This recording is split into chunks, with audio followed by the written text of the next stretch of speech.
The pillows are fluff thanks to Miss Emily. The couch is wide enough, join the family. It's all love while we laugh at Perp's criminalities. Hey, hey, hey, welcome to the Sofa Squad. Sipping from the cup at hey, hey, hey. Come laugh with the Sofa Squad. Can't roll my damn eyes hard enough. Oh, please, the puppies need me. Ooh, oh, please, my body is rejecting none of that fancy credential stuff. I'm just here for the cringe binge. Hey, hey, hey, welcome to the Sofa Squad. Sipping from the cup and hey, hey, hey. Come laugh with the Sofa Squad. Can't roll my damn eyes hard enough.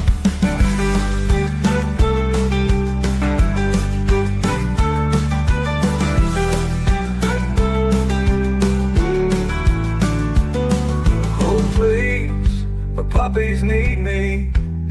Oh please, my body is rejecting none of that fancy credentialed stuff. I'm just here for the cringe binge. Hey, hey, hey, welcome to the Sofa Squad. Sipping from the cup that hey, hey, hey. Come laugh with the Sofa Squad. Can't roll my damn eyes hard enough.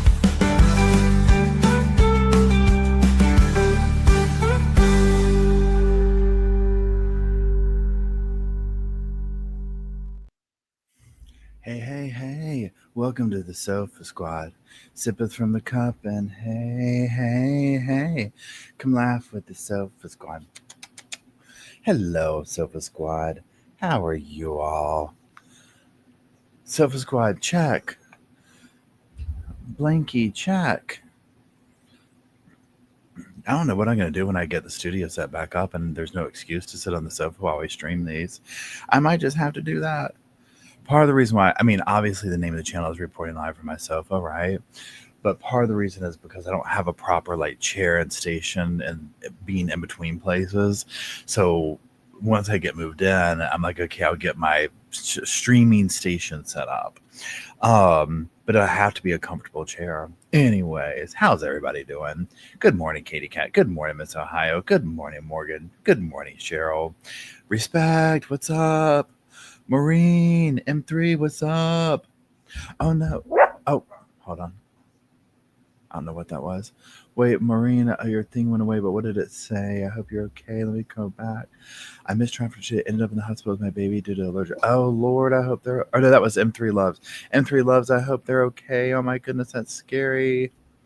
And Maureen, I'm glad you have a PTO today. That is lovely. How we doing? Donna's fashion report later. Thank you. Iowa is on the fashion report for Donna. Stay tuned. She's reporting live from Iowa. I love it, y'all. Okay, I can't pronounce that last name correctly. Hey, Shayna. Hey, Anna. Okay, I'm reviewing. His name is Nick Casa something. He just went to trial for the dismemberment of his wife and was convicted. Thank God, y'all. That is literally some of the most next level stuff I've seen. I was like, everybody kept asking me about this. And so I was like, let me look in, let me start whatever. So I'm almost done with the interrogation. And then I'm going to look at his time on the stand. Y'all, if you watched it, you know what I'm talking about. Casotis. Okay. Yeah. We're talking pretend. He's a targeted person, pretend people telling him to do this. I mean, hey, Amy, hey, somewhere, what's up? It's wild, y'all. So what we'll do is once this trial's over, we're going to go back to our Revisiting Evil lives that we did, where we go back and look at stuff. 100% we'll be doing that one. Okay, and we'll look at his interrogation and his time. Well, I'll see if the time of the stand is crazy. So, Katie Cat, you said Jim is a figment of his like Jim is not real, right? I mean, correct me if I'm wrong. I'm piecing it together. It seems like Jim was a made up person, or he got the name. Like, I haven't gotten the whole tea on that dynamic yet. I just know from what the bit that I've researched and listened to his thing where it's like this Jim guy, he blames everything on, right? And it's like, His Jim is the guy he was. Okay, cool. I mean, I had $32 million. The dude is office rocker. And the lies, okay, if you think that the Adelsons, okay, let's do this. Let's compare the Adelsons and him. Adelsons are a polished, well working crime family. Okay. They are very intelligent, all the things. Okay. But this dude, insane. So that's my rant about that. Now, um, so yesterday, are you talking about after 2 o'clock yesterday? Oh, Emily, good morning. The entitled sense, I love that observation. I have an appointment at 9:30. I have to go on the boxes of a church. Can't be watched. Oh, Emily, Emily, your church has turned out beautiful. Yeah, she's been busting her butt. I mean, it's amazing what they have done to this place. It's so it's literally, I mean, every time I see pictures around where Emily lives, I'm like, you live in a postcard, and the church lives up to that. Like, it's crazy where she lives. It's so beautiful.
Yeah, so yesterday, sorry, y'all, I'm just catching up on like responding to people and stuff. So, y'all, yesterday was mostly, hey, Big Bird. Yesterday was mostly, well, it wasn't mostly, it was all phone calls between Charlie, Donna, Katie, Catherine, some video footage, a little bit of Harvey. Um,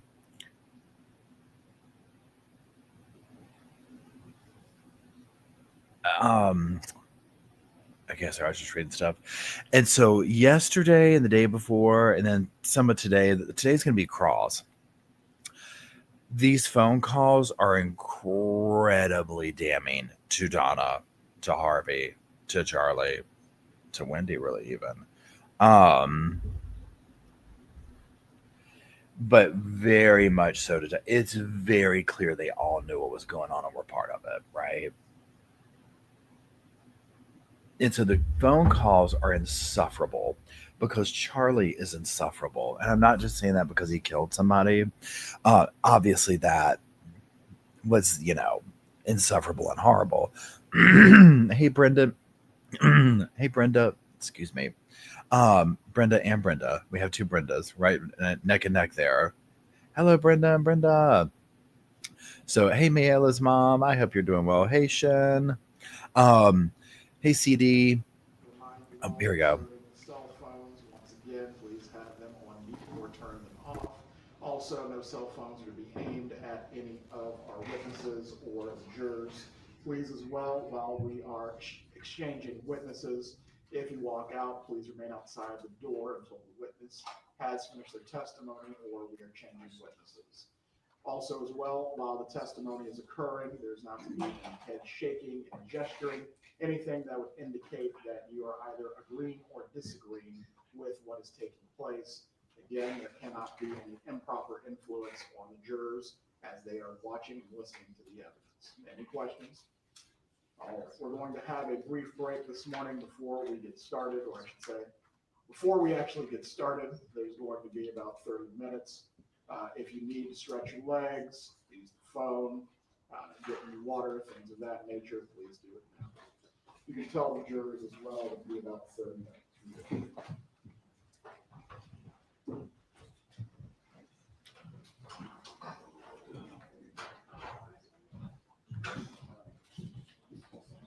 I guess y'all heard y'all heard that.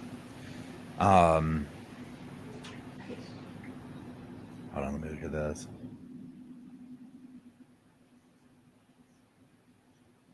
So it's gonna be a bit, y'all.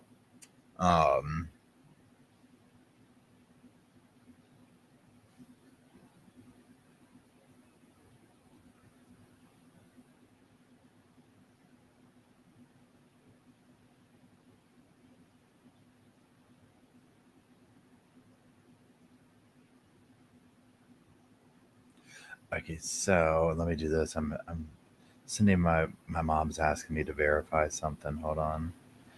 A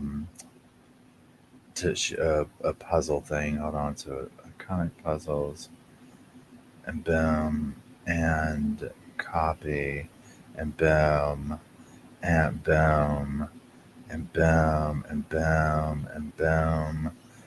They seem legit, but use that site. Okay. Then, so there's that. That's cute, Katie. Everybody says the Sofa Squad says hello. Shibby-dibby-do. So they're going to be about 30 minutes, and that's it. And they're going to do that. So we'll just sit here. I'm going to kind of catch up on this real quick.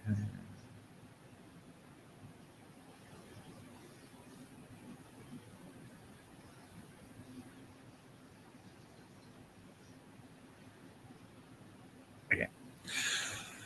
Let me come over here. Oh wait, I forgot about that. Where is the Sofa Squad? Where'd y'all go? Is this y'all? Okay, there you are. As it should be do. Should be do. A couple of things. So we're days away from September 1st, so official pumpkin spice latte season. Hello. Call me basic, right? So totally doing that. Number two, what was I going to tell y'all? Scary movie season is upon us. I need to make a review of the most recent thing I've watched is Hulu, Castle Rock. I finally made it all the way through. For those that are, I love the pumpkins. For those that are watching that, or following me, not following me with it, but you know what I'm saying. Dexter. Okay, that's coming to a close. The whole 9 yards. Yeah, I love y'all. Starting September 1st, that is my favorite time of year. September to mid-January. That's my favorite time of year. And then spring, right? So yeah.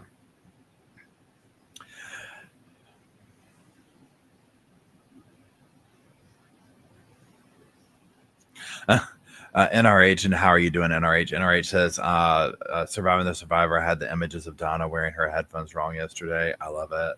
Amanda, good morning. Bandits, good morning. Yeah, she kept taking those headphones off, right?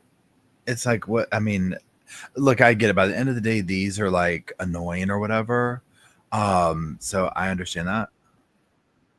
Okay. But, I'm not sitting there in trial with her. Hold on.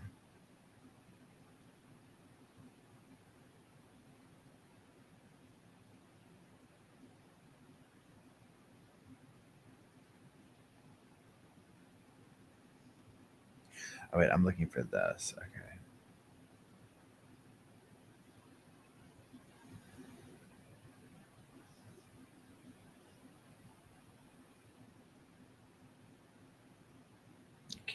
this. Let's do this.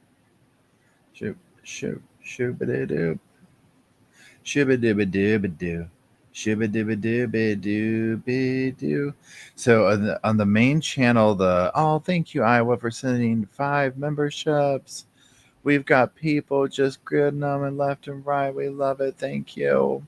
So y'all, community spotlight on the main channel. It's this thing with the most engaged audience members. Okay, so number 1 for, I don't know how, when this is, if it's today or what. Let me do this, view all. So featured this week. So Linda Barrett is number 1. Wing Beats coming in at number 2. Susie Fairfield at number 3. Katie Cat, you're in the chat room. You're coming in strong at number 4. And Brown Eye Girl coming. I don't know how there's that. Oh, it doesn't. It's not in any order. Okay, I see. Sorry. So you're just 4 on the list. And Brown Eye Girl on there too. So the top 5: Linda, Wingbeat, Susie, Katie Cat, and Brown Eye Girl, and then it keeps going down there. Marsha Lynn, thank you. It's good seeing you. Lisa the Cat Dude, Emily, USA Kiwi, Donna, Iffy Angel, Indy, all these familiar. Mark, I love this. Lost Ronan. Aaron's so sick. What's up? I'm glad you got a membership. So for people who got a membership, if you go out you go out of the room and come back in, you can use the emojis. What emojis might you be talking about, Paul? We're talking Sarah Bone. We're talking we've got Post-its to file. We're talking Roscoe Love. We're talking WrestleMania. We're talking don't flatter yourself. And for Donna, she loves those vending machine honey buns. There's some honey buns for Donna. Yes, Donna. Audra, good morning, Audra. I hope you're doing well. It's good to see you. I hope you're nice and warm up where you're at.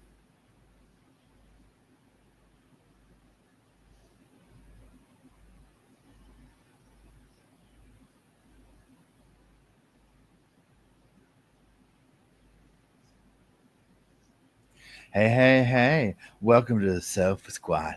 Shibba dibba dibby. I know the honey buns, right? And then we got Golden Girl. Oh, y'all, hopefully I can get it settled. I have a surprise that I'm going to do at some point before the end of the year. Oh, the demented little elf, right? And then we got a mushroom. We got Lori's bamboo shirts. It's just so funny the things that we collect along with these cases. Oh, this one, I guess, you know what? Post-its could serve for tab 5 over here, right? I mean, this is very similar. We got our sippeth from the cuppeth. Tori does the emoji. She does a good job. I was coming in strong at number 1. Emily's coming in strong at number 3.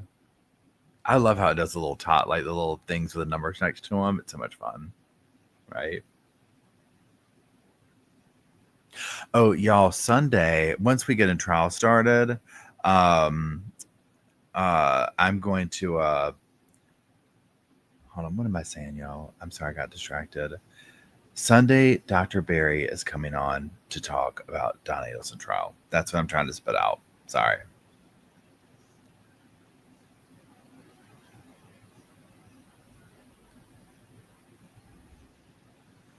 That's what I am trying to spit out. I said, hey, welcome to the Sofa Squad. Sippeth from the cup and hey, come laugh with the Sofa Squad. Can't roam my darn eyes hard enough. Oh, please. The puppies need me. Ooh, none of that fancy credential stuff. I'm just here for the cringe binge.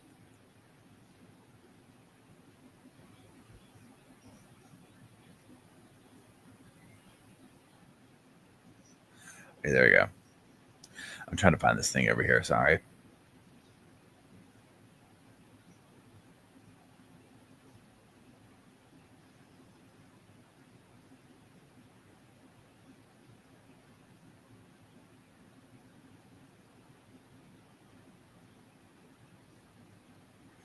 And now let's come over here. I said, hey, welcome to.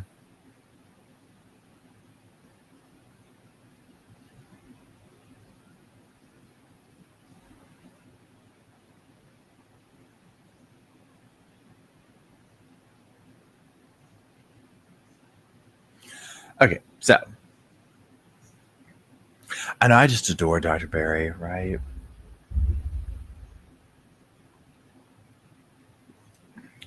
Hey Nick, how's it going? Sweater weather. Donna, it's sweater weather. Yeah, you know Charlie is driving somebody absolutely insane right now and holding. Just talking. He's like, look, I'm like 99% sure. Charlie loves percentages, right? Like this is a big thing for him. He loves this. Okay. Absolutely loves percentages. Um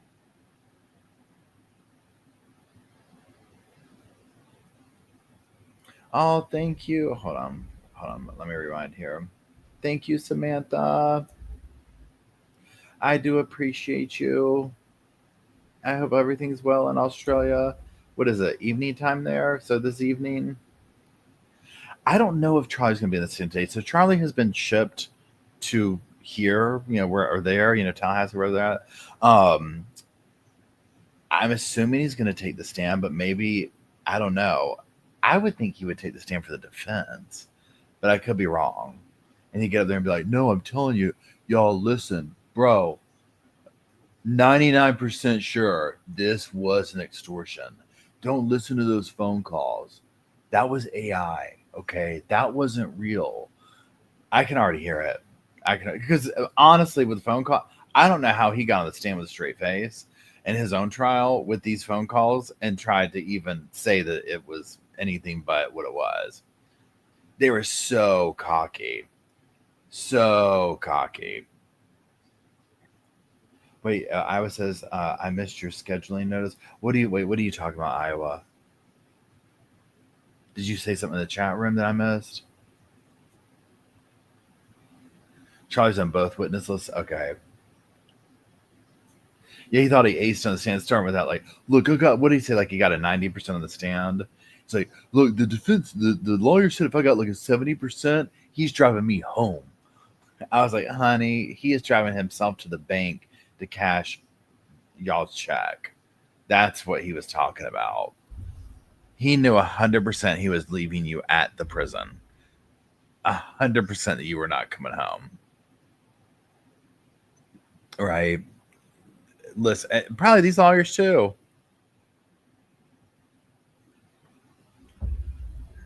I mean, it is what it is because I look at the predicament that someone like Donna's in. Donna's in a predicament.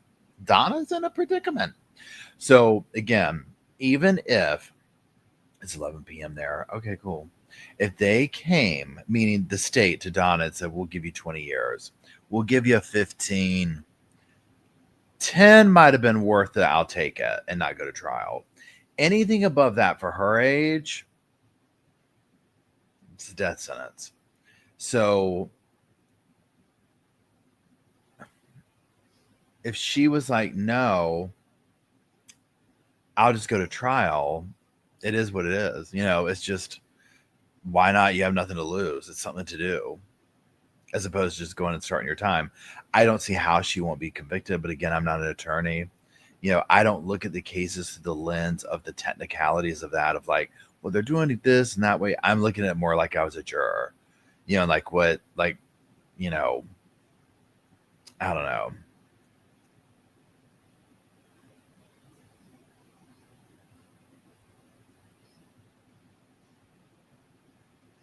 The lady lawyer was a judge at one point and got into some trouble. Hey, hold on. I got little puppies all tucked in here. This is cozy puppy time. until something happens in the house.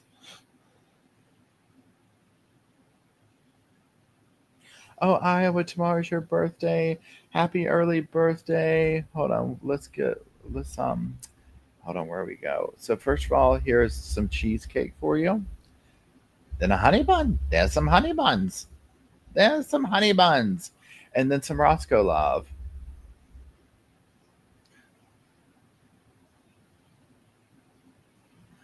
So for those who are just joining, they're going to basically be running late. So I think he said 30 minutes. So we're just kind of hanging out, talking, gossiping, all the things. And hey Ginger, how are you doing today? Ginger asked, how's Harvey implicated from this? Okay, so this is my opinion on this. And again, not a lawyer, not fancy, not credentialed. I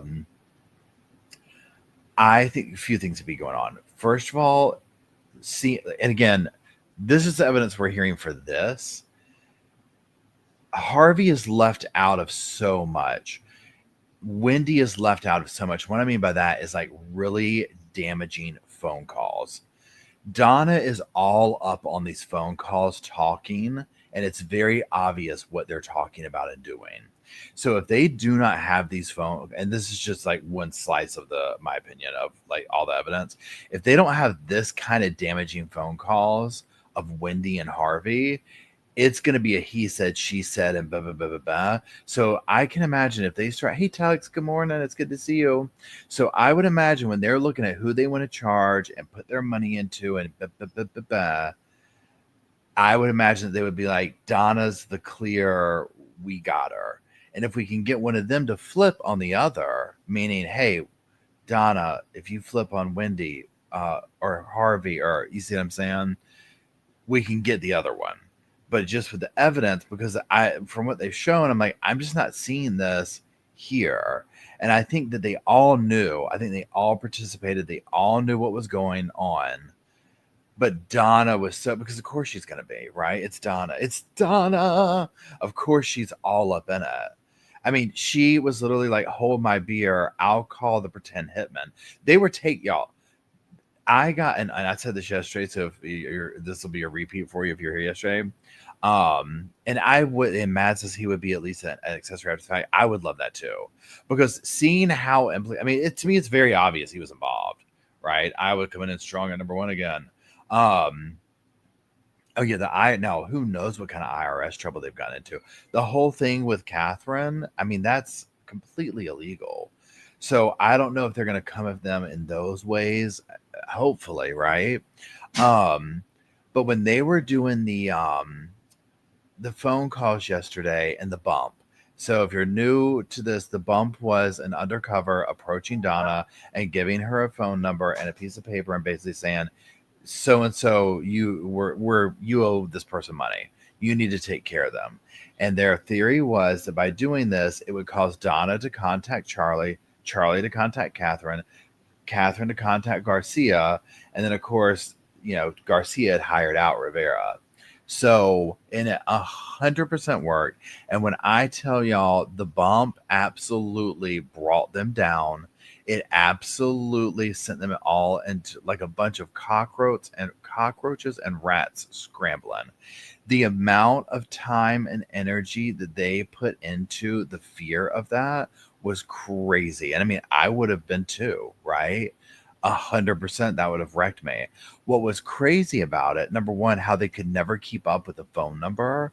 Like literally, I was like, it's the phone number for a potential like hitman slash, whatever you call him, extortioner, and y'all cannot like, oh, I left it at home.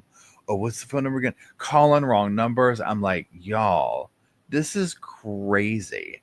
Okay. Come on. But then listening to them absolutely panic, and the whole time literally gaslighting themselves into the situation. And the fact that they could rest better being like, oh, thank God, it's only an undercover cop. And I'm like, yeah, I would be much better off knowing that it was somebody extorting me than it was a cop, for the very reason that we're sitting in right now. Okay, you could deal with an but it also goes to show they're so concerned about someone else getting one over on them. Like they're more concerned about that than getting caught. Maybe, you know, like Donna, I think was probably a little bit nervous about whatever, but Charlie could not handle the thought of somebody keep coming back for 5,000, 10,000. And I'm like, and you should gladly pay it. They know that you murdered someone. What did you think was going to happen? Garcia could have easily turned around if you never gotten caught and extorted you for the rest of your life. Catherine could have extorted you. You know, well, then the back and forth. Like, wait, hold on. Brenda says, Joel from STS has been in the courtroom. He says the jury was disgusted when Charlie was saying he wanted to date a 33-year-old Victoria because that was too old. Oh, yeah. I mean, literally, there's no way. There's no way. Oh, these are grimy people. Don't let the fact that they had a bunch of money fool you. These are vile, disgusting people. Every last one of them, except for Rob. He seems to be a very different person. But, like, they are gross people. And I think that I'm pretty sure the jury will see this. And the fact that the defense starts off with, Donna's normal. She's just like you and me. She gets a honey buns. She goes to the office. She works. She raises the kids. She cleans the house. No. Okay, these are scumbags. And I hope Harvey sits there and people give him dirty looks, like in the hallway and stuff like that, and roll their eyes at him. I mean, I hope they make him feel like the garbage that he is. Because that's exactly what these people are. Oh, you know, the ladies of Boca, like, I've got a lot to say.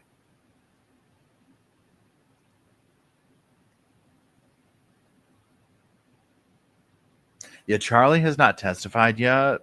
And so what's going to happen today when they get up here, they're running late. I mean, who knows why? We'll find out. Pardon me.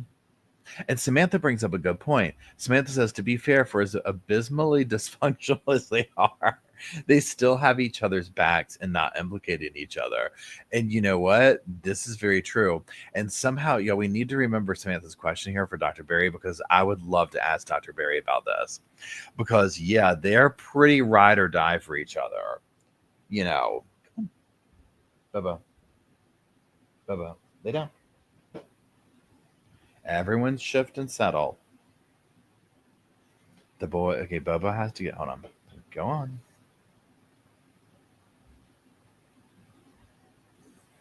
Luke's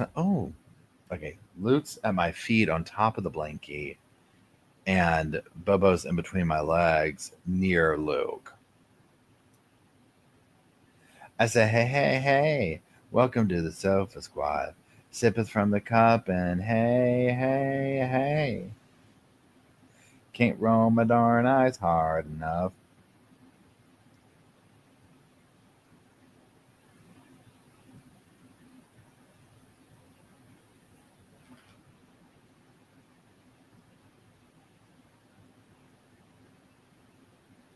I was catching up over here, y'all.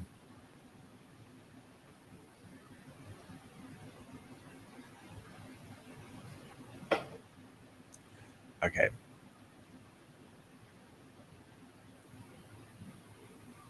Yeah, I love breaking out into song. It just seems appropriate.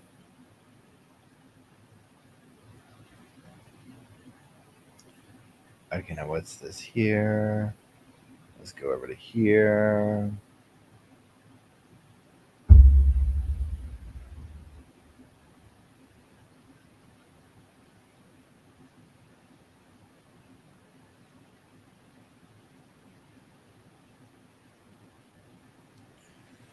What's this? No, we're not doing that.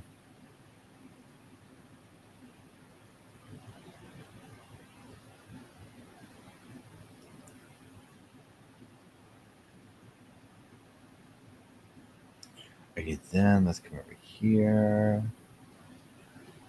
Let's go over to here. Let's go over to here. Let's go over to here. Let's go over to here. Okay, we're doing that. Hey. Welcome to the Sofa Squad. Okay, then let's do. Okay, what were you just? Oh, go on. Your brother's under there already. So he's not going to let you get there. There we go. Or not. I was reading your name, Nick, and I was like, Nick went to go get on the covers. Luke got up from the top of the blanket and went to go get under, but Bo's already under there, and so he acts like when he's like, "Oh, you're here. Well, I guess I can sit on his stomach instead of his legs, but that will never do for long." Okay, so let's do community spotlight for this channel. So community spotlight featured this week. So, and these are in no particular order, I guess. Emily is at the top. Emily, Lori, Timberino, Zombie Head, Brenda, 7241, Sleazy Moves. I like that. Kimberly Painter, Down Under, Lost Ronan, Ann Fisher, O Mace, Jen Ray, Doom Doom, Tracy, Indy, Chrissy, Mark, Forever Wonder, Heather, Mary, Donna, probably hyperfixating, Brenda Redmond. Yay, thank y'all for engaging and doing all the things. I do appreciate y'all. Okay, let's see what this is.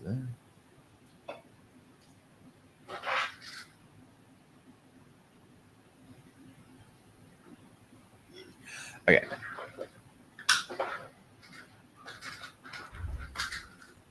Wing Beats, it's good to see you. Wing Beats, your name was on the community spotlight for most engagement on both channels. I do appreciate it. No. See, Luke's, they're growling now because they're touching each other. Hold on.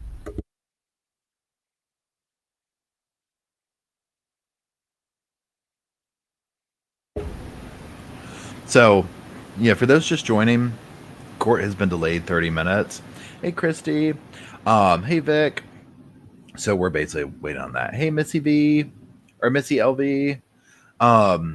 Court's been delayed, so we're waiting. What we'll be doing today, or what the court will be doing, hello, Holland, is they're going to be doing cross-examination of the detective that was on the stand, going over all the phone calls and whatnot. So the defense will be getting up there. They'll be questioning him. They'll be going over all this stuff, right? And yeah.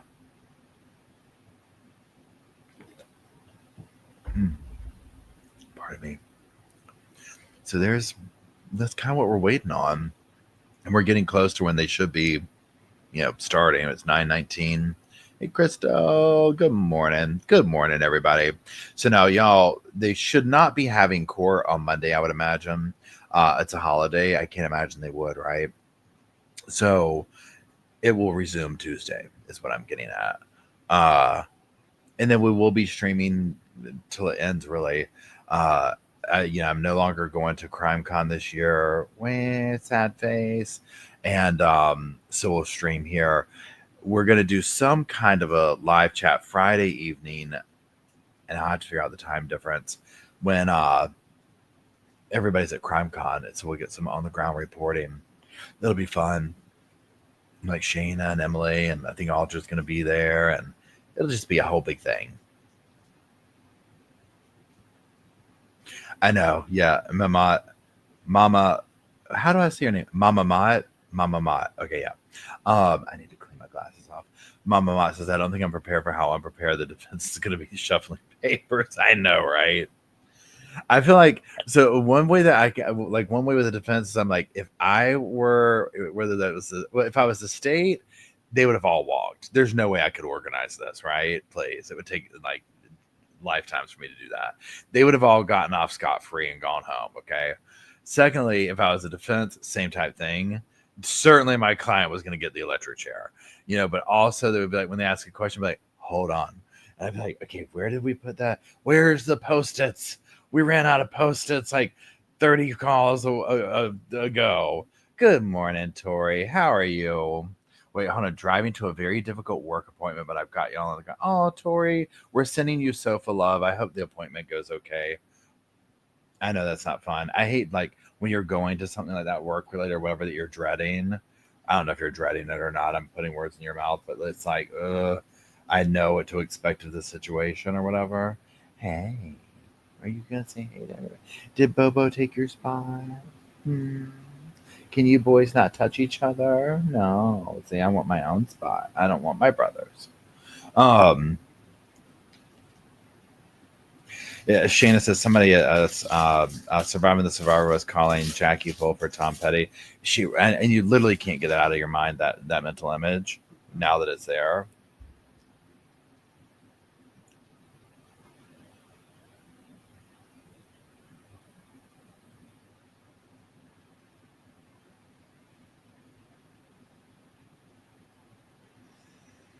I said, hey, yeah, welcome to the Sofa Squad. Sipping from the cup and hey, come laugh with the Sofa Squad. A shooby dooby. Shooby dooby doo doo doo. Shooby dooby doo doo. Shooby dooby doo. Shooby dooby doo doo. Shooby dooby dooby.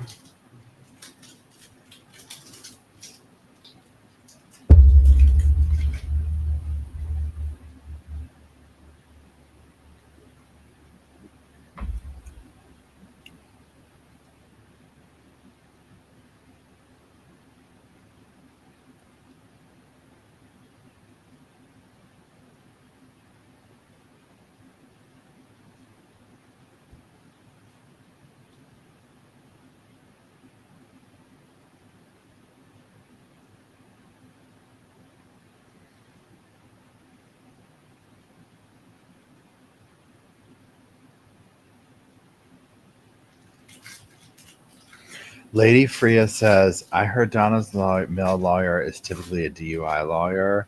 Wouldn't surprise me. Wouldn't surprise me. You would think for as connected as they are, see, this is why I don't think they're as connected as they come off, right? Like, you would think that they would have like a high profile, but they probably wanted some cheap lawyer, okay? You would think that they would have some high profile lawyer, but also there could be some lawyers that when you get into that of like reputation and this and that they look at their case and like, you're absolutely going to prison. Like the evidence is too, this is crazy.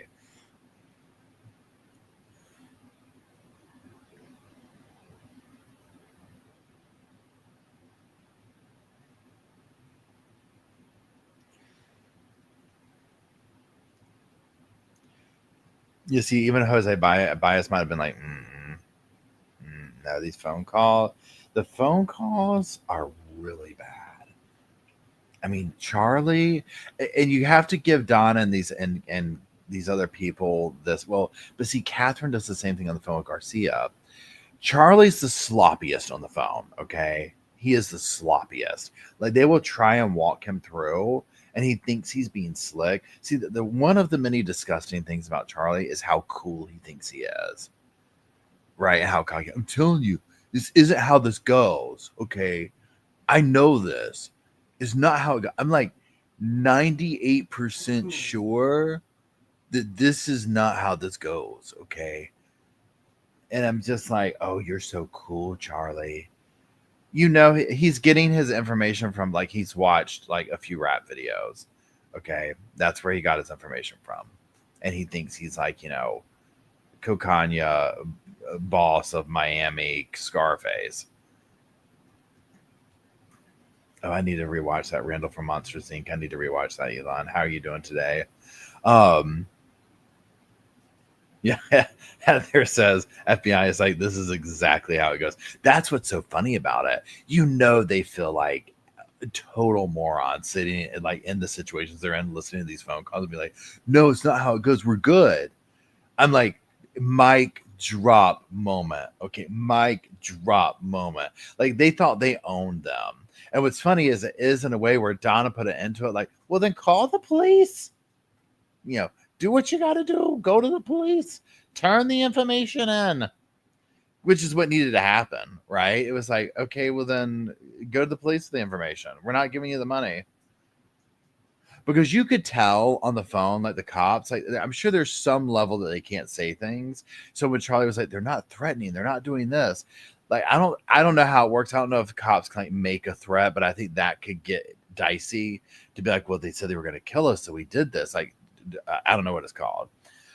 But regardless, the cops, when they were doing that, this isn't going away. They were saying like pretty standard copy kind of stuff, right? This isn't going away. Okay, we just need the money. You tell me what you're calling about. Like there was that going on, but the amount of energy they all put into trying to figure out what it was. Maureen says Donna is all about appearances and honey buns. Literally. Let's drop a honey bun to that. Let's just drop a honey bun to that. Right. Yeah. Liz says entrapment.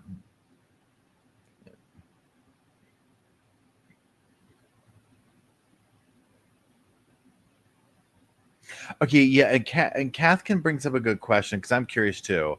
Does anybody remember how soon after Donna told the bump to call the police was Garcia arrested? Does anybody know when the arrest started happening? Like how soon after that situation was it?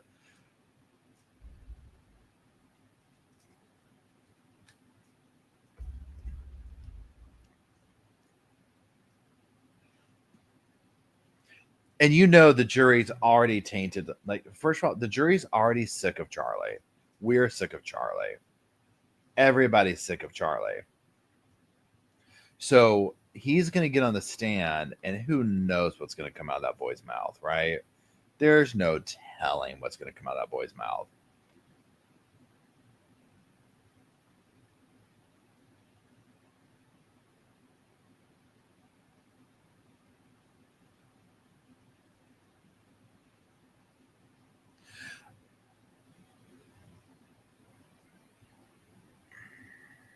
Think about him.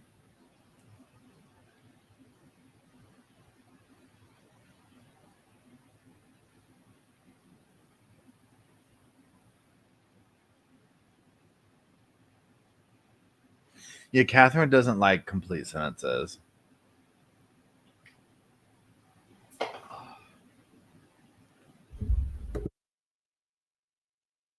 Heather says, I imagine a group of FBI agents huddled around the tapes all listening. Get over here, you got to hear this. You know they did.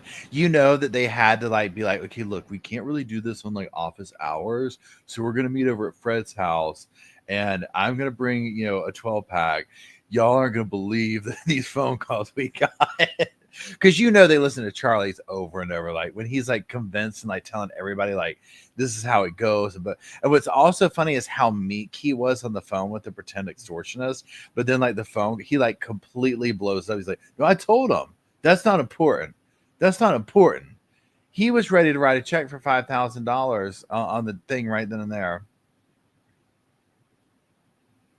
And the whole time I'm sitting here thinking this, and the whole time this man is doing dental work on people and taking phone calls.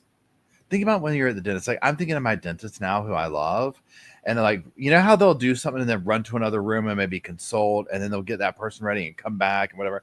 Charlie's going and planning how to get away with a murder.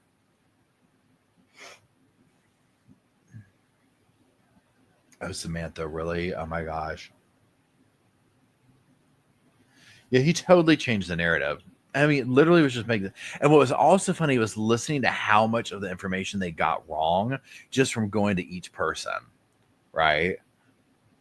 Oh my God, y'all. It was, I mean, that part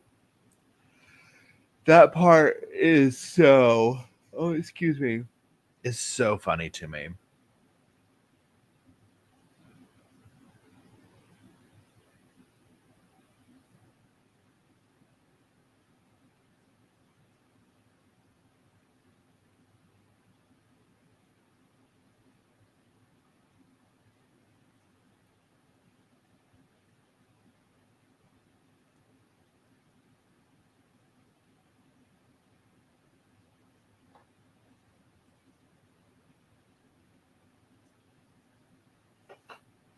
Charlie and Harvey had a great deal of malpractice suits. Oh, it doesn't surprise me. I went through and read some of the stuff that they had against them.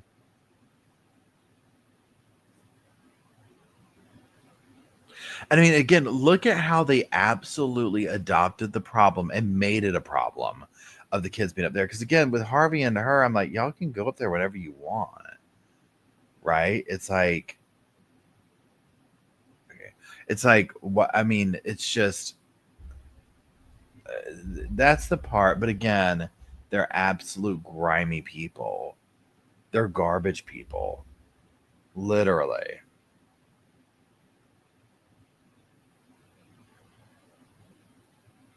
I say, hey, hey, hey. Oh, goodness. I know. See, now I need come. Oh, here we go. Here we go.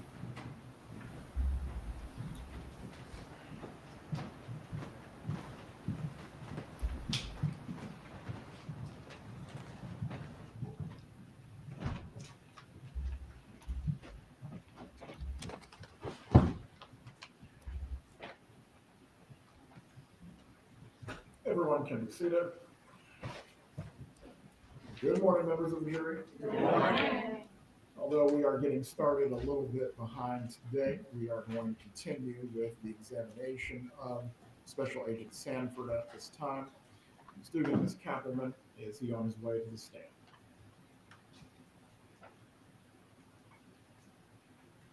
Donna's nice and fresh this morning. She looks so exhausted. Special Agent, you remain under your oath to tell the truth. I'm not going to swear you in again, but please answer all matters truthfully with the remainder of your testimony. Yes, Your Honor. You may be seated. Ms. Kappelman, you may continue with the state's direct examination. Thank you, Judge. All right, so we concluded the wire calls yesterday. When, in relation to that wire, or just when were the arrests made in this case? Let's start with Sigfredo Garcia. When was he arrested? It was May 24th or 26th, somewhere around there, of 2016. Okay, and Luis Rivera? A few days after that, I served him in the prison. Okay, he was already in prison for an unrelated offense? That's correct. He was already in prison. So also May of 16? That's correct.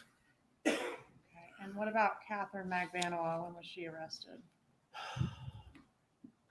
I don't remember the exact date. Could I refresh my memory with notes? Yes. Do you have the notes with you? I did. Okay.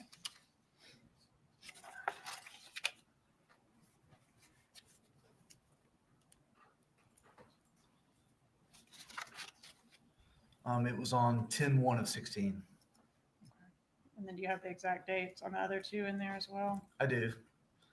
Mr. Adelson was arrested on 4/21 of 22. And Garcia and Rivera was. Garcia and Rivera, yes.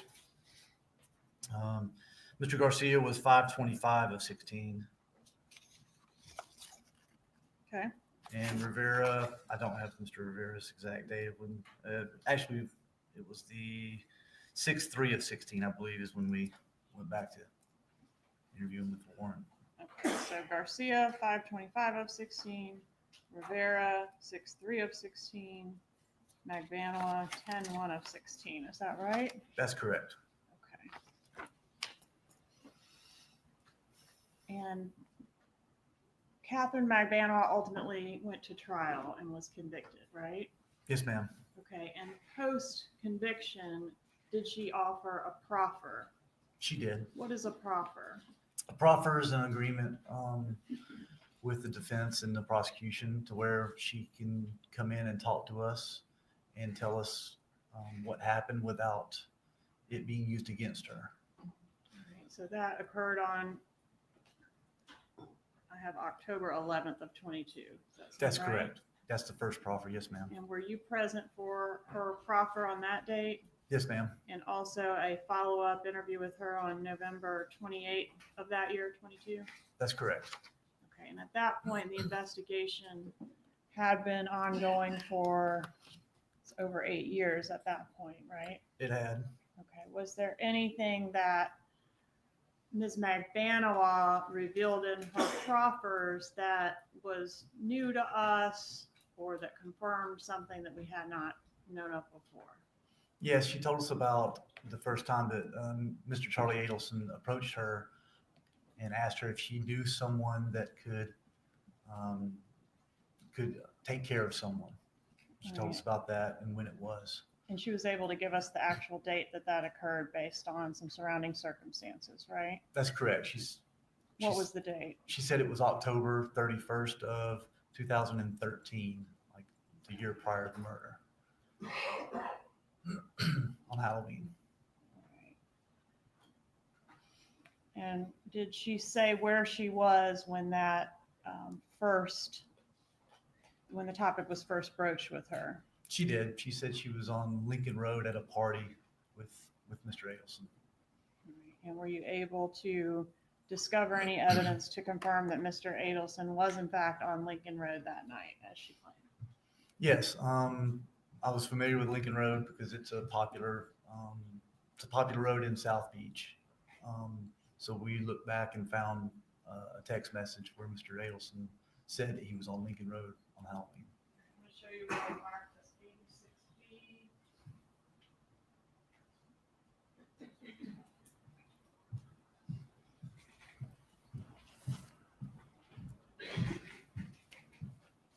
Do you recognize 86B? I do. Is that the text message in question? It is. Is it a fair and accurate copy of that text message? It is. Judge, I'd move into evidence 86B, please.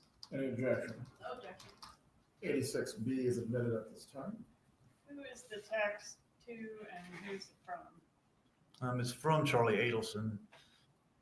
And it just has a number, Unknown number. an unknown number. And what's the content of the text message? The text message says, "On Lincoln with my friends, come meet us." And on what date and time was that message sent? It says 11/1/13 at 1:04 a.m. UTC. So just after midnight on Halloween night. That's correct.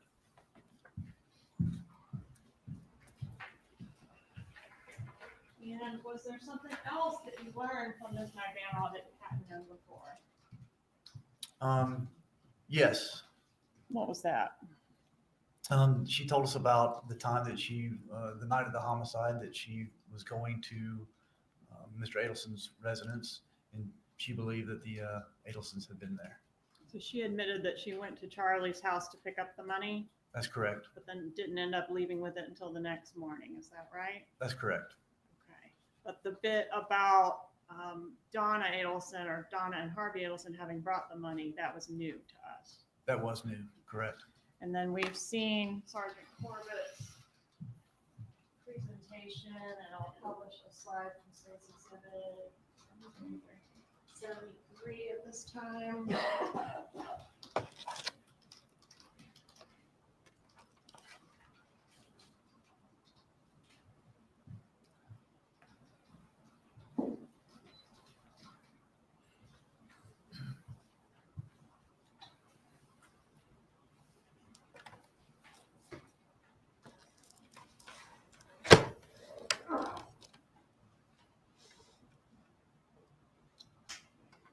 That's the slide where we were able to find the text indicating that Donna Adelson said she was outside Charlie's house that night. That's correct.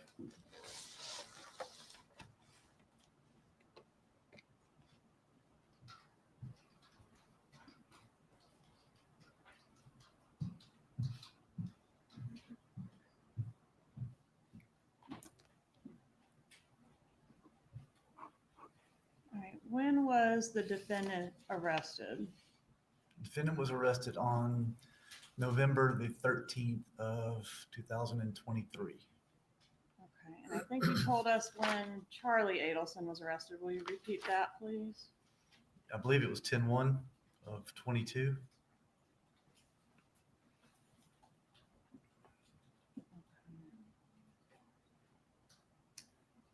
Oh, sorry. It was 4/1 of 20, 4/21 of 22. 4/21/22 for Charlie Adelson's arrest. That was Charlie Adelson's arrest. Yes, ma'am. And shortly after Charlie Adelson's trial and conviction, was there a recorded call that was intercepted between Charlie Adelson and his mother, Donna Adelson. Yes, there was. And in that call, did something happen that caused the defendant to be recorded longer than the conversation between her and Charlie? Can you just sort of explain? She thought she hung up, but she didn't hang up, right? Correct. There was a jail call with Mr. Adelson, and at some point he dropped off the call. She thought the call had hung up, so she just apparently set her phone down and didn't hit end on her end of the line. And have you had an opportunity to review State's Exhibit 118, the recording of that call? I have. Judge, at this time, I'd ask to move into evidence State's Exhibit 118. Any objection to 118? Status 118 is admitted at this time. Permission to publish. You may.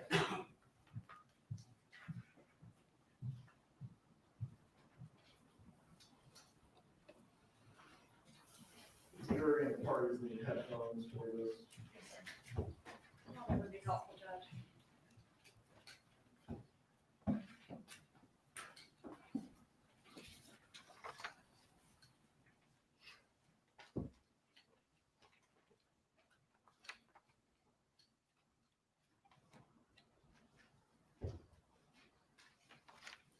Look, I have, I can say this to you before I picked up the phone, but there's a lot of things that we have to do, and we've got a very tight time frame. So one of them involves taking care of some things through Roman, taking care of some things through Sanford, who's just been on the phone all day, and Susan was nice enough when I told her. She said, I'm going to gather everything up and I'm going to drive down. So she and Rick got here about, I don't know, 10 minutes before you called, so that she could work with us, because we got a couple of hours of things to take care of for them.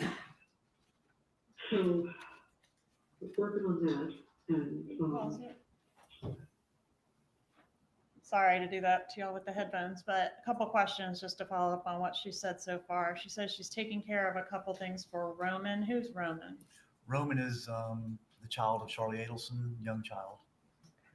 And she mentioned Susan and Rick on there. Do you know who those people are? They're close friends of theirs. Okay. Sorry. Continue publishing.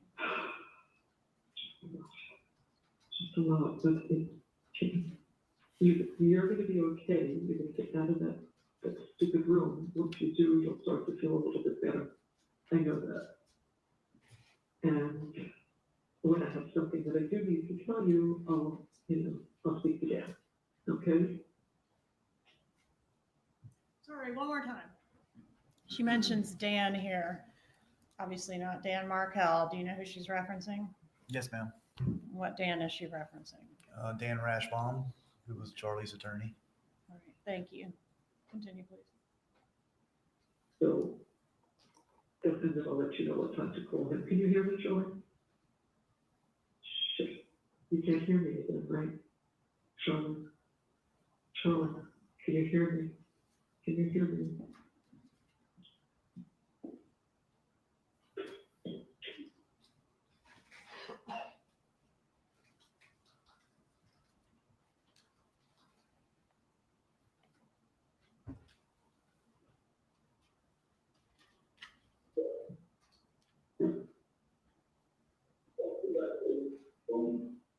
I'm sorry, the fourth time that they cut the line each time.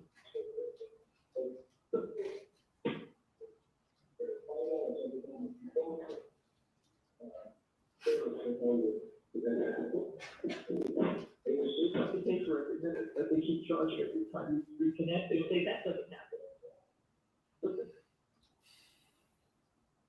it's that he's in this room that. So the psychologist, they want to make sure he can kill himself. So the psychologist finally came. And he said to her, if you leave me here with myself, with no light, no nothing, I'm going to cement block. Let me go back.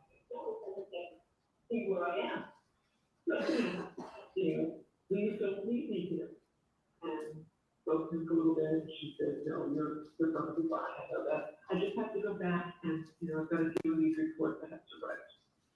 Once I get those written and then submit them and then get them approved, you'll be able to go back. So he was just going back like in an hour. But She's gonna get that thing done, because I'll lose my mind with me. It's all spirit on the inside, the boy you see is yourself. The lights never shut off, day or night, the fluorescent lights, he says, off all night. He said, I just want to go back where I was. But this, I know people, and to see people, who could hear in their box. And he's just, well, I mean, I'm sure the whole back is just beginning to there.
She sat down on the couch right there. I was sitting here, and she didn't say, this is a horrible night for all of us. Charlie not talking through his life. It was all aggravated, but it didn't bring anything. Just sat there. It was I on the big direction. So I figured, I'm not doing that. I'm fine. The voice tomorrow night? Yes, it's something I should do. Now, I have to go back. Do I want to go to sleep and not see my son? I do. Perfectly honest, I do. And you want me to do it? We'll do it together. Leave a note, I'll know when to come together. And we'll do it together. The boy. Look, gotta make a decision at some point. So after speaking to them this morning and knowing what they're thinking up there, I don't know if we'll make it out in time, I really don't. But then said, you might, or you might do all of it, get to the airport, and that could happen. It could happen, I don't know, but it's worth a try.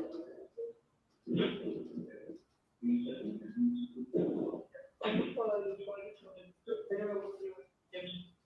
But I don't know what to do, and we have to look at stuff alone and so that's what we would have. What do you think? How is it more to be done? Well, stipulations, which are things in charge of we got to, bond, Adelson, and trust. And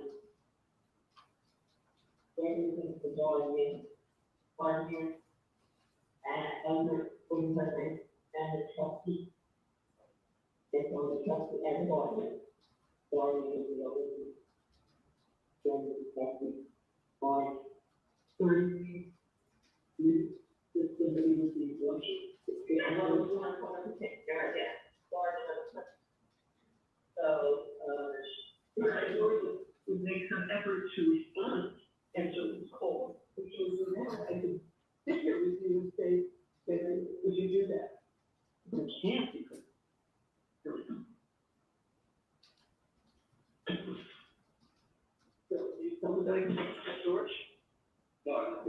how to get in touch with her.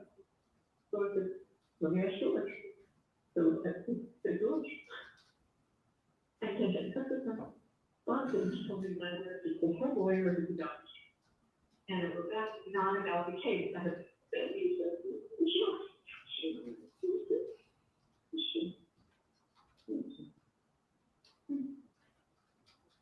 When I said, I just got over Charlie, he's worried about you. He wants to know what, yeah. We know you never asked anything about your brother, and she doesn't, and she told me it's your lawyer that she shouldn't have. And so we found out it's not true, but we just got off the phone with him. And he had, her attorney said, I never told her that, I never confronted that. No. So, I wrote this last night, we know you never asked anything about your brother. This is 8 o'clock last night. But we just got off the phone with him, and the first thing he asked was, how's Wendy holding up? I didn't have the heart to tell him that he never called up or asked about him. I just said, we weren't up to phone calls right now. Everyone looks to protect you. I bet you've got lots to think about. But then she answered. But then I got another call from Charlie. And I said, just got off the phone with Charlie. He's worried about you. He wants to know why we didn't speak. I told him a lie. I said, we're only speaking with you and Dan right now. I couldn't bear to tell them the truth. Your sister never even called us, is the truth. So she said this morning, I thought she'd be racing over here last night. Dear Mom, I know you are upset by the verdict, but the anger directed at me is not justified. I don't know how much anger is. Really don't. I'm not responsible in any way for Charlie's situation. I am not guilty because I did not do anything wrong, and I was not involved in any way with Danny's death. Police and testified in court, I told the truth as I was required to do. I cannot control how the prosecutor used my statement to Charlie's trial. Again, I didn't say that. Also, as you know, my lawyer has advised me not to talk to my family or anyone else about this case. Now, about the case, which is true, he's never done it. I followed his advice despite your disagreements with this document. Please do not text me about this case anymore. Not about the case, is it? Not what I said. About her brother. Then one. How are you, Wendy? How's my sister holding up? If you have anything further to say about the case, please go through our lawyers. Right now, I have to be singularly focused on taking care of the boys during this difficult time. So I wrote back, okay, we have no desire to speak with you about the case. I guess Dad and I are just shocked that you didn't think of coming to see us or even calling us. We are your parents. We are and have always been there for you and the boys. None of what we wrote matters about the case. That's over. I just want you to know how many times Charlie's asking about you. Not only do you not ask about us, but not one question about Charlie, right? We will need to give you some information shortly, and we need some business assistance. Please let us know if you can be of any help. I have a space here. I want her to propose. We're going to be gone. I want her to have all this information. I have the cemetery property. I want her to see all that. I want her to have all these papers and the wills. I want her to see all this. So please let us know if you can be of any help. The other thing is the visa, which she would know about, but no, I said we need some business assistance. Please let us know.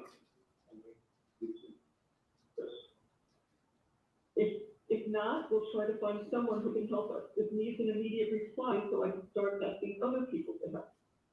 And then she always gets nervous if we want to talk to her.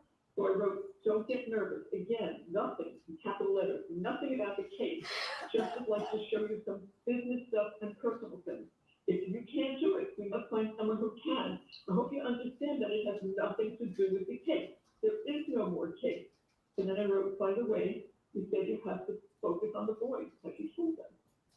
So when I got George before, I said to him, because I was over there last night, I said, well, that's Wendy, but it hasn't got any words from her, so if you tell the boys.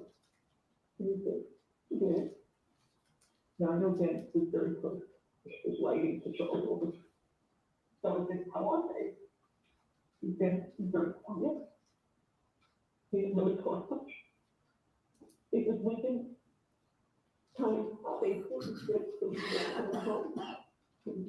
coming back. And so we did it for 10 minutes and he was in the bathroom. It was fine. He's a child. That's okay. I don't want to see them invisible enough death. That's not my goal. I just want to know how it is. So that's what I said earlier. To do it, because it was technical stuff that I couldn't do on the computer and just we were out of it. So I gave the computer tech person, so I said, can you help me with some computer stuff that I can't get done? And he was on some business calls, and so that he texted me just before I could read it, maybe 5:30, that'd be good. I said, yes, but if I can get stuff done, then it's enough. We have the photos. We have to get them downloaded, and the other thing I don't understand, I'm not sure to help me with it, we've been looking it up over and over, because things change if there is extradition from Vietnam. Because we've looked at all the places, I could go to Korea and China, but there's no extradition. But we're looking for places where there's no extradition. So, really? Good. Maybe she knows that. Maybe she can look up the extradition issue before we go take their time. She was telling me that my parents were my lawyer. Okay, but if you mention it to Wendy, when you gonna tell somebody? Well, it's somebody beforehand. I need to tell you something as an attorney who doesn't talk. It has nothing to do with the case. It just has to do with Mom and I. And some decisions that we have to make. Yeah, I know you want to bring it up and show her where everything is. Because if it's a plane crash, no one's gonna know where anything is or who belongs to what. So I would like her to come up here so she can see it. I don't think that's asking too much. She can live 3 hours away. Every time she says, can you do this? Can you come here? Can you do this? Everything. How many times do we have plans that I know it's cancel Wendy needs us for this, Wendy needs us to babysit? So we've been really good nannies, and I guess our job is up. Because now we're going to older cities, go out with friends, they can do things on their own.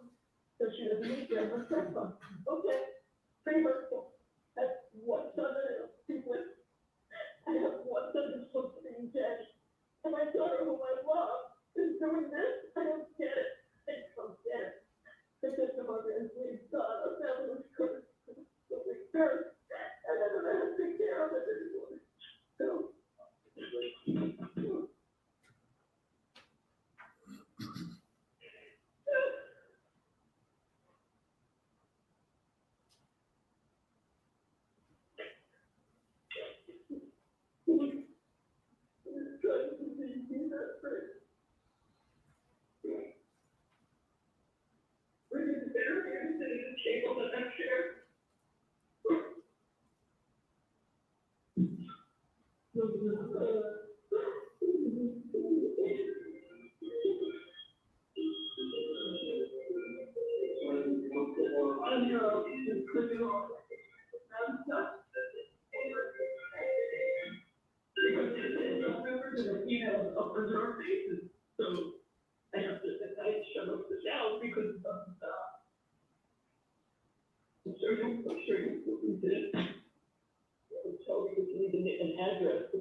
Yes.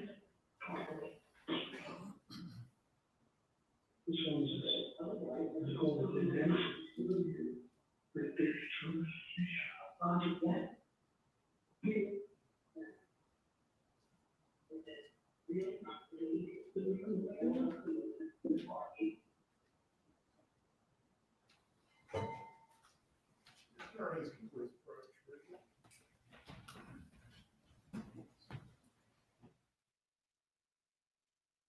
Incoming Paul voice. Incoming Paul voice. Incoming Paul voice. Y'all, you know the jury has to be looking at her like, how stupid are you? I mean, look at how long the phone recorded. It's all right there. We're leaving the country. And then her entitlement. You know, Wendy doesn't call. She's blown us off. I'm not talking to you. Charlie's in jail for something he didn't do. I mean, they all have to be seen just how delusional and just grimy these people are, planning their escape. We got to go somewhere with non-extradition. I mean, y'all, it's all right there. Yeah, I figure they're up there telling her about the emotions thing because she's in there crying. Again, it's like, you know what? You don't want to pay the consequences for your own actions. You had him killed. You know what you did. And they caught you. Period. Why would Wendy want to have anything to do with y'all? Why would you even want to be in her presence when she can't even hang the phone up and then tell us on herself for 30 minutes on the phone call, for the jail phone call? I mean, this is what Wendy's talking about, where she's like, no, I'm not even coming over. Like, that's why she's not in jail. That's why they can't charge her, because she knew how sloppy these people were. I think Wendy totally knew what happened, but she's just like, nope. This is the thing. You play grimy games, you get grimy prizes. Gentlemen, you may continue with your examination.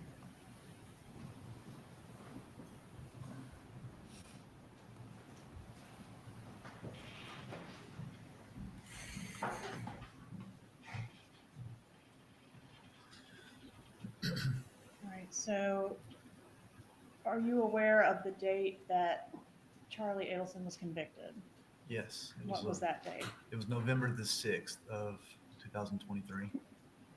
And was this recording that we just heard that same day after the conviction? It was the day after the conviction on 11/7, November 7th.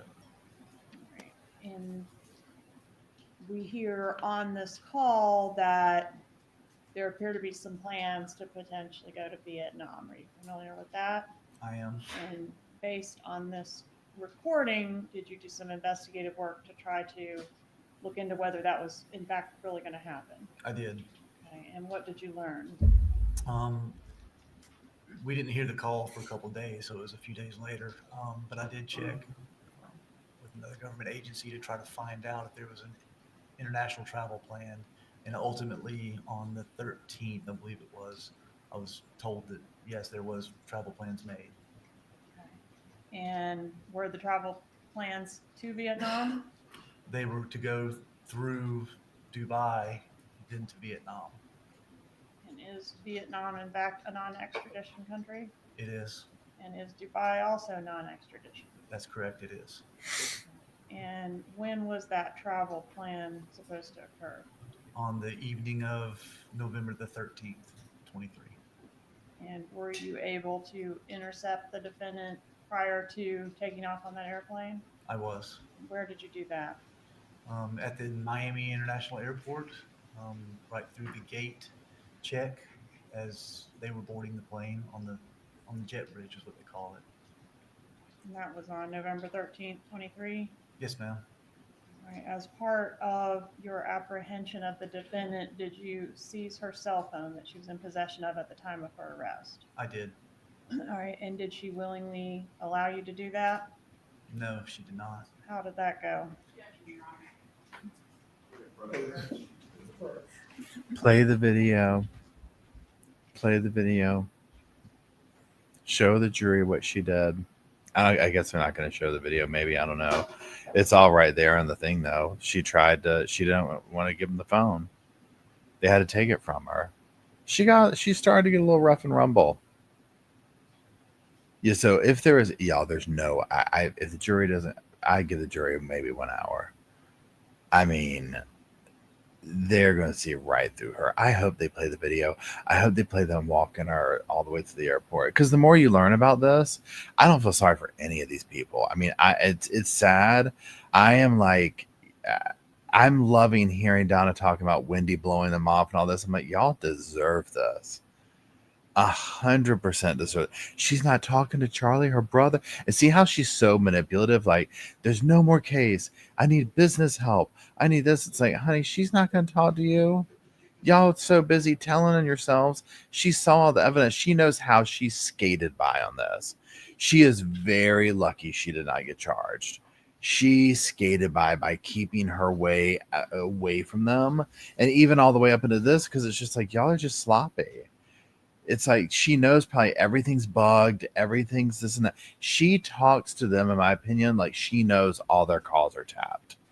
Right. So in her world, she has to be like, I can never speak of this again in any fashion. The objection being withdrawn. Agent Sanford, you can answer the question if you recall what it was. When you seized the defendant's cell phone, did she physically resist you? Yes, she did. Could you tell us about the physical resistance that she offered? Yes, I reached out to the phone, and when I grabbed a hold of it, she pulled it away and said no, and then kept holding it away from me, trying to turn away from me. Another officer who was there arresting her actually grabbed her arm and held it, and then we were able to finally take the phone out of her hand, but she was still trying to keep it from us. Right. And pursuant to her arrest, was there a search warrant executed at her residence at the Icon? There was. Okay. And did you handle that, or did another agent handle that? Another police department handled it locally. And are you familiar with the items that were seized during that search warrant? I am. Okay. And was there a planner, 2023 day planner seized pursuant to that search warrant? There was. And have you had an opportunity to review that planner? I have. Okay. Was there a planner available for 2014 that was seized at the search warrant? Not seized at the search warrant, no ma'am. That planner was provided to the state attorney's office by the defendant's prior counsel, though. Do you recall that? That's my understanding, yes. And did you review the copy of the 2014 planner, at least whatever was provided to our office by Ms. Adelson's attorney? That's correct. All right, I'm going to show you what I've marked as state's exhibit 142.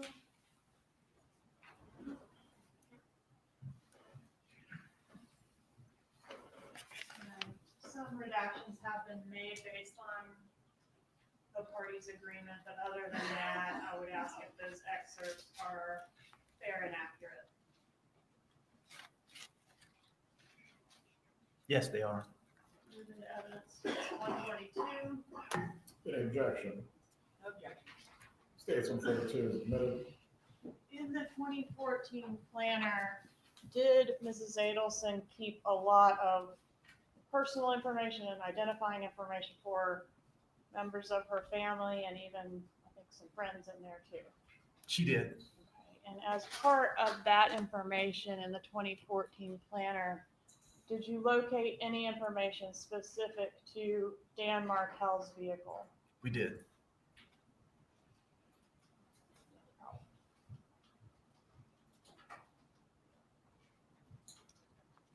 What information was that?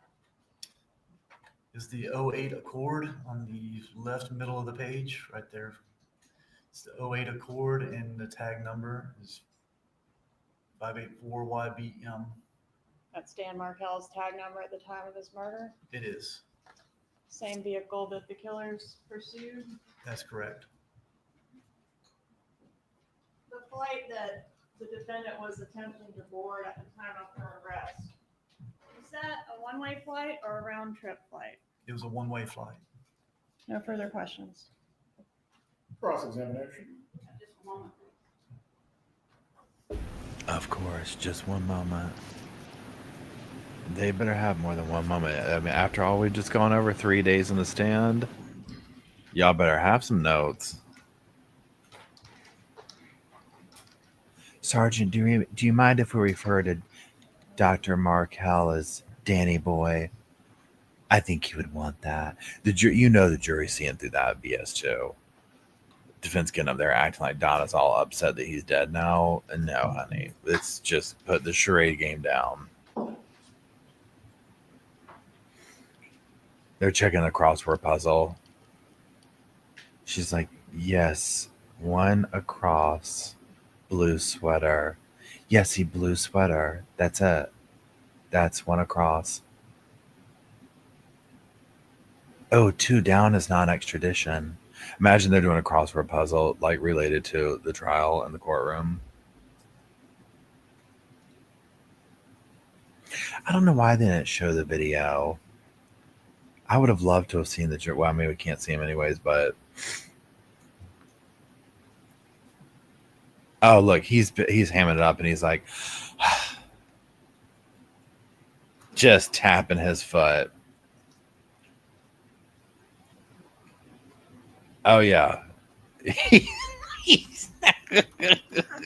you know, everyone in the courtroom thinks they're a joke. I mean, it's so obvious their client's guilty. Oh, hey, police 5, Amy. Amy says I was trying to use a nail file again because I'm laughing. Members of the jury, before we move into the cross-examination, does anyone need to use the restroom? No hands have been raised. Oh. We would request a brief recess, please. That's fine. The bailiff will take you to the Oh. room. Even though not requested, please use the restroom. She's like, 3 across is honey bun.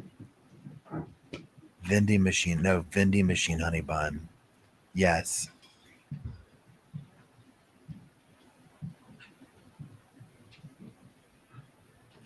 He was not having that. He's rolling his eye. He needs a can't roll my eyes hard enough mug. Everyone can be seated. We'll take a break for a few minutes until 10:20. If anyone does need to use the restroom or stretch your legs, this is your opportunity at this point. Bailiffs, if Mrs. Adelson does need to use the restroom as well, please take her at this time. Please take her in the back and hose her down. Thank you, bailiffs. And listen to her on the phone call like, it's not fair. Harvey, we've had a good life. We've traveled. Thank you, PG King. We've done this, but, Charlie, he just wants to know that his sister's okay. Honey, she played y'all like the dummies that you are. I'm guessing that the defense is going to have to come up there and pretend to be angry about something because literally, like, I would be embarrassed to get up there after all that. I would be like, are you sure you don't want to plea out? I'd get up there and be like this. I'd be like, I just want to say this. I'm just as shocked and dismayed as you are. This is the first time we've heard these calls. We would never have taken on this client if we had known these calls were here. But we're in the situation now. And all right, says, can you explain how Wendy is that crab again? Yeah, the crabs. Wendy's the what do they call king crabs? Wendy's the queen crab, I guess. Crabs in the bucket pulling each other down. Honey, Wendy had the strongest claws. Wendy's the crab that got out of the bucket. Okay. She got out of the bucket. She had the strongest claws. She dumped everyone in there using heads and all that to claw her way out of that bucket. She slid out and kept on going. Did not look back. She was like, y'all can sit there and do that, but there's a thing of boiling water on the stove getting ready for y'all. I'm going to be over here in Texas. Okay. I didn't have nothing to do with that. Nothing to do with that. I don't know what y'all are talking about. Charlie who?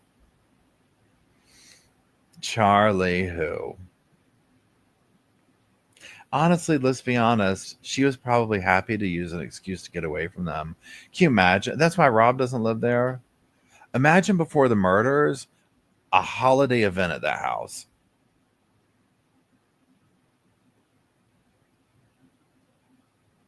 Yeah, if Wendy doesn't get charged and nothing happens to her, okay, this is a good case in karma. Like whatever you believe in or whatever, like this is what part of the sweet justice aspect of this case is you're seeing karma play out in so many ways.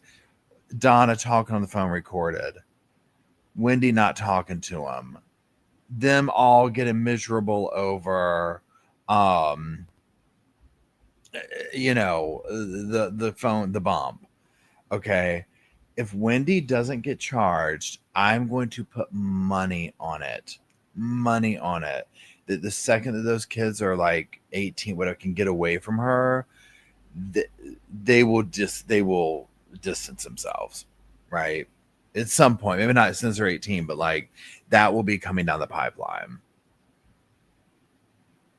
Imagine later on they come out and they're like, we overheard mom have this conversation. We'll testify. I mean, can you imagine? Again, they all deserve each other. They deserve every restless night, every tear that they cry over their miserable life. They deserve every bit of it.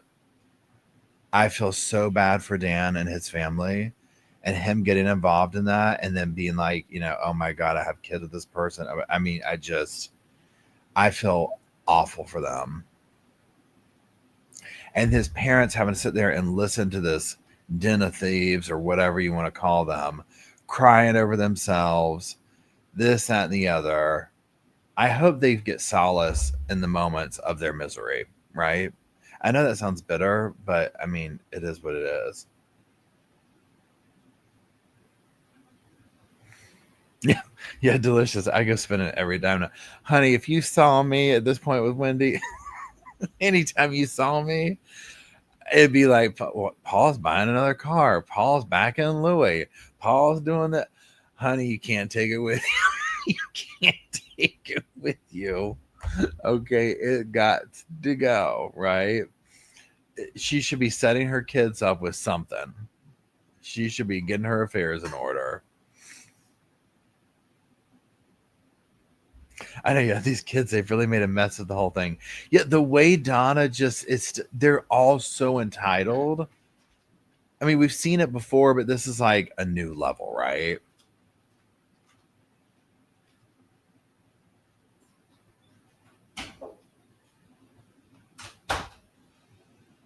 Yeah, I'm gonna get up and go make another cup of coffee.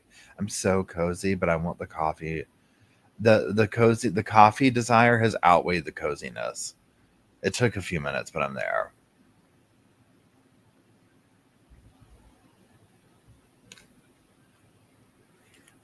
I shall return.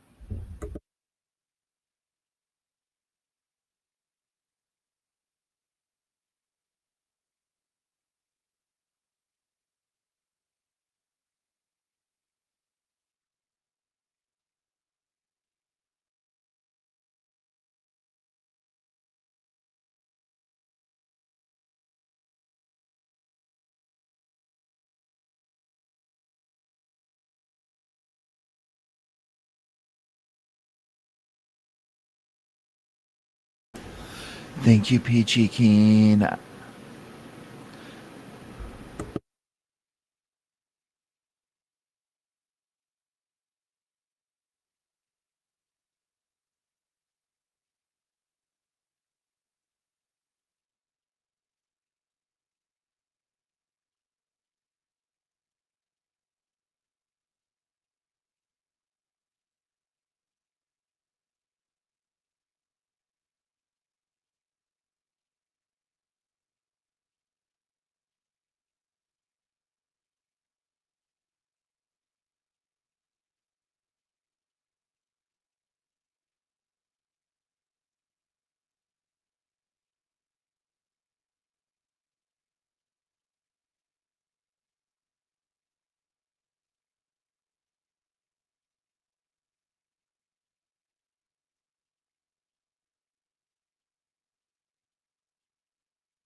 I'm back.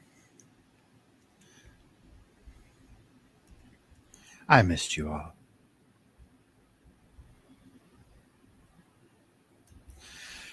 Donna, here's some honey buns. Yo, it was funny when the guy in this team was rolling his eyes when the defense team was taking a long time.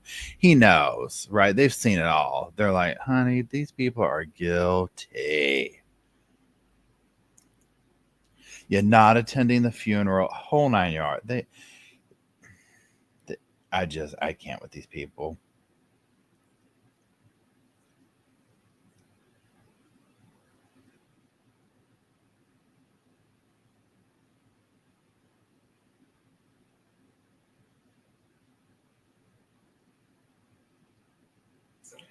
Hey. Oh, welcome to the Sofa Squad.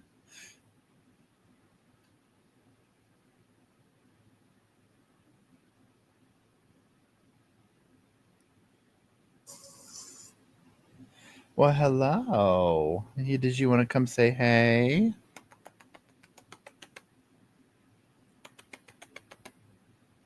You coming to say hey? Do you want to get tucked in or do you want to say hey? You can get in there. Luke's not in there.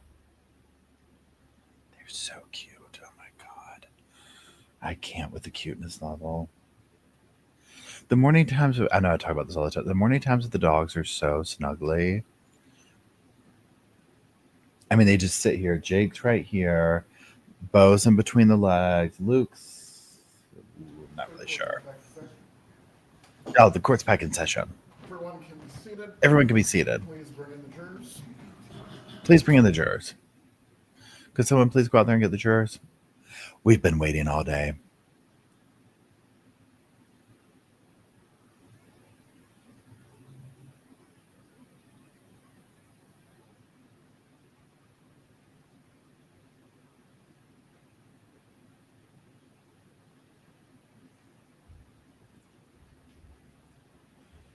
I said, hey.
Here we go.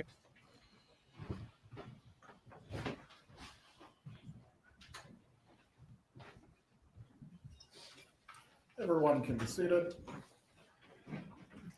Members of the jury, before the cross-examination begins, the state is going to ask one additional matter or a few additional matters to Agent Sanford. You may inquire.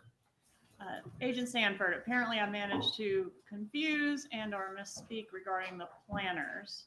So the planners are a physical book that contain handwritten notes, correct? Correct. It's like a yearly calendar that has days, individual days on it that you can write notes under each day. And the planner that was seized, or at least one of the planners that was seized at the search warrant in 2023 was the 2023 planner, correct? That's correct. And that's an item that was seized by another agent, not you. That's correct. Okay. But you also came into possession of the 2014 planner, which is the planner from the year of the murder, right? Yes, ma'am. And some or all of that planner was provided by Mrs. Adelson's prior attorney, Correct. not pursuant to the search warrant. That's correct. Okay. And it is in that planner from 2014 where Dan Markell's tag number was recorded. Yes, ma'am. That's correct. And on that exhibit, State's Exhibit 142.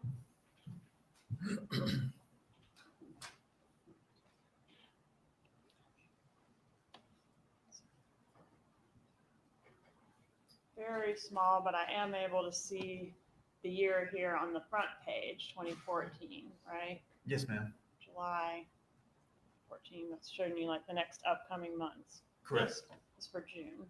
That's Yes. correct. Okay. But in the very back of that planner, there's a place for names and addresses and notes.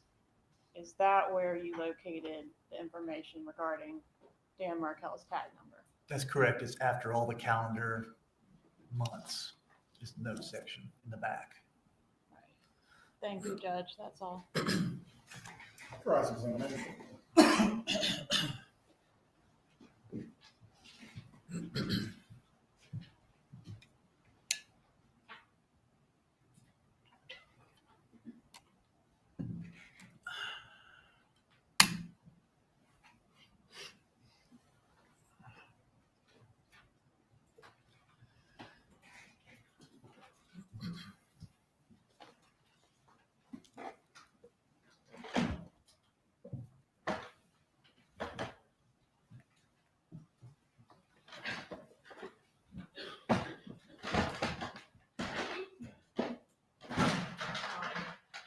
Trip over that. I try to approach you, so I'm trying to get in front of it.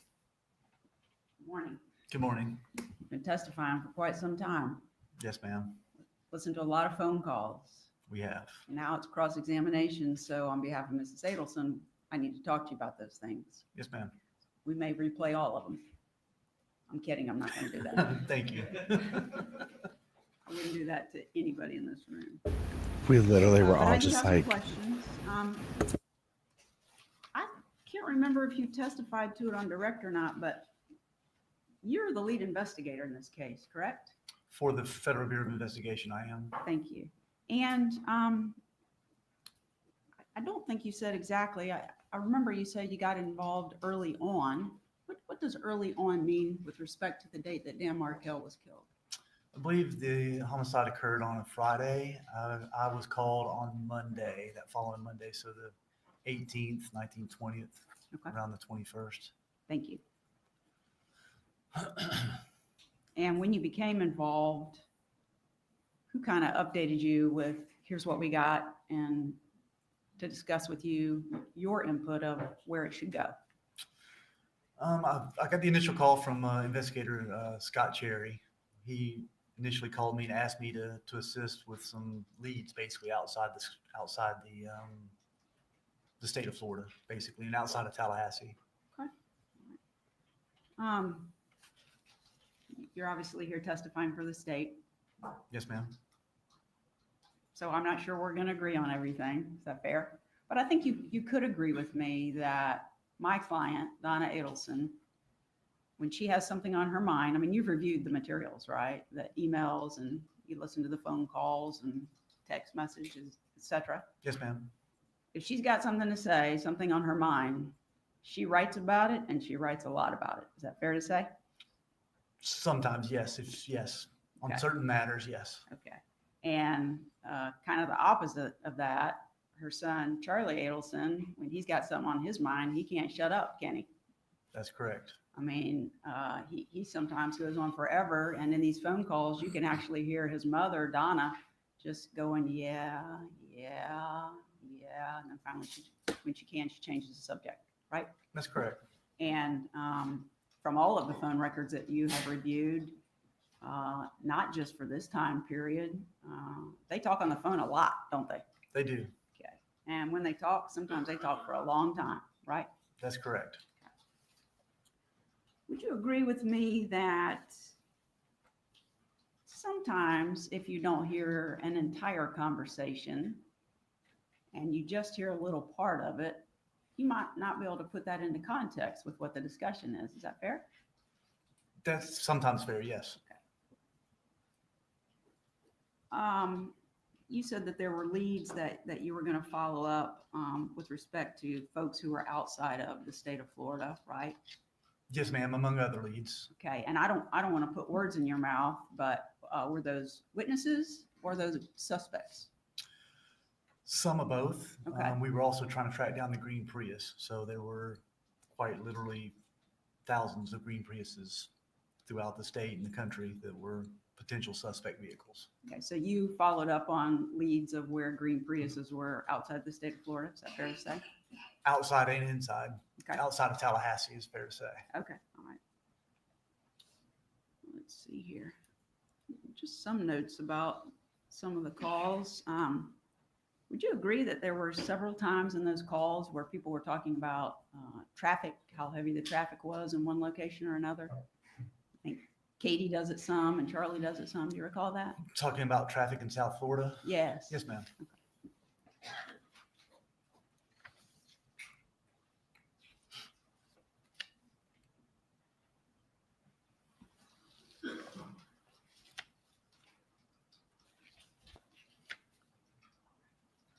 Now, during the calls that we listened to, these are wiretap calls that have been recorded. That was your testimony?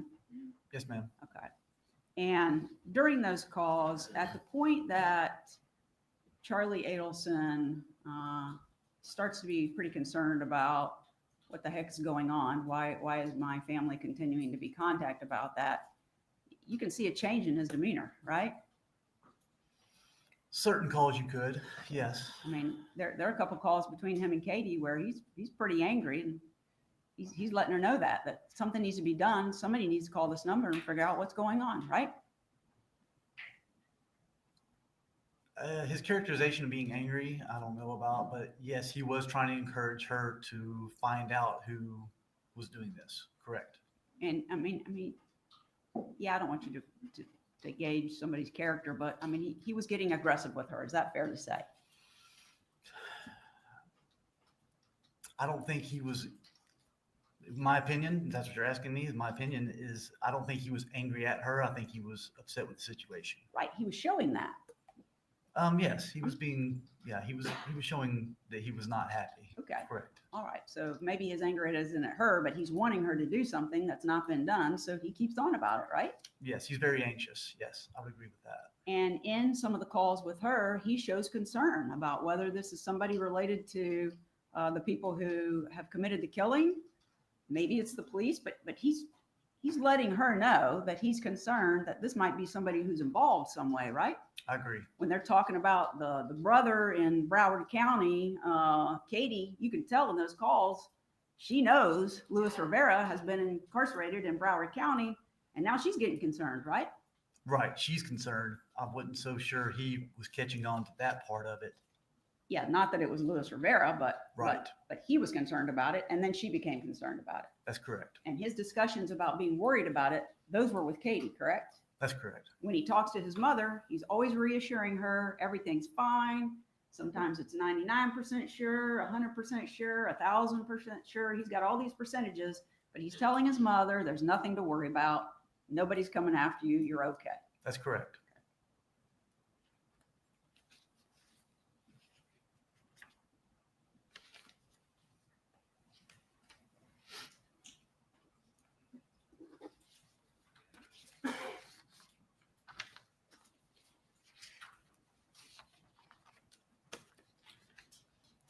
All right. So this investigation was pretty lengthy, fair to say.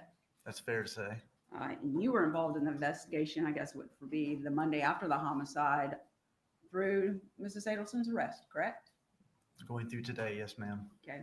We want to talk about the period from when Danny Markell was killed. I should say we want to talk about, my questions are going to relate to from the date that Danny Markell was killed through the date of her arrest. Okay. And I know you got records of some people's records, phone records, et cetera, that were from prior to Danny being killed, correct? Correct. Emails, et cetera. Correct. And my questioning will address those as well, okay? Okay. I want to ask you a question. You have testified about getting a wiretap, right? I didn't personally get the wiretap, but I've testified about the wiretap. Correct.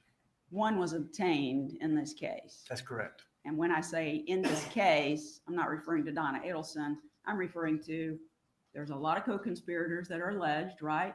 Correct. And wiretaps were approved by the court for 2 people in the case, correct? Yes, ma'am. So the only wiretaps you got from the date of Danny Markel's homicide through Mrs. Adelson being arrested were on Charlie Adelson, correct? Correct. And Catherine Magbanawa, right? The only ones we got on this case were. That's Okay. correct. All right. And in this case, I mean, who I just included. I mean, you testified Luis Rivera was arrested, correct? Correct. And he entered a plea deal, Correct. okay? And Sigfredo Garcia, the one who did the killing, he was arrested. That's correct. And convicted. And we'll go back to that in a minute. Then you got who? Charlie Adelson and Catherine Magbanawa, right? That's correct. And then you have Mrs. Adelson who's been charged, correct? Correct. So of those 5 people, the only wiretaps you ever got were on Charlie Adelson and Catherine Magbanawa, correct? That's correct. There was a previous wiretap on Luis Rivera. Okay, all right. When you say previous, what is that time period? That was in 2014 and I think went into 2015. So it was one wiretap that you got that was extended. It was not our wiretap. It was a different agency's wiretap that were investigating him for the crime that he was incarcerated for. Okay, not for this case. Not for this case. Correct. But there were available recordings that we reviewed Okay, of his wiretap okay, all right. that assisted us with this investigation. Okay, thank you. And to get a wiretap, there's a process you have to go through, right? Correct. An affidavit or basically showing probable cause has to be submitted to the court, correct? That's correct. A petition for a wiretap has to be submitted to the court, Yes. and the court reviews it. And if the court approves it based on the probable cause and the petition, here in this case, it was granted twice, right? That's correct. And in what has to be shown in this affidavit is probable cause, right? Correct. And what is your working knowledge of what probable cause means? My working knowledge. Yes, sir. It's evidence that is built upon that is shows a pattern of what can be beyond a reasonable doubt. Not beyond a reasonable doubt, but brings upon reasonable suspicion upon something. Okay, great. So I'm glad you clarified that.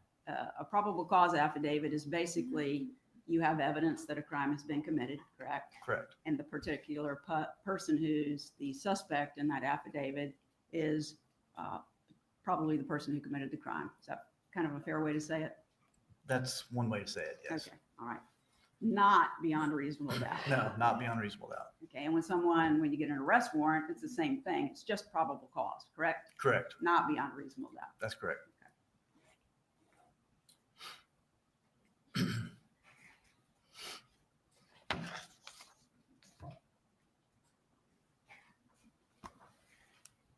Now, I don't think you were asked about it specifically, but as the lead investigator on the case, you're familiar with the circumstances of Mr. Markel being killed, right? Yes, ma'am. I mean, he was followed by Sigfredo and Garcia and Luis Rivera the day of his murder. Yes, ma'am. They followed him from his house to the preschool that the children went to, right? Correct. They watched him walk the children into the school, correct? That's correct. And then when he left the school and went to the gym, they followed him there, right? Correct. And after he was done with the gym, they followed him to his home. That's correct. And during the course of this morning, besides those actions, what's happening is there's communication between Dan Markel and Wendy Adelson, right? That's correct. And they're exes at this time. The divorce is final, right? Yes. Okay. And I think the communication that was spoken of here was Danny Markel. He leaves a voicemail for Wendy that morning, right? I believe so. That's correct. I can't recall if you were the witness where that was played or not. Were you? No, ma'am. Have you listened to it? It's been a long time ago. Would you agree with me that it was a pretty pleasant message? I can't disagree with that. Okay. I mean, Mr. Markel was being friendly about, he and Wendy potentially getting together. to discuss one of the children's school that they might be going to, right? Yes. He even yes. suggests, I think, that they could meet at the school and take a walk and talk about it, right? I don't recall that part, but it was pleasant. Okay. You are familiar with the text messages that took place between them after that phone call, right? It's been years since I've looked at them. Okay. You're not going to be able to answer any of my questions about those then. I might not be able to. You can try. We got other witnesses. We'll go on if you don't know them, okay?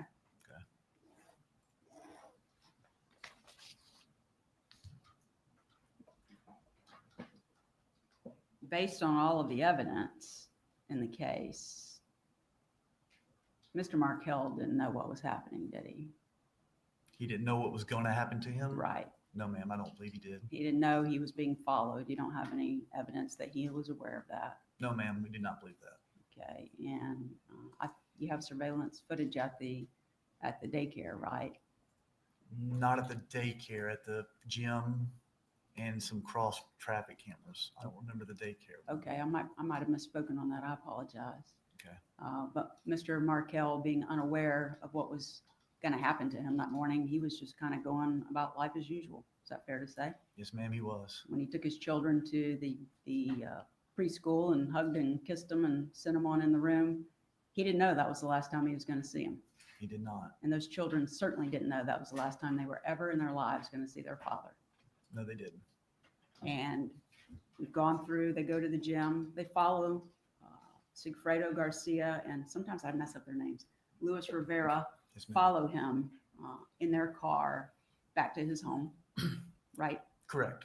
And the evidence is that Sigfredo Garcia, they pull up behind Mr. Markell in his driveway, right? Correct. And the car's still running. Mr. Markell is still inside of it. And from the evidence you're aware of, he was talking on the phone to someone. That's correct. And he at least is alerted from the evidence that you obtained that somebody is in his driveway and he doesn't know who it is, right? That's correct. And from the evidence that you have reviewed, what happens is Sigfredo Garcia exits the car and he goes up and through the glass shoots Danny Markell twice, right? Correct. Once in the cheek area and one time almost right between the eyes. That's correct. So the investigation really begins in the case when the neighbor, I think his name was Mr. Geiger, he calls 911, correct? Correct. And he's already testified to what transpired that made him make that call to 911. But as soon as 911 is called, the investigation starts. Is that fair to say?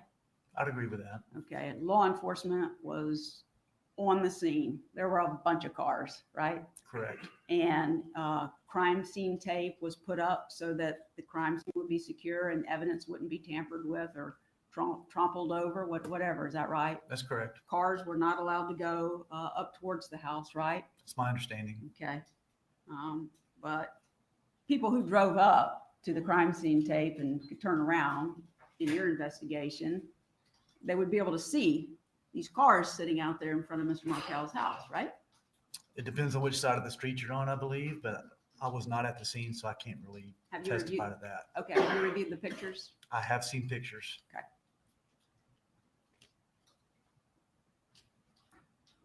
Now, I don't recall what time it is, but sometime in the afternoon, I think it was TPD, located Wendy Adelson having lunch with some friends, right?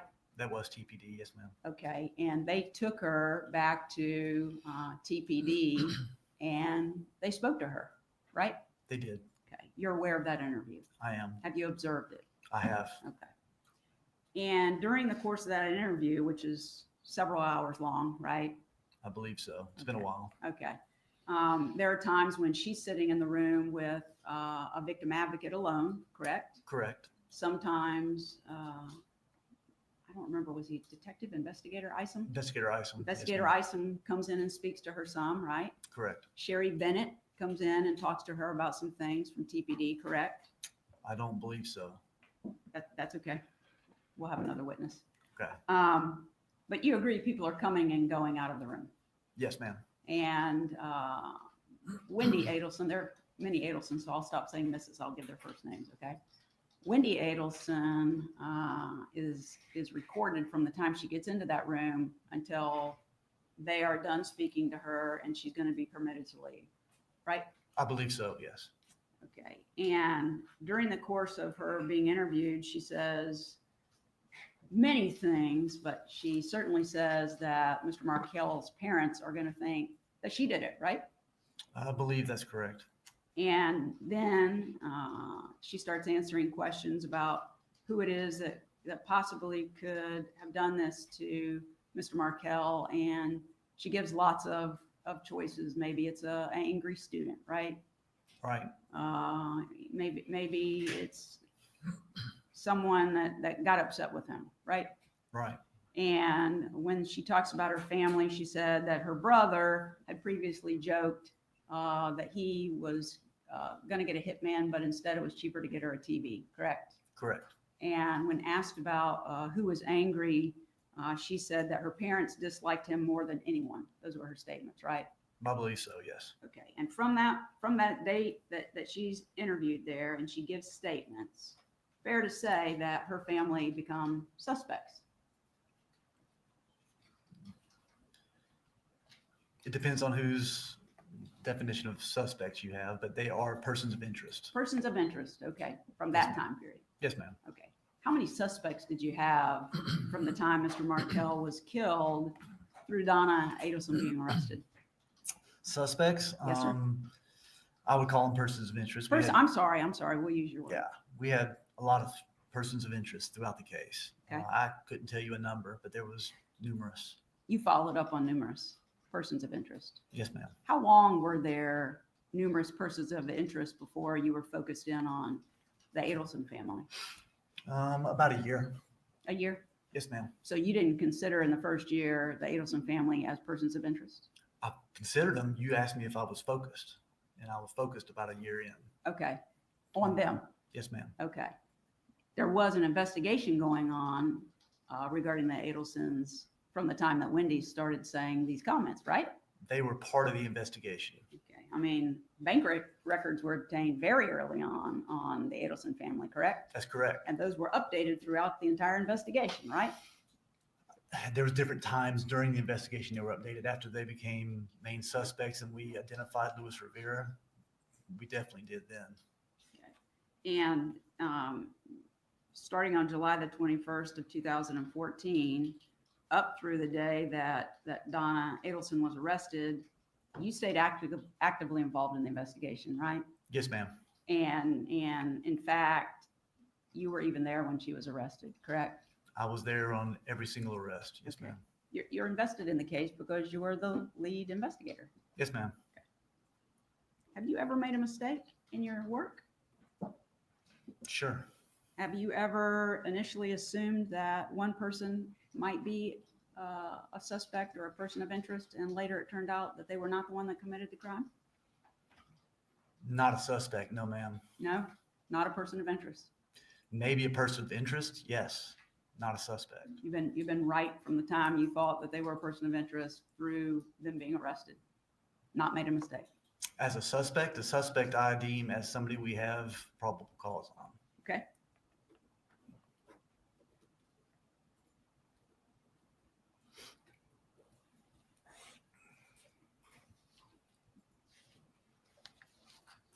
All right.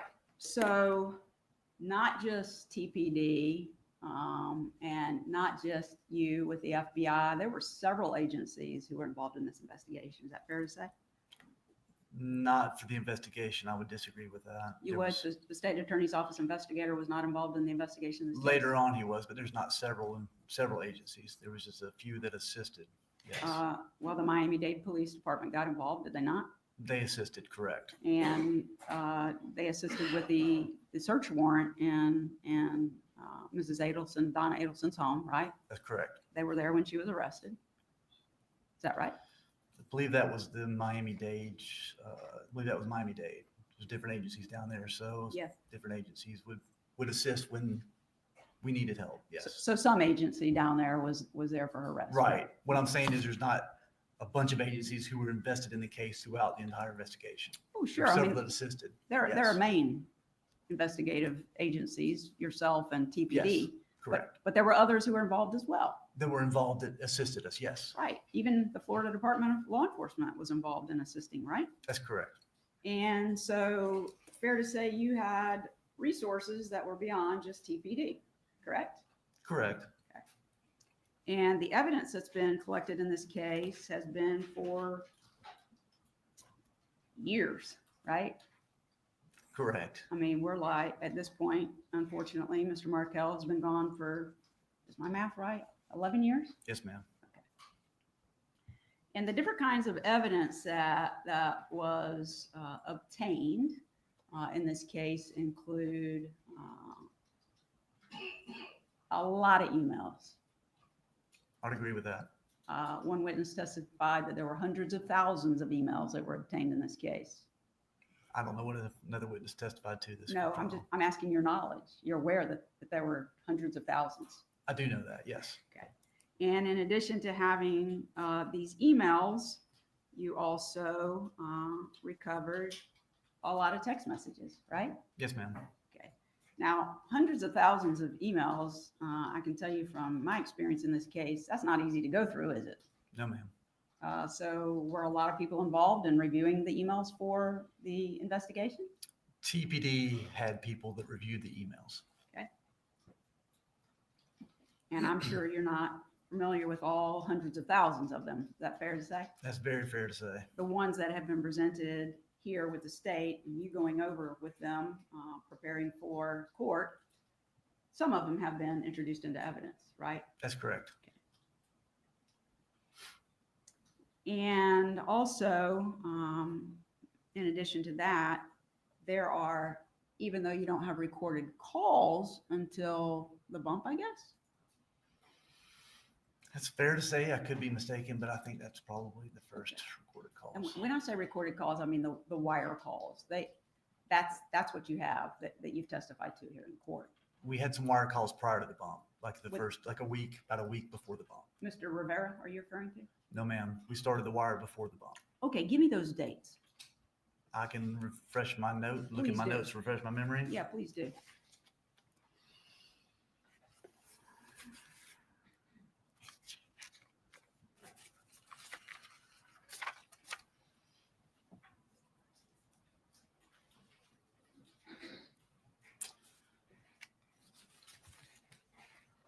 It looks like 4/8 of 16 is when we started the wire on Mr. Adelson, Mr. Charlie Adelson and Catherine McManwell. And that went all the way through, is it June the 7th? I should refer to my notes again. Please do.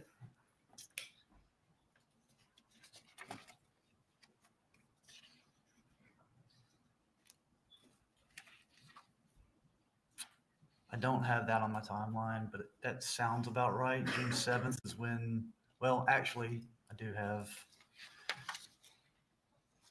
So we did actually get another couple of wires after Sigfredo was arrested. I'm sorry, after I interviewed Mr. Garcia, he went and bought 2 burner phones, and we went up on those phones also. Okay. As he was arrested, I interviewed him, released him. He went and bought 2 burner phones. We went up on those phones also, and then we ended up arresting him. And then shortly after that, we went down on all the wires, on the 2 wires and his 2 burner phones. Okay. With respect to Charlie Adelson and Catherine McBanawa, those ended around June the 7th, correct? Yes, ma'am. I believe that's correct. Okay. In addition to those recorded calls that you have, you also, in this investigation, have what's called call detail records from even before Mr. Markel was killed, right? Yes, call detail records showing the calls back and forth, date and times. Just, yes, ma'am. Not just back and forth between people here, but other people too. Right. All it's their phone records. There's no content is what it is. It's the Correct. call detail records. Yes, ma'am. So you got those for an extended period of time, right? We did. Many years. Yes, ma'am. And you talked about TPD reviewing the emails, the hundreds of thousands of emails. How about the recorded calls? Was someone listening in on those? Which recorded calls? for the bump. So you're talking about the wire calls? Yes. Mhm. Yes, we had people who had to live monitor those calls. We can't just record them without somebody sitting there and listening to them. They have to minimize them as they go. Let's talk about minimizing. Minimizing is when there's a point in a call where something's being discussed that's not relevant to your investigation. Is that fair to say? That's fair. And so the minimization takes place in that click. We're not recording that part. We're not listening to the part. How does that work?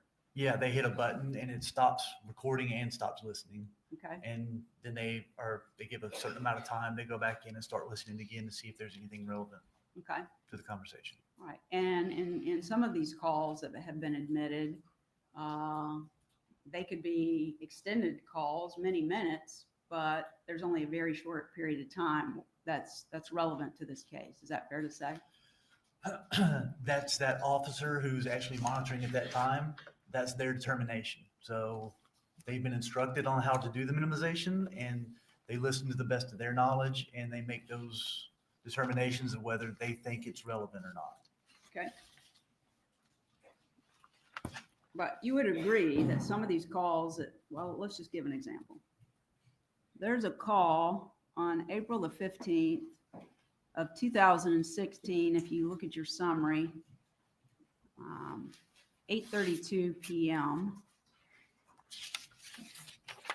And it says it's 50 minutes and 9 seconds. Do you see that? You said April 15th, you have the call number? 2016. Oh, I'm sorry. It's 989. Oh, perfect. Yes, ma'am, I see it. 50 minutes long, yes, ma'am. For 50 minutes, they're talking, but they're not talking about this case for 50 minutes. Fair to say? Fair to say they're not talking about this case in regards to the actual, I would say it's relevant to the case. It's relevant to the case. Yes, ma'am.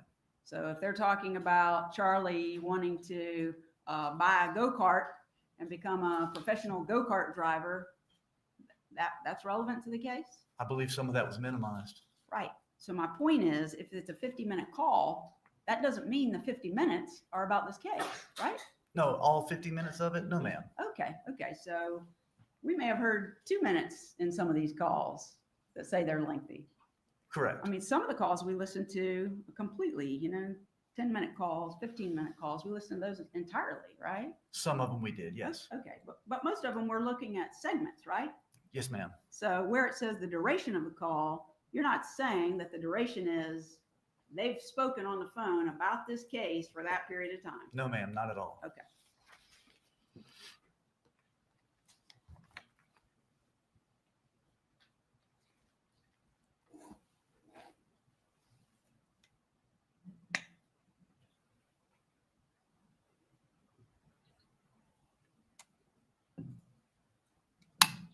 I know I'm going to get this wrong because I get things wrong. So I'm not going to pronounce this right. I can't remember if it's Jeffrey Lacoste, something. I say Lacoste. Okay, I don't know Lacoste. either. All right. Was he a person of interest? I didn't deal with Mr. Lacoste. I never interviewed him. I had no real dealings with him. So As far as your knowledge in the investigation, was he a person of interest? at some point, I'm sure he was.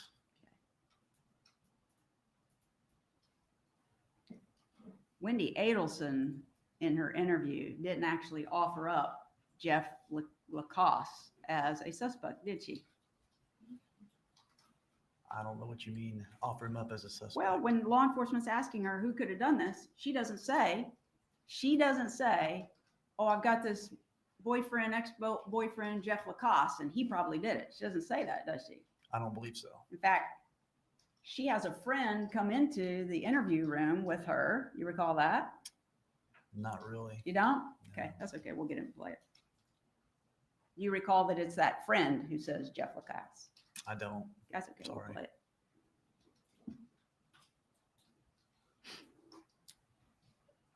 How many witnesses do you think you interviewed? Witnesses? Yes, sir. I'm not sure. I couldn't even. Hundreds? No, not hundreds. No, Less than 50? less than 50. 25? Witnesses, yeah, definitely less than 25. Okay. And what about persons of interest? How many did you interview? Me personally, Yes, sir. just a handful. Handful.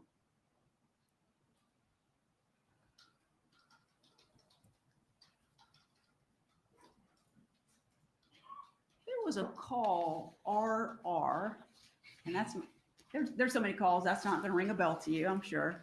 I'm not even sure if looking at your summary, it's going to ring a bell. But you were here when the calls were played, obviously. Yes, ma'am. And call RR is on April the 29th of 2016 between Catherine Magbanawa and Charlie Adelson. It says the duration is 10 minutes and 20 seconds. Yes, ma'am. Do you recall that there was a call played, a recording played yesterday where they're talking and there are some pretty inappropriate comments about her breasts? That's not how he or she referred to them, but remember that call?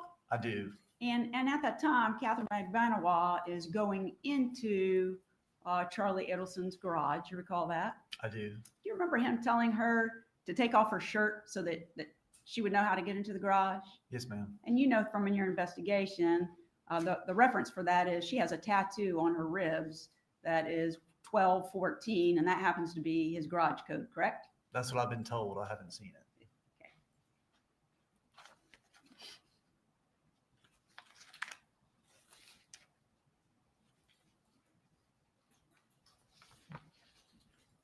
Is it fair to say that the information that was obtained in these recorded calls was used in your investigation to determine if you're moving forward on a person or not? Is that fair to say? That was a piece of it. Okay. Yes. It was. Charlie Adelson in the Dolce Vita recording, that was played with you, right? Yes, ma'am. And that's where Katie and Charlie are meeting at a restaurant, right? Correct. April 20th of 2016. Yes, ma'am. Sounds right. And in addition to a recording inside the restaurant where they're talking, I guess there's some pictures also, right? Inside the restaurant? Outside the restaurant, they take pictures. Outside the restaurant when they were on the sidewalk. Yes, ma'am. That's before or after they go inside? After. Okay, so they go inside and they're there for an extended period of time. Is that fair to say? Correct. And there's one or more agent or officer of some sort in there with concealed recording devices trying to capture their conversation, right? Correct. And you recall that in Dolce Vita, Charlie tells Katie, "Trust me, I'll keep you full time, so you're going to get your checks." He says that, doesn't he? I believe he did. Yes. And you considered that as part of your investigation? Considered that statement? Yes. Sure. Sure. Okay.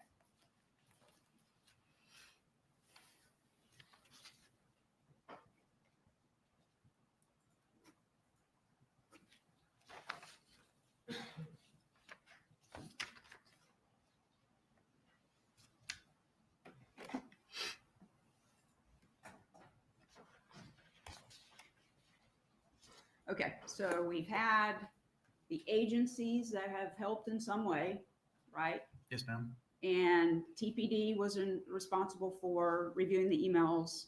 Who was responsible for listening to the calls? It was TPD was monitoring the calls. They had officers assigned to shifts Okay. monitoring the calls And they live. did- Live, they did it around the clock, right? Yes, ma'am. And Well, it- I don't remember. I don't recall doing a night shift, a late night shift, but we could have. I don't remember. Okay, many hours a day. 9 years They're ago. listening in on all the phone calls of Magbanawa and Charlie Adelson. Is that Yes, fair to ma'am. say? Okay. Correct. And these people who are listening in, how are they getting the information to the investigators on the case when they hear something that they think is relevant? How does that process work? There's different ways. Sometimes they would call us directly. Sometimes myself or investigator Ison would be in there, or other people on the squad would be in there, or they would relay the information through different means. Okay, and you say in there, you mean actually in there where they're listening to the call? In the wire room, yes, ma'am. Okay, and were you actually listening in on the calls as well? No, ma'am. I was mostly in South Florida Okay, during a lot of the wire. I Okay. would go in there and review calls because we can go in there and they would mark them pertinent, what was pertinent, non-pertinent. So we would have to go in and listen to calls that had already been made and recorded. And that's where we would have to go to listen to them. Okay, when you say mark permanent, what did you say? Pertinent. Pertinent, I'm sorry, I misspoke. Pertinent or not pertinent? You said they're marked that way. Did you get some kind of printout or something that showed you that? There's a database, computer database that we could go in and log in and see these calls listed. Yes, ma'am. And so yourself and ISOM and maybe others had access to go in and listen, right? Yes, ma'am. Okay. If there was something really urgent, is somebody letting you know that right away? Yes, usually we left them instructions Okay. to do that. And Yes. something urgent would be, oh my goodness, somebody's meeting up, right? Yes, ma'am. And so the resources that you had in South Florida at the time, including yourself, is some of these people are going to be meeting up. We need to go see what we can capture. Is that right? There was a short period after the bump that we did that, not throughout a long period of time, of course. Sure, right. Okay. During the bump that's going on, that I'm referring to the bump as not just the day they meet on the street, but that period of time where you have the wire live down there. Okay. Yes, ma'am. Okay. And during that period of time, yourself, you were there. Were there other people on standby to assist you, I had some other FBI agents that are assigned to Miami Division that were assisting me. including the individuals who went in and did the recordings? Is that fair? That's correct. Okay. And you said you were there for some of them. Which ones were you there for?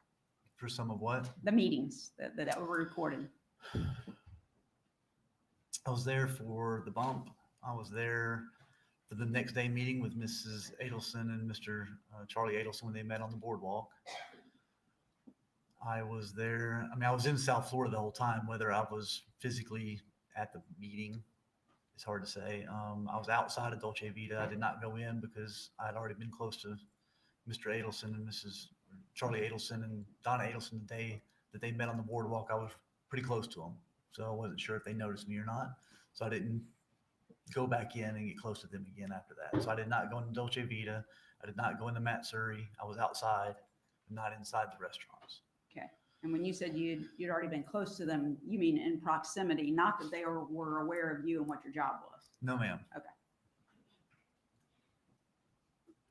And also in this case, there was use of, I guess, firearms experts. Was that at FDLE? That would have been FDLE. And the purpose of that in the investigation was to determine if both of the projectiles came from the same weapon, right? I don't believe we had that examination done. That's okay. That if you don't recall it all, we'll 'Cause we talk about that didn't- from somebody else. We Yes, sir. didn't recover the weapon, so we did not have a You weapon didn't to have the weapon, compare. right? Right, to But you compare. you can compare two projectiles from the markings on them to see if they came from the You same could. weapon. Okay, Correct. all right. And you said you had surveillance videos from the gym.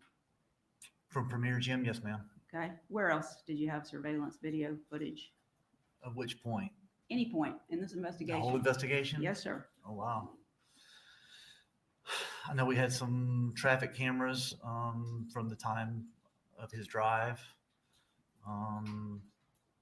You're talking about when Mr. Markell was driving the kids to the daycare, right? and when he was driving to the gym.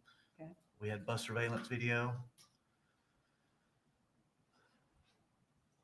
Okay. And you referring to surveillance video? We had some surveillance video of inside Dolce Vita, along with the recording. We had some recordings of when they came out of Dolce Vita. That's all I can recall right now. I'm sure there's probably more, Probably more. possibly. Okay. Oh, surveillance video from the bank when I located Mr. Rivera and Mr. Garcia going to the bank immediately following the homicide on the way back from Tallahassee. They stopped at a bank and an ATM. I Right. got surveillance video from that ATM. Right. Um, Let me ask you this. The co-conspirators is how I refer to them, the co-conspirators that have been tried and convicted. The first question is, were they followed prior to their arrests? which ones specifically? Any of the ones that have been tried and convicted? Followed prior to their arrest? Yes. Like the day of their arrest or No, anytime? Anytime before that. Yes. Sigfredo Garcia, And Catherine McBanwell, I had electronic video surveillance on the residence. That means somebody's there watching their residence? No, ma'am. How do you get that then? We use cameras. Cameras. Yes, ma'am. Well, I don't want you to. And we also did some surveillance on Catherine McBanwell when she went to go meet Charlie Adelson to pick up checks before the bump. We did surveillance on her then. How did you know she was going to pick up checks? We were already up on the wire that Okay. week prior. And that's the photo that was shown to me earlier in the trial of her getting out of the black car and getting into Charlie's car. That was for picking up checks. Yes, ma'am. The check she picked up came from Charlie Adelson. Well, he gave her the check that day. Okay. Correct.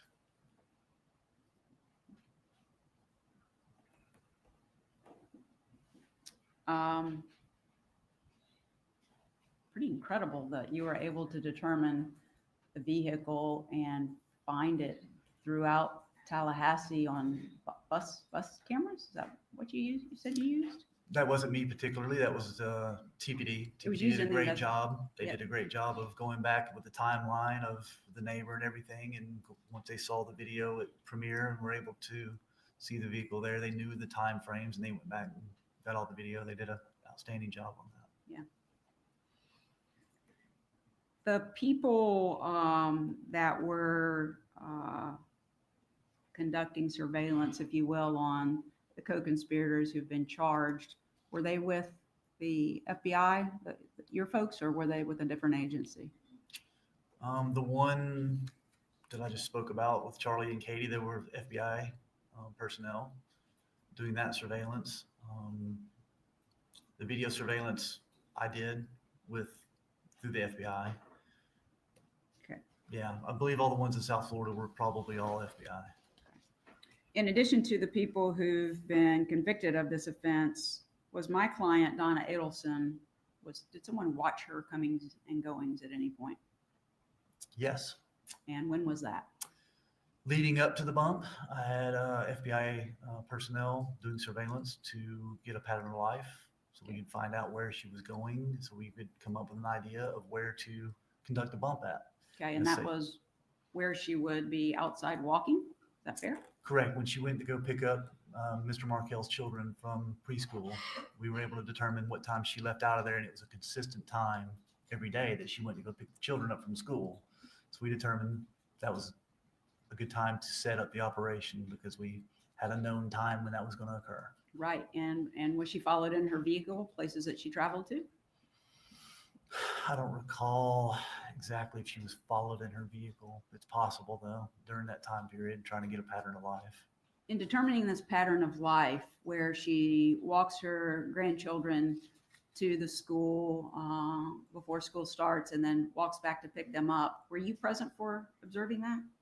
Not on those days. On the day of the bump, I was. Okay.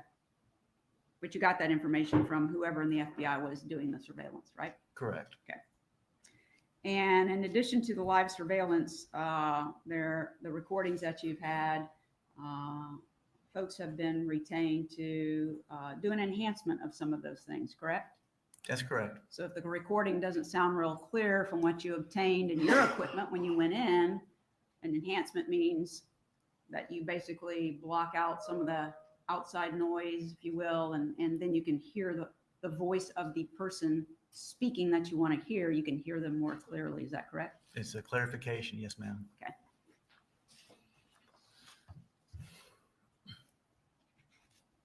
And in addition to all of the things we've talked about, cell phones were recovered in this case by law enforcement, correct? Yes, ma'am. And some computers as well, correct? Correct. And those were searched, right? As far as I know, yes. You didn't participate in that part, No, ma'am. but you're aware in the investigation that material that has been used in prosecuting these individuals came from those phones and computers, right? I am. Okay.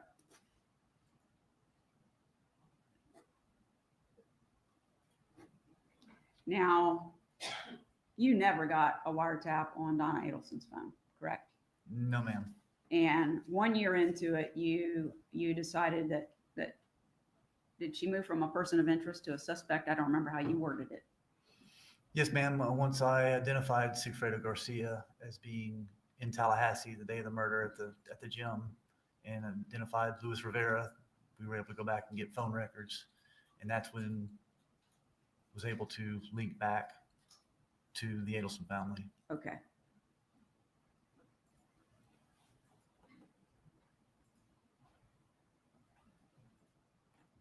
And you've testified on direct when each person was arrested. I guess it would have been Garcia first, and then Rivera was already incarcerated, right? That's correct. We still visited him, and he was I can't remember if it was a complaint or an indictment, but he was still indicted under this case. He was indicted, okay. But at the time he was indicted, he was serving a prison sentence in federal prison, is that right? Yes, ma'am. He was in Coleman FCI at the time. And his sentence for his federal case was what?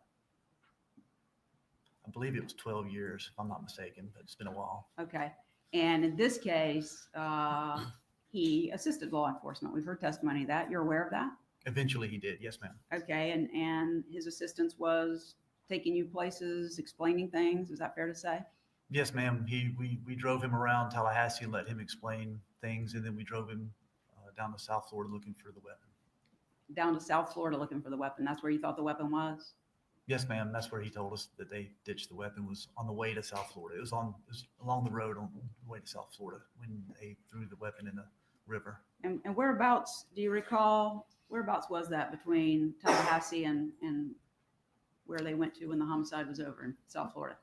Where he said he dumped the weapon? Yes, where did Yes, you? ma'am. It was in Tampa, outside of Tampa. Okay. We finally identified a bridge that he thought looked like the bridge that him and Sigfredo actually threw the gun away, but he was driving. But you didn't locate it.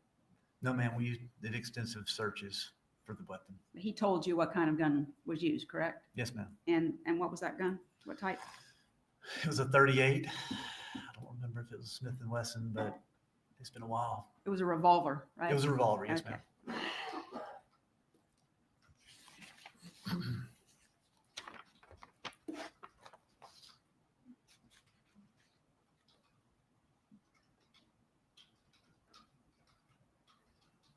You recall that in around June of 2016, so after this bump period and the ending of the wiretap, that the probable cause in this case, it was leaked out, wasn't it?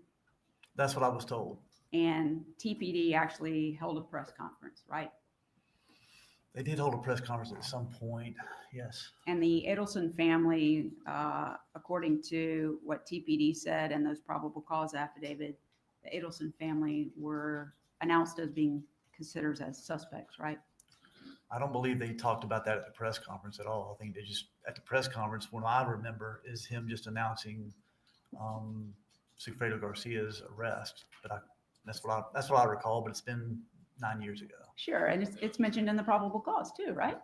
It was mentioned in the probable cause, yes, ma'am. That's not the press conference, though. Yeah, I made a mistake. I asked a compound question. I included them both, and Okay. obviously the first thing I said was the press conference, and that's what you picked up on. So that's my fault. Okay, no problem. Okay.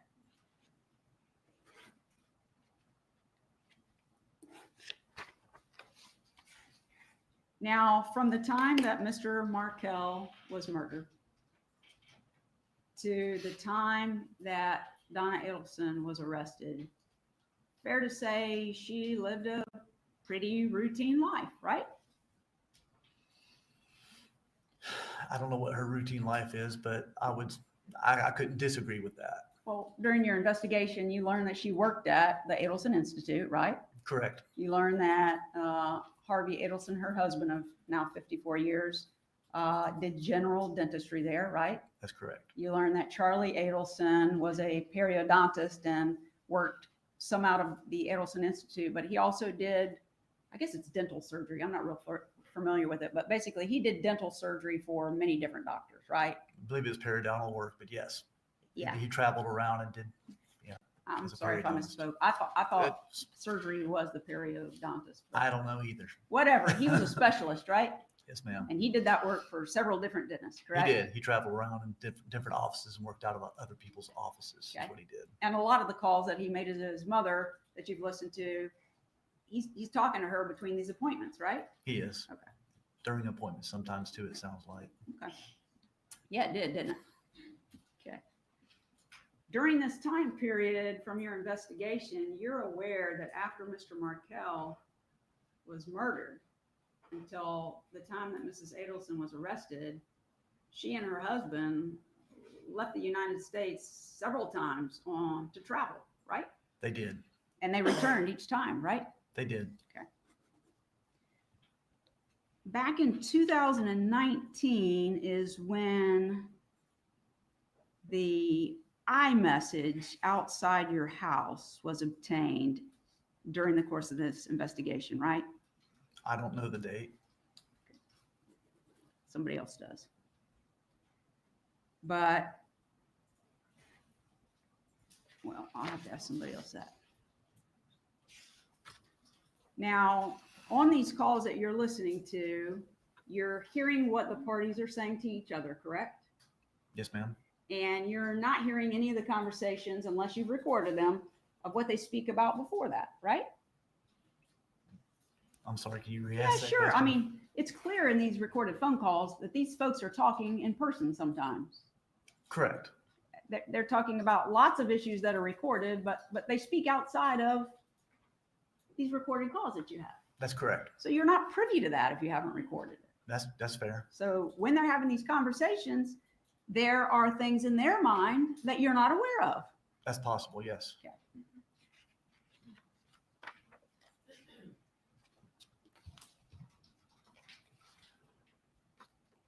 Now, all of these calls that have been played here today, they were considered as one of the pieces of your investigation, right? One of the pieces. Sure. Correct.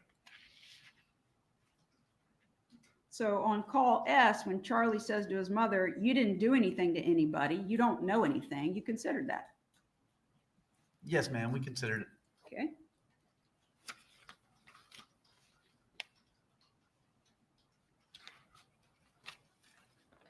And on these calls where Charlie Adelson is talking to his mother, you would agree that at least the majority of the conversation comes from Charlie, right? I would agree with that, yes. Sometimes the overwhelming majority of the conversation. Is that fair to say? Sometimes, yes. And there are times that Mrs. Adelson is talking to Charlie on the phone and she says, we'll meet up and talk about it.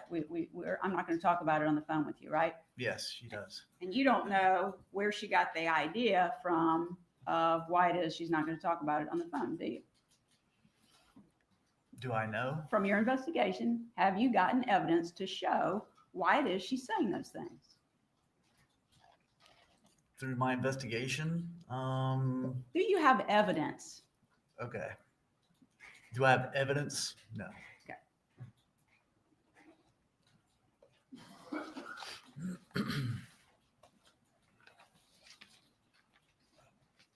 Now, Catherine McBanawa, well, Sigfredo went to trial and he was convicted, right?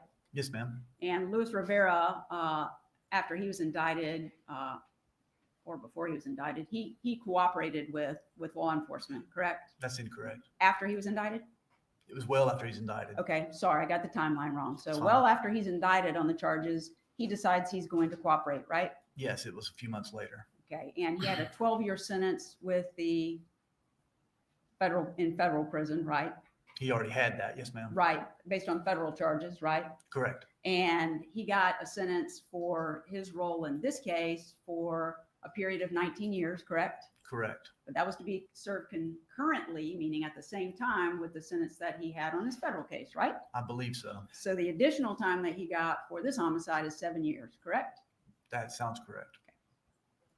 And Mr. Garcia is the first one to be tried and convicted, right?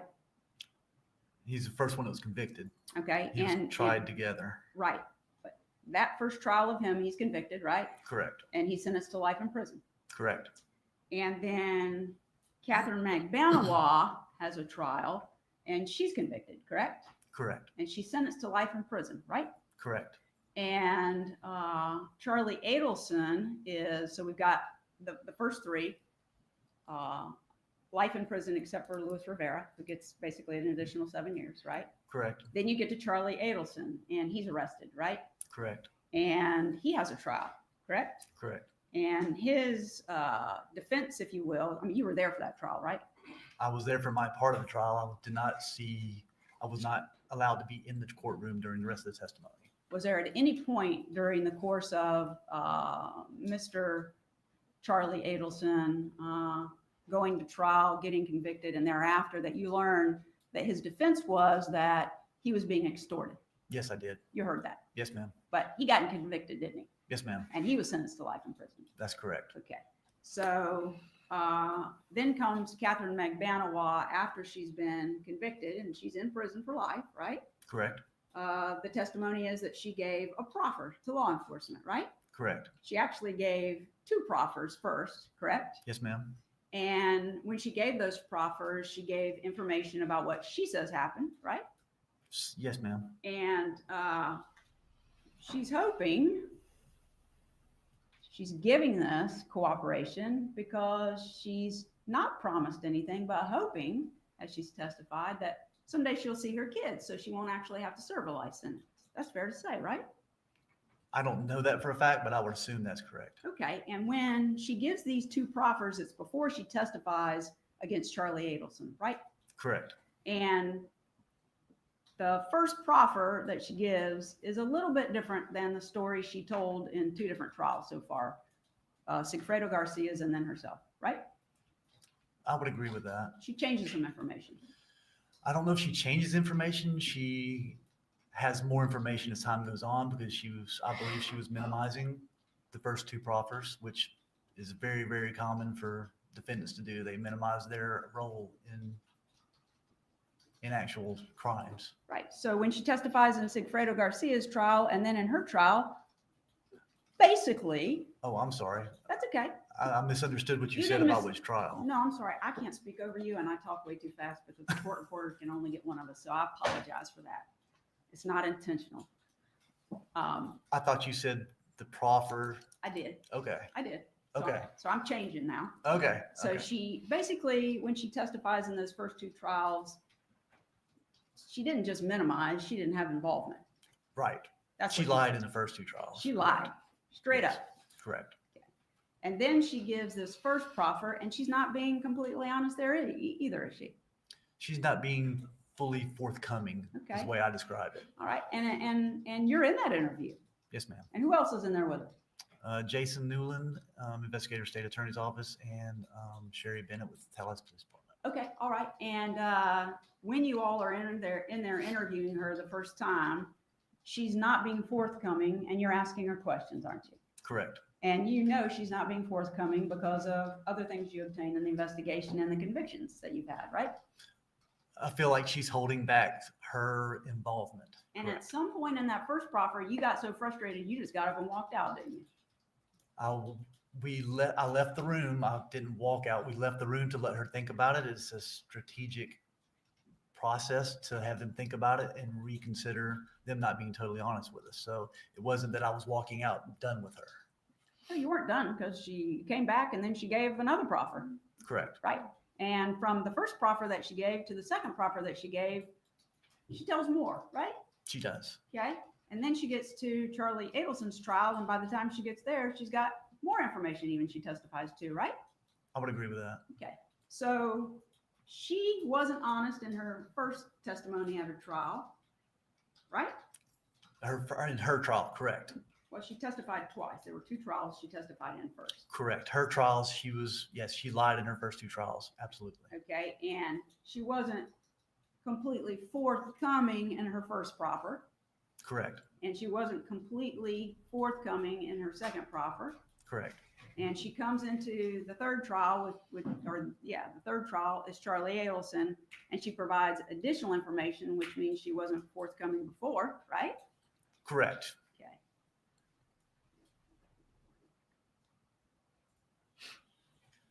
And then she's been here in trial. Are you aware that she's testified here? I'm aware she was here, but I know nothing about it. Right, because you're under a rule that you can't talk about the case, correct? That's correct. are you real familiar with all of the testimony and proffers that she's given in this case? No, You're not? not real familiar. Yeah. I can't say I'm real familiar. Depends on what it is, I guess. Are you real familiar with what she testified to in Charlie's trial? I don't know if I can say I'm real familiar with it. That's okay. We'll get that information and get it to the jury.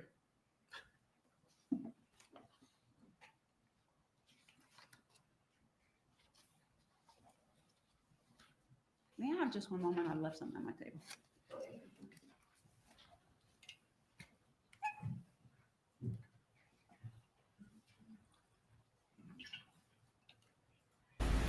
Incoming Paul voice. Incoming Paul voice.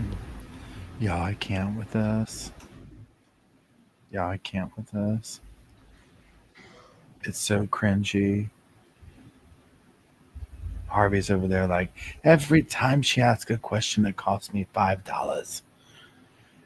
This is the bottom of the barrel. I mean, I get where she's, no, I'm lying. I don't know where she's trying to go. I have Brenda says I need some death cap stew. Me too. Let's make a batch and just end it all. Seriously. Please let us go to lunch, Judge. There was some testimony about Mrs. Adelson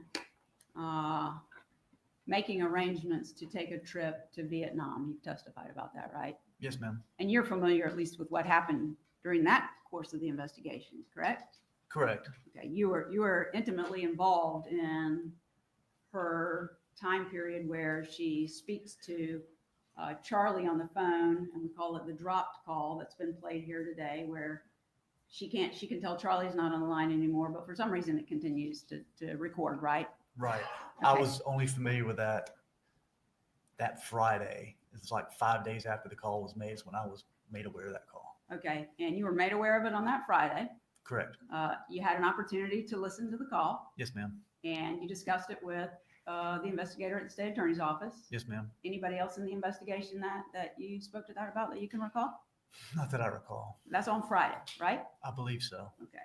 So you have the information from that call on Friday. And at what point do you learn that she is getting a ticket? Monday morning. Monday morning, the date of the flight. Yes, ma'am. Is that right? Where were you at? When I found out that she was flying, Yes, sir. I was at home. At home here in Tallahassee? Yes, ma'am. Okay. All right. I'm not going to ask you where that is. Thank you. So you're at home in Tallahassee, and how did you find out about she got a flight? I got a call from a contact that I had reached out to. He checked again Monday. He's the same one that checked to see if there was anything on record of flights being purchased. And he called me Monday morning, said he checked again and saw that there was a flight going to Vietnam. Okay. So this was a contact that you had that was looking to see if she was booking flights. Is that right? No, ma'am, it's not that. It's a government agency that shows people traveling overseas. They were able to check a database to see if there had been anything that was traveling overseas. Okay. So they were checking to see if she had arranged a flight to go overseas. Correct. Okay. And you learned about the call on Friday. When did this start that they were checking to see if she had booked flights to go overseas? Friday. And you were concerned about her getting a flight to go overseas based on what was learned in the conversation that was recorded that she was not aware about, right? Correct. Okay. So you start looking and you find out, or you don't look, I'm sorry, your contact notifies you Monday morning that she's booked a flight. She's going out of town. Correct. At that point, you knew it was Vietnam. Yes, ma'am. And you knew that there's not a treaty, I guess. There's not a, extradition happens in different ways, correct? That's correct. So some countries like Vietnam say that they don't automatically extradite, correct? Correct. It's much But- more difficult. Right, but they do extradite, correct? In certain cases, they do. Yes, Right. It's kind of a case-by-case thing. it is. And one of the things that they happen to extradite for is murder, right? I don't know that. You don't know that? You I'm didn't not sure. investigate that? I didn't investigate that now. Okay. So she's booked this flight and she's going to Vietnam. When did you find out that it was a one-way ticket? I don't recall. Don't It recall? was. It could have been that morning. It could have been later in the day. I'm not sure. Okay. before the date that you listened to this call, there was never a warrant obtained to arrest Donna Adelson, was there? No, ma'am. And all you know about leaving town comes from the phone call and your source who tells you that they booked a flight, right? That's correct. You don't have any idea besides that phone call what the conversations are that are going on about this trip to Vietnam, do you? Outside of that, at that point, no, ma'am. Okay. Any plans that they have actually made for a return without a return ticket at that point, you don't know about. No, I could not find anything. No, ma'am. You don't know what they were planning to do. No. But you did learn at some point in this investigation, before we sit here today, that they actually had the plan to return because one of their grandsons, one of Mr. Markel's children, had a scheduled bar mitzvah, and they were coming back for that, right? I had heard that. I don't know. You heard it.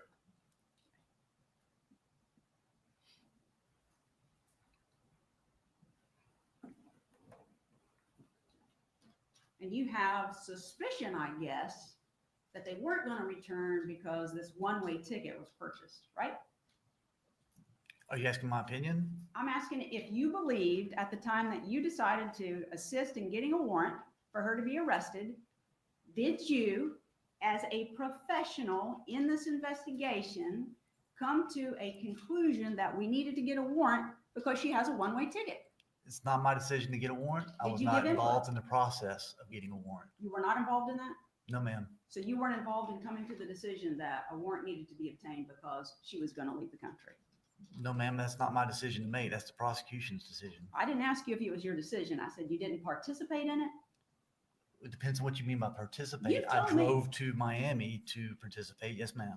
Did you have any communication with any investigation agency in this case about the fact there was a one-way ticket to a country that doesn't extradite and something probably needs to be done? Yes, ma'am. Okay, thank you. I mean, because you got on the road then and went to Miami, right? I did, just in case. Yes, ma'am. Just in case you traveled, No, just in case they got a warrant. just in case they got a warrant. But up to that point, there was no warrant. That is correct. From the date that Mr. Markel was murdered, all of the investigation that took place, right? Yes, Hundreds of thousands of emails, right? correct. Some of them she says bad things about Danny Markel and sometimes other people, right? Sure. And you've got all of that. You've got all of the call detail records, right? Correct. No warrant. No, ma'am. And she's been watched. She's been monitored. No warrant. Yes, ma'am. No, You- no warrant. You got her on recorded calls in 2016 saying what she said. No warrant. That's correct. You got a text message where she says outside your house. No warrant. Correct. You got Catherine Magbanawa, who's come through her lying and not being completely truthful, and no warrant. Yes.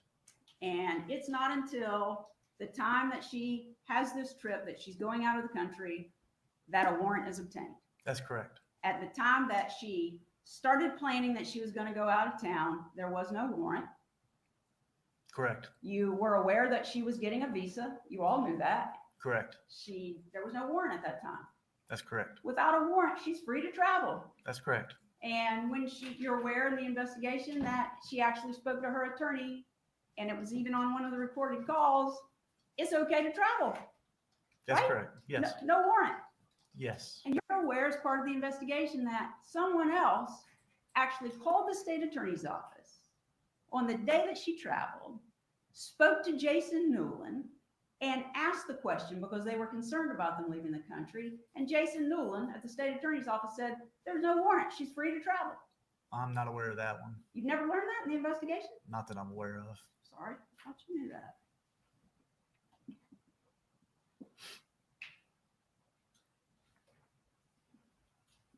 In one of the calls, because you considered all of them, at least pieces of them, Charlie Adelson says to him, his mother, and that's call G, you've never hurt or threatened anybody. And she says, I know. Yes. You at least considered that, right? Sure.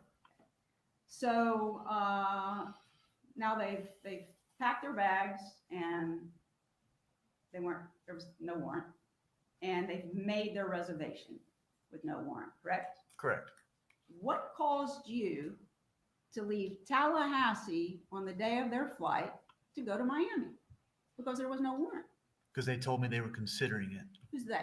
The state attorney's office. They were considering getting it done. Yes, And you weren't going to wait to see if they were going to do it or not. You just got in your car and headed to Miami. that's correct. Because if I waited, I would get there after she was gone. Waited to see if they made up a decision or waited to see if it was approved? If they made a decision, So what time did you leave Tallahassee to go to Miami? it's probably 9 o'clock maybe in the morning, And what time did you arrive in Miami? around 6:30, somewhere around there.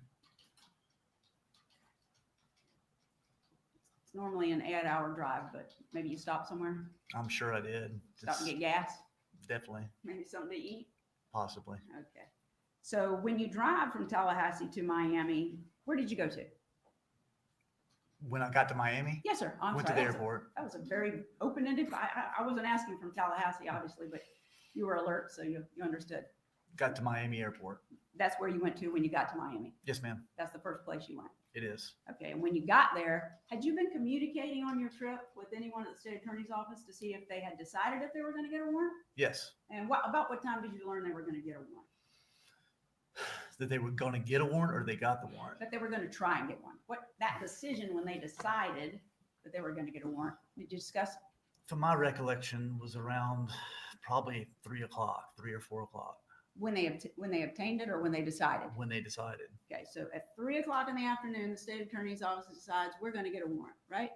I believe so. They were still pushing through to see if they were going to get a warrant, but that was the decision I thought at that point. Okay, around 3 o'clock. So you're still traveling at that time, Yes, ma'am. not actually there. No. And they know that someone calls you, I guess? I don't recall. It was either one of the two. Yeah, either calling me or I called them. Oh, so there was a phone communication. There was. You recall who spoke to? Investigator Newland, I'm sure. Okay, all right. So he says we've decided we're going to try and get a warrant. I believe so. So you keep going, and when you get to the airport in Miami, where did you go to when you got to the airport? Obviously, you went inside, but where'd you go to? I went to the front and met with an agent that I've been speaking with. So who worked there. an agent from the FBI. There's an FBI agent that's assigned to the airport. I'd already reached out and found out who he was and talked to him and just to find out if he was going to be able to assist, to get the local police to assist. And you spoke to him ahead of time. So when you got there, he's the first person you met with. Yes, ma'am. Okay. And everything was in order then? I don't know about in order, but he was in communication with the airport police. And did you relay to him that we are potentially getting a warrant on someone who has a flight? We are going to be here. There's going to be an FBI presence at the airport. I don't know if I relayed those exact. I said there's going to be somebody we're trying to get a warrant for, but yes, Yeah. this is happening. This is where we're at with it. Yes. You have been an investigator for many number of years, right? Yes, ma'am. So I haven't, and I'm sure my choice of words isn't necessarily going to be yours, but at the end of the day, that's what you had told. Pretty much. Yes, ma'am. Okay. And in addition to you as an FBI agent being there at the airport, from the time you got there through the time that Mrs. Adelson was arrested, what other agencies were present and assisting? Just Miami, I believe it's the Miami-Dade Sheriff's Department, who have officers that are assigned there. We did talk to, I didn't talk to him.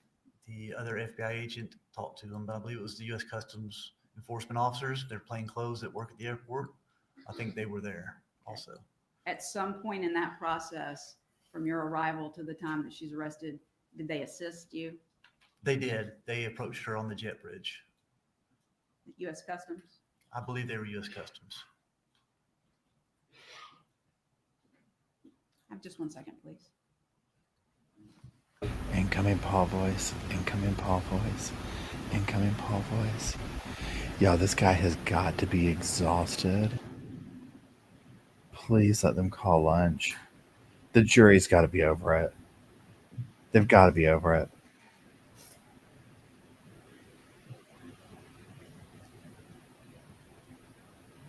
She's like, okay, yeah, Now I want the stuffed crust. Yeah, no, not pineapple. I don't like pineapple on pizza. Okay, yeah. Extra pepperoni's good. Yeah. Also, look at 5 down. Yeah, 5 down is Wendy's next. Yeah. Okay. Yeah, no, look at do the words. It's 5. It's Wendy's next. Donna, do you like stuffed crust? I don't like stuffed crust. Could I just get maybe some breadsticks? Yeah. Yeah, totally cool.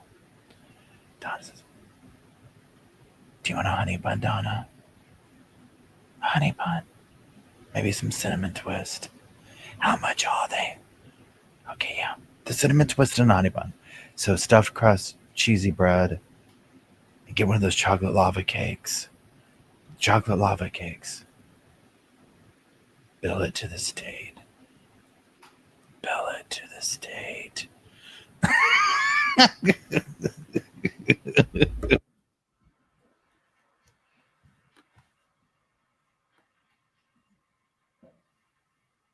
At the time that you left Tallahassee to go to Miami,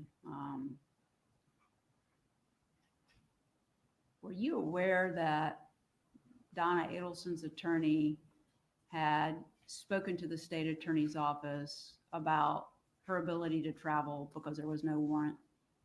No, it's not.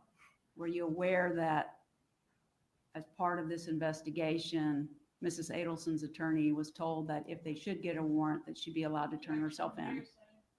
Sustained, please approach. Oh, she thought she had her moment right there. He's looking at the jury. He's like, mm-hmm. Oh, he's giving. He's giving attitude. He's over there like, I don't even like it. I would be, let me tell you what, if I was Dan's parents, I haven't seen it. Is his mom next to him? I'd be, let me tell you what, I'd want to come up over that thing right there. This is ridiculous. She might actually get the horrific claim. Look, he's got rapport with the jury. He's like, yeah, y'all gonna say guilty. He's like, y'all just going back there to sign that paperwork, right? He's like, yeah. You can tell they're kind of looking at him like, when is this gonna be done? I would have no problem with the jury being like, I gotta go to the bathroom. I'd be like, look, it's noon. Yesterday on lunch break, the Starbucks line was insane by 12:05. Is there any way, without, jeopardizing justice and all that, we can knock off here at 11:55? I mean, it's they have the pumpkin spice latte things downstairs, the little sign. It's gonna be crazy. Yeah, the guy over, well, not here, but the guy with white hair, I believe that's Dan's father. Y'all correct me if I'm wrong. With that look on his face, like, I'm gonna kill him. That's Dan's dad, and the mom. I don't know if she's there. I haven't seen her, but obviously the mom's usually next to him. Well, they cleared that out. Oh.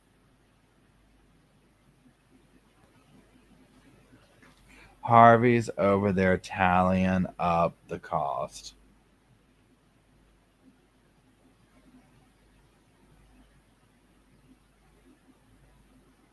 Yeah, this is literally painful. I pray she does not keep him on the stand all day long. He's got to be exhausted. Do you know how, okay, like, think about how nervous you would be up there, how much water you'd be drinking. Yeah, he's trying not to laugh. It's honestly embarrassing because I get, and I'll say this for what's her name, whatever the defense attorney's name is, where she's kind of trying to go with this of like, you went through all the stuff and you didn't come up with a thing until like here. What happened? Whatever, you know what I'm saying? Because it would look better for the defense if they could say they only came up with the thing after a jailhouse person snitched, whatever.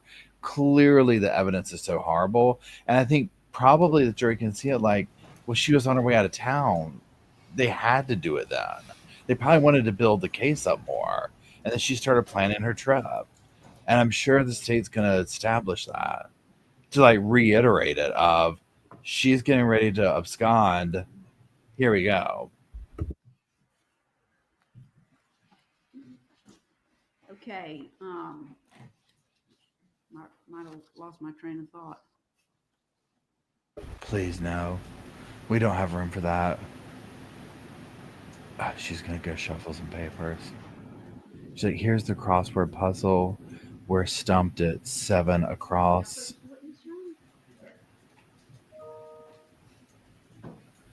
Georgia was like, 7 across is defense. Oh, I see it now. Agent, special Okay. agent, Either one. titles don't matter to you? That's fine. Okay, Mr. Sanford, I'm showing you what's been marked for identification purposes of Defense Exhibit 60. Would you look at that for a moment before I ask you questions and just kind of review it?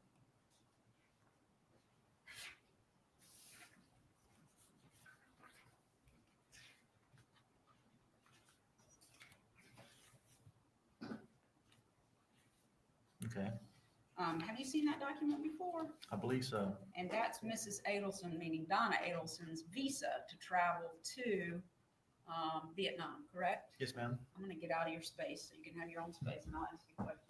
Okay.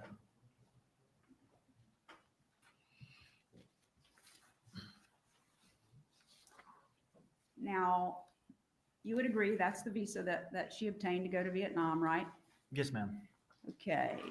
And it was good for entry, valid. Now, some of it's in Vietnamese, and I don't know Vietnamese. You may, No, but ma'am. it has it in English, the same information right near the Vietnamese language. Do you see that? Correct. Yes, Okay. ma'am. And the visa was good for entry, valid from November the 13th, 2023, right? That's correct. Okay. And it was good until November the 2nd of 2024, right?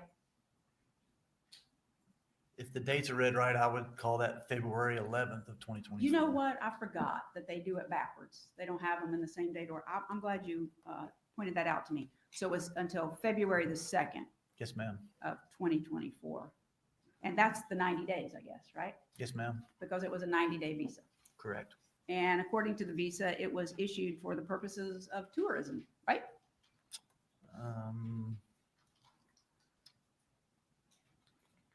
If you kind of go down. Yes, ma'am. I see it now. Okay, Yes, so it was for tourism. Yes, ma'am. tourism, right? Correct. And the visa was issued, it said it was good for single/multiple entries, right? That's up near the top. Top. Good for single/multiple entries. Yes, ma'am. And what that means is it's not that she can travel to Vietnam and once she leaves, she can't come back, right? It means that she can come and go from Vietnam, right? I'm not sure if that's what that means or not. I don't know. You're not familiar with that. No, ma'am. Okay. May I approach? Thank you. You're welcome.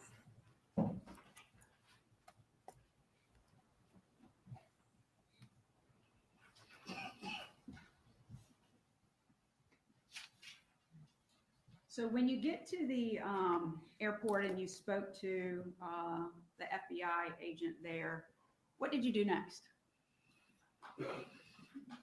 Tried to find out what terminal they were at, that they were flying out of, and trying to get to that area. It's a pretty big airport, so we tried to move to that area. Okay.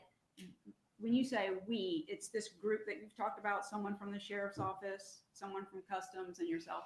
Probably there might have been 3 of us, so we had to go through security. So that's a lengthy process to get through security to go back. Sure. And at some point you got to the gate where they were going to be. Yes, ma'am. And did you sit down somewhere? No, I don't believe I sat down. Did anybody else sit down? I don't recall. So you all just kind of stood up around the area of the gate where they were going to leave. I believe so. Okay. And you knew what Donna Adelson looked like, right? Yes, ma'am. You know what her husband looked like, Harvey, right? Yes, ma'am. And you're there, you're going to obviously recognize them if they're in the general vicinity of the gate, right? Yes, ma'am. Okay. And at some point you saw them. Correct. I forgot to ask you this. So the warrant was actually obtained somewhere between 5 and 6. Well, let me say it this way. It was obtained around 5. It was entered, but you learned about it around 6 o'clock, I think you previously said. I believe so. About the time I was getting to the airports when I found out it was obtained. Okay. And when you travel back to where the gate is and you all go together, you said you didn't sit. Where were you with respect to the jetway? We were down a little ways. It's it's hard to describe how it's set up. There's different gates, and we were across and there's a middle section too. So we were on the back side. I didn't know if they knew what I looked like. I figured they did because they had seen trials and we knew that they watched the trials. So I figured they knew what I looked like. So I stayed away. Did you stay away from the other folks who were participating, like off by yourself? No, not necessarily. All kind of together? A couple of us were together. Okay, I don't do a lot of travel, so you feel free to correct me if I'm wrong, but when I have gone on an airplane, was this airport like you get into a section, I forget what they call them, like the gates are at like different concourses, right? It was a terminal. It Terminal. was a concourse. Yeah, either way. Okay, either way, so a terminal. And when you walk down the terminal, are you describing that basically there's a walkway down to the end of the terminal, right? Like a kind of a middle row, if you will. To the terminal where they're going to get on the plane, you mean? Yes, I'm sorry. I don't know the terminology, but I'm when not you're sure. walking down towards the gate, there will be gates on one side and gates on the opposite side. Correct, Okay, correct. All right. And Sorry there is about that. there's some other structures in the middle of this airport in between the gates. So you had some walls, you had some little stores. So it wasn't just like a big open concourse. Right. Okay. Little food shops along the way and Sure. magazines and all that kind of stuff. Yes, But the layout is basically you've got a walkway with gates on each side. correct. Okay. And so I just want to make sure I understood your testimony. Their gate would have been on the left or the right? If you don't don't remember, it doesn't recall. matter. I don't recall. You don't recall. But your testimony is you kind of went opposite of where their gate was, where you could monitor them, but not be where they could see you necessarily. Pretty much, yes. I wasn't really monitoring them. Somebody else was. Okay. Did you see them? I did. Okay. And when you saw them, were they seated, waiting for the flight? I believe so. I mean, the flight, Seated or standing, one of the two. But they were amongst the other passengers waiting to get on the plane in that area. okay. The flight wasn't scheduled to take off until 8:10 p.m., right? That sounds correct. Okay. So you were there for a couple of hours and the warrants issued, correct? No, I didn't get there till about 6:30. So that's when I first arrived at the airport. By the time I got back there, they were pretty close to, by the time I got through security, got everything, got back there, it was pretty close to boarding time. Pretty close to boarding time. Yes, ma'am. But you saw them. I did. And were the other people who were participating, were they aware of what Mrs. Adelson looked like and her husband? Yes, ma'am. Okay. They were at this point. Okay. Was everybody in plain clothes? Not everybody. Who was not in plain clothes? The uniform officers from And- Miami-Dade. Was the officer standing with you all? I believe he might have been. One of them was. You pretty sure from where you are that she would not have been able to see this group of men, one of them with, I guess, insignia and gun and belt and all that? You're pretty sure that they wouldn't have been able to see? Absolutely. Yeah. There was no way they could see us where we were standing. Okay. How long did you observe them before they started boarding the flight? Guesstimating maybe 20 minutes. And what do you recall them having with them? Some small carry-on items. I don't recall.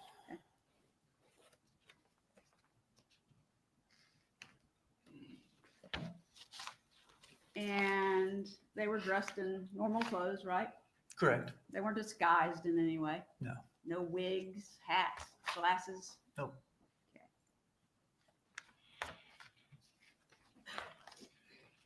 I'm sorry, what was your answer? How long you were there? You saw them for how long? Maybe 20 minutes. I don't recall. Okay. Could have been longer. Did you all travel to that vicinity together? All of us? Yes, sir. No, I believe it was me and me and maybe the uniform officers. I think the customs officers were already there Okay. before we got there. Okay. There's only were- like 3 or 4 of us that walked together down there. So somebody was already at the gate? Is that what I you're believe saying? so. Yes, ma'am. Okay, all right. So they had a couple of carry-on bags, right? Yes, ma'am. And I might get the terminology wrong again, but when you go, when they call you up and say, okay, sections, whatever, you can board the flight, old people, babies, all that stuff, right? They have different calling periods. Is that fair to Sure. say? Okay. So they started calling boarding for the flight. At some point, Mrs. Adelson and her husband got in the line to board the flight. Is that right? That's correct. And you observed that, right? Yes, ma'am. Okay. And they got in the line and then they, at some point, I don't know what it's called, but they have to show their phone ticket or physical ticket to somebody to make sure they can go on, right? I think they scan it maybe. Yes, ma'am. Okay, so that's where I call it like a little check-in place to make sure you got your ticket. I don't know what it's called. But then after you've shown your ticket, they let you buy to board the plane. Yes, ma'am. And the area between where they give their ticket or show their ticket and before they board the plane, is that what you're referring to as a jetway? Is that what you said? Yes, ma'am. After you scan the ticket in this particular airport, they're all different. This particular airport, they scan their tickets and they walk through these sliding glass doors. And it's like a tunnel that you walk down to go to the plane. Inside that sliding glass doors where the officers were standing waiting. The plainclothes customs officers were inside of that. Okay, and that's where they were when Mrs. Adelson was arrested. Correct. Yeah, she went past the ticket into the jetway, Yes, ma'am. not actually get on the plane. No, ma'am. But you had the warrant before they got in line, right? Correct. And you watched them for however many minutes before they got called up to put their ticket in, right? Yes, ma'am. I wanted to get them not in a crowd of people, right in the middle of all these people. Wanted to get them kind of separated off, and after they threw the jetway by themselves over there. Well, before they started, when they got in line, then there are a bunch of people right there with them, right? There were people there with them the whole time. There were people sitting around them, Right. because it's very narrow seating Right. where they're sitting, and they were right in the middle of all these people. Then they got in line with all these people. Once they go one at a time, people are going to the plane. Once they went through, those officers just stopped them, pulled them to the side, away from the line, and just began speaking with them. But when they go through the line, there's a line of people behind them going to get on the plane, right? That's correct. So when they go through, the glass doors are going to open, and that's where you're going to take her into custody? Yes, off to the side. Yes, past them, where they're still getting on the plane, but we're past them. People are getting on the plane. They're coming by through the same general vicinity of where you took her into custody. Sure. And those same people were out there while you sat there for however many minutes watching her. Were you going to take her into custody there too, right? Sure. But you didn't. No, ma'am. You waited until she went through the little gate, and then you arrested her. Yes, ma'am. And when she was taken into custody, her husband was standing there with her, right? Correct. And you went through the little process that you went through. And you said they had 2 carry-on bags, right?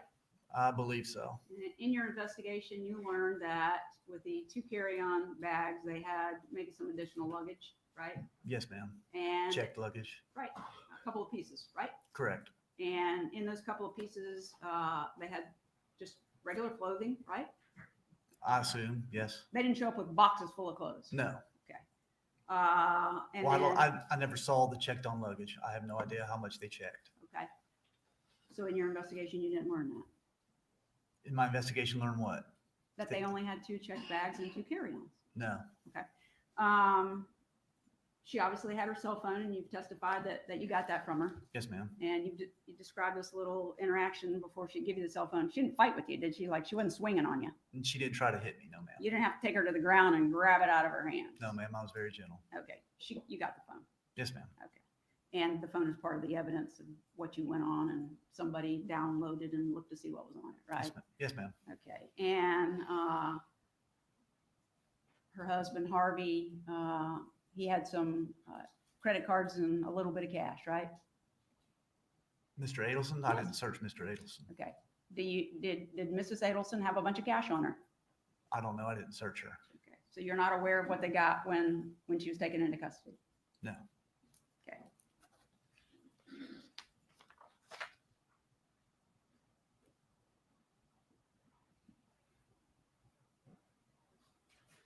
I need to ask counsel something about your ruling, Judge. Could I have just one moment? Please approach. Incoming Paul voice, incoming Paul voice, incoming Paul voice. Okay, so surely he's going to say we're going to lunch. Surely. They've got pizza on the way. Oh, yeah, see, he's looking at the... He knows how to give the slide dramatics. The little eye look. He's trying not to laugh. He's literally... So whatever she scuffled up there, I'm the type that I would have started talking and then like hysterically laughing, and I would have been really embarrassed, and it would have been a whole situation, and I'd be like, look, I'm really sorry. I know it's like super immature to like laugh about grown people falling and stuff, but it's just because it's serious in here. We're going to have to take a break. Like, I'm going to have to like compose myself. It's just a thing. It's like a personality quirk of mine.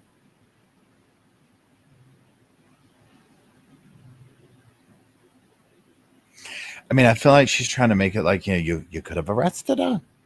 You tried to be dramatic. Jackie. Jackie, I responded to you. Thank you for the super chat. And did you get read my response whenever you can, Jackie? I was gonna see if you mind. Yeah, just read my response and see what you think. Everyone can be seated. We will bring the jurors back in the next 5 minutes. If anyone needs to use the restroom, stretch your legs, please do so now. Why aren't they going to lunch? You see, he's like, Judge, why aren't we going to lunch? I don't understand.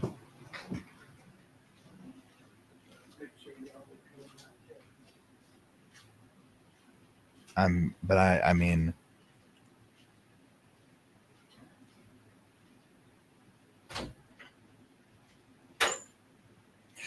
wait, wait, what is today? Were they going to go over the weekend? No, surely they weren't going to stream or do trial. Thank you, Peachy.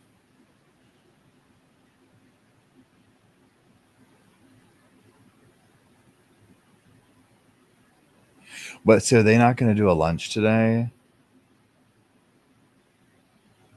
Oh, that's right. We had a delay this morning. I forgot.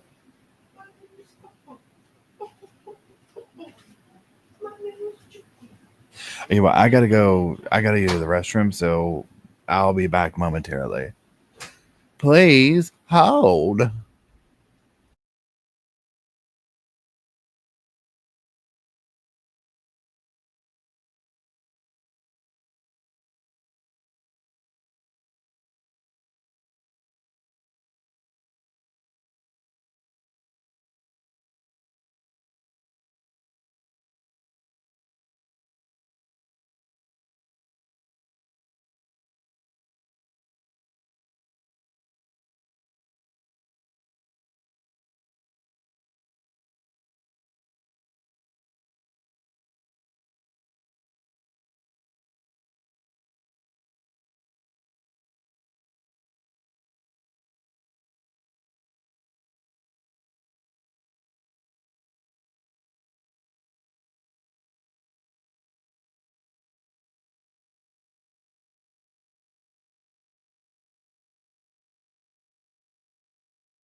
please be seated. You may continue with your examination.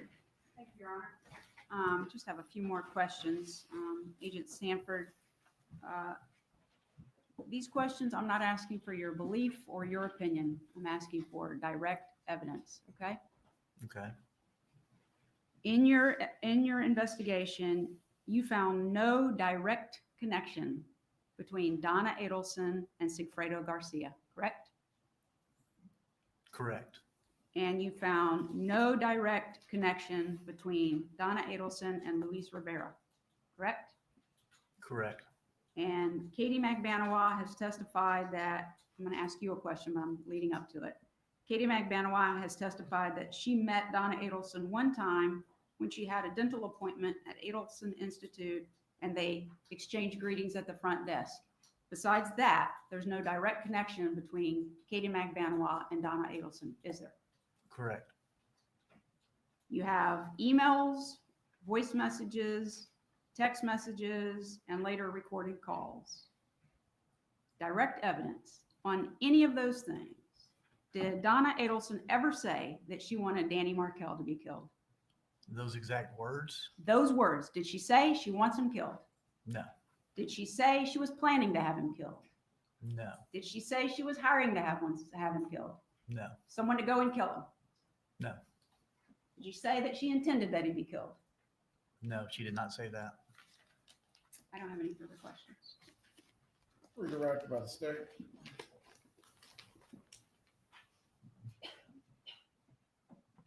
You didn't have any direct evidence. Did you have any circumstantial evidence? A lot.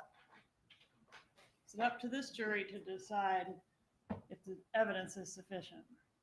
That's correct.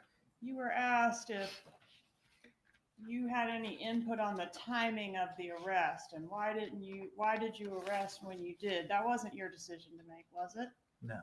And when did you decide you had probable cause to make an arrest of Donna Adelson? Personally? It's beyond the scope of direct, Your Honor, and this is an opinion testimony. Yes, it is.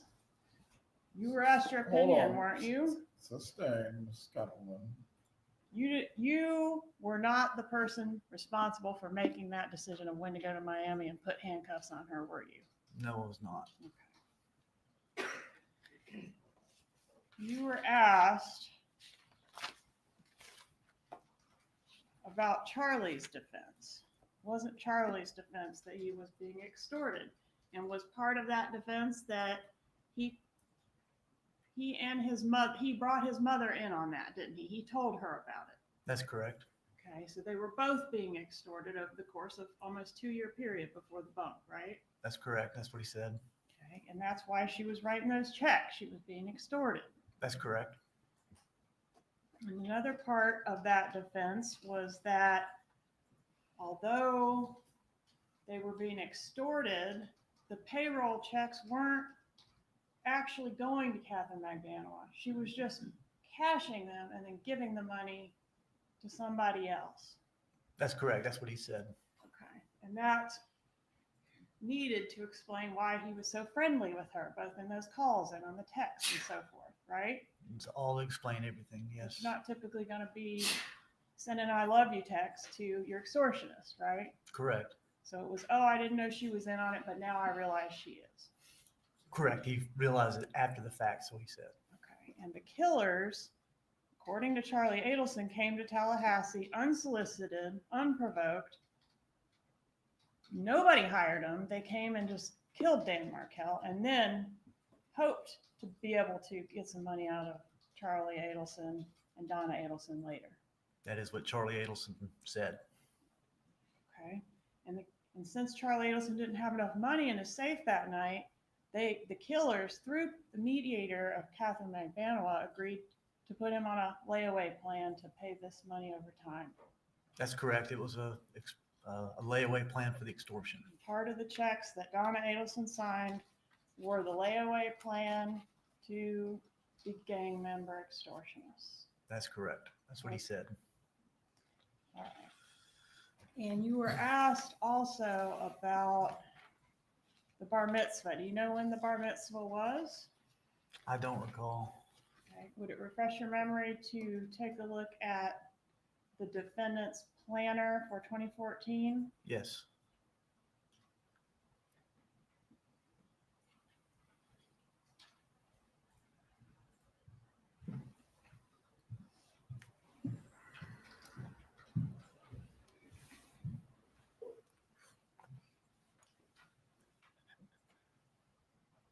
So January 14 at 10:30 a.m. is Lincoln's bar mitzvah. I'm sorry, I said 2014.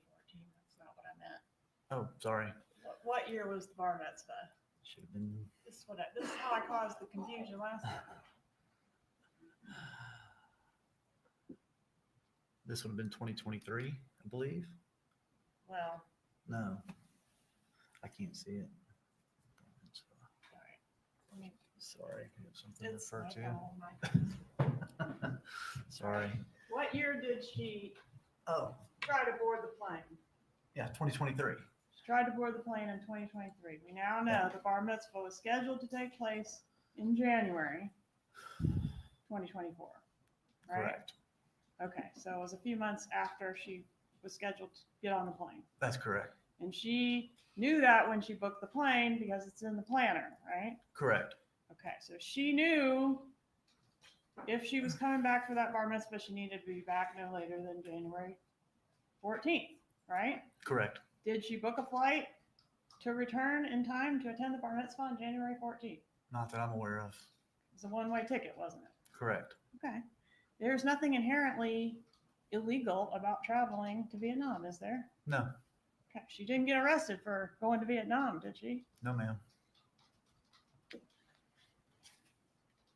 I want to ask you about one other thing. The calls. You were asked about the snippets of the calls. That was Ms. Fulford's word, snippet. Did you participate in helping select the portions of the calls that we ended up publishing to this jury? Some, yes. All right. And what was the intent or purpose of selecting the portions that were selected? So we didn't torture everyone with listening to constant Charlie Adelson and everybody else talking about things that are not relevant to the case. All right. I mean, that was the goal. I'm not sure we accomplished it. But we made selections we thought would be helpful.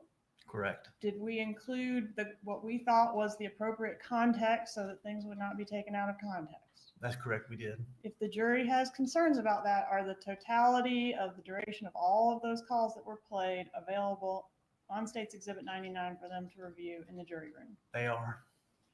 One moment, please. Agent Sanford, you may finally step down. Thank you, Your Honor. Will he be recalled by the party? Potentially, Judge. You better run while the getting's good. I'm going.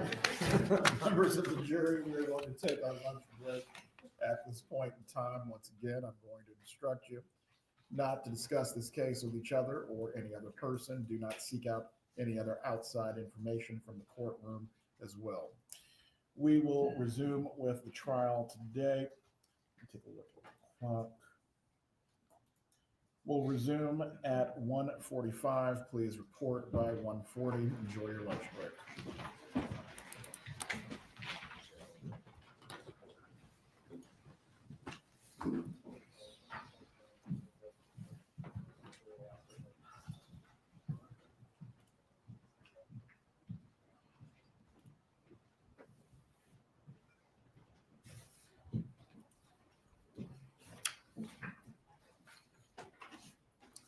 Everyone can be seated. Before we go into the break, there is one record matter that I need to address with both the defendant and the attorneys. Ms. Adelson, if you please can rise so I can swear you in. Please raise your right hand. Do you swear or affirm the testimony you're about to give will be the truth? You can lower your hand. Ms. Adelson, concerning these listed state witnesses for this afternoon, Patricia Byrd and Drina Bernhardt, you have discussed with your counsel the cross-examination strategy for these two witnesses. Yes. I need you to speak up so you can be clearly heard. Yes. You also understand how the cross-examination strategy will fit into your theory of defense. Couldn't hear full offense. you understand how this cross-examination strategy will fit into your theory of defense for the case. Yes, And you have consented to this particular strategy. yes. And Mr. Zellman, the matter that we discussed previously at sidebar, as to the strategy, there are no other issues that the defense needs to bring to the court's attention.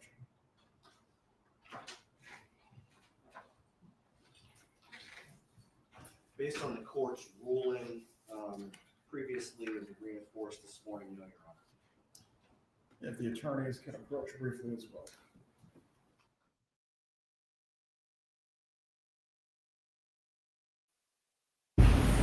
Incoming Paul boys. Incoming Paul boys. So I think these are are these the jailhouse people, the lady she's in jail with? That she was trying to bribe or something? That poor sergeant. He held his own up there. I mean, that was just painful. And unfortunately for the defense, it's just like it's very easy. I get they're trying to pick apart anything they can, but it's so obvious on like a low-key way, circumstantially, of what was taking place.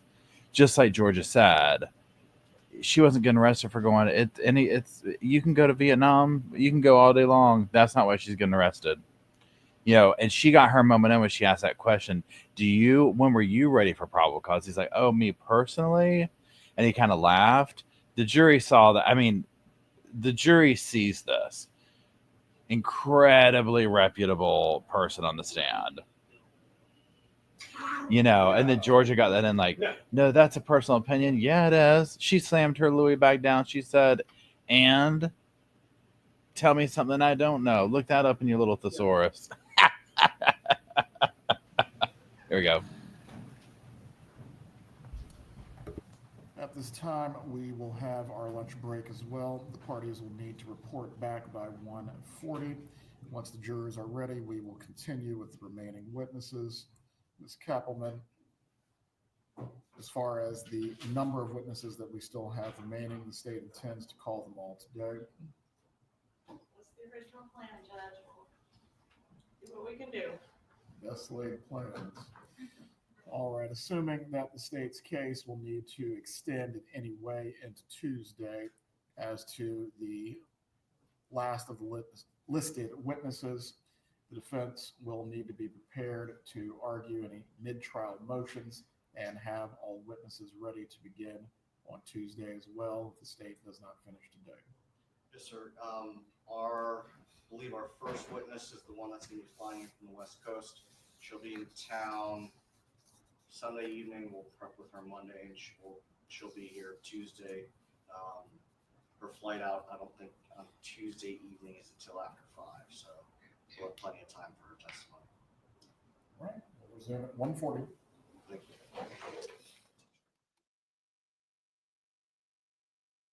you. Charlie, my son, my darling son, Charlie.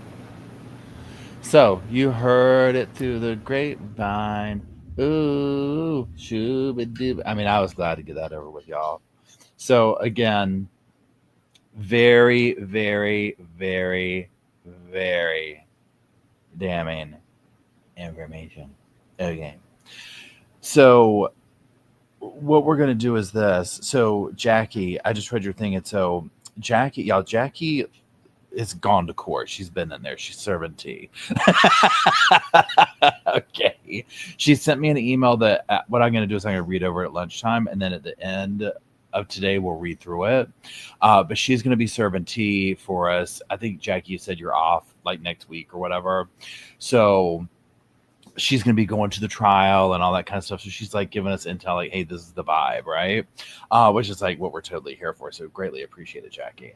And then today's lunch video, we're going to do Catherine McBuana. And then the interview with Jeff Lacoste, we'll do like Tuesday maybe. Because I got to get something else. I will figure that out. That's funny, Omega. You're singing that song too. We're all on the same wavelength. So it's lunchtime. I'm gonna be right here. Hold on, Luke, down.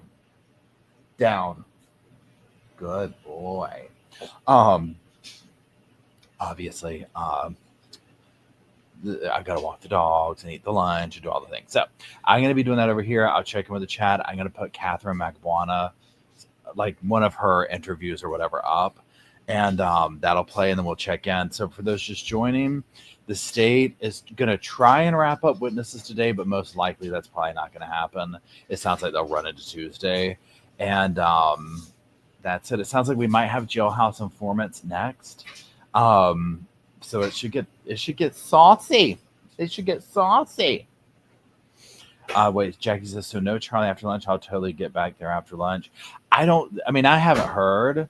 Nobody said he's coming on or do anything like that. So I don't know if the defense is calling him or if the state chose not to, or if they just kept him locked down. I don't know.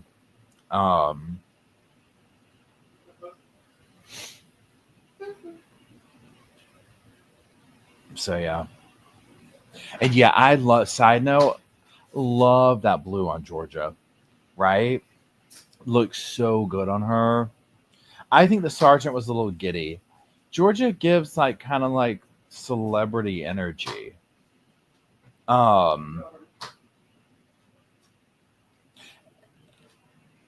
think that's what, so switching back real quick.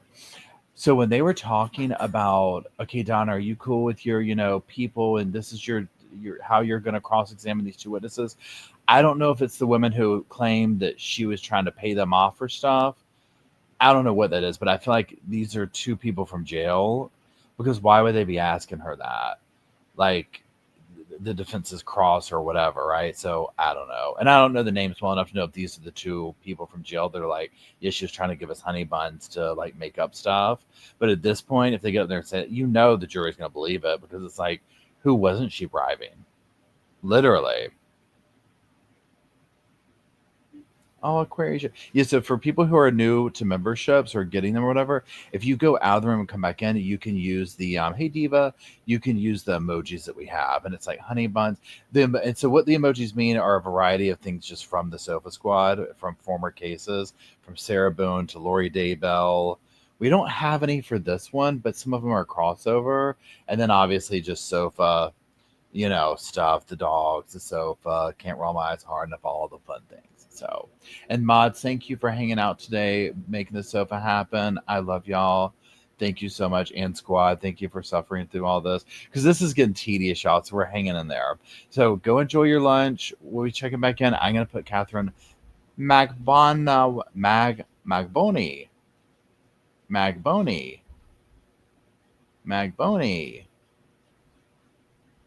Please hold. Call is important. Magboni. Wait.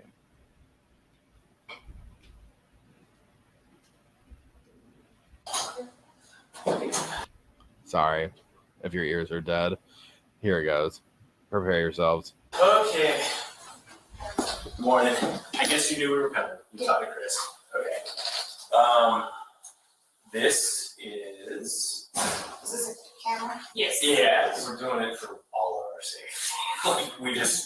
We don't want it to be alleged that we came in here talking to you. So from the beginning, we're just recording this whole thing with you. So this came back from Chris yesterday. He signed the bottom of it. If you just want to look at it and review it, we'll have you sign it as well.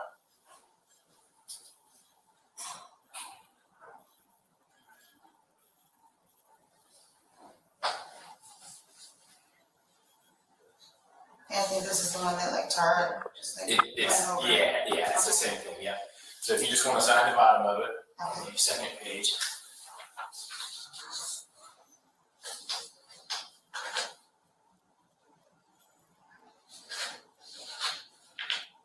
Today's the 10th or the 11th? 11th. Okay, so here's what I'll tell you. Obviously, things have changed, and we're here without your attorneys, but that's, you guys had the conversations, and we all talked as well. I kind of feel like it's best and easiest to just let you tell us how we got here. That's the thing, that's like, wait, like how I got to this point? Well, start at the beginning. You know who we all are anyway. Yeah. Well, I guess we can do that. So we got Pat Sanford with the FBI, Sherry Bennett with TPD, and I'm Jason with the State Attorney's Office, which you and I have met a few times. And yeah, if letting you kind of tell us how we live here is the best way to start. And we'll ask questions. Don't get me wrong. We will ask you stuff. But Yeah, this is what I was afraid of, like, just with everything that's been happening and like obviously getting incarcerated, and then it's just, I've been like, you know, like with my guard up the whole time, and then like all of a sudden it's like, I don't wanna walk into this room, and then it's just like me just talk. Like, I know you Let's take talk. that, it's like, I Let's- can't, everything is. well, let's start it like this. Okay, how did you meet Charlie? Let's start with that. I would really dive in really quick. Man, way to break the ice, right? Just before, like, I know, like, you know, obviously, you know, I'm going through 2 trials and everything. Like, what would this be all public now? Like this, or is it for protection? Eventually, it will be. We're doing this because obviously with the publicity of the trial and the amount of, you know, you guys didn't do this, you guys talked to her before you turned the camera on. We're not gonna have, we don't want to have any of those games played. We would rather have everything, you know, recorded and documented, so there isn't, you guys sat down with Katie and told her what she needed to tell you. Magwana is concerned about keeping some of the details private, but that is no longer an option. The case has gained too much public attention for secrets, and everything is going to come out. No. Okay. We didn't do that. Yeah, So- it's like my attorneys are not even here, so this Correct. is like. Right, exactly. So, you know, this is my first time sitting down, you know, talk to you. Yeah. So we want everything, you know, recorded. So there's no question about, like it did last time, people were making allegations that we fed people and things like that. We're on the up and up. This is not, you know, this way it's been the whole We're time. not here to trick you. berate you, like, this is I different. mean, it's gotten to this point, This is basically. your side of the story. Yeah. You tell us the truth of what happened, and we'll ask questions when we need to, but Yeah. Let's do this. For, if you raise your right hand, you swear to tell the truth, the whole truth, and nothing but the truth. Yes. All right. Now we got that out of the way. And all the confusion. Yeah, I mean, really, it's best to start with, I think, how you met Charlie would be the best way to start. And then we can probably sequentially, you know, work a timeline out from there. Okay. Well, I was working in Sophie Dental, and then he's like one of the specialists that came in. So then from there, he's, you know, like, we get phone numbers from the doctors, from what I remember, and then we put it on our cell phone, so that whenever scheduling purposes, we'll, you know, be in contact or text. Charlie Adelson was a dentist who got his start in his family's practice. He was the link between the family and the other conspirators who were involved in Merkel's murder. Any of the doctors, any of the dentists. Okay. So I went through there. And just started texting, and then Yeah, you started dating, obviously. yeah. Okay. how long did that progression take from the texting to the dating? Like, how did it evolve? Like, from being a doctor? Well, this is like all the way from 2013, I believe. So, well, yeah, he was like persistent. He was just persistent about like, and I told him, I was like, I have kids, like I don't really have time. I don't have a babysitter. I don't have like a chance to just go up and about. Like I don't have that type of freedom. Like, so little by little, he was just, you know, trying to, oh, come on, let's hang out. And then, like one day, like I just went over to his house. I don't remember. Time frame, I guess, would be late 2013, early 2014. Yeah, that was 2013. Okay. And you, it kind of grew from there and became more of a dating relationship, I guess. Yeah. Okay. How long would you say you two dated? Like I said, like, you know, I've always said that we never had like, oh, he's my boyfriend, I'm his girlfriend type thing. Probably from 2013 to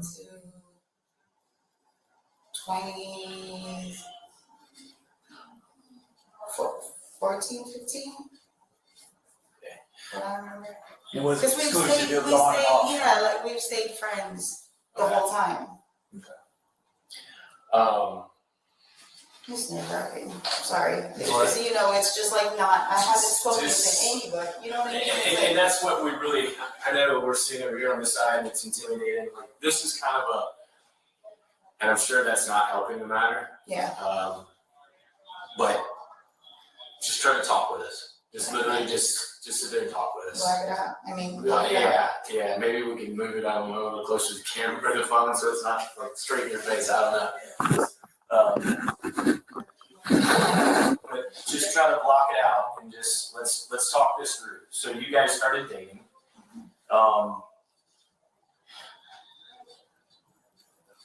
What comes to your mind? 'Cause what I don't want to do is feed it to you and you reiterate it for us. Well, let's just talk about what problems did he talk to you about?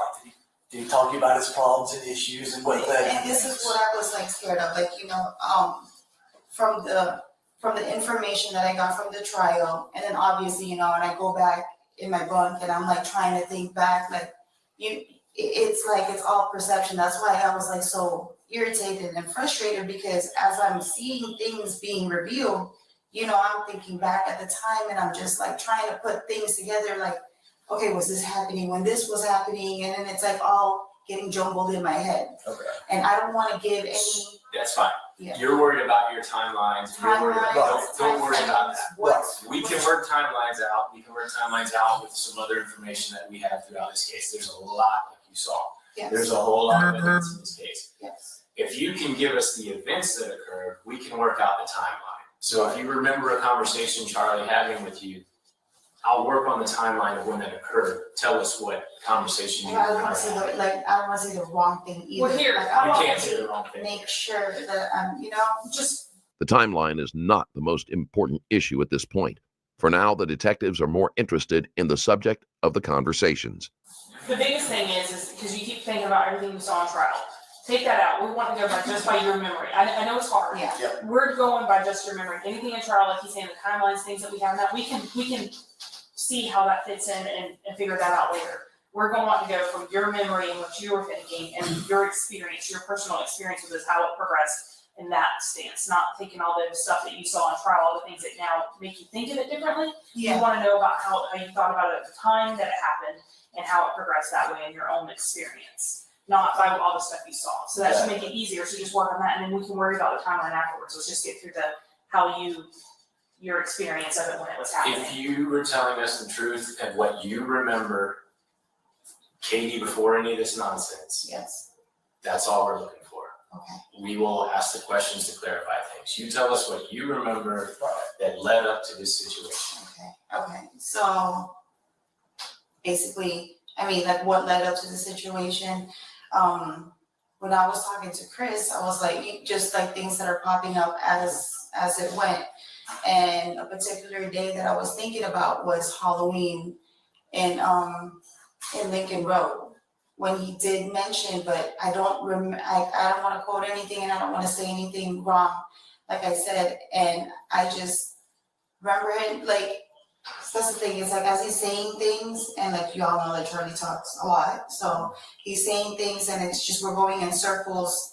I'm not like invested into the conversation like how he's thinking of the conversation. I'm just like, you know, like going basically with the flow. So I remember him that he did mention something about, I don't know if his sister was going through it or his sister was having a hard time with somebody. He never mentioned.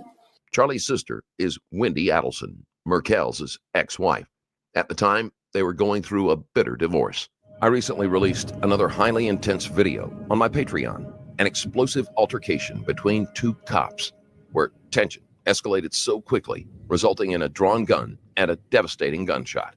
In a mere 26 seconds, witness the events unfold as two officers engage in a fight that turns deadly. Watch this video and more at patreon.com/strangerstoriesplus. Dad Merkel didn't tell me any names or anything, but that was this like particular day, I guess, that I thought back and I didn't even really think about it until like when all of it was like over. And I was like, Chris, I don't know why it's like coming to me now. Like I've said, like I blocked off a lot of things. I don't remember things. Like you can see in my second trial, I was foggy with everything. Like, and those are obstacles we'll all overcome. Okay. We got to overcome them just like you do. I understand you testified and you said things, and we'll deal with it. Okay. We understand. And that's, Chris will sit down with you, I'm sure, and, and that will come, but just like you just did, you had a conversation, it was around Halloween, what's Lincoln Road? That was in Lincoln Road, is in South Beach. So there's like a Halloween party where they block off the whole section. Block party kind of thing. Yeah, but it's a bunch of it's outside. They always host that event.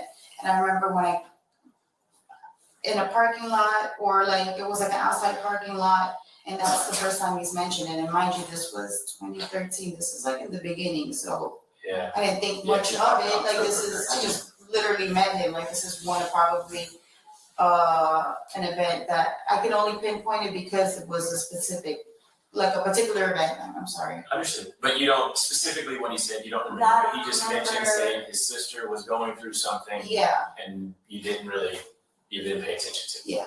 Okay. So that's end of October, 1st of November of 2013. We're still working for Sophie Dental, I'm assuming. Yes. Okay. That's fairly new in Sophie Dental. Okay. So go from From there. there, I don't know what happened, or in between, we started hanging out more. I'm pretty sure every single time, he'd either not mention about his sister, but maybe just family issues, but not specifically, it's always his sister or whatever. He never really went forth with that. Okay. So that was towards the beginning, and I could just kind of remember, I know I spent New Year's with him, and then that's already towards the end of 2013. Okay. And then what about after that? How did it progress from there?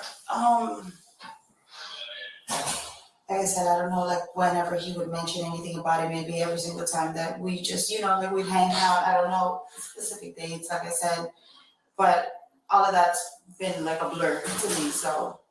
When you're saying he's mentioned it, is it he mentioned his frustrations with it, or is he just kind of just talking? Yeah, he's kind of just talking, if we're hanging out, watching TV, or I can kind of tell, his, if his mom is calling and he's, they're going through family issues. He never really told me specifically anything, but you kind of get the phone and you walk away, oh, that was my mom, talking to me or whatever, she's stressed out, my dad's stressed out, stuff like that. Nothing particular that I can remember. So fast forward,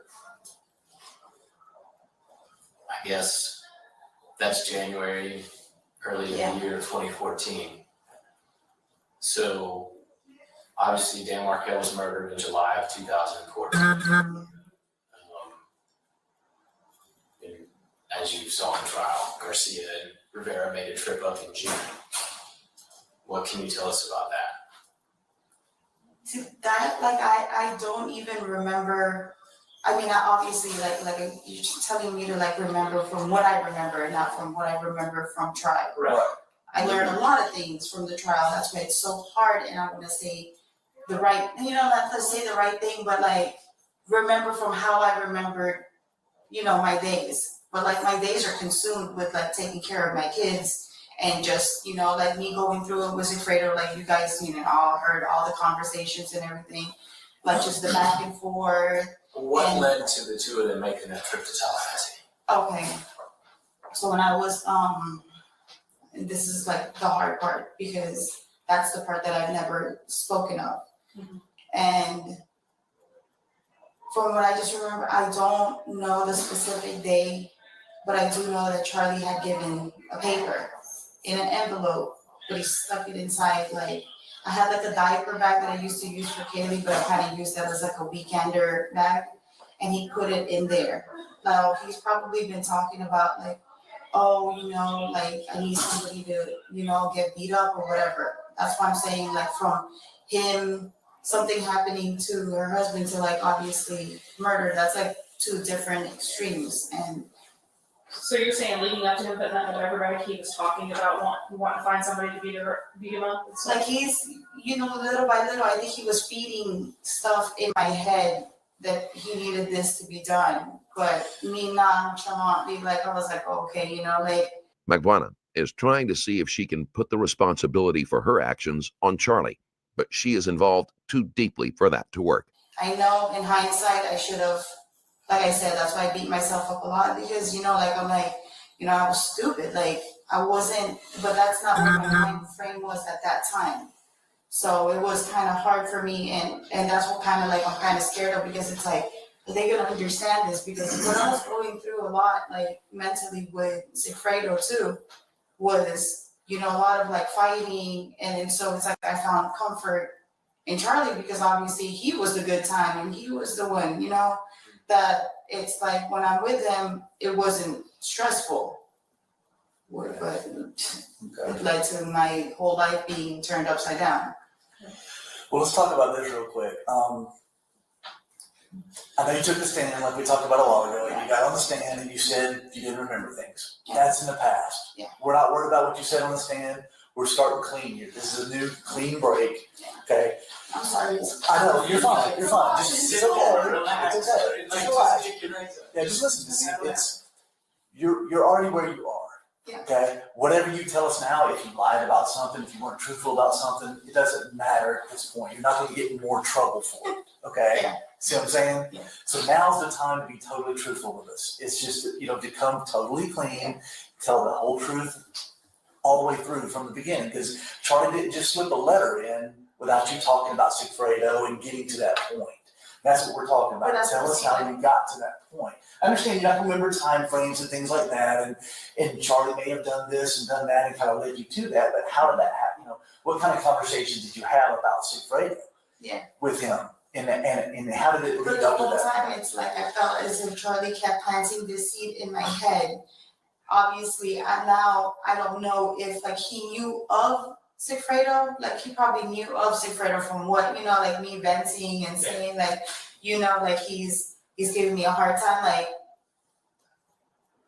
in that point, but far from like what, like, I know that he's probably know that he's gotten in trouble like in the past, but Sigfredo's like, since that we've been together, like we, like I try to keep him on the narrow and stay away from trouble and, like with like family life.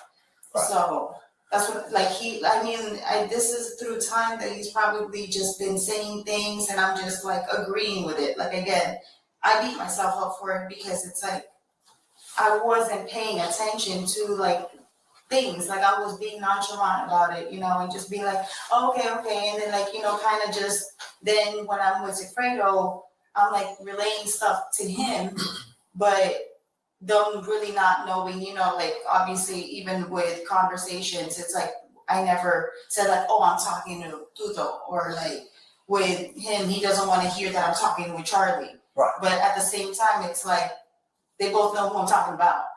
Right. Or they know. So what kind of stuff were you relaying? Right. Without Magbuana, Charlie would have never connected with Garcia and Rivera. He also would not have known that they would be willing to commit murder without Magbuana coordinating all the details. Through each other? Yeah. That's where it gets a little blurry because that's through time that we're just. Right, you don't have to say specifics, just give us a roundabout summary of what the conversations were about. Because I understand you're not gonna remember exactly what you said or exactly what they said, but you know the context of the conversation that you had. That led up to this. Everything that led Well, up. like maybe an example. So he stuck the symbol in your bag. Mm-hmm. How did you know? I mean, like it had information But about. how did you know what to do with it? Because he's been like kind of mentioning, like, oh, I need this, I need somebody to take care of this. And, I know like, obviously I'm going to Sigfredo about it, but then as I'm relating to Sigfredo, I'm not saying, like, I don't really know specifics. That's why. So what are you relaying to Sigfredo? Yeah. You just said, I need someone to take care of this. I know it's hard to talk about, but we know what you're talking about, and we need you to talk about it. It's gonna be. I know it's hard to say. What is he saying? This is. I need somebody to take care of this. What is this? Oh, the problem with Wendy's. I mean, like that's. I don't think he ever mentioned about her husband or whatever, but just somebody that's been like. I'm following here. you're fine with that. That you didn't know that Dan Markell was Wendy's husband. Yes. Fine. Yeah. Cool. What did he tell you? What did he say? Oh, okay. Yeah, move on. We're good with that. Yes. Yes, that is totally. I understand that they didn't have the same last name. Well, this husband and wife, you think. So what was he telling you exactly? It is hard to believe that Magbuana wasn't aware of the connection and didn't take more of an interest in the person she was helping to murder. On the other hand, she may have been willing to take the money without asking too many questions. That he needed somebody to go up to. Like that's what I'm saying. I don't want to say the wrong thing. We can understand if you're summarizing. Right. You're summarizing. We don't expect you to remember exact conversations, but you know the context, which is Right. the actual meat of what the conversation was about. That's what we need from you. Okay. Like the actual What did topic. he mean? What did he say to you, basically? Just in general? That he needed somebody to get hurt, but like not to get to that point. From my understanding, was not to get killed, but to maybe like I don't know, if like rough up or beat up or whatever. Okay. At that point. Okay.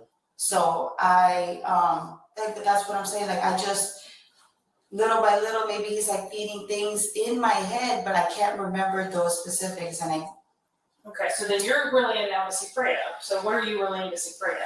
And I know you're not saying Charlie wants me, you're just talking to Sigfredo about a friend that has this problem. What's the problem you're telling Sigfredo? just that What it's exactly? like somebody like I'm sorry, like I just like I understand what you're trying to I say. like not Right, we know what you're trying to say, but we need you to say it. We can't say it for you. Yeah, here's where I think you are. It's hard for you to say. Right. It's more hard for you to say than less of you don't know what to say. I think this is where this agreement that's signed into, this is where you have to clear your conscience. This is where you just say what you're trying to say. Get it out. We can talk about it. We're going to talk to Chris about this. Obviously, there's a lot of conversations to be had after this meeting that we're having a today. lot of conversation. Not with you. Not with you. No. Between the prosecutors. No, between us, and there's just a lot that has to go on after this. So just say it. Just come out with what you're talking. So Charlie's giving you something, and you're giving Garcia something. What is it? What's the agreement? What was Charlie going to do? Something, yeah, something needed to be taken care of for him. And For what was that? for Dan Markell. Okay. And what was Charlie getting in return? Was he doing anything in return? What was he willing to do? Well, yeah, like he would have, I like the money wise, obviously, like, you know, like they would be, like Charlie's like, oh, they're gonna be taken care of, that they're gonna be taken care of. Did he ever give you a number? What's the number? No, he didn't give me the number, he didn't give me a specific number for He it. just said, go do this and I'll take care of you. He didn't say how much or anything. No, not to me. Like, that's what I'm saying, it's like now, like, you know how you guys were talking about like the $100,000 or whatever, like, he never said that amount to me, like, I just know that they're gonna be taken care of. Like, he was assuring me that they're gonna be taken care of, obviously, has nothing to do, you know, like that's what I'm saying, like, I don't have those facts for, How did he know who was gonna take care of it or who he needed to take care of? I mean, I figured he knew that I was like gonna go to somebody that I trusted and relay that to Sigfredo. Okay, so he knew I just don't, that's what I don't know, that if he knew Sigfredo like that. Did you tell him it was Sigfredo though? No, I So never you mentioned just- that it was, Okay. yeah, That's fine. But you told him you would have it taken care of, he used to tell him what it is. yeah, Okay. Sorry, we're jumping around a lot. I know, and Wait, Well, the problem is we, I just don't wanna go the roundabout, like, you know. We're trying to it's get like- directly to it, and that's what and you can help us with that as well. Just say it. Sometimes just let it go, you know. The envelope that was in the bag, what was it? I never looked at it, he told me, do not touch it, do not open it, that he had, he would, as time went, like, you know, I think back about the things that he's saying, and then he's like, oh, like, I never keep money in my house, and why is he telling me that? Like, now in my head, I'm like, okay, is he telling me that so that he won't get robbed, like, he won't turn around, and he would, Yes. well, yeah, hindsight, like I'm saying, like, I figured this out later on. You know, he did have that safe in his house, but he'd always be like, well, I don't keep money in that, or, I never saw any, you know, like he's opened it before, but I've never like looked inside and see anything inside. When he, on that paper, which I felt like that had all the information, and obviously I had given that to Sigfredo, but when I gave it to Sigfredo, like I never, like it was in my bag, and then I had told Sigfredo like, oh, like the paper's there, like, and he never showed it to me. He took it and then he left. Like, And this would have been prior to the trip they made up in June. yes. Okay. Yeah, I don't know if he had given me that paper. Did he, and that's fine. Yeah. Did Sigfredo ever tell you what was written on it? No. Okay. And that's like the information that I wish I had, because that's why I That's was fine. so Don't make it hesitant up. to even. Don't make it up. Don't fill in a gap that you don't know the answer to. I just want to confirm one thing on this. So you told Charlie you would have it taken care of. So Charlie didn't know you were going to Sigfredo, but he probably assumed is what you're saying. Yes. Okay, but you didn't tell Sigfredo it's from Charlie, and you didn't tell Charlie you're going to Sigfredo. You just told him that you would have it taken care of. Yes. I gotta make sure I understood what you were saying. Yes. So obviously you told him that you had somebody that could do this, but he wouldn't just give it to you and say, hey, just how did Well, that yeah, progress? like, that's what I'm saying, like through time, you know, he just keeps telling me there's something needed to get taken care of. Obviously, he's never said like, oh, that somebody needed to get killed or anything. He never said that. Okay. Magvana keeps insisting that she doesn't know what Charlie had planned, saying that she knew something was going to happen, but she didn't know exactly what.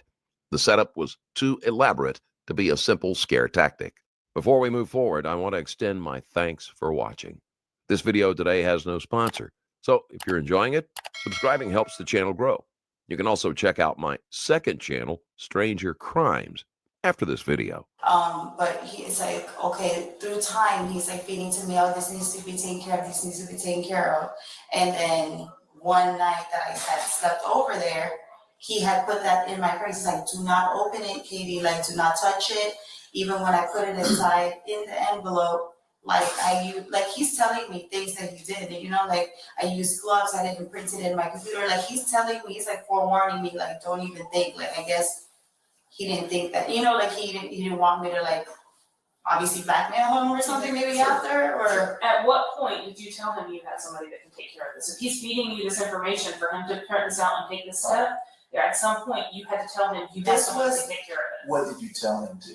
That was like going back again that day that he had asked me in Halloween in the parking lot. I was like, oh, okay. You know, obviously the first thing in my head was like, oh, if somebody need to get beat up forever, like Sigfredo's, you know, like that's money for him. So Halloween is when you told him? The one that You said how did I tell? How did you tell him that you had somebody?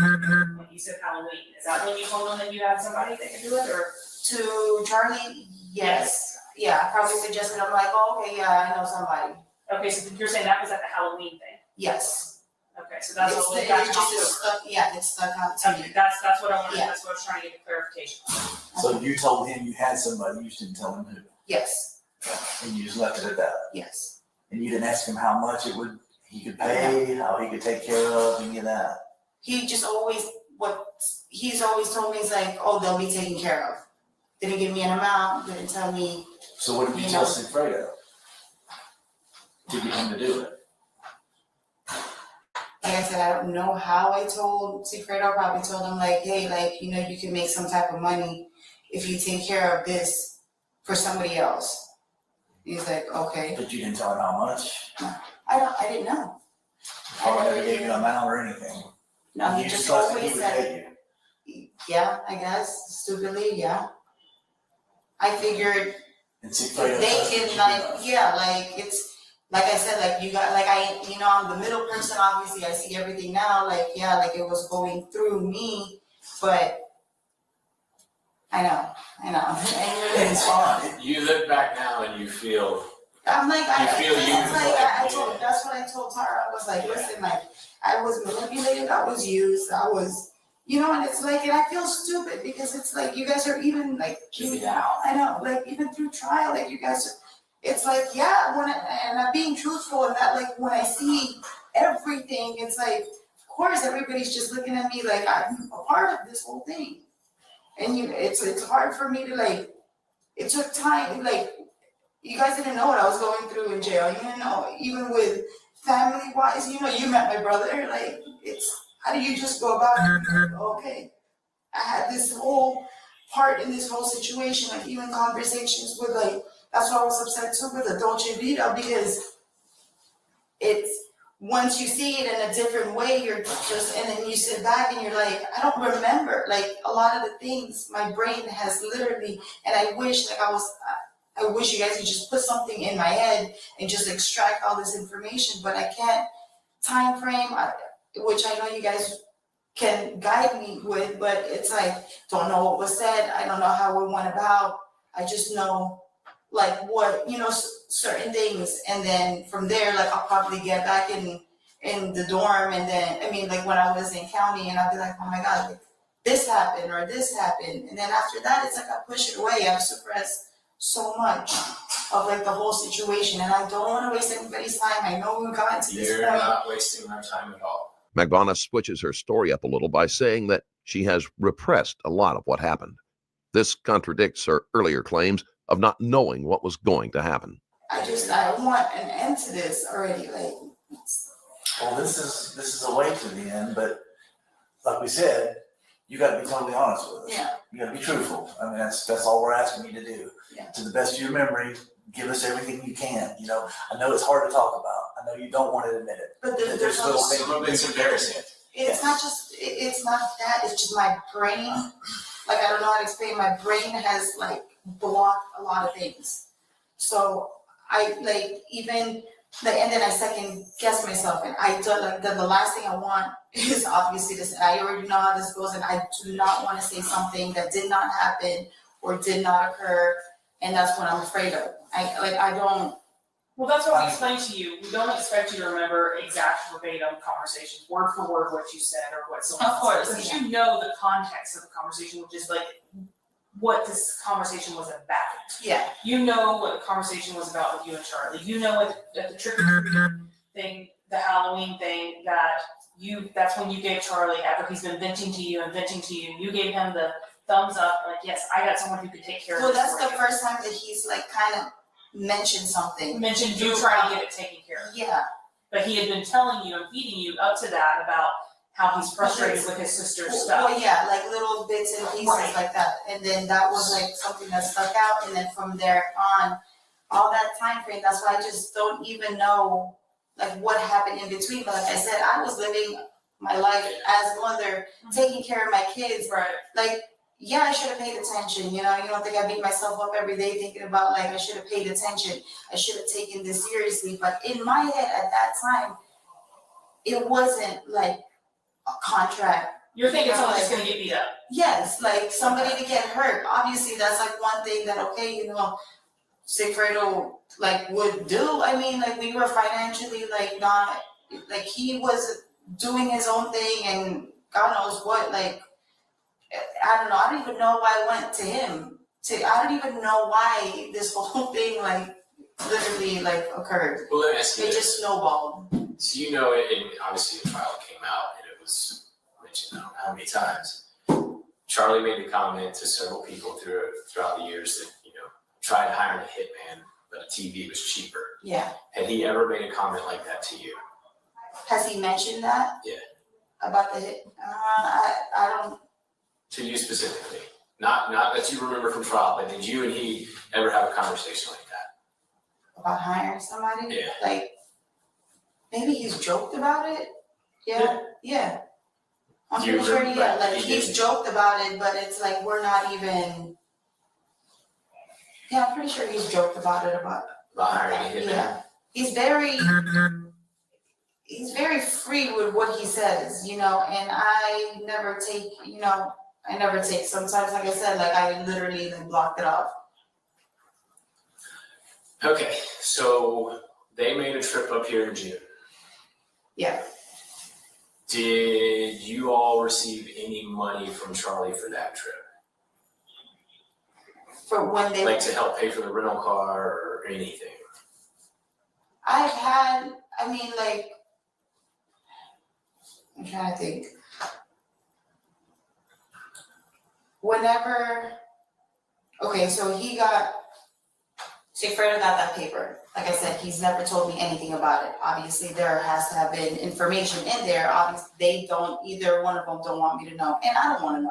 I didn't wanna know it, so.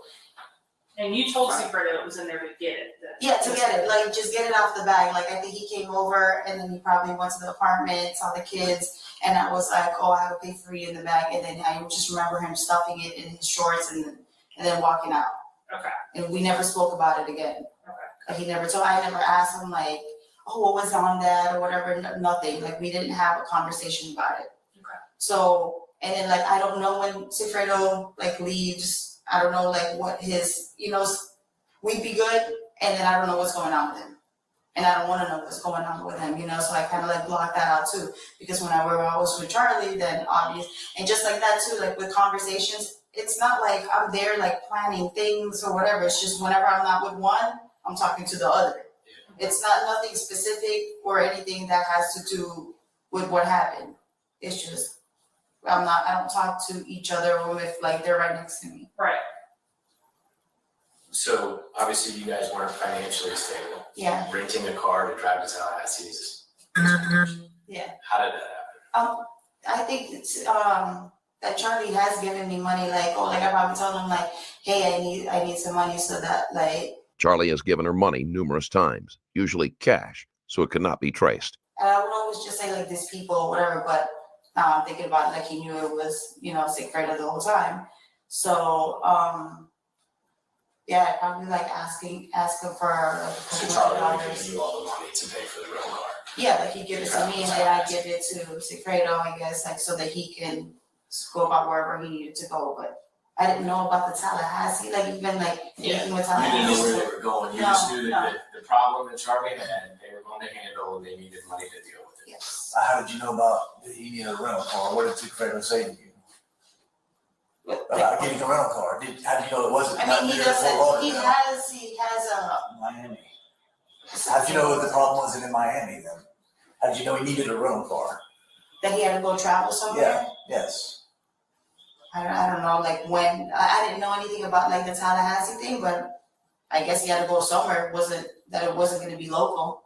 Okay, so did he Yeah, I come just to didn't you know and the tell you, weird. I need money for this, and then, Right. Say, I need money for a car, I need you to get money from your. how did you know to go to Charlie and ask for the money that he needed? Is what he's trying to get.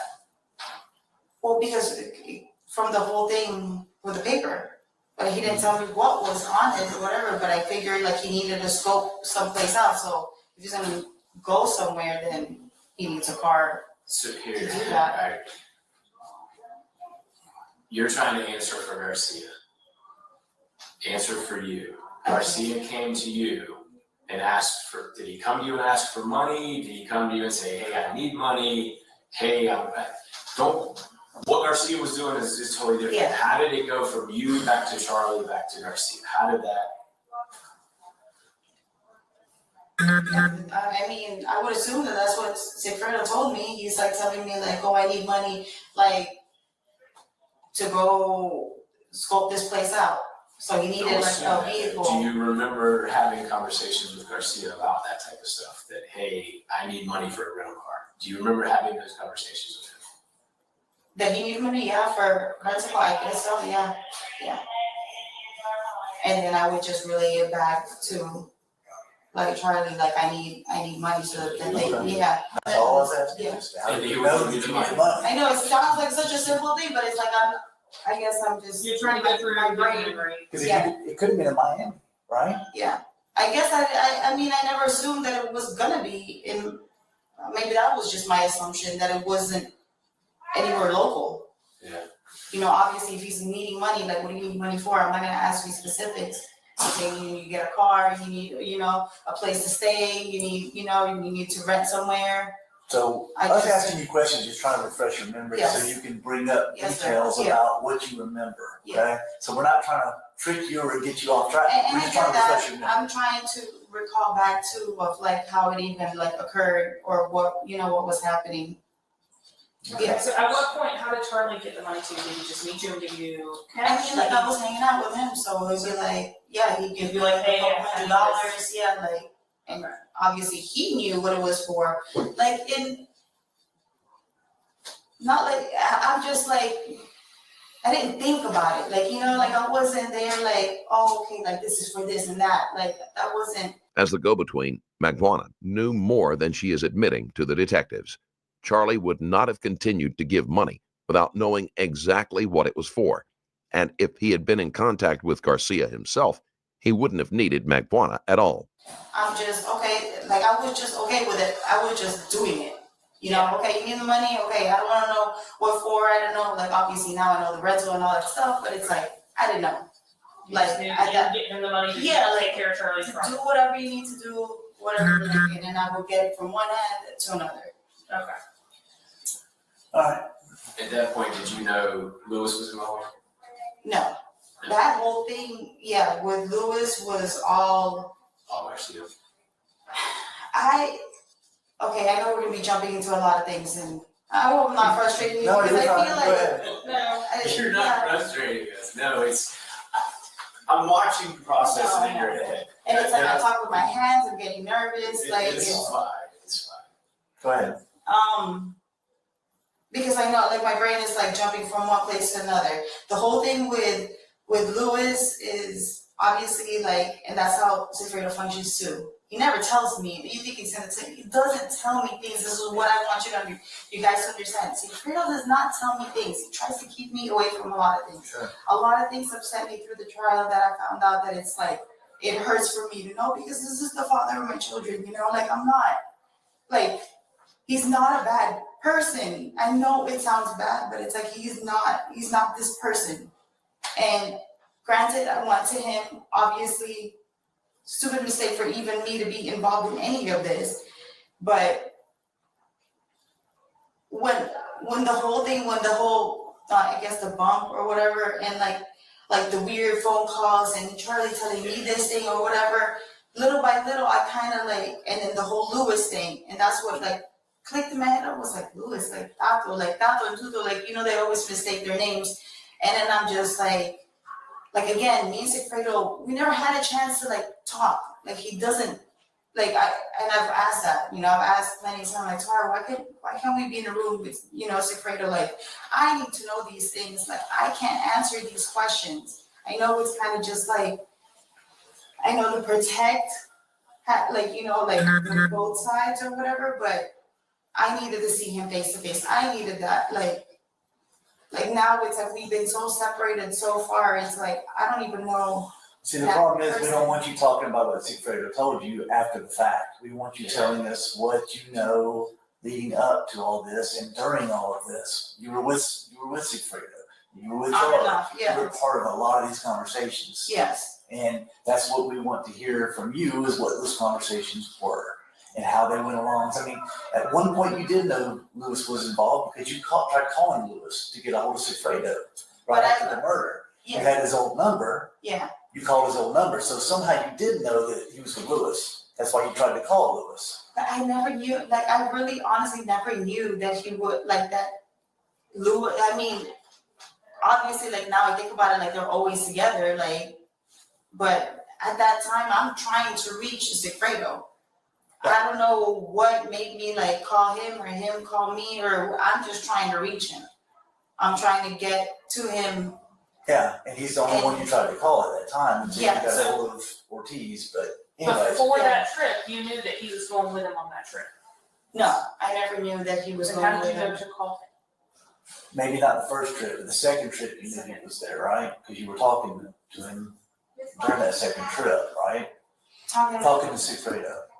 Yeah, but he never told me that he was with Lewis. Like he never explained that. He never told me that he was with Lewis. Okay. Because even with the whole thing with the whole bump and everything, like that started coming out, and that's why I was like, why does it seem like to me that Sigfredo was, you know, like something was going on with Lewis? Like he was almost kind of like, oh, let me find out, like, what is somebody talking to Lewis, or is he like talking to, you know, like police or whatever about something, because why is his name coming up? But he never told me anything that he was with Lewis. Like I know, like that's one thing that I know, like I never knew, because I didn't know that till later on. Okay. And I know that I called him, but it's like, I don't know what made me call him that day, or if I had seen him beforehand or? Okay. So in June, The timing of the call is too convenient to be a coincidence, but the detectives are willing to let that point slide for now. they made a trip up and then nothing happened. Did you know, was there any conversation after the June trip with you and Garcia about nothing happening? Was there a conversation after that? Yeah. Not that I can recall, no. I mean, because obviously it didn't, and so I'm wondering what triggered them going back again in July. And how do they fund that too? So obviously something had to go back and forth to Charlie to know that there's gonna be a second trip. So what? Tell us about it. Tell us what you I don't know, remember. I just like, I can't, okay, because, okay, June, you said that they went, yeah, well, obviously they went, or just one, I don't like that, They both, I don't. yeah, they both went in June, Uh-huh. and they both came back. And then actually, I think Wendy came down to Miami, and that's when we all went to the beach. That was around June? Mhm. Yeah, but I have never spoken to Wendy about anything, like, That was the next question. yeah, like I've never spoken to Wendy about. So you tell us, does Wendy know, did Wendy know about this? Did Wendy know what was going on here? Did she know From that about this? time, I mean, I think they kept it like, I think Charlie's always said that my family doesn't know anything, like, or Wendy doesn't know anything. So at some point, I mean, I figured out that we would. Yeah. So Charlie was saying to you, it's like everybody knows nothing? Yes. Okay. I mean, see, this is where it gets difficult because it's like like with the whole, okay, I don't even know how to explain it, but it's I don't know, like, I just feel like every single time that, like, Charlie would, like, talk to his mom, like, it was always, like, if I was, like, in the house, like, he never talked to her, like, on the phone with me, he'd always walk away and stuff, but I almost feel like his mom always knew something was going on and something needed to be taken care of. Would he ever Like, tell his you mom. though? He would never tell you? I mean, like, he kind of, like, he was the type that he would realize, like, oh, like, my family doesn't know anything about that, but in my head, I'm like, okay, then why do you walk away and, you know, like, whenever we're talking about something, or like, you know, like you don't want me to hear it, like you don't want me to hear something. Email messages from Donna to Wendy showed that both knew that something was going on and that Donna was likely the one who was pulling the strings. So obviously his mom must have known something. Well, later on, throughout the whole bump, Charlie tried to get you to come down and meet with his parents.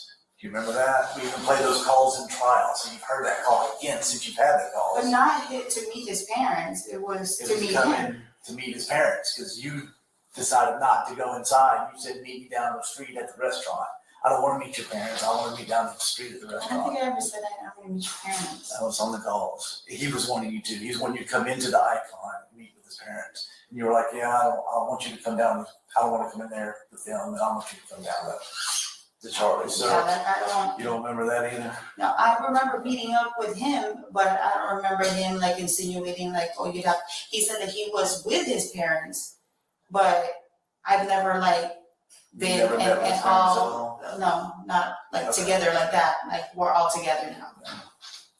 So you never had any conversations with his mom, Wendy? No. Never had a conversation with Wendy, never had a conversation with his mom. Now, my opinions on that is completely different. Like you watched Because, trial. yeah, like obviously, like I said, like I put like that's how my brain is working too. It's like I'm putting things and I was like, okay, what's this? But what happening? you just said is what you know. And Yes. that's literally all we're here trying to do. Yeah. Do not guess And I on don't wanna what you say would- my opinion, and I don't wanna like, I And don't we wanna. will know the difference in your opinion, but what you know and what you heard is all we're here trying to get to. Well, what If you believe see something, that's fine. and what you heard is important, even though what developed your opinion.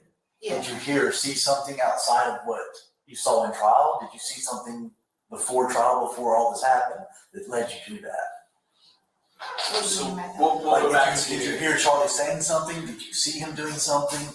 Did you experience something that now you think, oh, that's why she knows, because Charlie said this or said that or did that?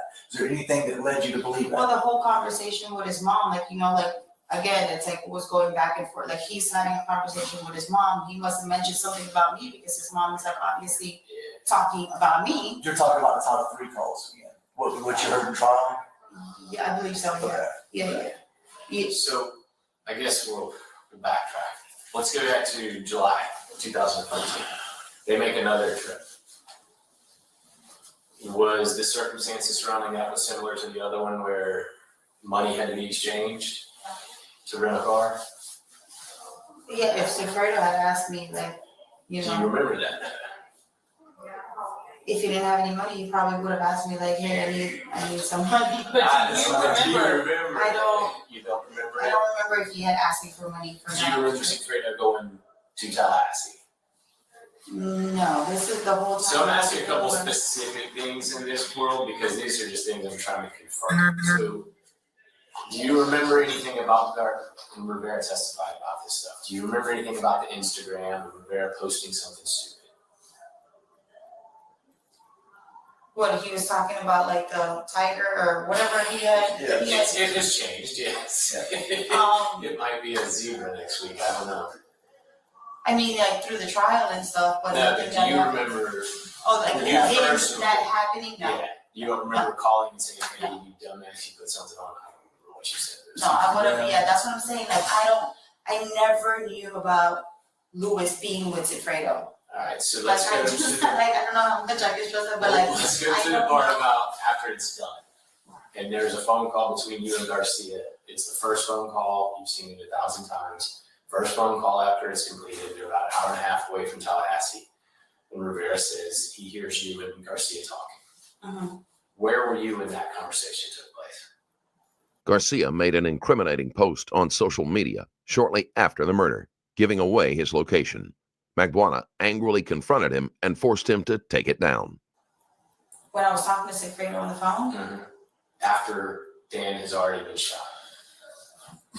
what was he saying that like I know, or like I said I know, but I never said I know, or even had a We're getting conversation, there, yeah. I'm getting there. So where were you? Yeah. Do you remember where you were when that call was made? No. Okay, so I you mean, don't me remember. and Sigfredo would talk, but I don't know, like maybe I was in the house, in my house, in Treasure Drive. Okay, It's either that or I don't remember, I don't recall. well, much of that. let's get this. You did take money from Charlie's house Yes, and take it to meet Garcia and Rivera. The day after. that's where it gets a little blurry for me too, because I had gone, to Lewis's house plenty Well, of times and going. okay, irrelevant. Yeah. You took money. Yeah. How much money did you get from Charlie? I never saw it. He What was put it? in the trunk. Okay, Go through that whole thing. I don't care what day that was, just tell me what that was. okay, the night that Charlie told me to come over to his house and that he was like frantic about everything, I was like, okay, whatever, I'll come over. That's when he had mentioned that, about the accident, but I didn't know that Markel got shot, like, I didn't know about that, like, You knew it I was don't her. think I didn't, not even him, I don't know if it was him that he was, I think so, I guess, but like never saying about like him getting shot or whatever. That's why that phone call of me knowing would have never occurred because I wouldn't even know anything and Charlie didn't say anything on the phone. Well, obviously, a phone call occurred because there's records of that, and you and Garcia talked. Well, yeah, like of me But saying you don't that. remember the specifics that Rivera said. Yes, yes. Okay, fine, that's fine. We can work with that. Before you went to Charlie's, you went and met with Sigfredo. When they got back to town that night, you went and met with Sigfredo. Then you went to Charlie's. Do you remember that? I don't think I met with Sigfredo though, like, I had Talking records to that I him, was talking to him. Talked to him, and then you showed up right there when they were close to her house, and the records show they went to was it Duffy's? Is that the sports bar they went to? That was close by or Yeah, whatever. right, close by. I don't recall meeting up with Sigfredo. I do recall going to Charlie's house. Because right after that, that's when you talked to Charlie and you drove up there to Charlie's house. It was right after you. Because I know I left and we were like, Charlie was telling me to come over to his house. Do you At that remember time, he meeting was kind with of, Sigfredo after we got back and telling you that it's taken care of or any of that? Like, do you remember meeting with him when he got back to town? when he got back in town. And I understand you don't know that they, at this time that he killed him or shot him, but do you remember him meeting saying that this is handled. We handled this for your friend or anything. After that, I don't know if he might have come, I don't know. I'm just saying, we're gonna use facilitate a phone call with Charlie to get the money. Well, obviously Charlie knew something happened, therefore when that happened, he was supposed to have like money like ready, because he knew that he had to pay. So that was the understanding, once it was done, that he was to pay right away?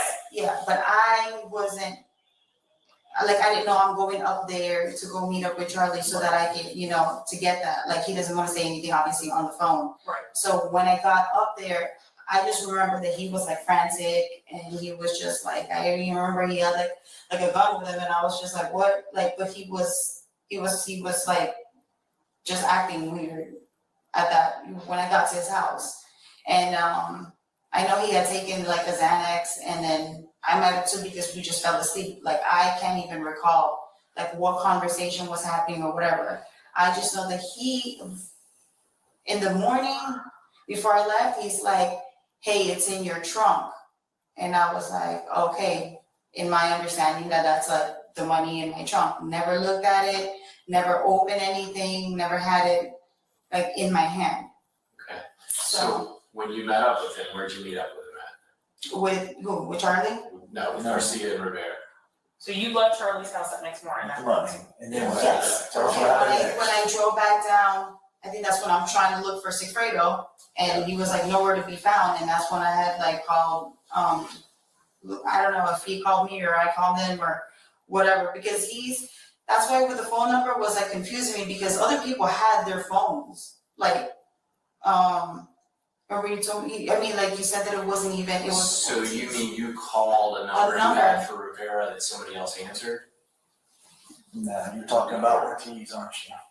Yeah, like I don't know if somebody was he living in that apartment in Biscayne or whatever, like other people were like hanging out. Was, you know where it was. Well, I know he was at Shrimp's house, Yeah, I don't know where, I think he was house hopping around that time frame. Yeah. but I think he had his apartment too, somewhere along like 70-something in Biscayne. He could have, to be honest with you. But either And way, that's where like, you know, all of them hung out or whatever, but like they would exchange phones and stuff, like other people, like, is the Ortiz number Hebreo's phone?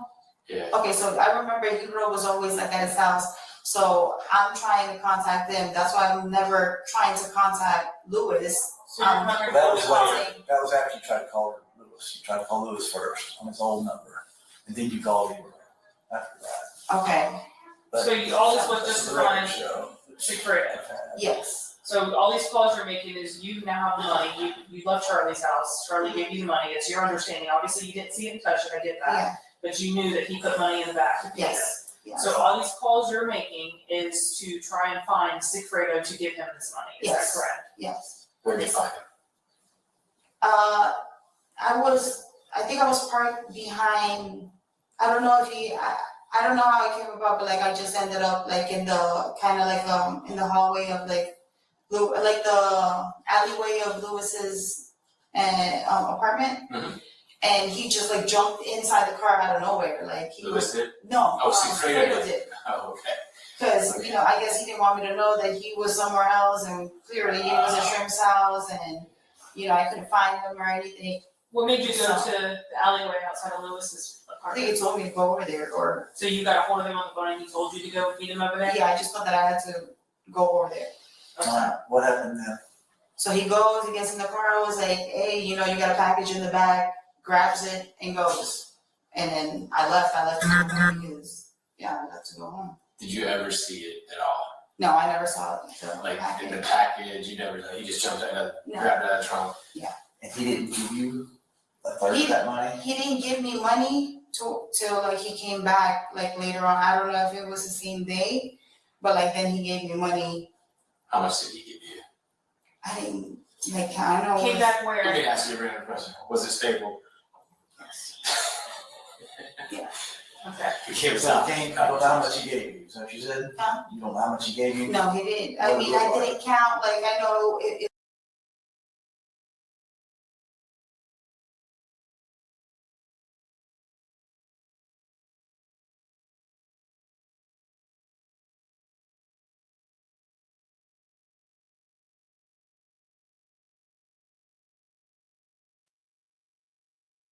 Incoming Paul voice. Incoming Paul voice. Incoming Paul voice. Incoming Paul voice.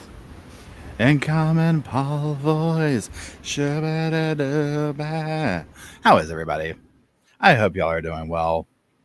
I hope everything's going good. Hey, Liz, and yes, TGIF. TGIF. Hey, Mystic. Yeah, let me tell you what. I bet the judge did quit. He was like, look, I had a small chicken breast, if you will, a patty, whatever you want to call it, and brown rice. Brown rice, Kiona, however you call that word. And then took the walks for a big walk, gave y'all a little flash dance. Forgot that my camera was going, changed shirts, gave y'all a little sneak peek. And I'm preparing for an OnlyFans or OF. I can't say that. I'm preparing for an OF career. I'll be happy with just one subscriber. Right. There's always room on the 99-cent shelf for a new star.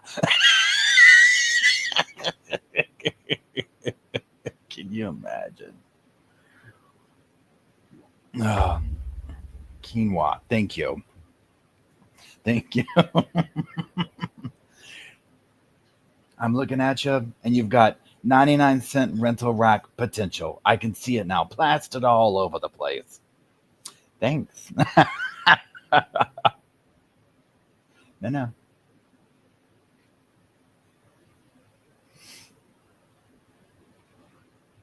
Hey, get that coin, right? So for those just joining and whatnot, we are waiting on court to come back. So that being said, let me look this up real quick. So we've got Jake. Now we don't need a 10-point inspection. Something has changed in the house. Jake needs to inspect me.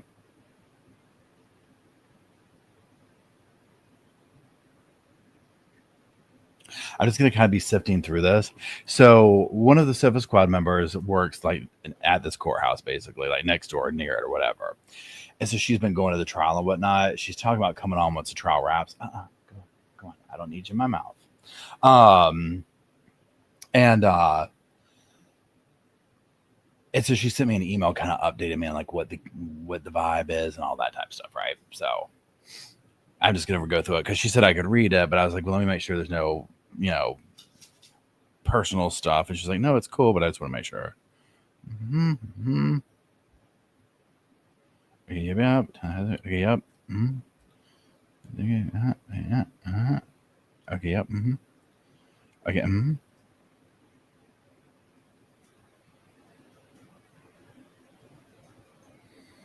Okay, Well, hello there. Okay.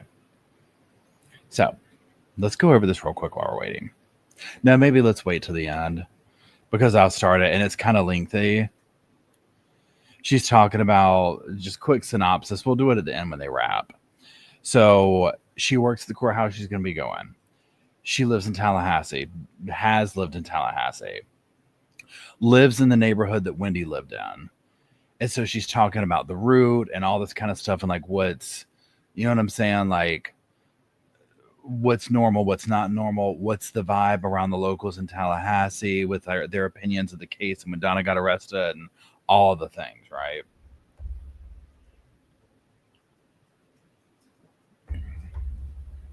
Which is nice to get a local perspective like that. She was in here earlier, Sandy. Oh my gosh, y'all. Jackie Hearn. She was in here earlier. She might be going to court this afternoon. Hey, what you doing? Hey. Yeah, I asked her, and she said that she used to podcast, so she has equipment and stuff like that. And I was like, it'd be cool to have you come on or whatever, but yeah, I'm going to talk with her. She'll probably pop in here at some point. Obviously, she's in court. She's not, right? Boys. Hold on. Look.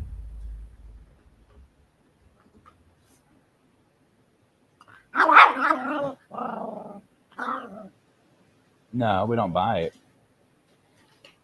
Okay, well, that was short-lived. Here we go.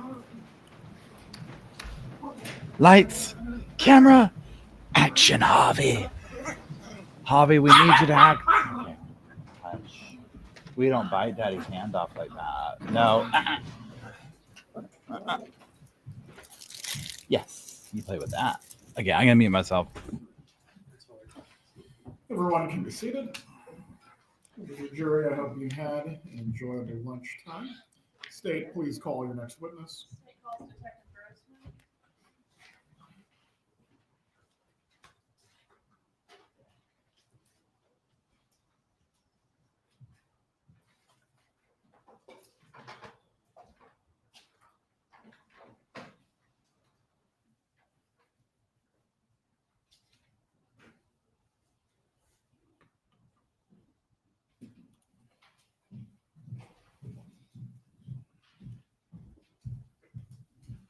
Please raise your right hand, Detective. Do you swear or affirm the testimony you're about to give will be the truth? I do. You may take your seat. Thank you. Please speak loudly and clearly. Please say your name and spell your name. Sure. Jonathan Grossman, Jonathan Grossman. How are you employed? I'm a police detective with the Miami-Dade Sheriff's Office. How long have you been with the Miami-Dade Sheriff's Office? I've been with the Miami-Dade Sheriff's Office since January of 2011. What about before that? I was a police officer with the Miami-Dade Schools Police Department since 2004. And were you called upon to assist in a murder case that happened here in Tallahassee? I was. All right. Were you asked to assist with the search warrant of the defendant's residence? I was. Where is that residence? It's located at 2127 Brickell Avenue, apartment 1602. And when was the search warrant conducted? November 14th, 2023. As part of the search warrant, did you take photos of the residence? Yes, photographs were taken. All right, I'm going to show you some of those, which I've marked as 143 through 163. Just take a moment to look through those.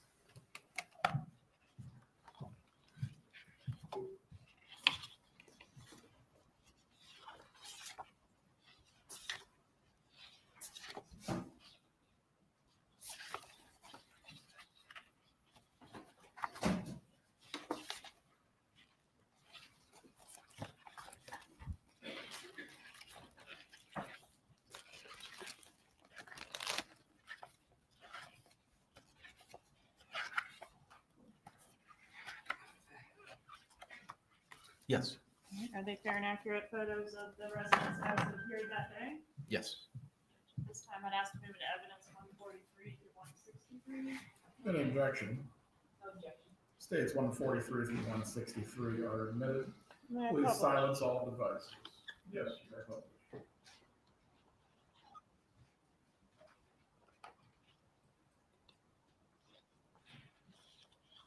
Publishing states 144.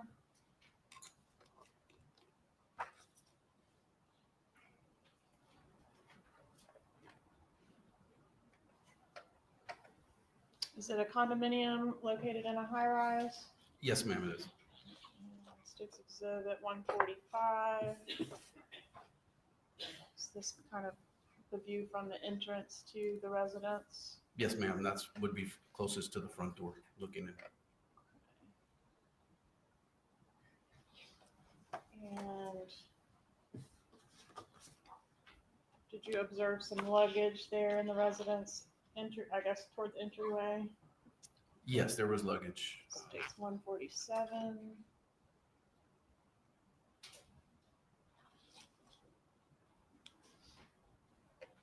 Why this won't focus for us?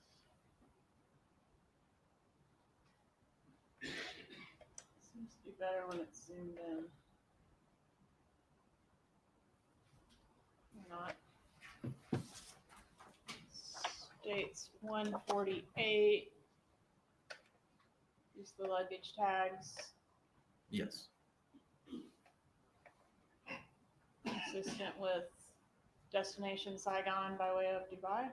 Yes, ma'am.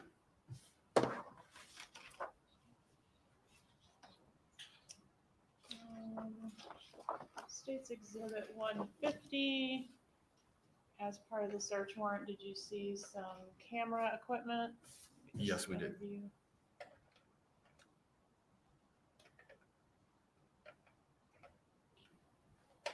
Did you also take possession of some visas?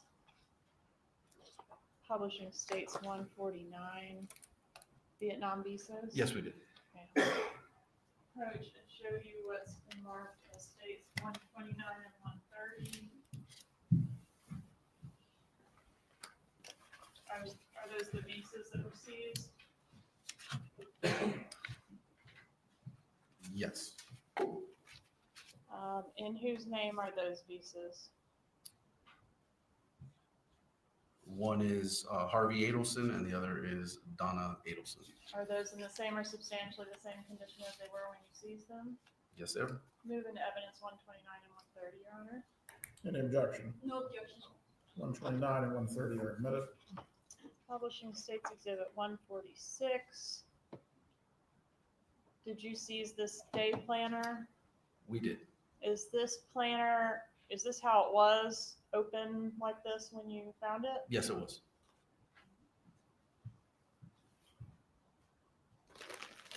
Approaching the States 59 and 59A.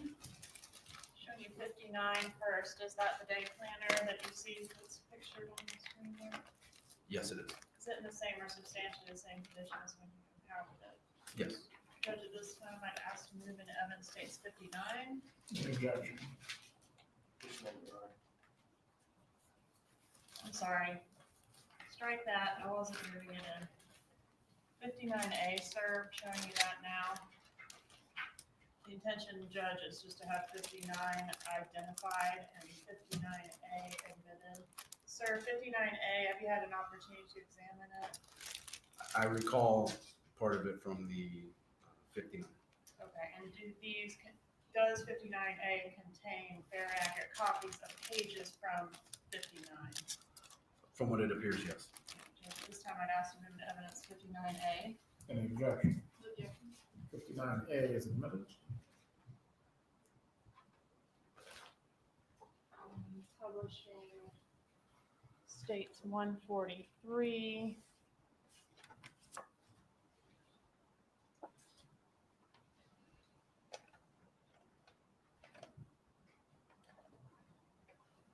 Was this note present there at the residence? It was. Where was this note found? It was found on the floor in one of the bedrooms. Okay, and it appears to be offering some information about an M11 gun to be sold. Correct.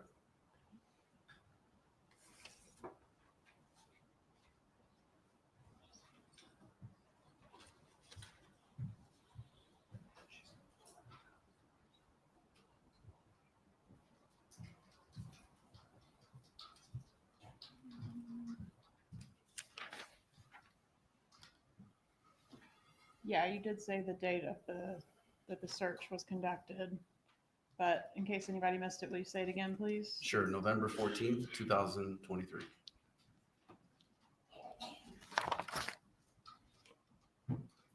No further questions, Judge. Cross-examination.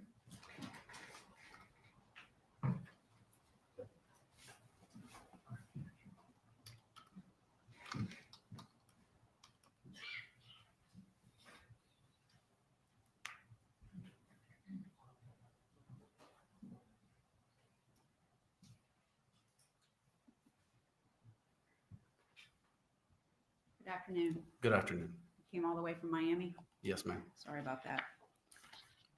You indicated that the search was done on November the 14th of 2023. What time of day did you get there?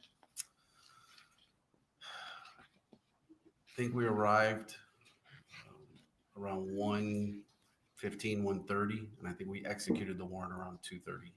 PM? Yes. And who was present? It was myself, Sergeant Michael Scott, Sergeant Paul Villaverdi, Detective David Denmark, and there were members of our priority response team. Okay. Was Any of the occupants, were they present? Yes, Mr. Harvey Adelson was present. Okay. And you had a search warrant with certain things you were permitted to obtain. So were you involved in the search yourself, or you were just in charge of? Yeah, our team, I was the applicant on the warrant, and then our team assisted with the, my team assisted with the search. Okay. Was it a thorough search? I mean, well, yeah, we were looking for certain things. We had an electronics canine dog also come to assist. And we conducted the search. What does an electronics canine dog do? Searches for electronic devices. And did the dog find anything? I don't remember specifically if there was anything the dog identified to. He may have hid in the closet area where a laptop was. Okay. And are they trained to get battery operated and like plugged in electronic devices? I'm not too sure what the level of training. I'm not a handler. Did you see the dog in the closet? You said it alerted to something in the closet? No, I said I believe he alerted to a laptop that was in the closet. I'm Did just you- going off of memory. Did you observe that? No. Did not. Okay. All right. Let me see here just a second. Did you make a list of the items that were seized? There are a series of property receipts that were prepared after. Okay. Based on the search warrant that you got, every search warrant has some kind of limitations, although when you read them, it doesn't really seem that limited. But in this case, you were able to search anything that was there, electronic, paper, sticky notes, etc. If it had the evidence that you, in your search warrant, you had sought to look at, correct? Correct. And that would have been financial records, asset ownership records, et cetera, et cetera. I believe so, yes. Okay. Were you the one responsible for making sure that each area that was within the home was searched? Ultimately, our team does that. So it's kind of an effort by everybody that was involved in the search itself. Okay. So I would say as a group, yes, the apartment was searched. Okay. And you're allowed to go into, you can open drawers, you can open boxes, you can open dressers, all of those things, right? Yes, ma'am. Okay.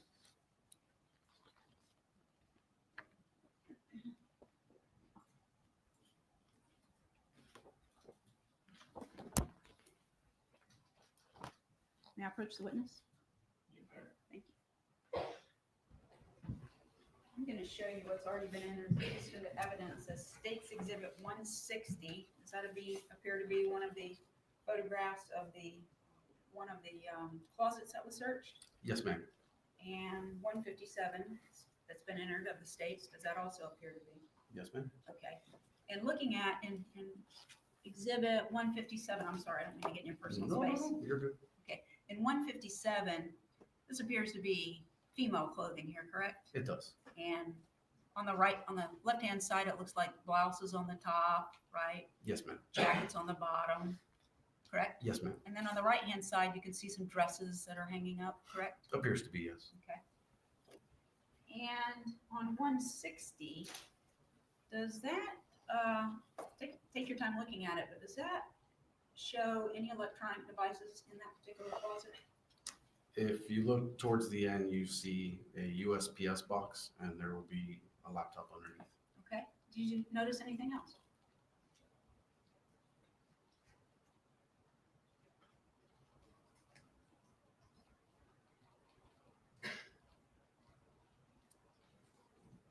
Not that's jumping out at me right now. I got really bad eyesight because I'm old. See that little light under there? Underneath that blouse? Okay. Does that appear to be something electronic? It could be. Is it a light that's on? I see a dot there. I'm not. Okay. Did you all, excuse me. Do you recall as part of the search going through a safe? No, So there would be no pictures of the safe that was present in the home? I don't recall pictures of the safe. No. If there is a safe with your search warrant, you have the right to go into it, correct? To look for the items that are authorized to get in the search warrant? Yes, Right. ma'am. Okay. If someone there had located the safe, you would document that with pictures as well? I believe so. Yes. And what time did you say you left? I don't recall You don't recall? what time we left. It might have been 3 something. 3 something? So you were there at least a couple of hours. By the time I believe we executed the warrant around 2:23, maybe 2:20 p.m. So we left probably about an hour later, I think. Okay. And, gosh, I just lost my train of thought.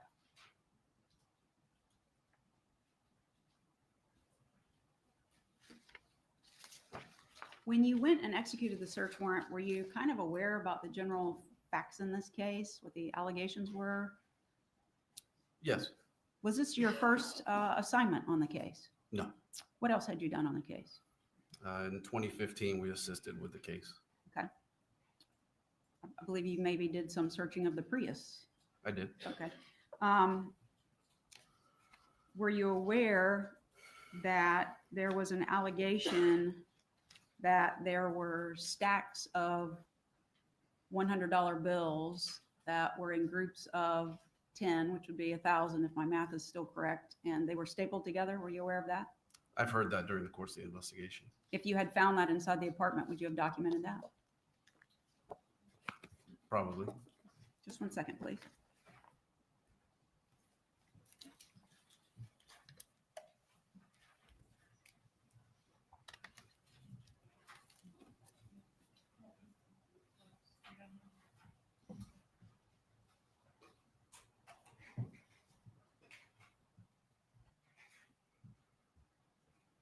One of the photographs that the state entered, and I'll go get it if you don't remember it, but one of them that they entered had some luggage.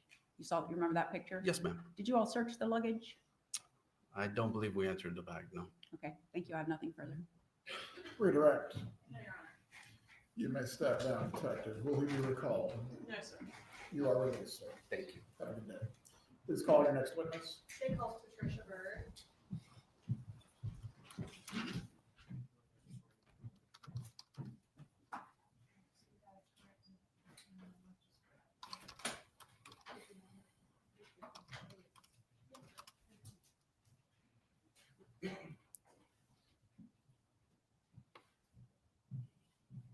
Incoming Paul voice. Okay, the Patricia is someone who I think could be one of the jailhouse people. We'll see. This was someone that had, I feel like, something to do with what Donna talked about before we went to lunch.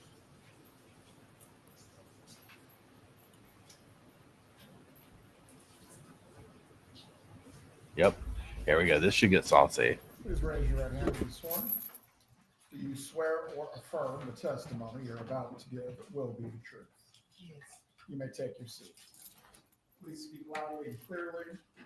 Caleb Rainey, if you can adjust the microphone for her if she needs it.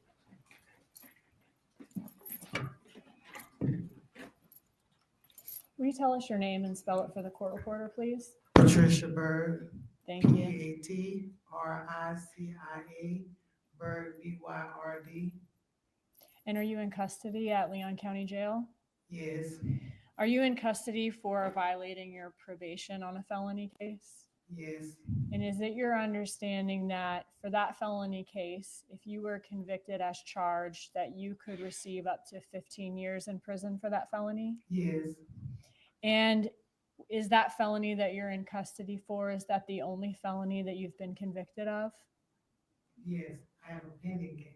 Thank you. So do you also have another pending case Yes, that you haven't been convicted of yet, but it is still pending? yes, And that pending case, is that case in Wakulla County? yes, For that case, if you're convicted as charged in that case, could you receive up to 5 years in prison for that case? yes, Okay. And the one that you're in custody on from Leon County is the only felony you've been convicted of then? yes. Have you received any offer or promises in exchange for your testimony in this case? No, Were you in custody with Donna Adelson? yes, I was. For about how long? Maybe about 6 or 7 months. And was this at Leon County Jail? Yes, Were you and Donna Adelson in the same pod? yes. What does that mean? We're in the same, it's a open pod, it's an open bay where a lot of bunk beds are together. Okay. So a lot of women are in there together. Yes, Okay. So you sleep in the same room as some of these women. yes, And how close did you sleep to Donna Adelson? right next to her. All right. And if you're in the same pod, do you have your meals together with the other women in the pod? Yes, Do you have like your downtime where you're watching TV or reading or writing, all those things together with the same women in the pod? yes, When you were in the same pod with Donna Adelson for those months, did you become friendly with her? yes, How often would you talk to her? every day, all day. Who else was she close to in the pod? Drina Bernhardt, Okay. Did she have a couple of other people she was close to as well? yes, Were you and Drina the closest yes, to her? I mean, yes, ma'am. once you and Donna Adelson became close friends, did she ever talk to you about her pending case, this case? She did. When y'all would have those conversations, did you ever outright ask her whether she did what she's accused of? I did. And what did she say to that? She said she did. It was to keep her grandkids, but it wasn't supposed to go that far. Okay. So she said she did do it and she did it to keep her grandkids, Yes, but she didn't expect it to go this far. yes.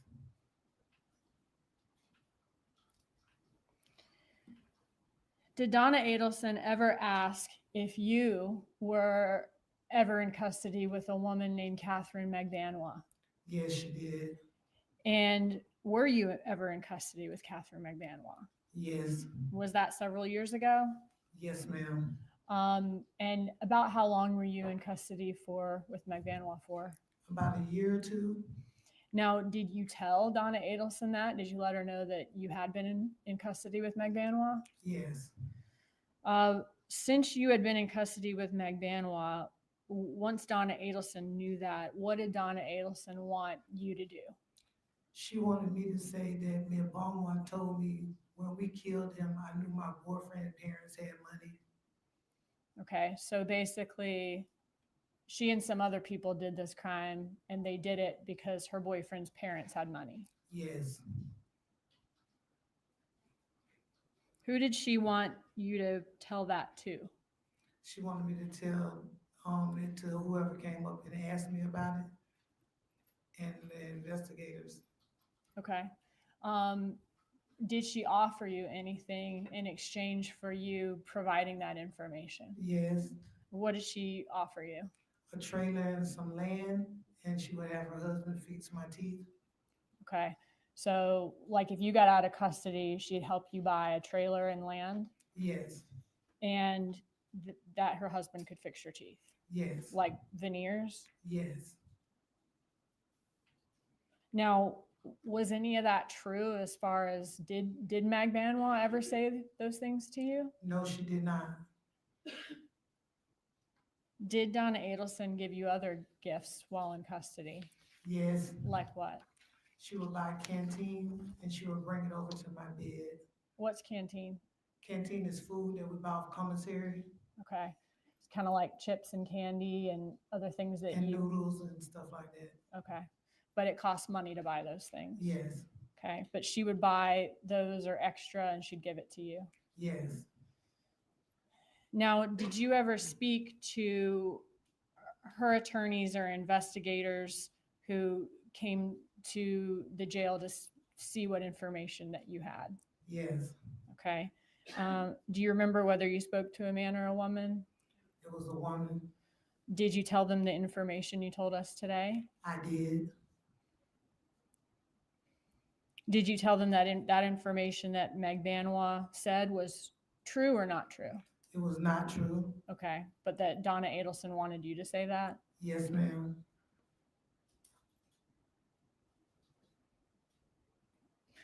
Who else did those people for the defense who came to see who may have information, who else did they speak to? They spoke to Lindsay Knight and Brittany Purcell and Cassidy Conroy. Did they speak to Drina Bernhardt? Yes, they did. did you tell your attorney what was going on as far as Donna Adelson wanting you to provide this information that was not true? I'm not sure if I told him. I'm talking about your attorney. My attorney? Yeah. Did you tell your attorney at some point? Yes. Okay.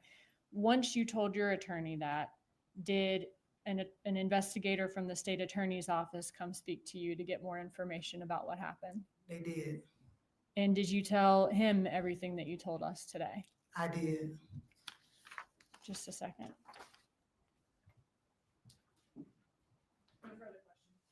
Cross-examination. Incoming Paul voice. Incoming Paul voice. Well, never mind. Hold on.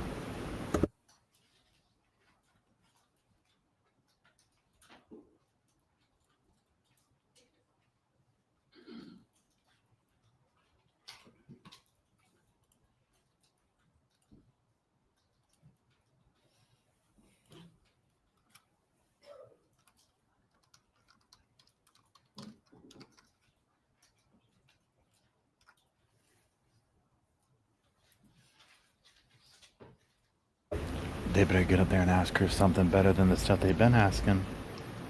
What kind of honey buns did she give you? Good afternoon. You testified that you spoke with a investigator, a woman. Was the woman white or black? She was black. Okay. Do you remember testifying in a hearing on this matter a couple weeks ago? Yes. Okay. Do you remember saying that she was white? Yes. I was confused.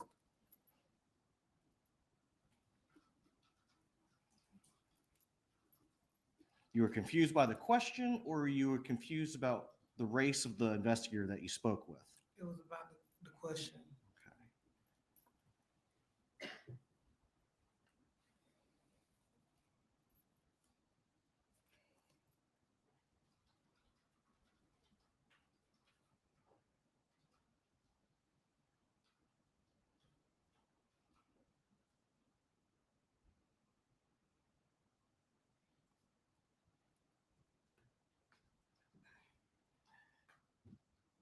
And isn't it true that you also spoke with a male investigator last August? Yes. Okay. And that was about less than a month after you moved into the pod with Miss Adelson? And to the next part with Miss Adelson. No, we're talking in originally. That was about a month after you moved into the pod with Miss Adelson. Yes. Okay. And you spoke with that first investigator, the male. Yes. Okay. And it's your testimony that at that point in time, Miss Adelson had already offered you money, land, and a trailer. Yes. Okay. And you told that to that first investigator. I did. Okay. So on August, I believe it was August 30th of 2024, your testimony is that you told the first investigator, the man, about that offer. I did. Okay. Did you also tell him that the information that you were saying about Miss Magbanawa was false? I did. All of it? I did. Okay. Isn't it true that you've also testified that in fact Miss Magbanawa was manipulative? I did. Is that true? It is.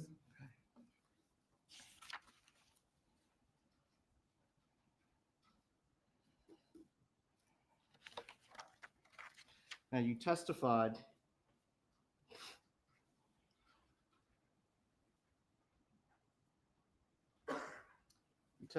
that my client admitted doing it and that it was to keep her grandkids, but it wasn't supposed to go that far.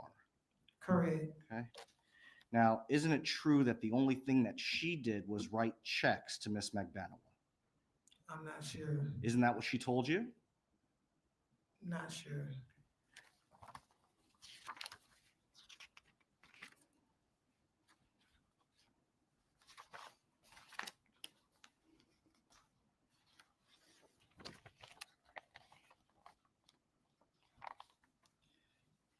Haven't you previously said that Miss Adelson, my client, did not plan the murder? Correct.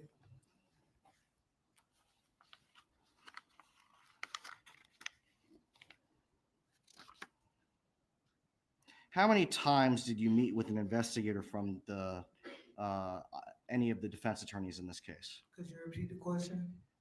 How many times have you met with an investigator from any of the defense attorneys' offices? Twice.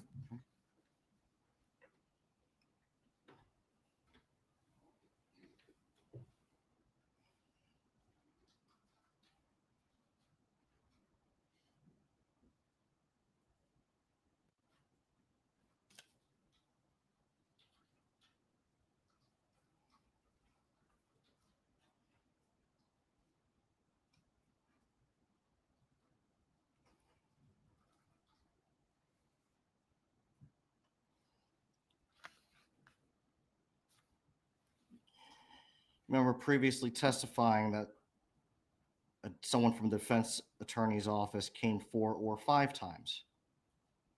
No, I did not. How many times did a female investigator come to speak with you?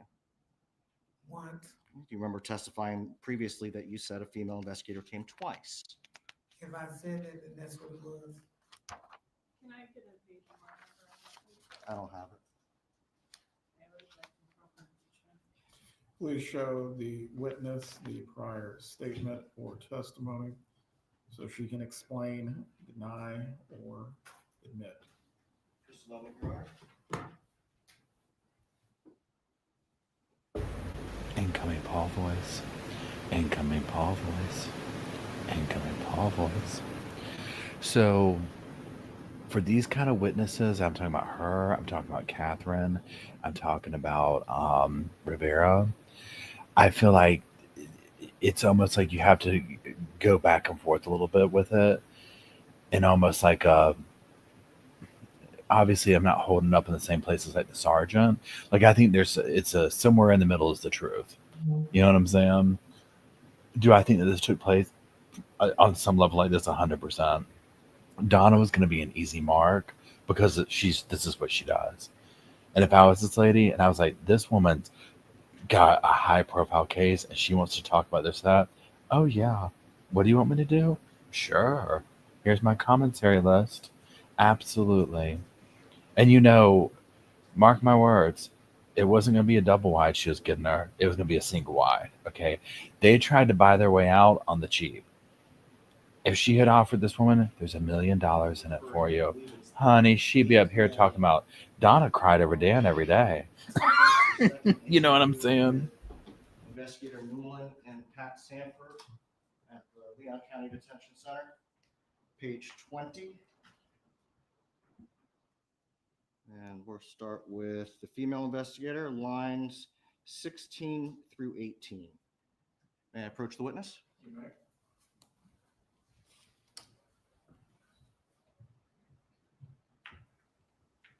Agreed, Anna.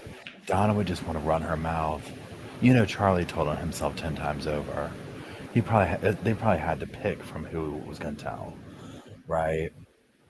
But yeah, this girl right here, again, I'm loving all this karma. Grifted Donna, took her honey buns. Now she's telling on her. I hope they send her home early. You say something differently when you first met with representatives of the state attorney's office? I did. So when you first met with the state attorney's office representatives and Special Agent Sanford, when asked how many times the defense investigators come to see you, you said 4 or 5, correct? Correct. And then how many times did the female investigator come to speak to you? You said twice. Correct. Just a moment, Your Honor.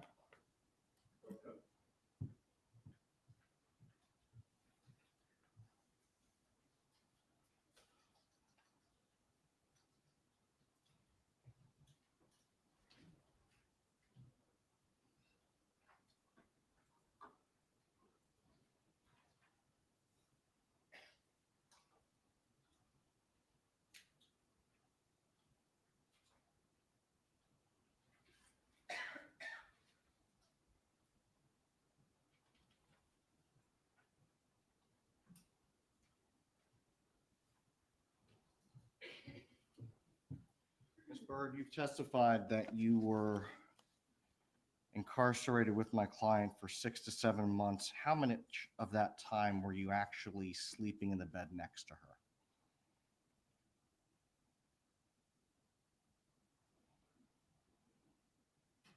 somewhere in between 3 to maybe 4 months. The jail records reflect something differently. Would they be more accurate? Could be. Could be more accurate, or they Yeah. are?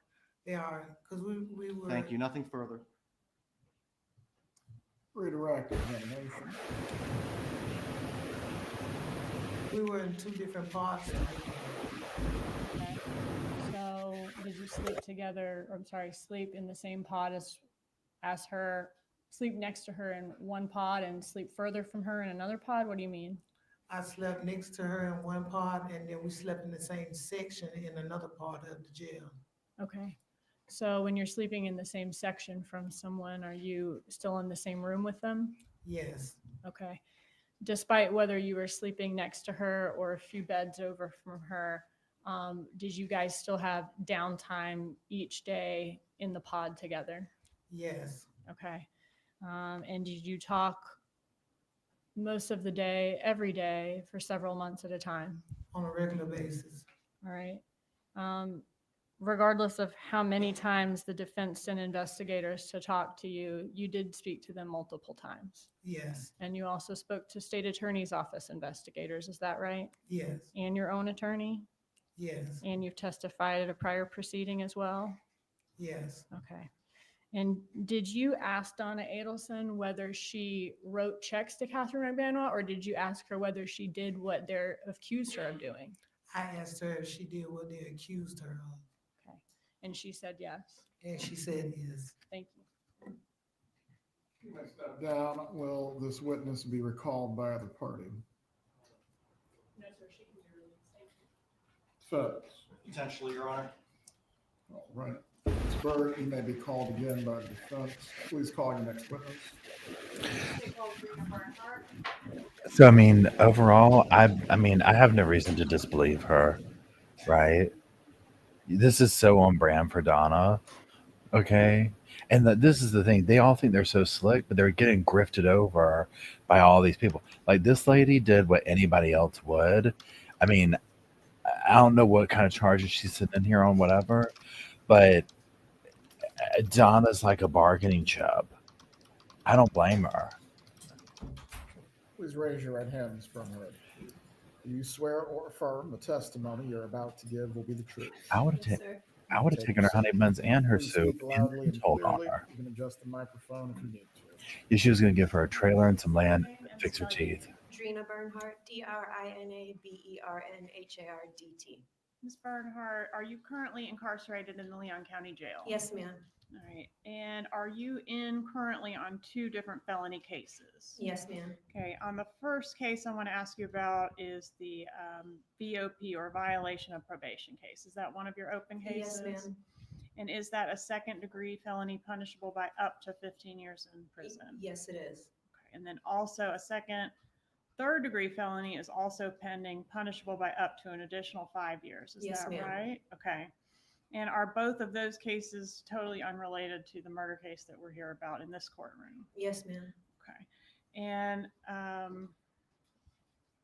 I want to ask if you've been promised anything by myself or any member of my team in exchange for your testimony here today. No, ma'am. So any leniency or any help with your case, anything like that? No. Okay. Has anyone promised you anything? No. Is this your first stint in the Leon County Jail? No, it's not. Have you been in and out of jail quite a few times? I have. Okay. Do you have 27 prior convictions involving either felonies or crimes of dishonesty? Yes, ma'am. Were you recently incarcerated in the Leon County Jail with Donna Adelson? Yes, I was. And did you become friendly with her during the time that y'all were both in the jail together? Yes. How long were you together in the jail? I can't remember exactly, maybe around 4 months. All right. Were you in the same pod that whole 4 months? Yes. And when you're in the pod together in jail, is it easier to become friendly than it is on the outside? Yes. Why is that? We're together 24/7, so. All right. Can you describe your friendship with Mrs. Adelson? Yes, initially, it was very nice. She actually called me her jail daughter, and she and I got close and How much more detail do you want? Well, by close, did you talk to each other about personal things like your Yes. life? Yes. Okay. And did she have a nickname for you besides her jail daughter? Yes, Sunshine. Did she paint pictures for you and write notes to you and things like that? Yes, ma'am. And approach and show you what I marked as State's Exhibit 61. This is one of the pieces of art and letters that she wrote to you. Yes, ma'am. Judge asked to move in evidence, State 61. She's making some art, some refrigerator artwork. Smog's reporting live from Fort Lauderdale. Smog's going to infiltrate the dental scene in Fort Lauderdale for us and get the local tea. Yes, ma'am.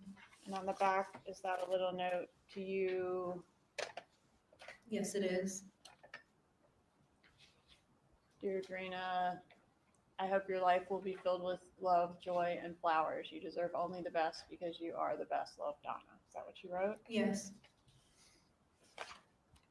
And did you return this type of favor and make little art and things for her as well? Probably, yes.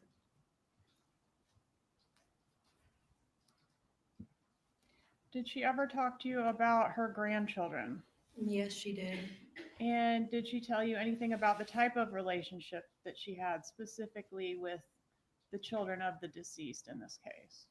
Yes, she said she was very close with them, and every now and then she would call them her children. Okay. And I want to ask you about whether Mrs. Adelson, during the time that y'all were friendly, ever discussed her case with you. Yes. Okay. And was her bringing up her case something that she did a lot, or was it only one time? It was often. Okay. So it was something that she was Doing talking a lot. about daily. Yes. Okay. And was it a bunch of different aspects of her case she would talk about, or only one thing? It was different aspects. At some point, did you end up reaching out to law enforcement to report some of the things that she had been saying to you about her case? Yes, I did. And why did you do that? Well, initially I did it for selfish reasons, but more that I spent time with Donna, I realized that it was morally correct and I wanted to get justice for the Markel family. Okay, so you felt it was the right thing to do, but you were also hoping to get something out of it. Yes. And what kind of thing were you hoping to get out of it? Just help, lighter sentence, maybe rehab. Okay, and are you still hoping that might be the outcome for you? Maybe, but right now I'm more interested in justice for the Markel family. Did Donna Adelson ever talk to you when she was talking about her case? Did she ever mention any concerns about the testimony of her son, Rob Adelson? She did. She said she was extremely worried about his testimony. Okay, so that was something that she brought up often, or only Yeah. one time? A few times. Okay.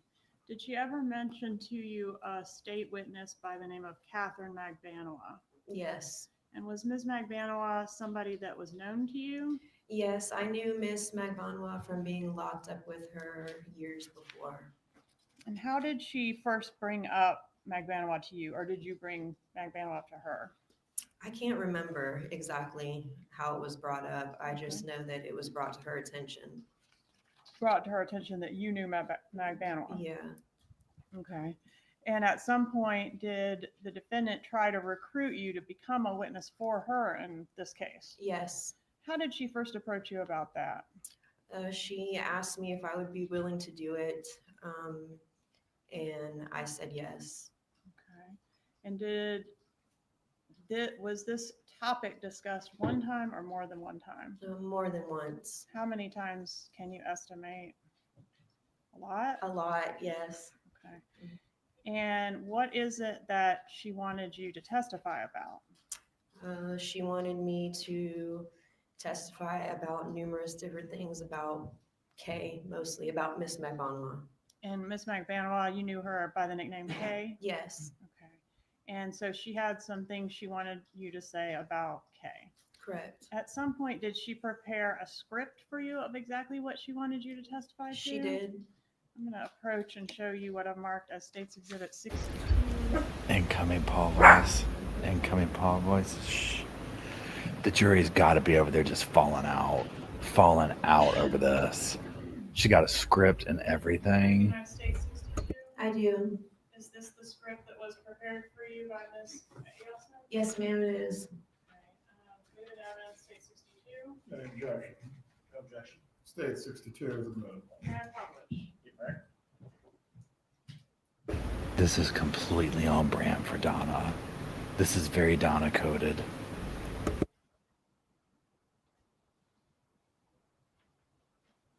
Whose notebook is this? That's mine. And whose handwriting is this on this first page? That's Donna's, Miss Anderson. Okay, so she wrote this in your notebook? Yes, ma'am. And what is it you were supposed to do with this information?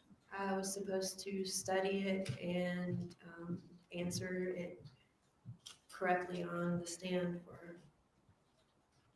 So this is what she wanted you to say in court? Yes, ma'am. So for example, how did you know Donna Adelson? You were supposed to say everyone knew her. She's been on the news. I've seen and heard about this on TV shows and read it in the newspaper over the years. Correct. Do you read the newspaper? No. Okay. Did you know much about her or her case prior to coming in contact with her in the Leon County Jail? No, ma'am. And what were you supposed to do with this physical script? I was supposed to copy it down and give it back to her. Okay, copy it into your own handwriting? Yes, ma'am. Okay. And did you provide this item to my office? Yes, ma'am. And was it copied and returned to you? Yes, ma'am. What did you do with it once you returned with the original to Leon County Jail? Return it to her.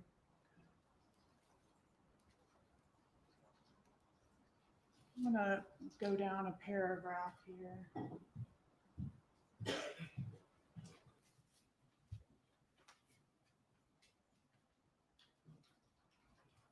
It says that you approached Mrs. Adelson and told her you had information about Kay that you wanted to give her. Is that true? No. This says that Kay told you that she told Charlie on the night of the murder that some friends of hers went to Tallahassee and killed him. Did Kay ever tell you that? No, ma'am. Okay. She asked him to give her the 1/3 of $1 million that he was going to pay his sister so that she could relocate with her children to Miami. He went crazy on her. He said that that was going to be an offer to his brother-in-law not to kill him. Did Kay ever say any of that to you? No, ma'am. And then over here continues, but she convinced him that the murderers think a woman is paying for this. They don't know Charlie. She told him she wouldn't tell her friends who he is. She can keep him safe. So she was, according to this story, extorting money out of Charlie, but he didn't know it. He thought she was his friend, but really she was his enemy. Is that the deal? Yes, I suppose that's what it's supposed to be. All right. And did Catherine McBanoa, ever say any of that to you? No. Do you know, are you familiar at all with Charlie Adelson's trial or his trial testimony? No,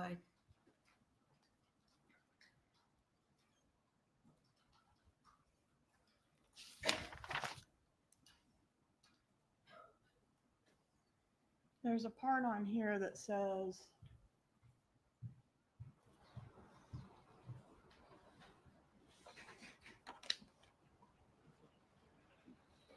here, she laughed about how easy it was to extort, and extort is underlined. Did you underline that, or did Mrs. Adelson underline that? I didn't underline it. How easy it was to extort him for the money. He wouldn't have to take her out to a fancy dinner. She could buy plenty of fancy dinners with the 1/3 of $1 million. She said she fooled her baby daddy and she fooled Charlie. Okay. Charlie was scared and easy to extort. What a stupid fool. He believed her that she was keeping him safe from the killers. Ha ha, what a joke. Is that the type of language that Catherine McDaniel would use? No. Do you know her well enough to tell this jury that she wouldn't say something like, what a stupid fool, ha ha, what a joke? Yeah, she wouldn't talk like that.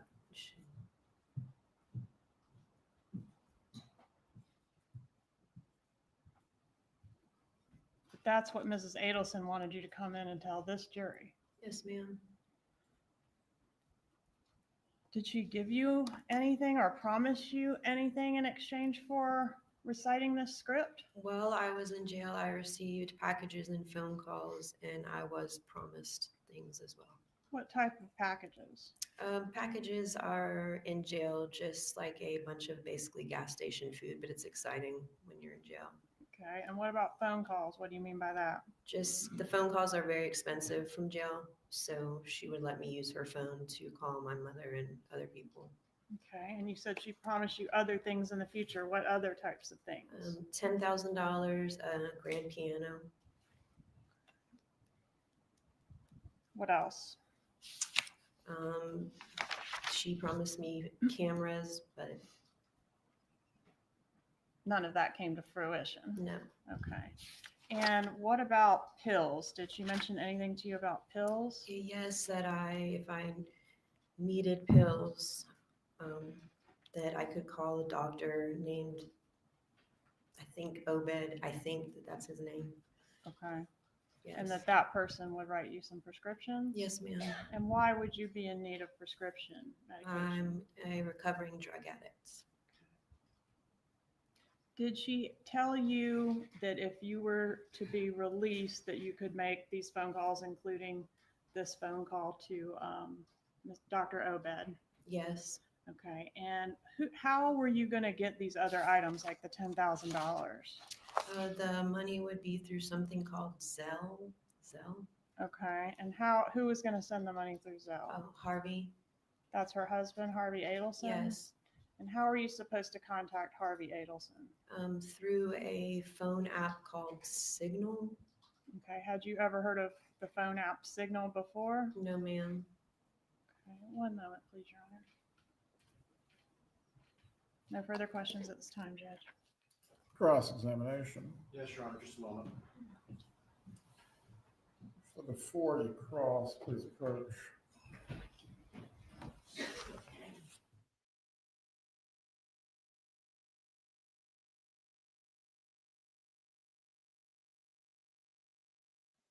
Incoming Paul voice. Yeah, I switched my microphone. Does this sound better? Because my other one's trying to do static. Can y'all hear me? Hold on, let me go over to here. Audio. Shibidibidibidoo. Yeah, drop a 1 if you can hear me. I changed it because I think what happens is when my computer's been running, this one, it starts to do weird stuff. You know what I mean? Like it's almost like the computer needs to be reset. No. But to it, Luke is going berserk over here. So Harvey's all up in this, y'all. I mean, she's handing out honey buns, tea, $10,000. I'm talking about, the jury believes this.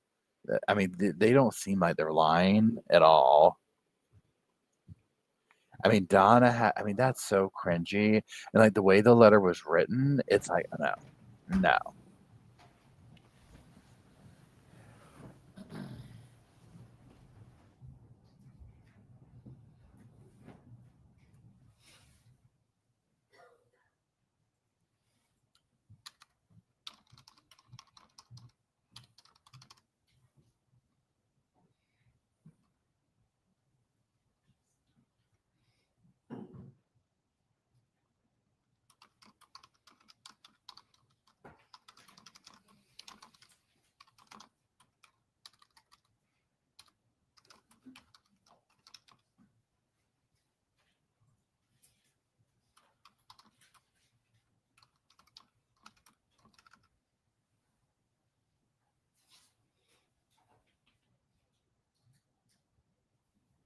afternoon.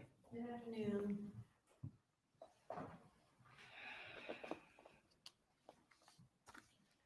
Now, you testified that you haven't been promised anything, correct? Yes, sir.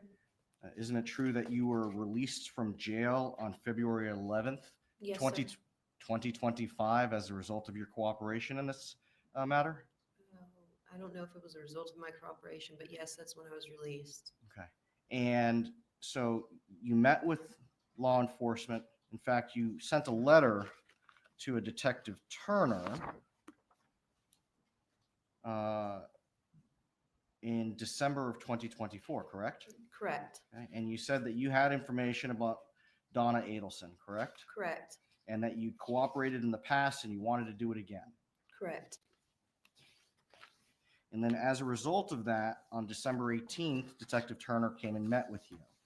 Correct. And you spoke with him about this matter. Yes, sir. And then on December 20th, you were taken up to the state attorney's office to meet with the state attorney's office, correct? Yes, sir. Okay. And then as a result of that conversation, on February 11th, you were released. I don't know if that's how it works. Okay. Now, I want to back up a little bit. You've met prior to being rearrested in September of 2024. You knew Patricia Bird, correct? Correct. Okay. Were you guys friends on the outside? No. Just on the inside? Yes, sir. But you've been friendly before? Friendly, I suppose, for jail.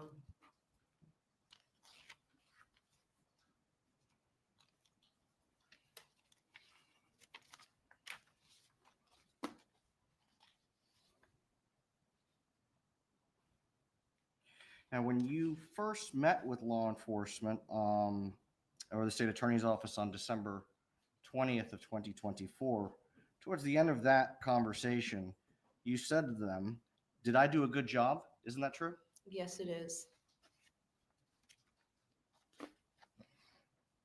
Now, when you met with them on that day, the offer that you'd had at that point was 5 to 6 years in prison, correct? Yes, sir.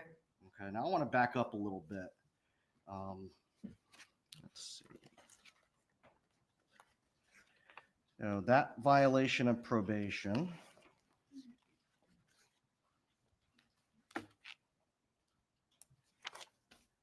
You were originally put on that probation September 1st of 2023, correct? Correct. Okay. And at that point in time, isn't it true that you qualified for enhanced sentencing? If you're talking about the PRR, is that what you're talking about? I'm not sure. Did you qualify as a PRR sentence? I think it was actually past the 3 years. Okay. I'm going to approach, and I'll have this marked for identification purposes.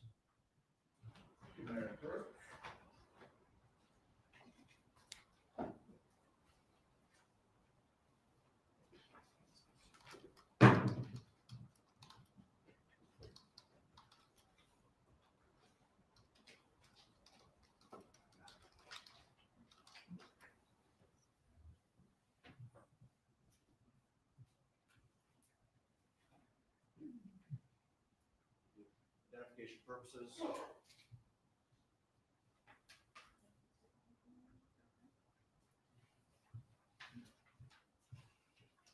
Judgment and sentence that was rendered on September 1st of 2023. Do you recognize this?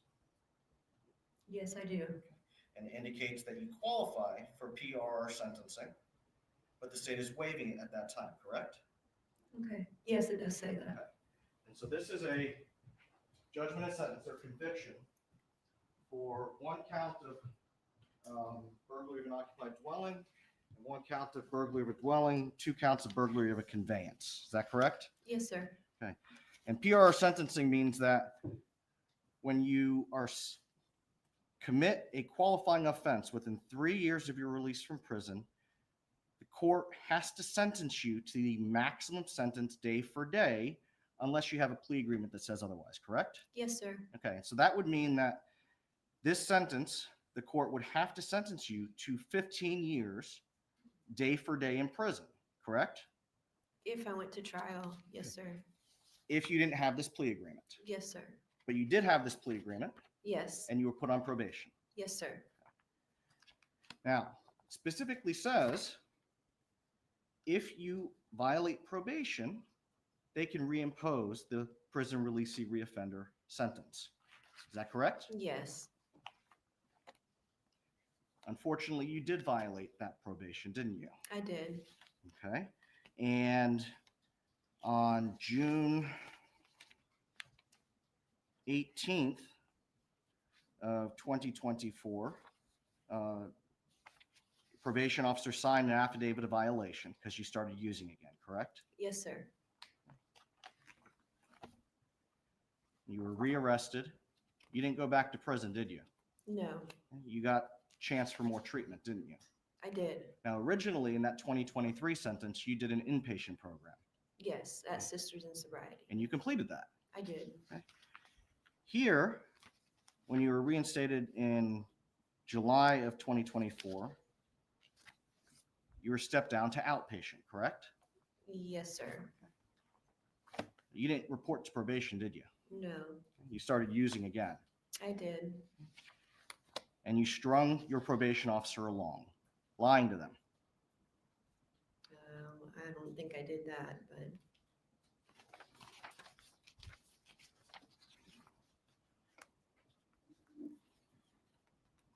You did not make yourself available for supervision. no, I didn't. You didn't follow instructions, I just didn't go. and you also didn't test. I didn't go, correct. And so then you are rearrested, not just for the violation of probation, but also for a new felony charge, correct? What's the new felony charge? Burglary of a conveyance. That's- Okay, yes, correct. And so in September of 2024, when you were rearrested for violating probation and the new burglary charge, Mhm. that point in time, you are facing 15 years mandatory day-for-day sentencing, unless you can reach an agreement with the state.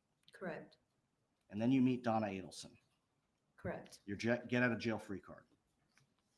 I don't have an answer to that. And you befriended her, We became friends, yes. and you would ask her questions about her case. No, I didn't ask her questions about her case. She offered it to me and I would listen to her. So it's your testimony here today that you did not ask her questions. I can't remember. I may have asked her one or two. I mean, we were locked up for a long time, but I didn't go to her constantly and asking her questions. No. Just a moment.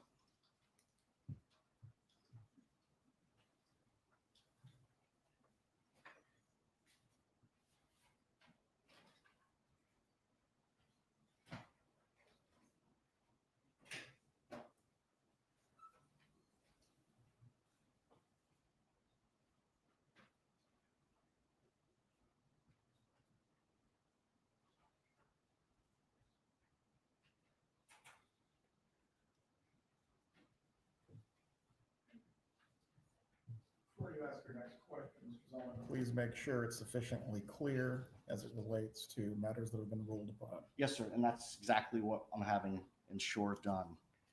Okay. So if you didn't reach an agreement with the state, the court would have to sentence you to 15 years, day for day. If I went to trial and was found guilty, yes. So that your understanding is if you went to trial, you would face 15 years, day for day. If I was found guilty, yes. So we're talking about a violation of probation. You go to a VOP hearing. You've already testified that you started using again. Yes, You didn't show up for probation. correct. Okay. So if you went to court without an agreement, you would have to be sentenced to 15 years. Is that correct? Yes.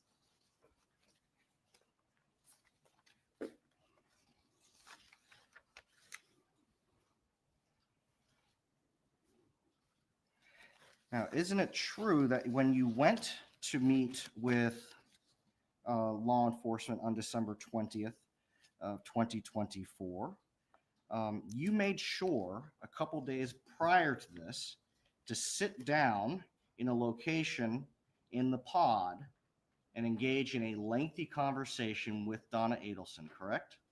Oh, no, actually the pod, you can see, the whole pod is visible.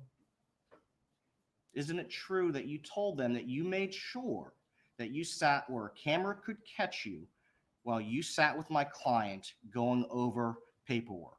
Yes. Okay.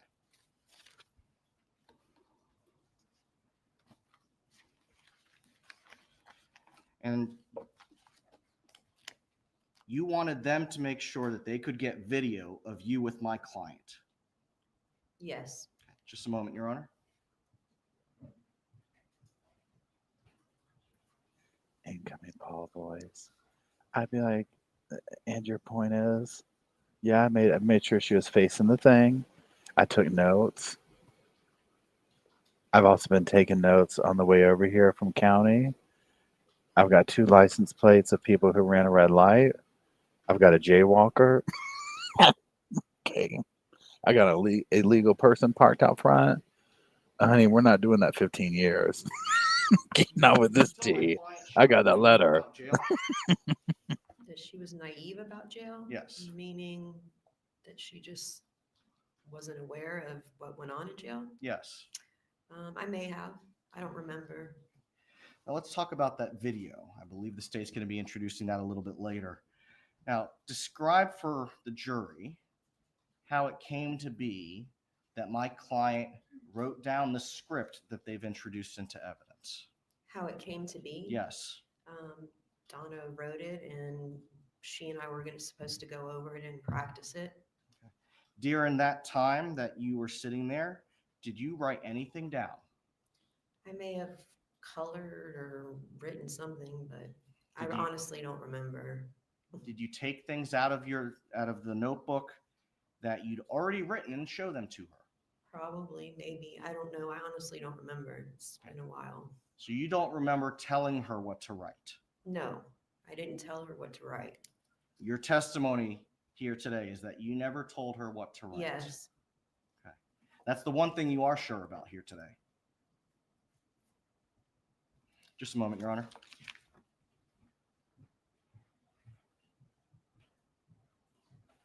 Yeah, he's so rude. Redirect examination. Go on, Georgia. Set everything straight, Georgia. Georgia. Never advised to say anything other than the truth here today. No. You have a lawyer that's representing you on your criminal cases, right? Yes, ma'am. And he's working with the prosecutor on that case, not me, right? Yes, ma'am. To try to get you some kind of deal, not 15 years maximum penalty, right? Yes, ma'am. Okay, and before your most recent release, you had a five-year plea offer at some point? Yes, ma'am. Okay, and as we sit here today, do you have a plea offer? No. Okay, so you're waiting to get a new plea offer. Yes, from ma'am. somebody, not me. Correct. Hoping that maybe it will be better than what it would otherwise be based on this information. Yes, ma'am. Okay, but you had already provided that script to us before this most recent release and this most recent violation, and now you're going to have to deal with accountability for that, right? Yes, ma'am. Okay, and that script, it was suggested like, oh, you told her what to write. Did you even know any of that story to tell her? No, ma'am. No further questions. You may step down. Will this witness be recalled by either party? Potentially, Judge. Ms. Bernhardt, remain under your subpoena and do not discuss your testimony with any of the Incoming Paul voice. Incoming Paul voice. Here's the thing, like I Please just call the said, next witness, State. if the letter wasn't so on brand for Donna, the jury might be a little bit like, it's so obviously true. Like, that's so obvious that Donna did that. You may. Yeah, Georgia gets up there and just sets them straight. I get the defense is going to try and discredit her all this. It's a shame to hear that she got this deal and got back out, started doing this. I forget who said the comment about the stressfulness from this could cause her to go back down, that rabbit. I mean, clearly, right?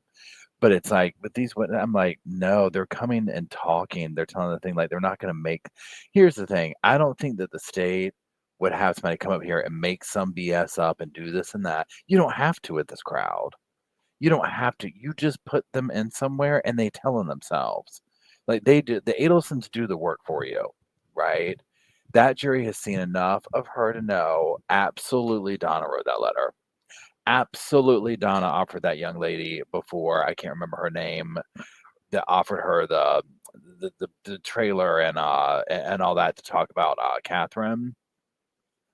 And sure, they saw her coming, and not just them two, but like in general, they saw her coming from a mile away. And they were literally, I would imagine people were lined up to be like, I'm going to get some time off my sentence.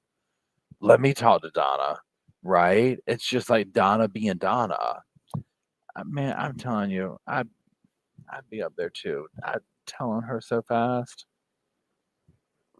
I'd be like, look, Donna snores. What else you want to know? She goes to the bathroom at 2 a.m. I've got all sorts of stuff. She washes her britches Wednesday at 3 o'clock. What else you want to know? I mean, we can get real nitty gritty about it. Again, I'm not doing that 15 years. You know what I'm saying? Like, whatever you want to know, here's the letter she wrote. The complicated, controlling nature of the letter, that jury's like, huh. Okay, so there's Dan's mom. That's it. She wasn't there earlier, I don't think. Yeah, farts in her sleep, everything. There we go. Yes, sir. You may take your seat. Please speak loudly and clearly. You can adjust the microphone as you need to. Did you bring your computer with you? I did not. I brought my flash drive. Okay. May I retrieve that from you?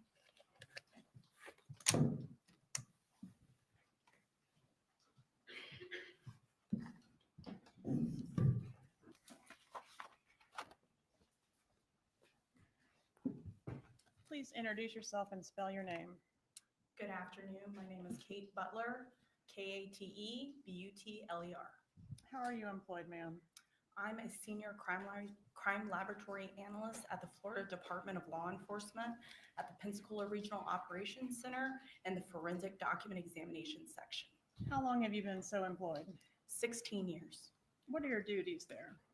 My duties consist of examining items of evidence, including handwriting, typewriting, inks, papers, and office machines, in order to determine source or authenticity of a question document. What training and education do you have to perform those duties? I have a Bachelor's of Science degree in Forensic Chemistry from the University of Mississippi.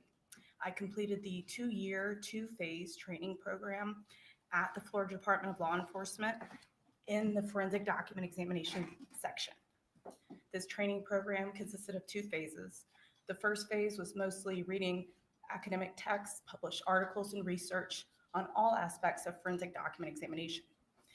Once I successfully completed an all-encompassing oral board and passing all the written and practical examinations, I was then allowed to move to phase 2 of training, which was supervised casework, in which I worked actual cases under the direct supervision of the certified analysts in the section. Once I successfully completed the mock trial at the end of that phase, I was then allowed to move to independent casework, which I have been doing ever since. And have you previously testified as an expert in the area of forensic document examination? I have. About how many times? Approximately 25 times. All right. And what is forensic document examination?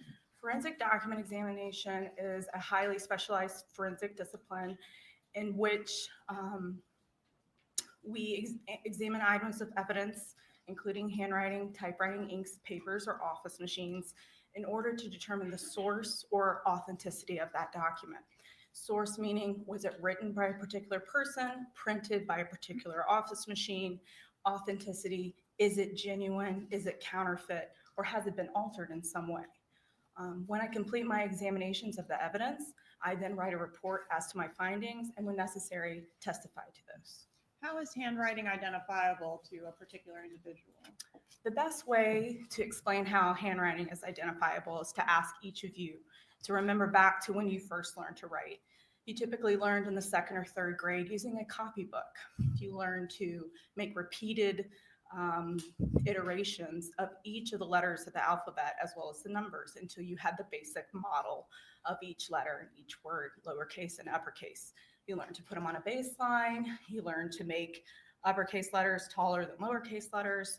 However, we've all deviated, as adults, we've all deviated from that original copybook style we were taught. And it's those deviations that are the individual handwriting characteristics that I examine in a question handwriting sample and then compare to a known handwriting sample to see if the same characteristics are from the question are present in the known and are similar to one another.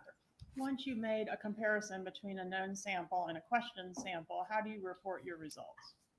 We have several levels of conclusions that we use in the field. We have on one side the identification, and this is the opinion of which the examiner has reviewed all the material and has found that the question writing was in fact written by the known writer. And at the other side of the other end of the scale is elimination. And that's after reviewing all the material, the examiner has found that there are significant differences and that it is not the writer. Down from each of those, we have a highly probably wrote and a highly probably did not write. Then we have a probable wrote, probably did not write, indications may not have written, or indications may have written, indications may not have written, and in the middle is our neutral, could neither identify nor eliminate opinion. All right, I'm going to approach and show you what I've marked as 59, introduced into evidence 59A, and introduced into evidence 62.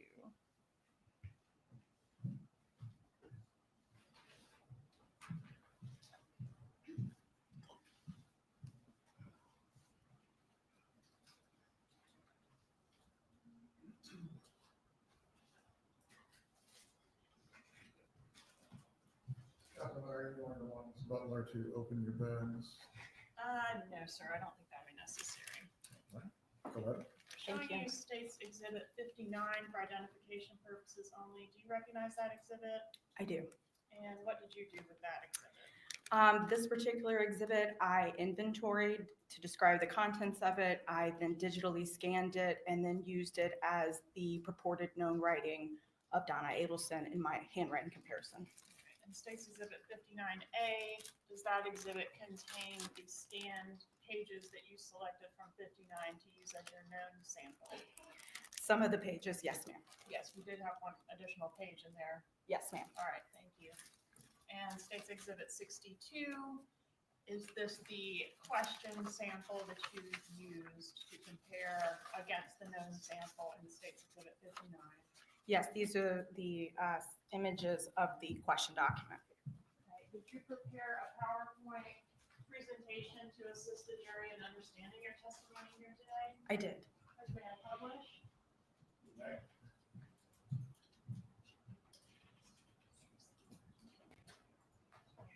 This is only a demonstrative. You're not seeking to It's a admit. demonstrative.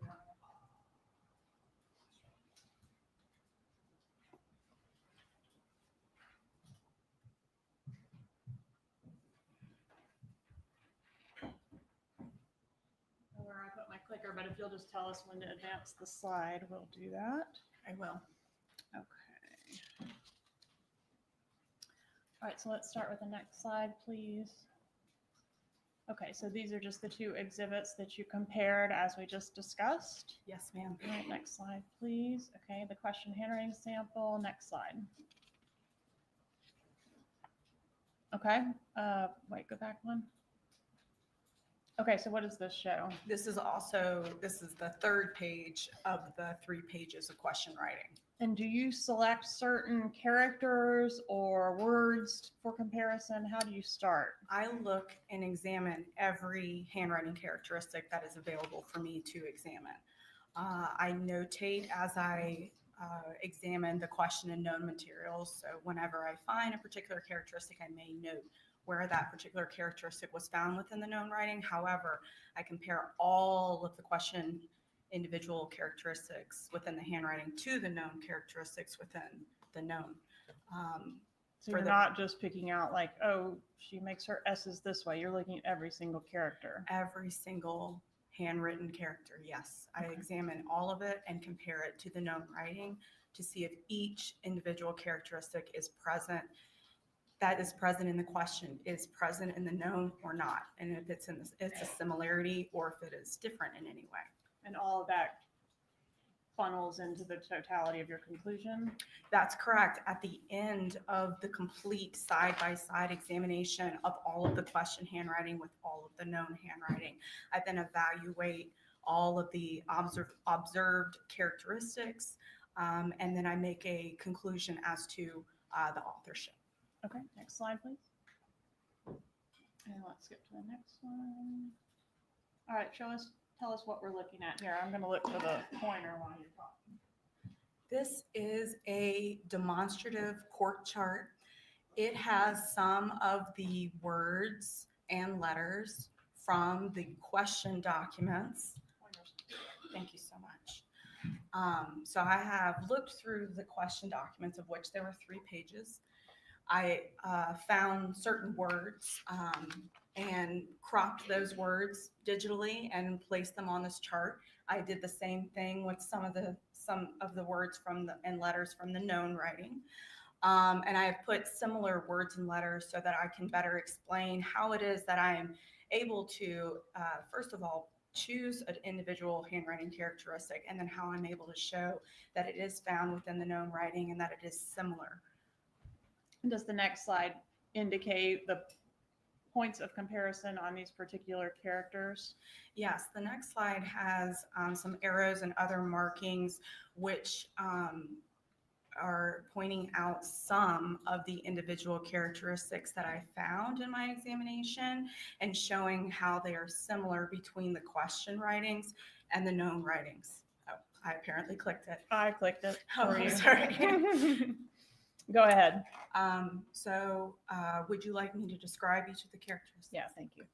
So beginning with the first word in the uppercase W of the word Y, we see the overall structure of the uppercase W has a very small tick at the bottom near the baseline where it appears that there's a little bit of an upstroke and then a very small tick and then a downstroke. That kind of makes the bottom of the W.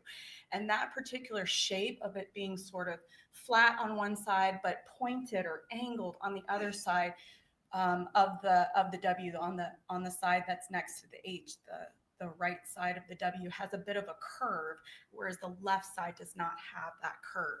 So I observed that similar structure in the word wall within the known writing. So you can see on the left side, very flat, but on the right side, a very sharp angle up to the top. And then the top ends with a bit of a tick to the right. And that's pointed out in both the red arrow, the first red arrow in the uppercase W of the word Y in the question column, as well as in the uppercase W of the word Y on the known column. In the question column in the word Y, I have also pointed out the lowercase y, the structure of it creates almost a loop. It's not entirely connected, the U of the Y and the staff of the Y, but it almost is. But that pin lift where the stroke stops, lifts, and then comes back down onto the piece of paper, that whole structure and then the 2 separate strokes, that particular lowercase y was found in the word they. And you can see that in the known column, the second row, where you see the lowercase y, the 2 strokes, where there's a bit of a pin drag as it lifts and then forms the staff of the Y. Looking again to the question column, the word they, you can see the crossbar of the T moving up towards the lowercase h's staff and then almost forms a loop again. There's a bit of a pin lift there between the connecting strokes of that crossbar of the T and the lowercase h's staff. You can see that same characteristic with the crossbar moving into the lowercase h and almost connecting to the staff, but leaving a pin drag or a pin lift in that area. You can see that in the lowercase in the word there in the lowercase t and h combination in the known column. I have also pointed out in the question column in the word they The lowercase e. The lowercase e was formed by starting in the middle of the letter. And instead of making a loop or an eyelet formation, which is typically how our lowercase e is made, it remains open as if just a tick mark before it begins its overarching structure back to the baseline. So that sort of open loop E was also found in the word ache, which you can see in the known column, where you can see the eyelet of the E is open and not rounded at all. It's sort of a sharp retrace of the E before it forms the circular part. Like I pointed out in the word Y in the question column, I've also pointed out the lowercase y and they in the question column. So this is a second variation of the lowercase y. So one variation of the lowercase y has a straight staff. The bottom of it goes straight. Another variation that this writer had was the lowercase y, in which those strokes, the bowl of the y and the staff, are actually connected here in a loop formation, and the bottom of the staff creates a curve at the bottom, whereas the lowercase y in the word y remains straight. So this particular natural variation, the lowercase y with a loop and a curve, this was found in the word y in the known column on the first line. Natural variations are found throughout people's writing because of our lack of machine-like precision to be able to produce writing exactly the same way every time. Natural variations occur throughout our writing. So seeing different variations of a lowercase y or any letter and seeing those same variations present in the known is additional information for me to use in my conclusion. So going to the next word in the question column, it is the word Miami. The uppercase M in Miami has an interesting structure. The staff of it has an open loop formation. So it looks like a little bit of a bubble in that staff on the left side of the M. This same formation of that uppercase M was found within the known writing, and I have it pointed out in the word me in the known column. One of the other things that I wanted to point out in the word Miami is the height difference between the lowercase I and the lowercase a. This particular writer, when writing the I-A together, tended to make the lowercase I lower than the lowercase a, whereas you can see it's sort of floating above the baseline. That particular characteristic was also found within the words Miami within the known writing, which I have pointed one out on the right side of the column in the second Miami, but it is also seen in the first version of Miami as well, just not pointed out with an arrow. The lowercase a in Miami, I'm pointing out two different characteristics with that lowercase a. I'm pointing out the structure of the lowercase a kind of having a bit of an open top. There's a space between the top of it and the staff of it, kind of leaving a little bit of an open circle. And the structure of it being kind of having a bit of a hat to it. That particular characteristic was found in the lowercase a of the word tenants, which is about 8 lines down on the known column. One of the other characteristics I'm pointing out with the lowercase a in Miami is how the ending stroke of the a sweeps under the lowercase m in Miami next to it. And that particular characteristic, which was found in the word Miami in the question, was also found within the word Miami within the known writing. And you can see it in the first version of Miami on the 4th line in the known column. Moving on to the word and in the questioned column, the overall uppercase structure of the letter is formed with only one stroke. So beginning on the left side and moving up from the baseline, creating sort of a triangle, but whenever that stroke comes down to the baseline, the right side of the A, it causes a retrace that forms the crossbar of the A. So it is actually one stroke, almost like a triangle, except the bottom, instead of meeting the left staff, comes up and forms a curved crossbar of the A. And that particular letter formation was found within the known writing, also in the uppercase A. You can see in the known column on the 6th row. The spacing relationship between the lowercase n and the lowercase d is the next characteristic that I have pointed out within my demonstrative aid. So the fact that the n is sort of diving into that lowercase d is found within the word dividend. You can see at the end how at the end of the word dividend, the lowercase n is sort of piercing through the loop of the D, the bottom of the D. And that particular spacing characteristic was found within the question as well as the known. And I also wanted to point out the open loop of the D. So the bottom of the D, the bowl of the D is open. Whenever that character was created, it started at the top, went towards the baseline, then created a counterclockwise curve, but instead of coming and meeting the staff, it stayed open and just stayed at the baseline. So pointing out that particular characteristic of that open bold lowercase d can be found in the word card in the known column. The next word in the question column is the word once, the lowercase NTS, where I'm going to focus on, although there are more characteristics that I have not pointed out. The lowercase n and s are nearly touching, which is odd because whenever you're taught to learn the copybook style, you're taught to leave an even amount of spacing between each letter in a word. So the s touching the n, which is 2 letters outside of the word, was an interesting characteristic that I found in the word tenants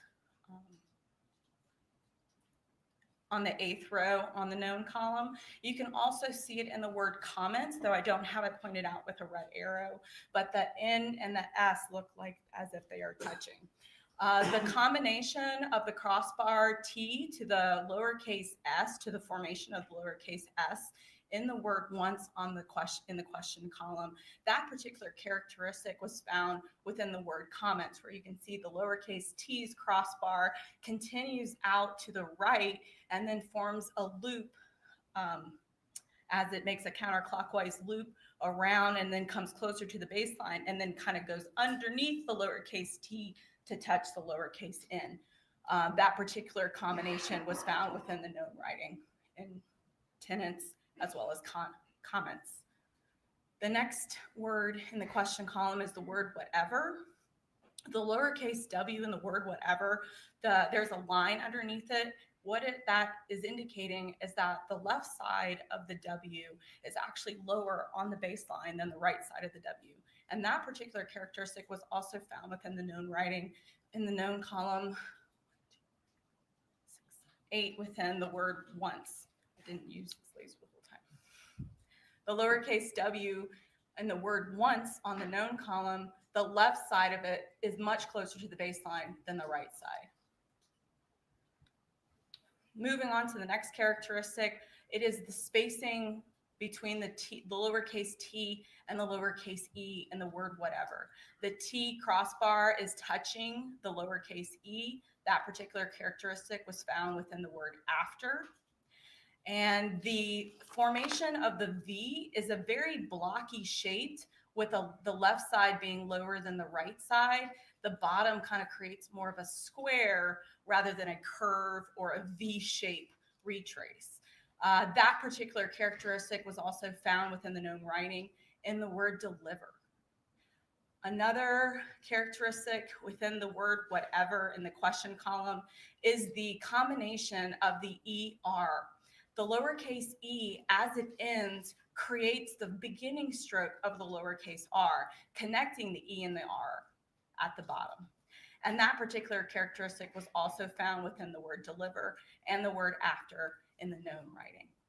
And do these examples comprise all of the characteristics that you looked at, or are these just a few examples? These are just a few examples of some of the question characteristics that I examined and found to be similar within the known writing. And what conclusion did you reach in reference to the question, did Donna Adelson write the script contained in State's Exhibit 62? I identified the known writing purportedly written by Donna Adelson as to be the writer of the question handwriting. And is that the highest level of conclusion that you reach in your reporting? Identification is the highest level, yes, ma'am. 1 minute. No further questions. Cross-examination.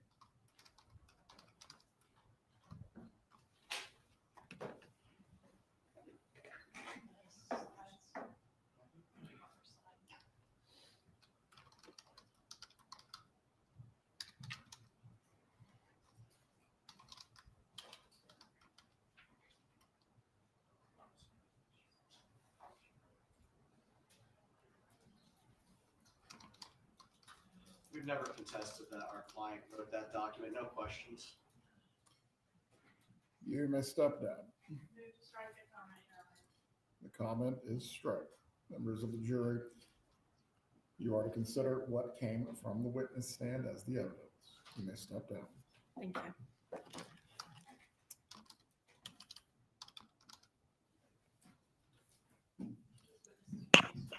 Yo, what Have was a good that day. You're about? released.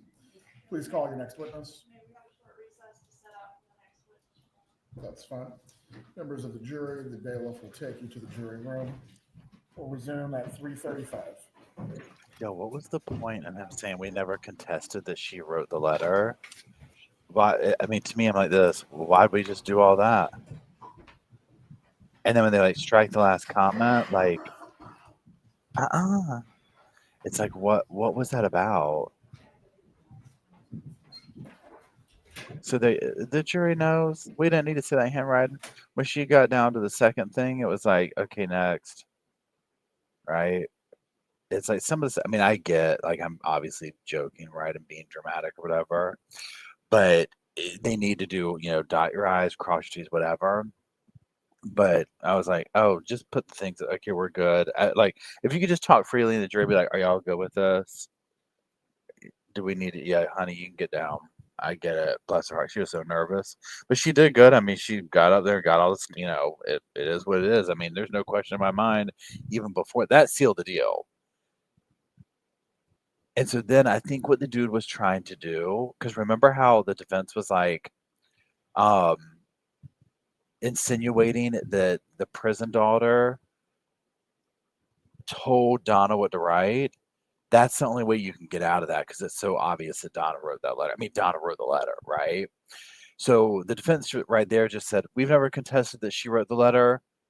We don't have any questions. We never contested she wrote the letter. And so the state's like, strike it. Probably because of that is like he was trying to get that in there. Like it's almost like a last thing of like she was told what to say. That's how I took it, right?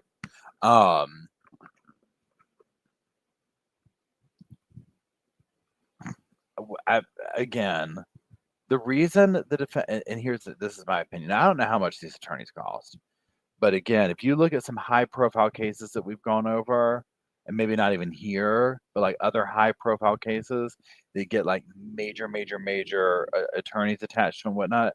I just personally think that Donna and Charlie were like, yeah, look, I was at the bus stop and there was this picture of a lawyer. 2 for 1. 2 for 1. He'll do his appeal and he'll get me off. I just think that's how they were. I just think that's what they were doing. Because with this, and again, the attorney can only work with what they have.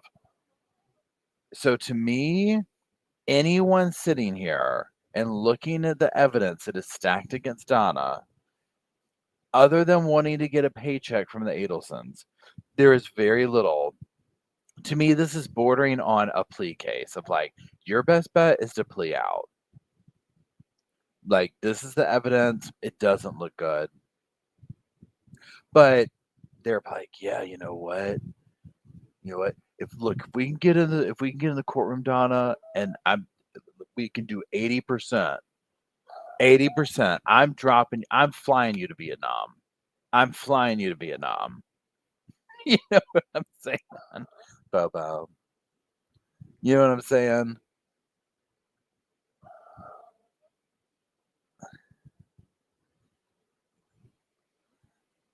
They're all about percentages. They're all about All about this.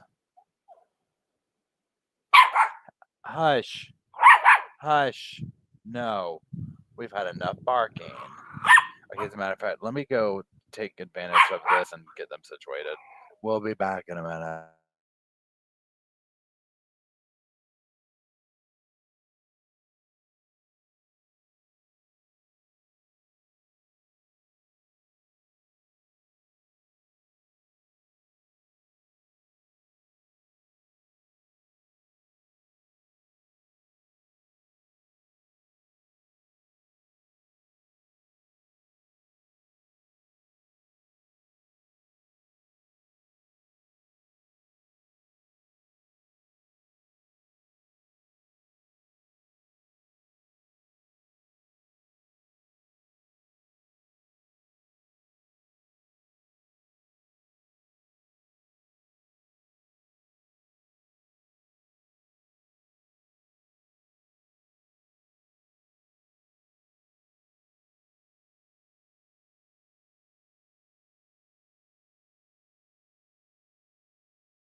Incoming problems.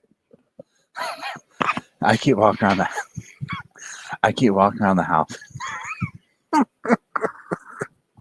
I keep walking around the house and going, Javi, Charlie.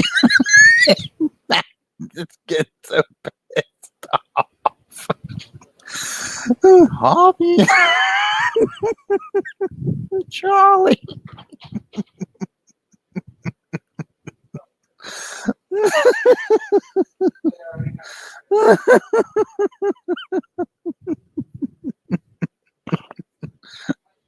Oliver, Luke. Wait, what's he into? Oh my goodness. Oh, yeah, I can. I can. Oh goodness gracious.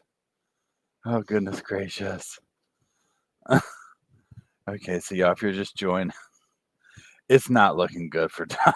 Y'all poor think she's on life support. We're at the point where honestly, if I was her, I would consider a medical emergency situation clearly faked, right? It's gonna be her last resort of control over this is to just drop, and do something. I don't know what that something is. Um but she's gonna need to fake some kind of a medical emergency if she wants to get control of this courtroom. She's gonna be like, Harvey, now listen. But the sad thing is she'll over the weekend talk on the jail phone openly about it to Harvey, so that then they'll just play the recorded phone call in the moment in court. So when she hits the floor, they'll be like, Donna, she'll just still be laying on the floor, and Georgia will be like, I'd like to admit a new piece of evidence, and then we'll hear her talking to Harvey. Harvey, look, I've lost control of the courtroom, okay? Now listen, I don't want you to worry, my buttercup, but I'm gonna drop on Tuesday, okay?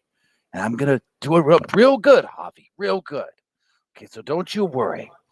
And she'll have to get back up and brush herself up. I feel better. I'm sorry. I feel a little bit better now. We can keep going. I maybe just got a little headache or something. I don't know what it is, but if you remember this. There is this thing where this dude tried to do, this is kind of where I'm getting this from. This dude tried to pretend like he had a heart attack in jail, in the courtroom, and they basically were like not having it, and eventually he just had to come around and be like, okay, I think I'm gonna be okay. Like he had to play it off. It was like you got like this, like she's talking about to Wendy, like this is the acting job of your life. It was like, you're gonna have to go with this. Like you've already done it, so you got to roll with it and like just play it all the way out for what it's gonna be. You know what I'm saying? They had the medical. They're like, his heart's fine. We've got the medical people in here. I'm talking about eating some humble pie. It was so. I mean, this is old too. So funny, right? Oh my goodness. But I mean, people do that. I mean, now granted, people can legitimately have a medical emergency. Obviously, if you get some crazy sentence or totally understandable, right? Um, so but Donna would do that and then had already told on herself. They'd have like 3 jailmates up there and be like, girl, you're in trial. You just had 2 people testify, and then you went over the weekend and told them your plan to have a fake medical emergency and talked to Harvey on the phone about it and bribe somebody with like a couple of honey buns to, I don't know, like give you a black eye, like she allegedly already did. No, this isn't how it's crazy how gullible they are. For as smart as they think that they are, like seriously gullible, all of them. You know Harvey's getting extorted left and right in prison. 100%. He's got to be like just like getting run through the ringer. Okay. You know, like day one, they did that whole thing where like somebody came up to him and was like, I'm protecting you and it will cost you this money. You don't have a choice. Hold on. Bobo. Hold on.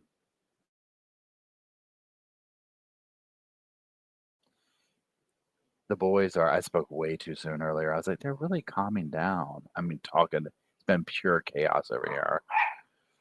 Luke has, where are they? We've gotten every one of these toys out. These are the toys which we do not speak of. They're kind of gross, but this one's very dangerous right here. Oh my goodness. Okay, see. Look, you want to come get it for it? You want, here, take it. There you go. You can have the alien. He's off here off camera. You just can't see him. So now Luke wants the green alien. Now Luke wants the green alien. Well, no, he took its thing. They each want what the other has. Up and here, Bo finally got it. Bo had a blue bone like this that Luke got, and they have been literally going to burn the whole complex down over this for like the last hour.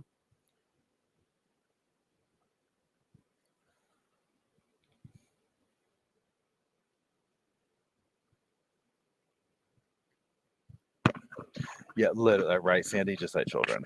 So for those just joining, they basically are like getting set up for the next witness. It sounds like the state was going to try to wrap up their witnesses today, but they probably won't finish. And so they'll definitely be finished Tuesday. And then the defense is like, yeah, we're going to get in here and tell our side. Okay, there's two sides to every story. What would y'all do if it's Charlie? What if it's Charlie coming in there? It's also sad to see. Here, those two ladies that they brought up here from the jailhouse. What do y'all think Donna would do if she ran into these women on the street? You think she'd be talking to them, talking about prison daughter, talking about you can do it, girl. Let me get you a trailer and some land. No, gonna get her a grand piano. Can't roll my eyes hard enough. Oh, thanks, Peachy Keen.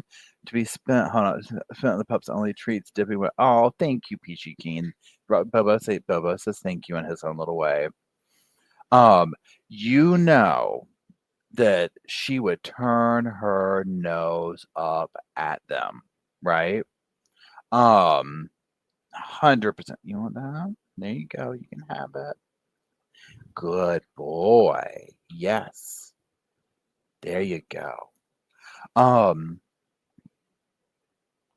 Turn her nose up at him 100%. And then two, she's exploiting them. Look at how many people they're willing to throw under the bus and get in trouble. Oh, wait, hold on.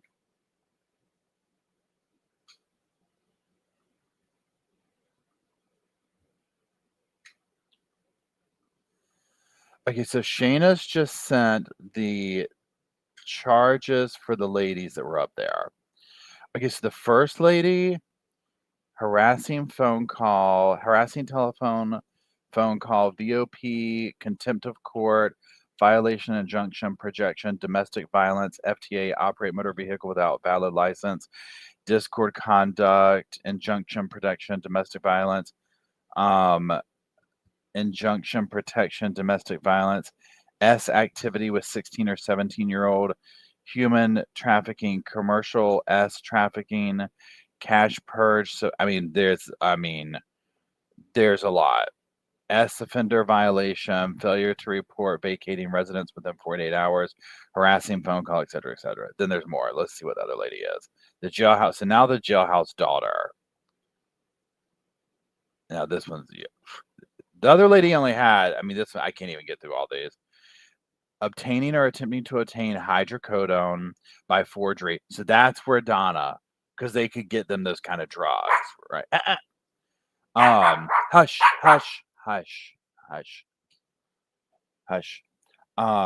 Misrepresentation, fraud, hush.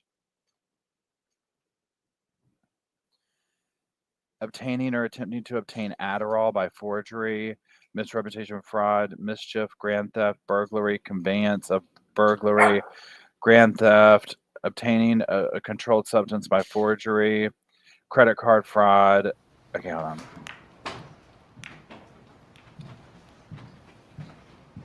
The last one I read was the jailhouse daughter with the letter, and the one before that was the other lady. I can't remember her name.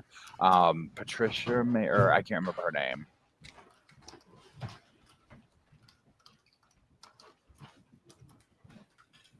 So they had pretty extensive, but again, does that mean that I don't believe them? No, I 100% believe what they were saying. Call your next witness. Sergeant Corbett, you remain under oath, sir. I would just remind you to testify truthfully. He's back. Thank you, Judge.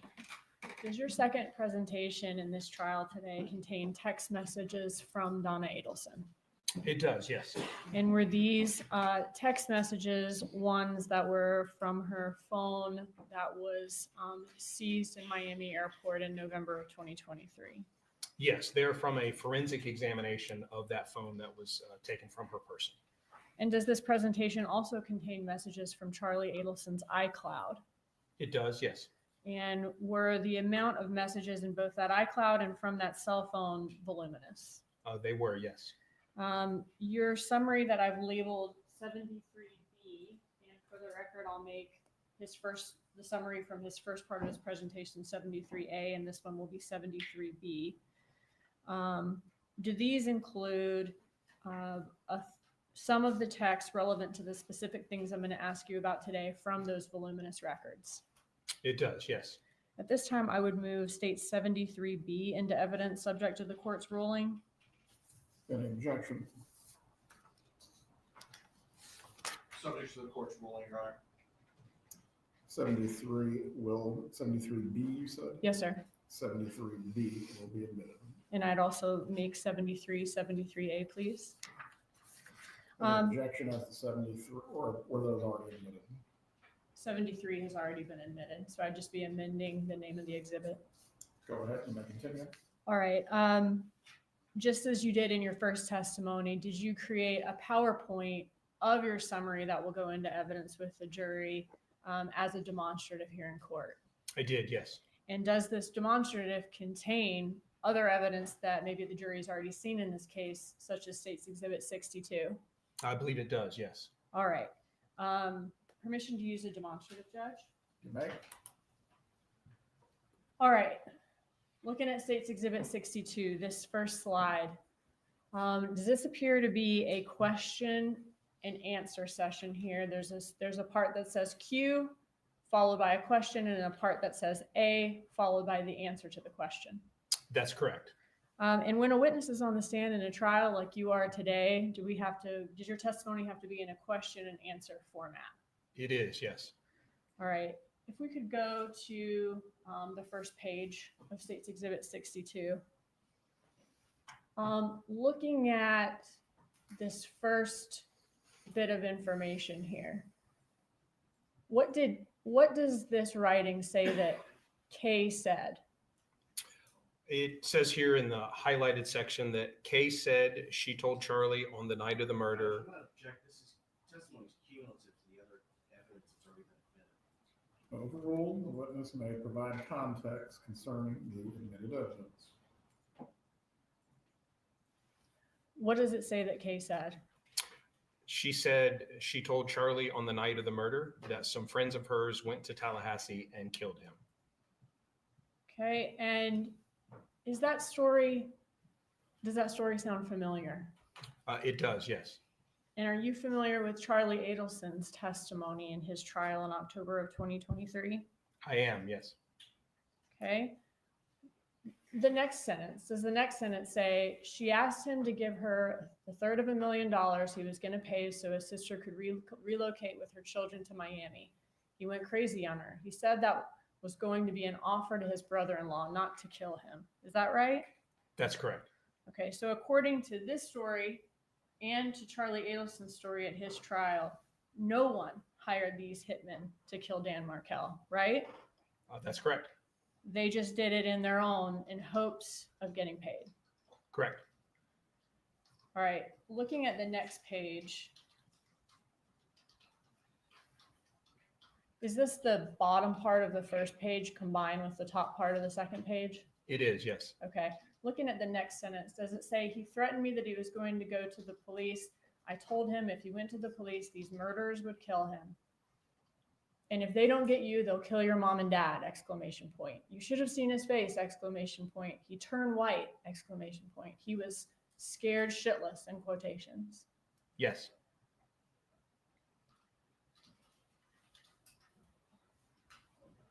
Okay, looking down at the next paragraph, does it say that she convinced him that the murderers think that a woman is paying for this? they don't know Charlie. And she told him she would tell her friends, she wouldn't tell her friends who he is. She can keep him safe. Is that right? Yes. So according to this, the men who killed Dan Markel are not the ones giving him the information the night of this murder. It's Catherine McVanois. Is that right? Correct. And was that consistent with what Charlie Adelson said in his testimony? He said that McVanois came over alone the night of the murder and told him that he was being extorted by some people she knew. That's correct. All right, looking down at the next section, does it say he opened his safe and gave her stacks of money? I'm sorry, can you go back up? Yes. It does, yes. He opened his safe and gave her stacks of money. And what does the rest of that paragraph say? Then she told him he can pay her the rest in cash. She said he was giving her $3,000 every month. She laughed about how easy it was to extort him for the money. He wouldn't have to take her out for a fancy dinner. She could buy plenty of fancy dinners with $350,000.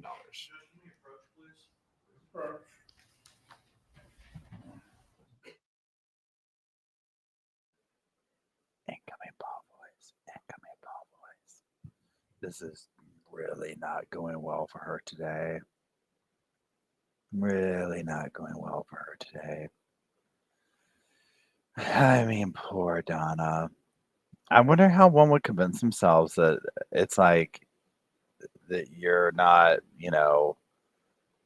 culpable of this.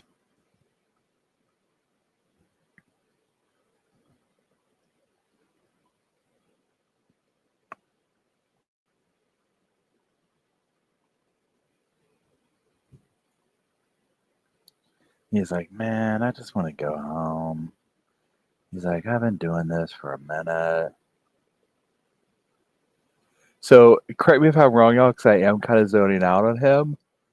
Isn't he up here deciphering like that letter, the jailhouse letter that was written?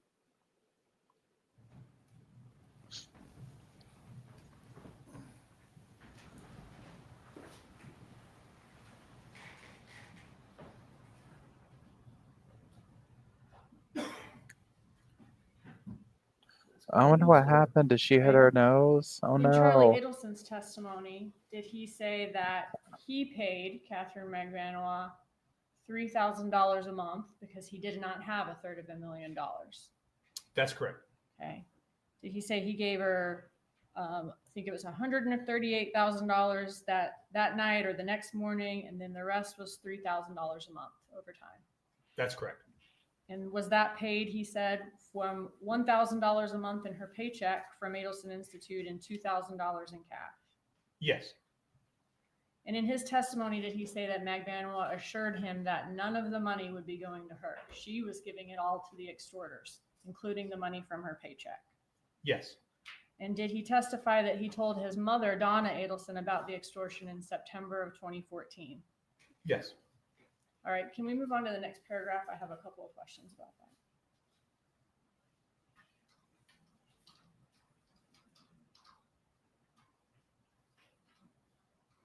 Okay, in this middle paragraph and in this final paragraph, is the word extort used twice?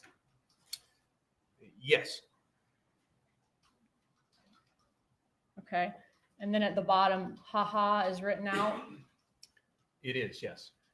Looking at the word, the first time we see the word extort on this page, is that underlined for emphasis?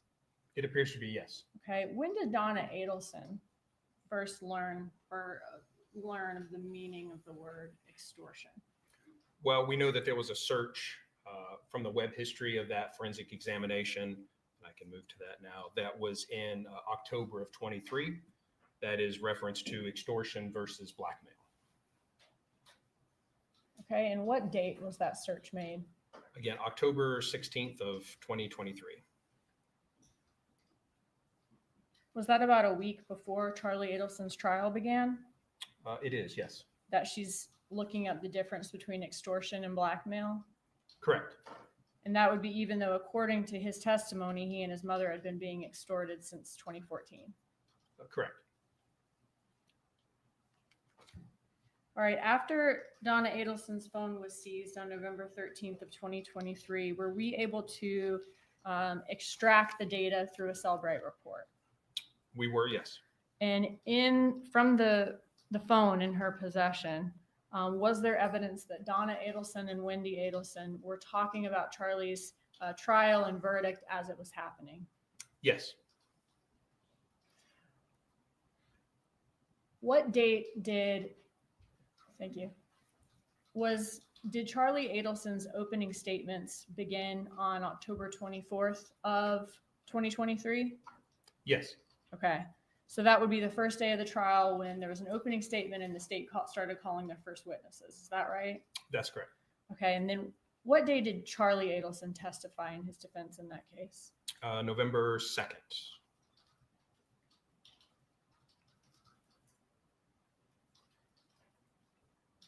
All right. And in this conversation between Donna Adelson and Wendy Adelson, did Donna Adelson agree that Charlie Adelson's testimony about being extorted was the truth, that he was telling the truth?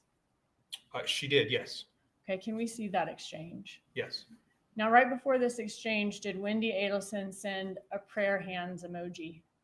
Yes. Okay. And then what was Donna Adelson's response to that? That we shouldn't have to pray. He's telling the truth, protected his little sister for years, differs through this, and now what? Prayer hands. And then does she clarify that she meant suffers, not differs? Yes. Okay. So what date was this text sent on? Again, November 6th of 2023. So this would have been about 4 days after Charlie Adelson's testimony. Correct. But before a verdict was rendered in the case. That's correct. It says that he's telling the truth, protected his little sister for years. Was Robert Adelson a witness in Charlie Adelson's trial? Was he called by either the state or the defense? He was not. Okay. So the only person that Wendy Adelson was a little sister of who testified in Charlie Adelson's trial was Charlie Adelson then. That's correct. And here she's saying he's telling the truth. Is that right? Yes. Was that the only time that she said that Charlie Adelson's defense was the truth during that trial? It is not. Okay, can you show us all the messages where she's letting people know that it's the truth? Okay, so she's sending these messages to different friends or family members saying, finally, the truth is out?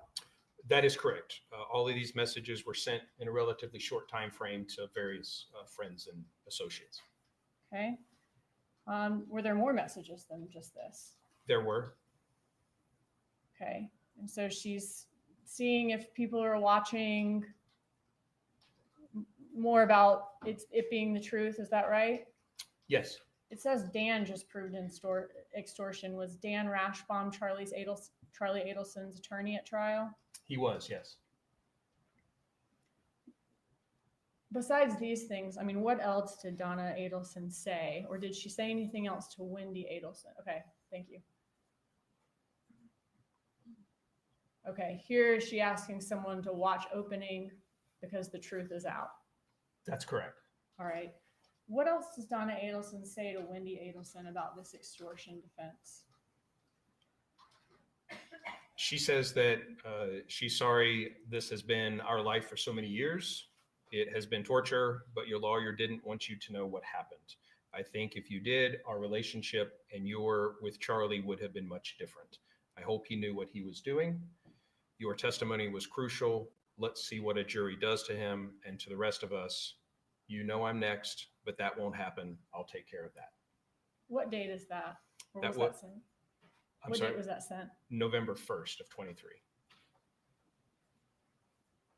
So she's saying she hasn't told Wendy about this extortion defense because Wendy's attorney didn't want her to, Correct. and it might affect their relationship. Yes.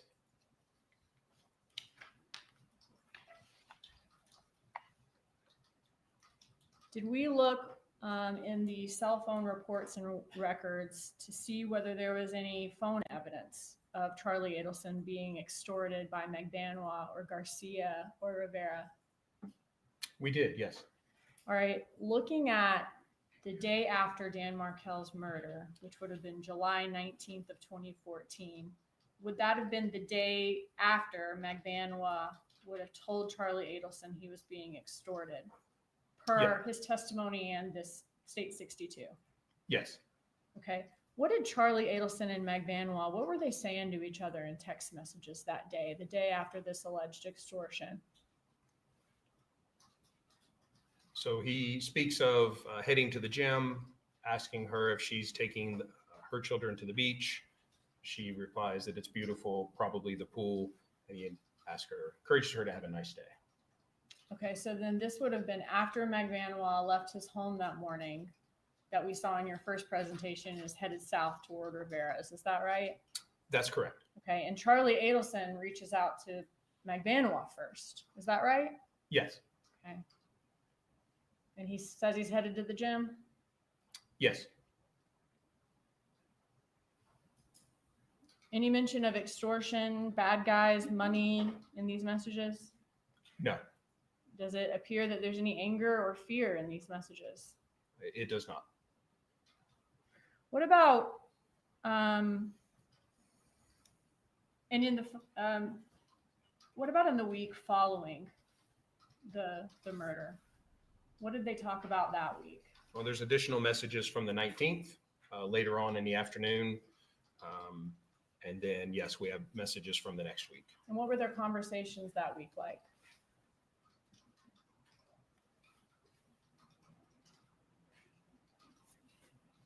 So here they're talking about the weather and how late it is in the day. Yes.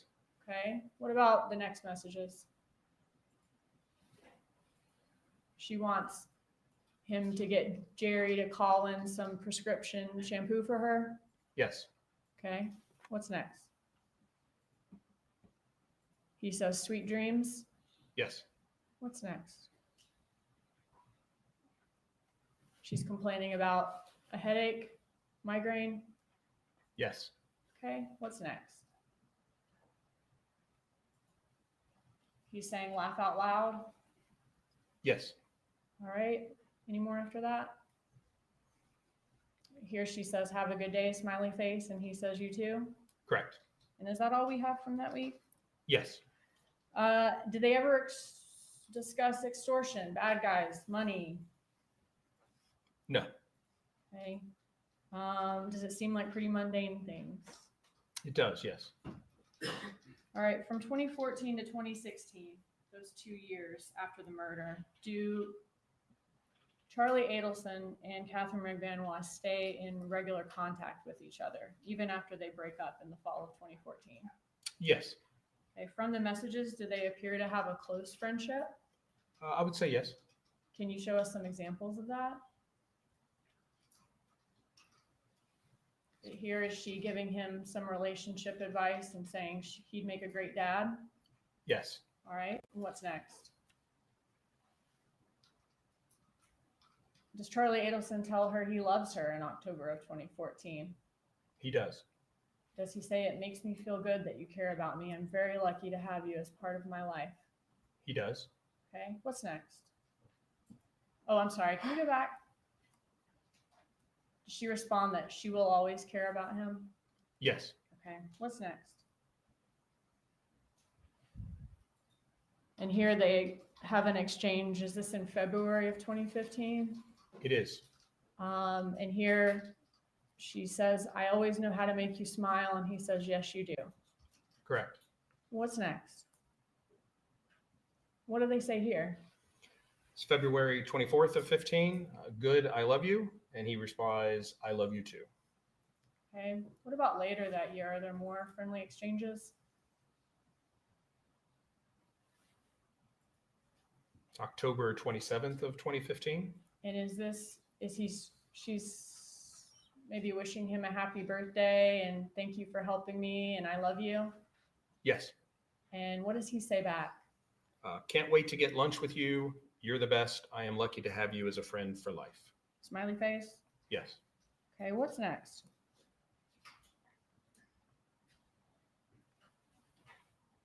All right, here are they kind of calling each other names. It seems like in a funny way. Yes. And he says, I miss you. Yes. And what about the next month? Are there any messages in the next month? Okay, maybe some sort of inside joke here. Yes. Okay. Is she giving laughing, crying emojis? Yes. All right, what's next? Is this the same day? It is. And how does he end this exchange? LOL, you're the best. So laugh out loud, you're the best. Yes. After maintaining a close friendship for years, according to these texts, at what point did Charlie Adelson and Catherine McBanois no longer have any contact via phone again? Is it after the arrest of Sigfredo Garcia? Yes. I'm trying to recall exactly when that ended, but it was well into the time of the arrest. Yes. Okay. Now, in all of these messages from the records between Charlie Adelson and McBanois in those 2 years, are there any messages where they discuss being extorted? No. Are there any messages where they discuss Dan Markel's murder? No. What about McBanois knowing people who wanted to hurt his family, anything like that? Nothing. When Donna Adelson's phone was seized and celebrated, was there evidence inside that Donna Adelson and Charlie Adelson had communicated for several years over WhatsApp? Yes. And what is WhatsApp? WhatsApp is just a communication app, multi-platform. You can use it on iPhones or Androids or other devices, and it is just another platform which people can communicate, voice, text. And it is what we call an over-the-top app in that it does not go through the carrier traditional infrastructure. So it's not using their text message service. It's using the data side. So we don't see records of that, those communications in the call detail records that we get. And it offers the security of encryption, that those messages are encrypted for the security of the senders. Sometimes people use WhatsApp because maybe they're somewhere internationally and that's the easiest way to communicate internationally. Yes. Just sometimes people use WhatsApp because, as you said, it's an encrypted service and maybe those messages could be harder to find as opposed to a regular text message. Please approve. Okay, I could ask a different question, Judge. Please do. What does an encrypted message mean? So encrypted means that the message content itself is encoded in a way that it cannot be easily read or decoded in transit. So if there was an interception or someone were to get hold of that text message because of the encryption, you're not able to actually see what's in there. And so that provides, again, for the security of those messages and traffic. Okay, thank you. Looking at this WhatsApp thread between Charlie Adelson and Donna Adelson, were some messages seen in 2023 that law enforcement did not previously have? Correct. Okay. If you could turn our attention to the first one from July of 2016. Okay. Do you mind going to the next? Thank you. All right. So they're talking about some good news. Yes. Okay. What's next? All right. So what does Charlie Adelson say here?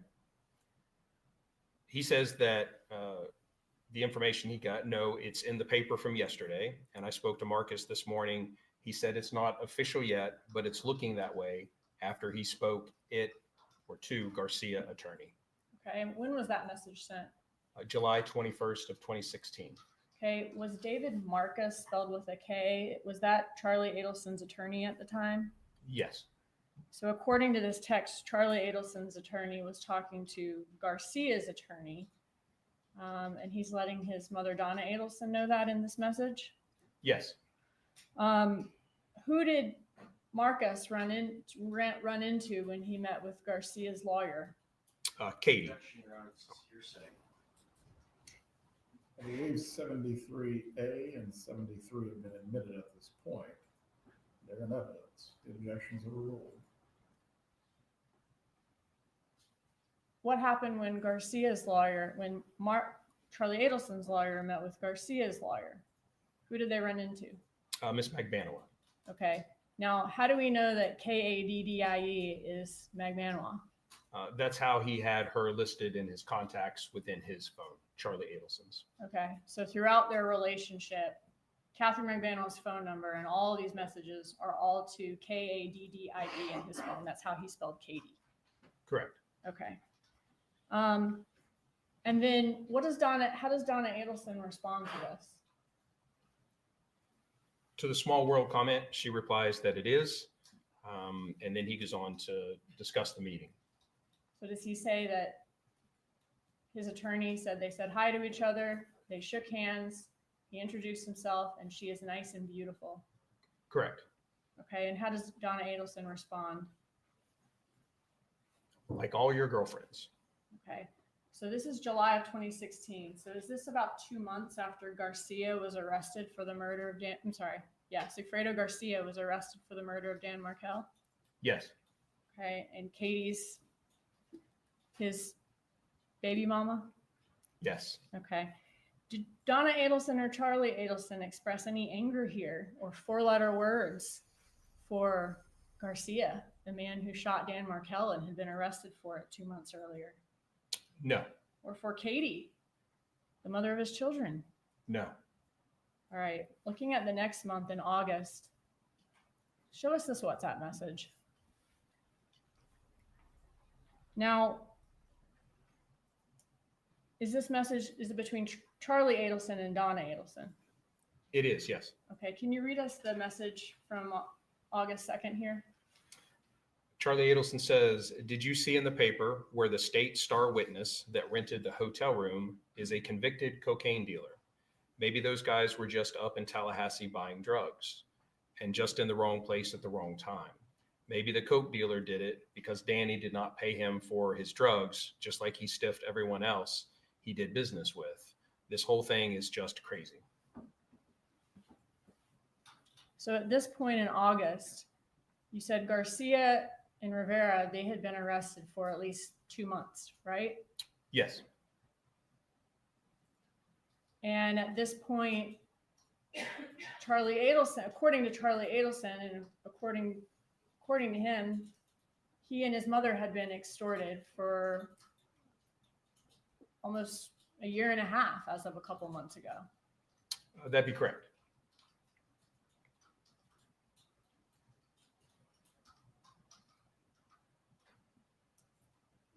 In this message from Charlie Adelson, though, does it appear to spitball another theory of Dan Markel's murder besides the extortion, that they've supposedly been extorted for the last 2 years by the killers? It does, yes. And when law enforcement investigated, did the hitman actually hang out with a local cocaine dealer who the police interviewed, and he gave them information about the men he sold drugs to? Yes. Okay. And that was in the paper. I'm sorry? And they're talking about the fact that that was in the paper. Yes. Okay. And that maybe that coke dealer's the guy that killed Danny. Yes. Maybe Danny was buying drugs from him, stiffed him, something like that. That's what it says, yes. Okay. What's next after this? After Donna Adelson says, I did not see that, which paper?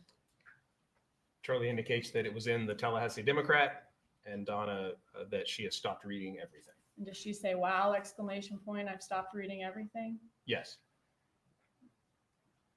Does she say, what are you talking about? You told me that they've been extorting us for 2 years. Sustained. Is there anything about extortion in these messages? There is not. All right.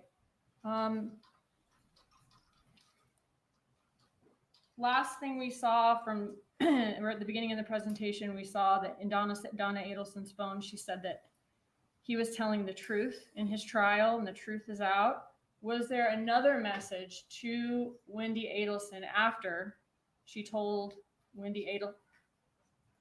Excuse me, I'm sorry. Is there more messages here? There is, just the end of that conversation. Okay, thank you. Can you walk us through these and then I'll move on?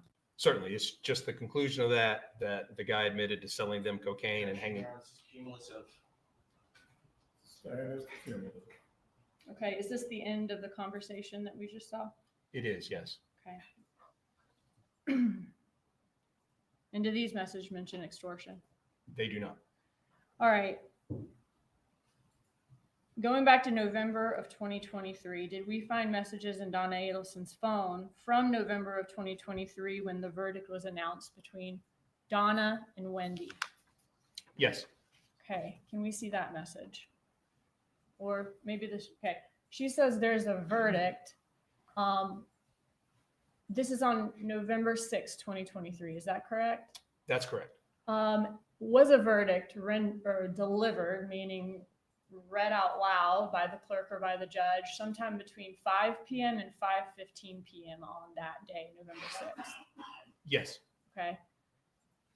When does Wendy send her next message? At 5:27 p.m. So this would have been after the verdict was rendered? Yes. All right. And she says, I love you very much. Call if you feel like you can. Is that right? Yes. And how does Donna Adelson respond? Can you read that message? Your brother protected you for years. Now you are not guilty. Your lawyer took very good care of you. You can bury me in the dress that I bought for Lincoln's bar mitzvah. And was that sent at 5:31 p.m. on November 6th? It was, yes. So about 15 to 20 minutes after the verdict? Yes.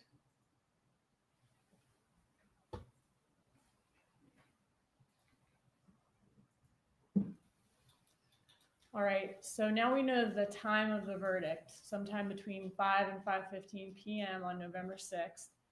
After the verdict, was there evidence found in Donna Adelson's phone that Donna Adelson and Harvey Adelson began to plan to flee the country?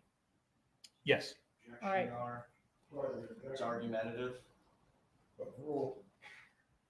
Can you walk us through what was found in her phone from after the verdict? So there is a conversation, again in WhatsApp, between Donna Adelson and a representative from Vietnam e-Visa regarding getting a visa for herself and for Harvey. Okay, and are we going to go through the entire visa chat here today? We are not. Okay. It's quite lengthy. Are these just some excerpts from the visa chat? They are, yes. All right, before court today, did you have an opportunity to look at States 58, the visa chat? I did, yes. Okay, and are these true and accurate depictions of the chat that was found in the Cellbrite between Vietnam e-Visa and Donna Adelson? Yes. At this time, I move 58 into evidence. Any objection? Yes, sir. States 58 is admitted. Thank you. All right, if you could walk us through a few excerpts from this chat. Yes, again, we can see that this is between Miss Adelson and the Vietnam visa. And the first message in this conversation starts on November 7th at 3:55 p.m. Okay, so is that within 24 hours of the verdict? Yes. Can you go back to the last one? What does that first message say in this chat? It's an automated message in the WhatsApp group, and it states that messages and calls are end-to-end encrypted.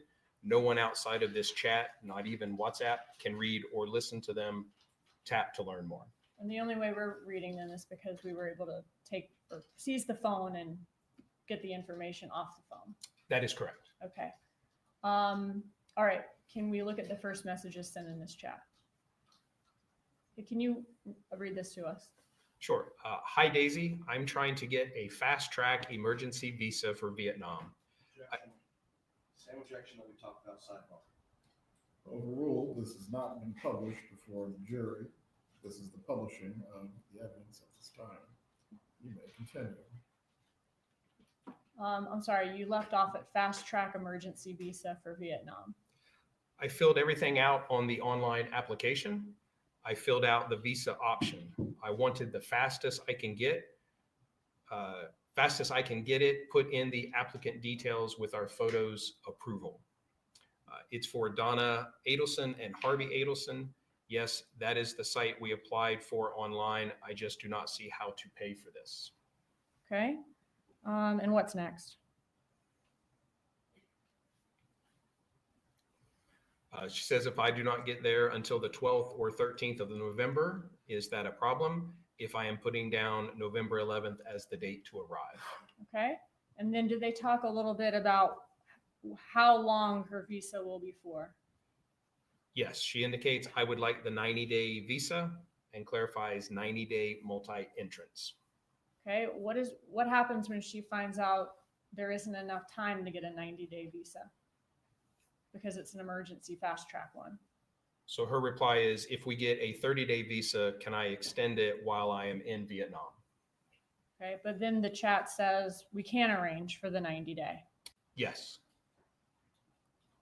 All right. If she were to, like, let's say that, and I know that they didn't get the visas till a few days later, but let's say she got the visa on November 7th and it were a 90-day visa, that visa would extend to February 7th. Yes.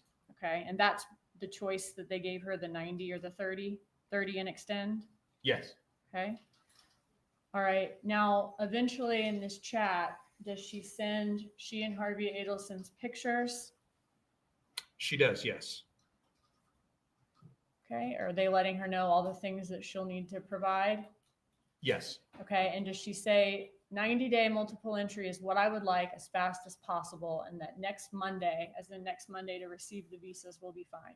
That's correct. Okay. What's next? They've received her email. Correct. And she sends her picture. Does she send Harvey's picture as well? Okay, thank you. Now, at some point in this chat, is it getting close to her flight date and she has not yet received her visas? Yes. Okay. In addition to the photograph, she also sends copies of their passports. Okay, and this is the flight information as far as where they're flying into, the date of arrival, the email, and the type of e-visa it is. That's correct. Okay, she gives them her flight information. Is that right? Correct. Okay, now we're 5 days later, and does she say in capital letters, now it is almost 10 a.m. on Sunday. We take our flight tomorrow at 8 p.m. That is 30 hours. She's afraid that she's not going to get it in time. Is that right? That's correct. Okay, what happens next?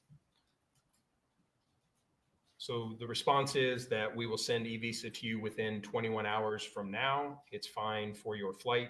Please don't worry. Okay, and does she actually end up getting her visa? She does, yes. Okay, can you walk us through the rest? Yes, so this is November 13th, 5:28 a.m. She receives a visa for herself and for Harvey Adelson. Okay. Now, was there other evidence that showed that the Adelsons did not have plans of returning home anytime soon? What was found on her phone as far as her Amazon deliveries?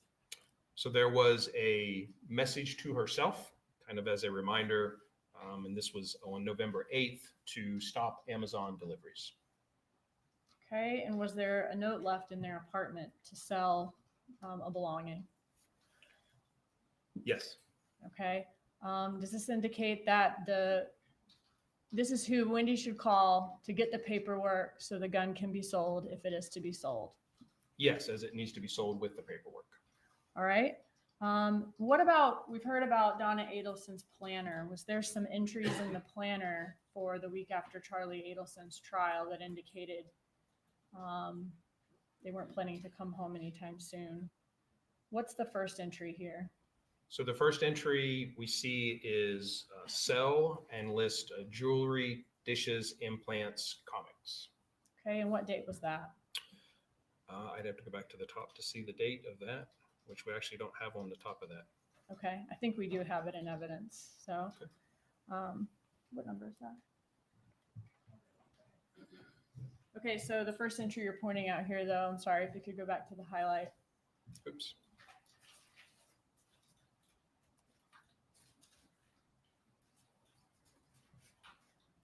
And so that was to sell jewelry, dishes, implants, and comics? Yes. All right. Did they have a note about packing for Vietnam?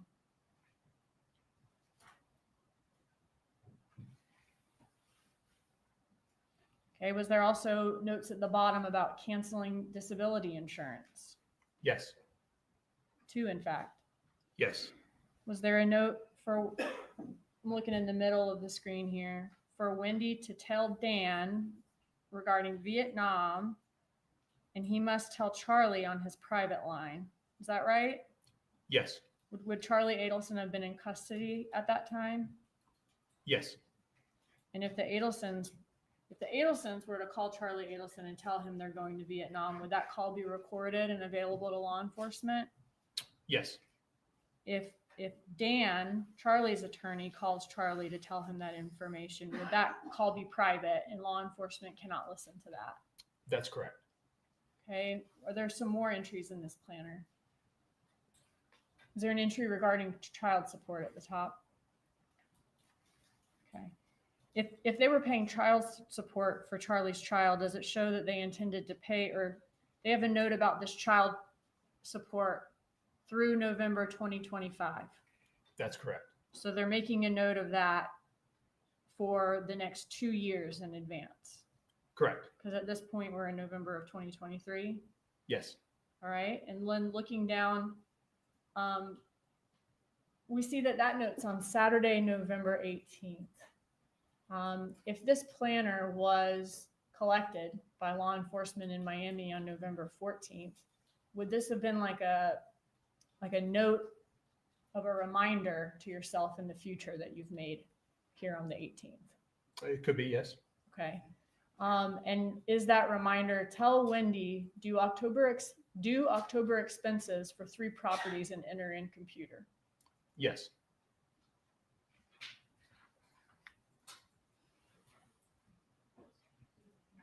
Okay. I asked you when the first entry was. We see the end of the week is Saturday, November 18th. So I think you can probably see what week we're on, but I'm going to show you what's marked as states. 59A.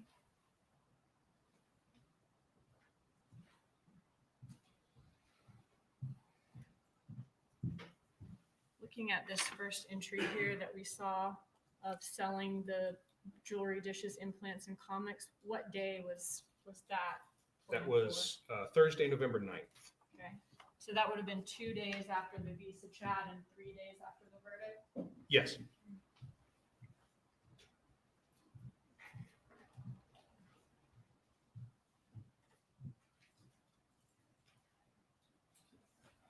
Were there text message on Donna Adelson's phone where she is trying to communicate her plans to Wendy Adelson? Yes. Okay. Can you go to those messages? Here in these messages, is she letting Wendy Adelson know they need to talk to her? It's not about the case. They need business assistance. They need to help her with personal things and business stuff. Please respond to them. Please talk to them. Yes, that they need her to help them. Yes. Okay. What do we have next? November 10th. Does Donna Adelson, I'm sorry. She provides 2 contact cards to Wendy stating that you need to have this info. And is one of those for an attorney and one that looks to be for a property, a condo in a certain tower? Yes. All right. Were there other messages to friends where she's trying to convey information? Yes. All right. Looking at this message on November 7th, is Donna Adelson saying to her friend Annie that she can't say why, but they, the Adelsons, may need you guys to come here, both of you. Wendy's not responding, and we have an issue that we cannot discuss over the phone. I know this sounds crazy, but I assure you it's not. I wish I could tell you more. Stand by. Is that right? Yes. All right. And then at the bottom, she says, Ron may have some work to do here. Correct. All right. What's next? Does Donna let her know that she's copying her on different emails and things? She'll explain everything. She's holding off talking to her. Correct. Okay. And then was there evidence in Donna Adelson's phone of why they chose Vietnam, why Vietnam was chosen as where they were going to go? There were searches related to extradition, which would have contained Vietnam as non-extradition. Okay, can you show that to us? Okay, and when did she Google list of United States extradition treaties? It would have been on November 7th. Okay, so the day after Charlie Adelson's verdict? Correct. And the same day that she got she first started the chat for the emergency fast track visa. Yes.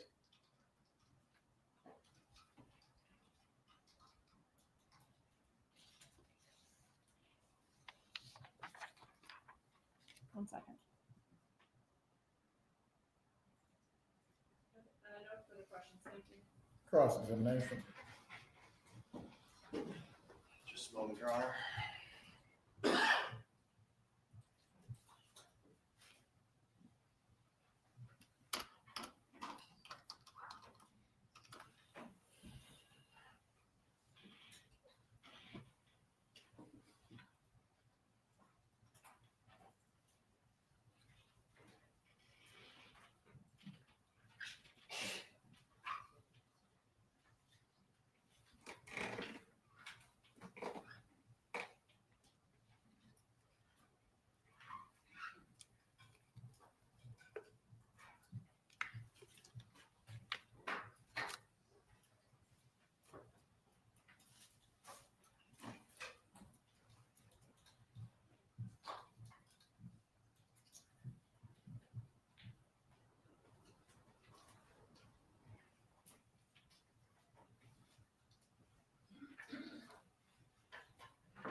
Good afternoon.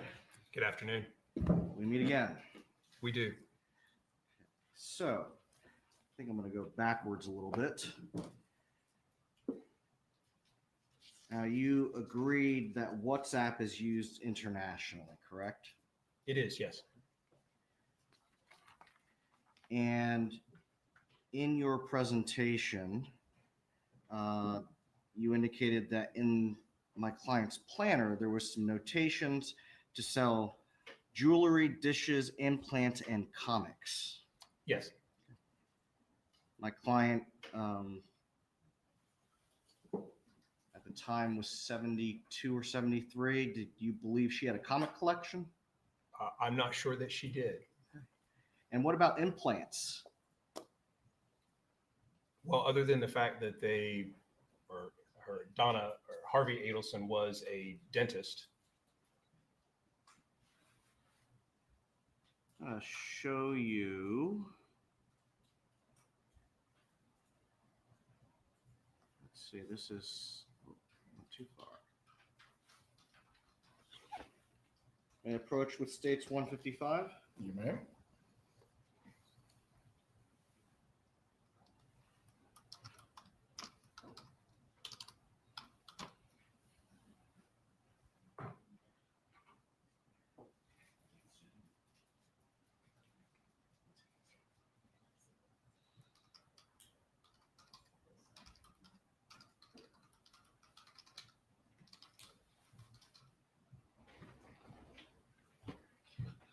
Looking at states 155. Picture that's on my screen, is that the same picture? It's just that's narrower. Yes, it's a different perspective, but yes. So let's zoom in on this. Should have brought my mouse.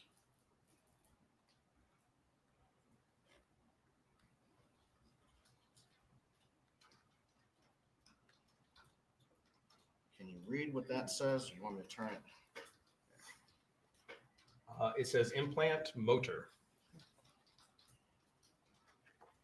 And looking at 152, 153, and 154, that's a closet, correct? It appears to be, yes. And is that, can't see it there. Let's go back here.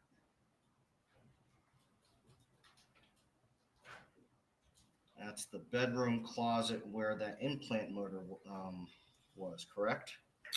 I'm not aware of this being a bedroom. It does appear to be a closet. We'll go grab another picture then.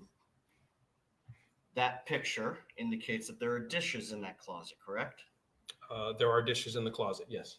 Keep those for me, please. Would you agree it'd be unusual for dishes to be in a bedroom closet?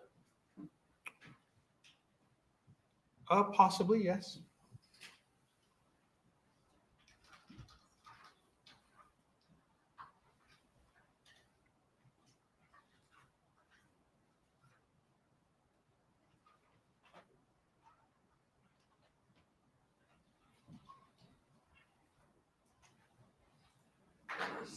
But I'll show you my laptop.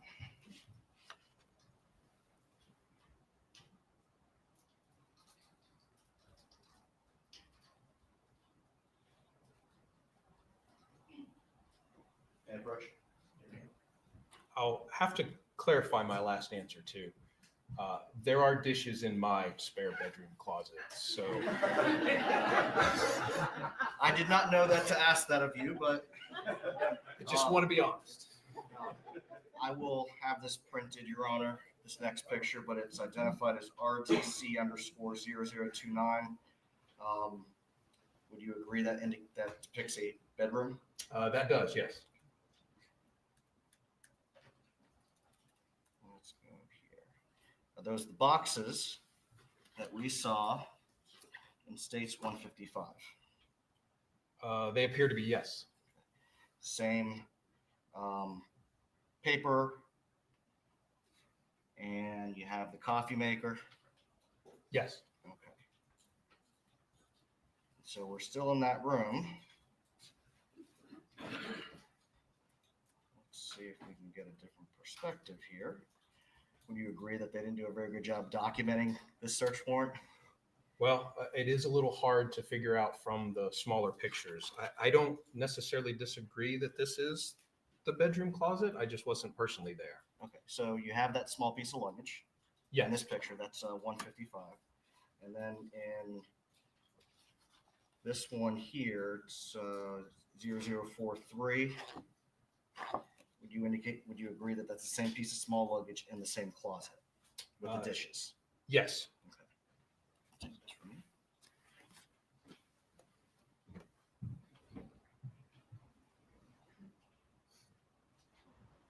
During the course of your investigation, Sergeant, are you aware of the fact that my clients sold their home in Coral Springs and moved into a condo? I am aware of that occurring at some point, yes. And so merely because my client is selling some kitchen items or some jewelry, does that indicate that they are fleeing the country? By itself, no.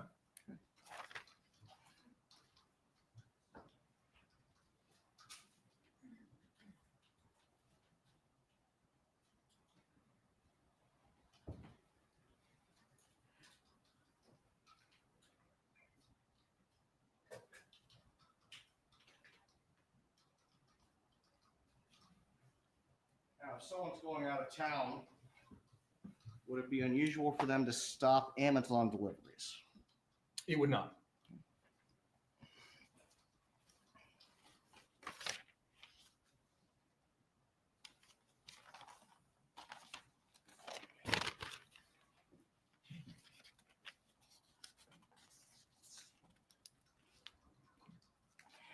Merely stopping Amazon deliveries, that does not indicate that they are not coming back, does it? Not by itself.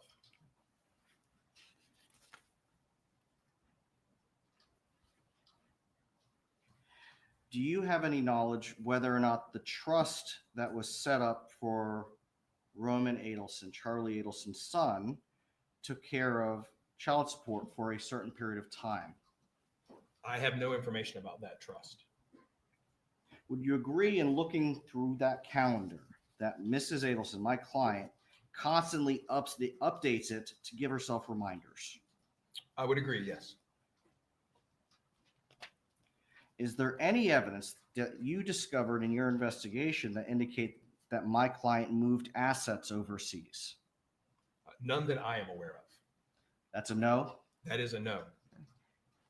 There's no evidence that you were able to uncover that my client was moving out of the country as opposed to obtaining a 90-day tourist visa. I would say the evidence that I observed from the messages, the business that was being taken care of, it was at least a lengthy time to be away. So a 90-day tourist visa. That could be, yes. Okay.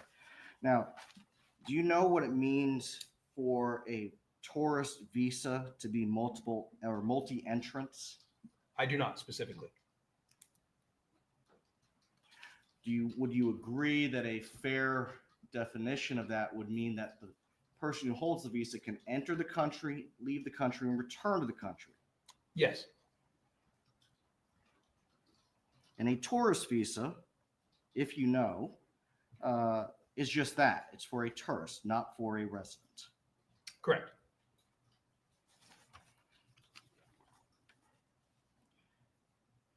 Now, one of the slides that you didn't go over, I believe it was at least in one of the versions, slide 328. Would you like me to go to that? Sure.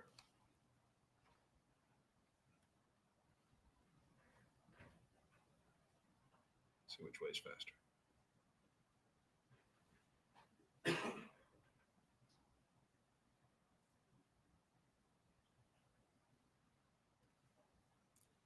Well, that would be the new 328. See, I haven't been provided with the full new version. It's the slide 328 with the Sun Sentinel article. With that article? Yes. That is not in here. That's no longer in there. That's correct. Okay.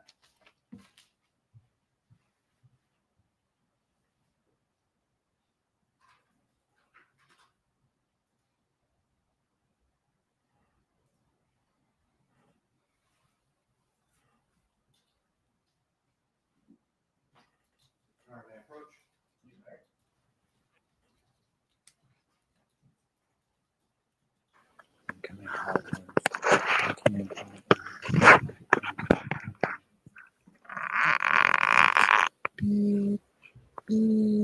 Hello, everybody.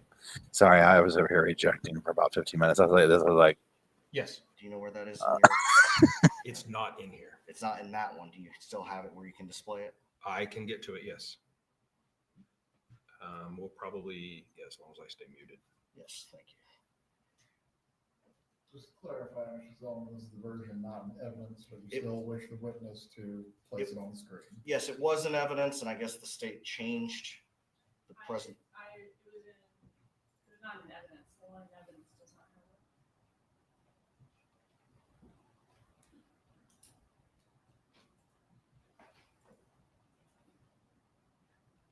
it. Just that. Yep, just that.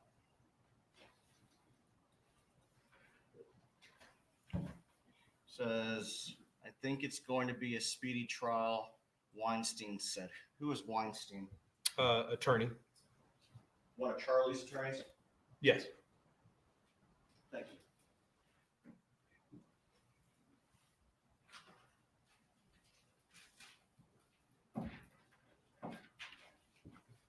Now, throughout your review of the text messages, the communications, was there any evidence that my client was aware of the friendly texts that Charlie had with Catherine McVannell?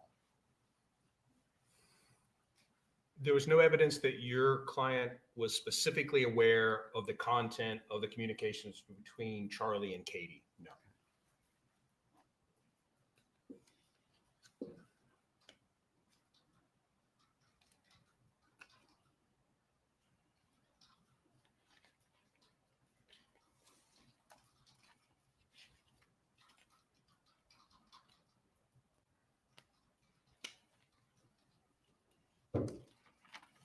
And you put on a bunch of slides where it's just another instance of Charlie Adelson just running his mouth, this time in writing, so his thumbs.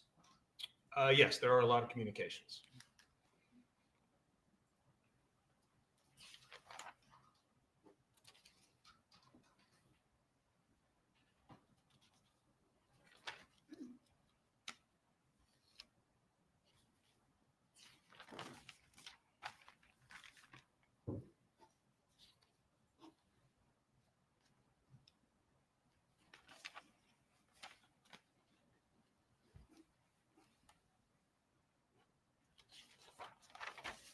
Just a moment, Your Honor.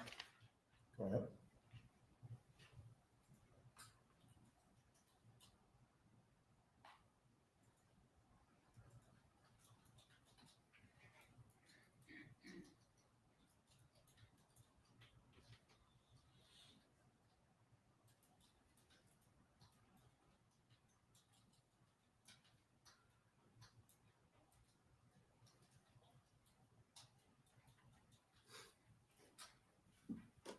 Nothing further, Your Honor. Redirect examination. Yes, sir, quickly. Can you put the Sun Sentinel article back up? Thank you. Take me just a second. Sure.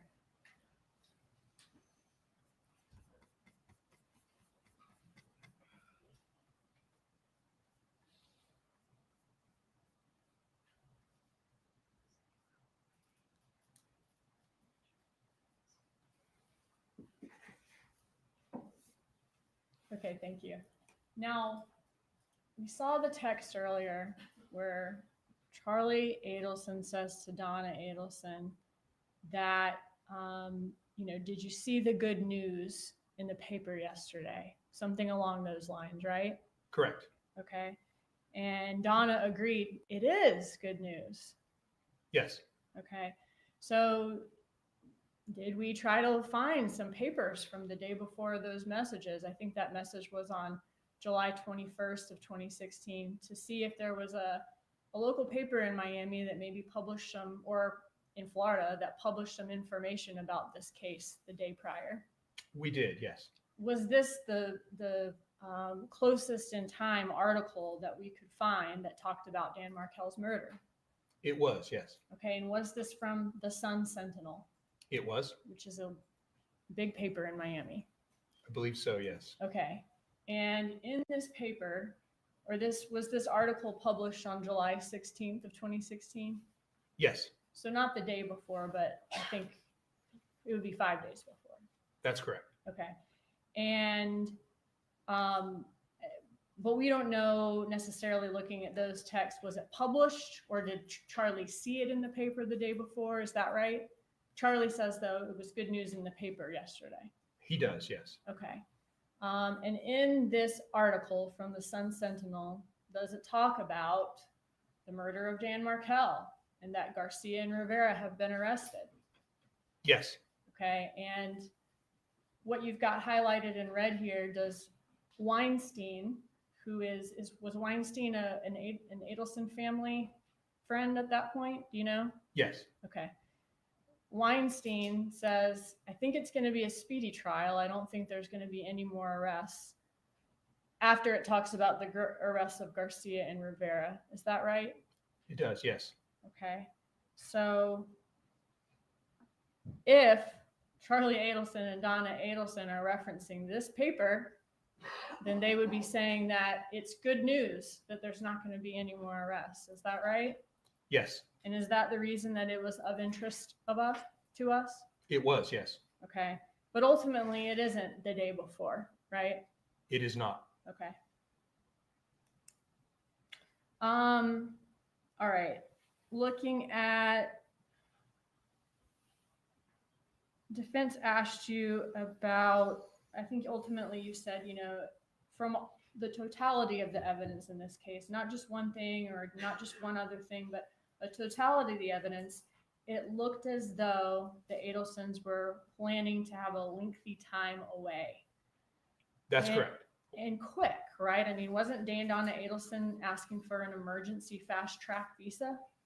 Yes, there was urgency in all the communications and getting things done, getting the visa. There seemed to be a sense of urgency to that.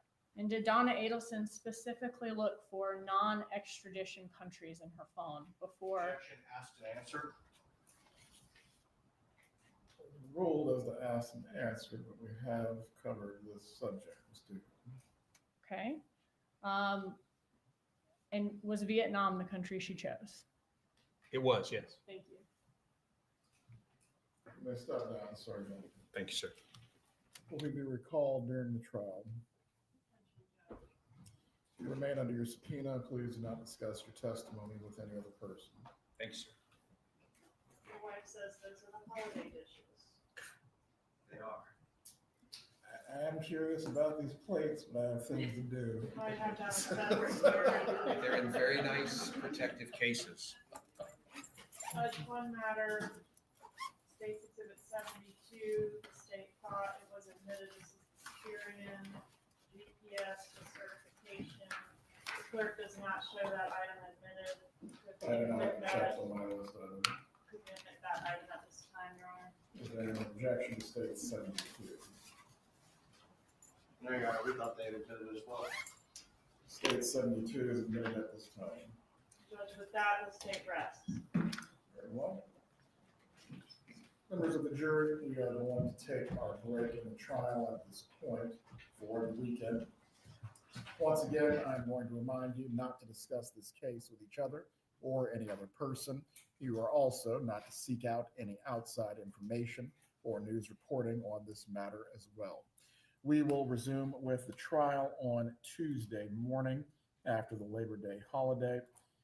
Please report at 8:30, and we will try to get started by 8:45 on Tuesday.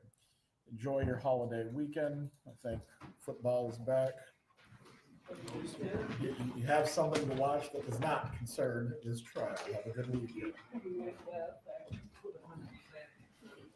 8:30 on Tuesday. Nobody will be here on Monday.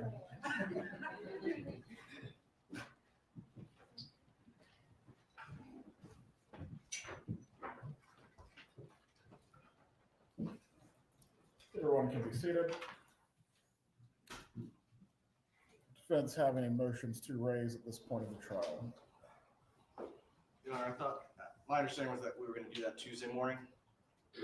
Well, that's if the state had rested its case as of Tuesday morning. I would request to reserve until Tuesday morning so that I can organize my thoughts. Very well. Thank you, Your Honor. All mid-trial motions will need to be addressed on Tuesday morning before we get started with the jurors. With the state having rested its case at this point, the defense needs to make all necessary arrangements for the defense case in chief and all witnesses that will be called. Concerning the defense case in chief, how many days do you think it will take starting Tuesday morning? Will you let me know Tuesday morning, Your Honor? I believe you know who you intend to call, but we can discuss it Tuesday morning. Thank you, Your Honor. Does either party have anything to raise before we go to the break for the weekend? Thanks for the state. Not at this time, Your Honor. Have a good weekend, everyone. Please report by 8:30 as well on Tuesday.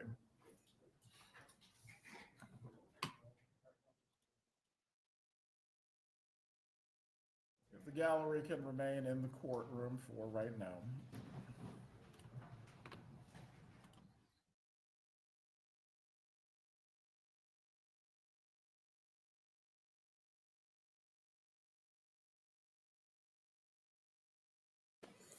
Incoming Paul voice. Incoming Paul voice. Incoming Paul voice. Okay, y'all. So state has rested. That is where we're at. State has rested. And there you go. So Tuesday morning we'll be picking back up. I personally think it was a pretty bad last few days for Donna. So it wasn't looking good. Now, one thing I want to do real quick is before we head out, well, first of all, Sunday, Dr. Barry's coming on at 3 o'clock. I thought I'd set the live up, something went wrong with it, but I'll set it up and we'll be there Sunday. And I want to read this email real quick. So this is from Jackie. She's in the courtroom, or she was. This is what I was talking about to y'all earlier. Let me just scroll. Where'd she go? Okay. Here we're at.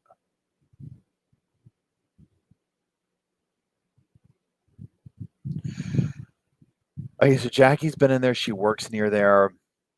And she might come on when there's like at some point to do a live chat, kind of like give us like the what's the vibe and whatever. So she emailed me back because she was able to go in there, whatever. Yeah, not Jackie, the defense attorney, right? Okay. So she says, my experiences in the courtroom so far. I was able to go there twice this week. The first time was during Wendy's testimony, and unfortunately, I could only get into overflow, so I left and just watched via your channel. Yesterday morning, I got in, and it was the first time I could see some of the jury members and get a sense of how they were reacting. A few looked either very tired or bored during the phone calls, but they do seem to be taking it very seriously. I'll definitely be able to get a better sense of things next week when I can be there very early and stay late. If it's not annoying, if she wants to know, she can send me that quick updates on what she can, when she can, that type thing, like when the cameras aren't going or whatever. Then, so she's from Tallahassee, so she lives there or whatever. So she says the Tallahassean's perspective. I was born here in 1972. Father was a professor at FSU. Master's in history at FSU. Remember, FSU is where Dan went. Okay, so very immersed in this community in that way. Okay, okay, wait. Okay, wait. She's just telling me about like what the Tallahassee vibe is like there and whatnot. She follows the local news due to her job, and she remembered when Markel was murdered. She said when it happened, she checked with her dad to know if he knew Dan, etc., etc. She said, my opinion is that. My opinion is that this. Hold on, let me get my. You know what? Glasses time. Please help. Okay, y'all look at me. I mean, I look at.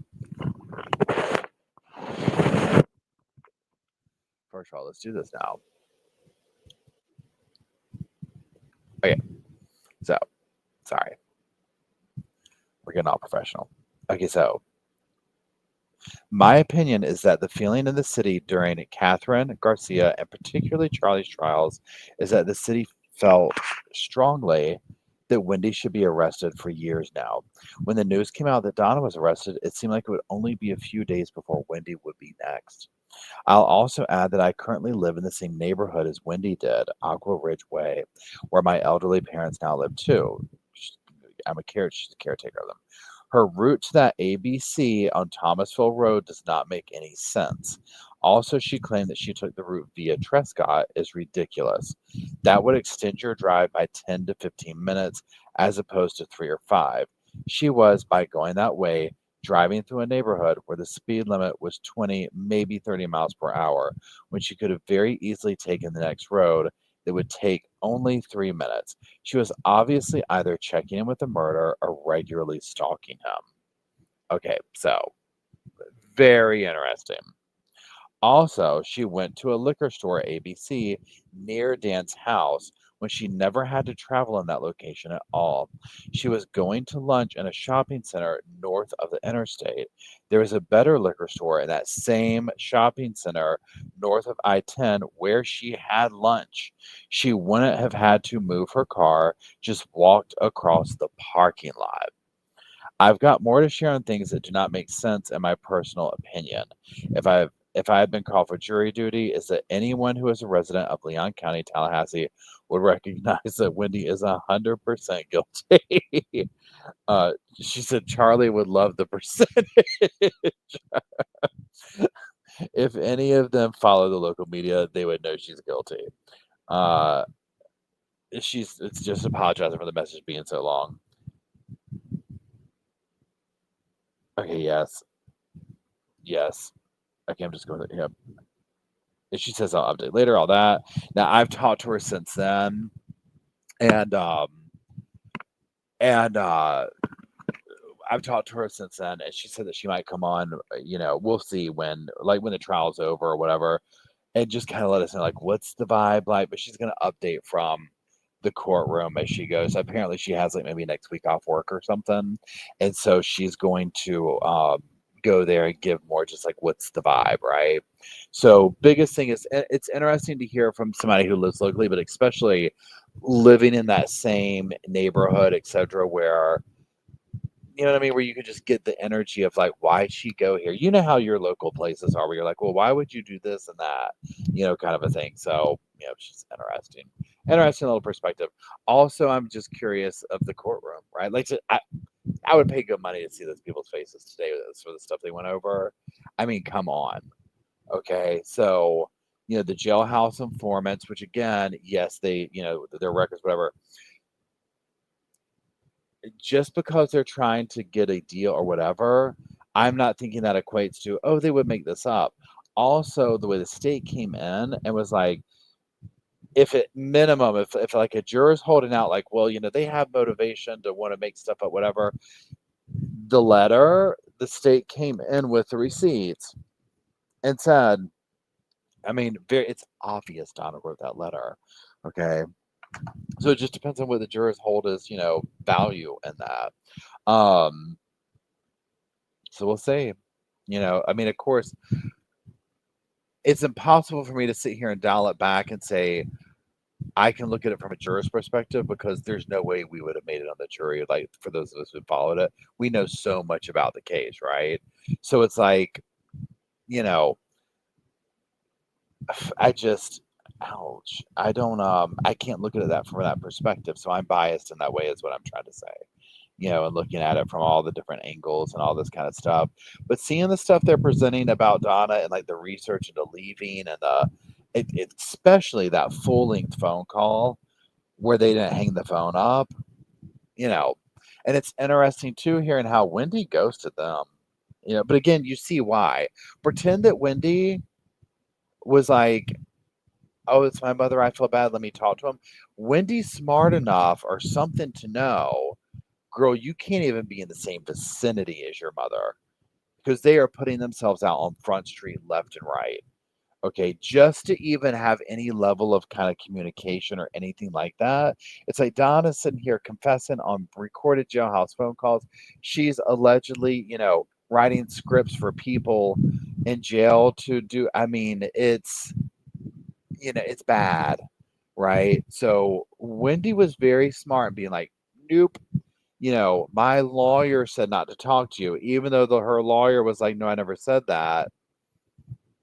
I don't blame her. I would have ghosted that family in a New York minute.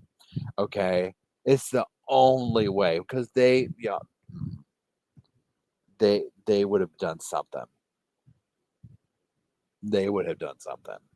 I would give good money to know what the phone calls were like. Like this weekend when Donna's there calling Harvey.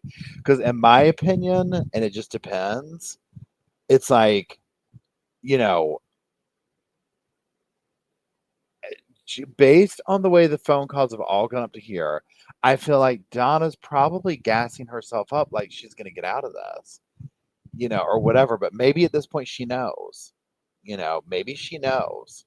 And it's like, it's not, because in some of the stuff, it sounded like they obviously she started making plans to leave the country, right? They knew it wasn't good. Okay. It's interesting hearing all of this testimony come out, or evidence, I should say, and testimony, but you know what I'm saying. Bless the guy's heart who was on the stand for 3 days. Bless his, just I don't know the right word for this, but like physicality or whatever, like, you know what I'm saying? Like the physical aspect of getting up there, being nervous, wanting to drink what, like all that getting questioned for that long. And he was very visibly annoyed with defense, rolling his eyes, just kind of like, come on, he, I don't know. It's funny when I do like this. It's the clearest that it does. Interesting. So that being said, I'm gonna run, and yeah, I don't think so. Even though it looks really bad, like some of the stuff that's come out about Harvey and Donna and all that, at this point, I'm sorry, with Donna or what are their names, with Harvey and Wendy, I don't think they have enough to arrest them unless they're hiding tons of information. But all these phone calls, Wendy essentially cutting off communication with the family. is her saving grace. She's not, seemingly, they don't have any of these phone calls unless the defense gets up there and presents all this stuff, trying to blame it on Wendy. But it's like at the end of the day, they just don't seem to have enough. Donna and Charlie, and especially Charlie, were so obvious. So obvious. I mean, all these pretend phone calls and all that, and you just don't see that. You don't see Harvey on these recorded phone calls. You hear about it, and now here's the thing: if they could like pretend this, this is a sofa speculation. Pretend they went to remember that rumor that went around where they were like asked Donna to flip on Wendy, and she said no, which I do believe if that was true, she would have said no. The only way I think they could get Harvey or Wendy at this point is if one of them flipped on the other. But I think Donna and what's his name, Charlie, and obviously Catherine, all them, but like of the family, the immediate family, Donna and Charlie were the obvious ones because these phone call, all the stuff they were doing, and Donna all the way up to bribing people in jail, y'all. Harvey just wasn't on the phone calls. Now all this stuff about he was here and he was there, whatever. But even like when they had the chance, when Catherine had the chance, she could have lied. Imagine if Catherine, the kind of deal they offered her or whatever. But if she was able to say, no, I'm not going to testify against my baby's father, Garcia, but I'll give you Wendy and Harvey. You know, she would have done it in a heartbeat. In a heartbeat. Anybody would have.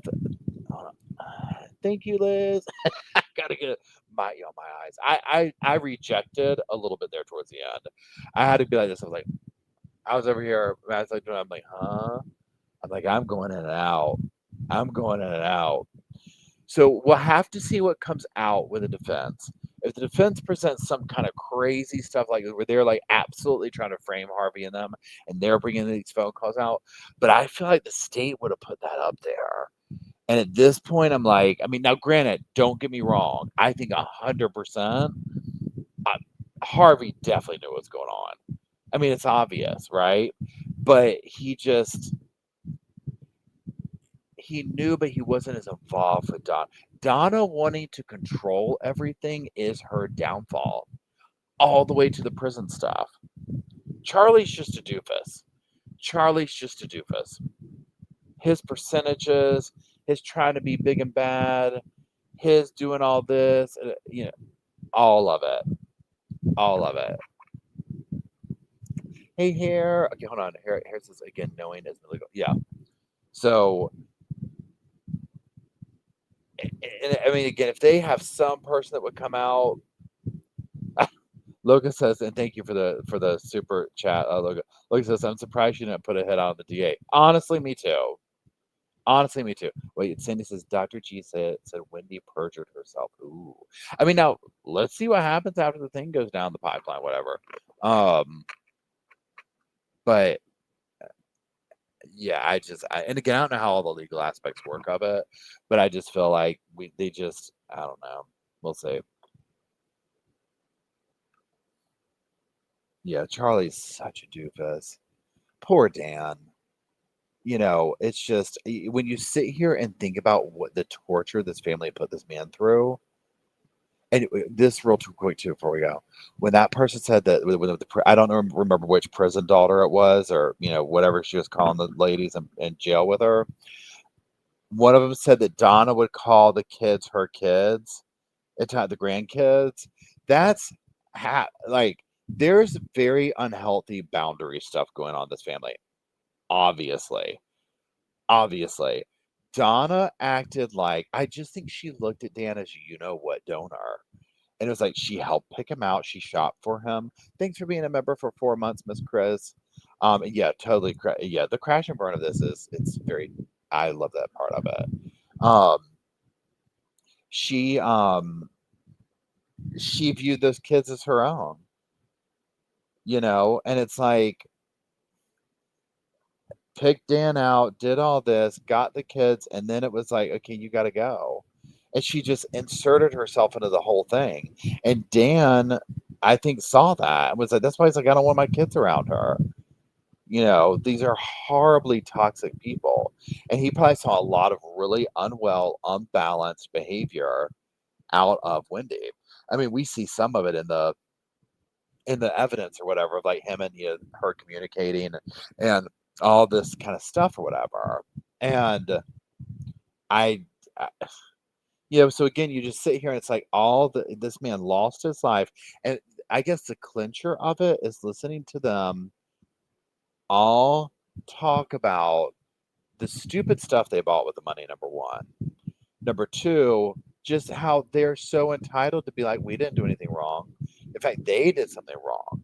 In fact, these people are trying to extort us. Shame on them. We should go to the cops.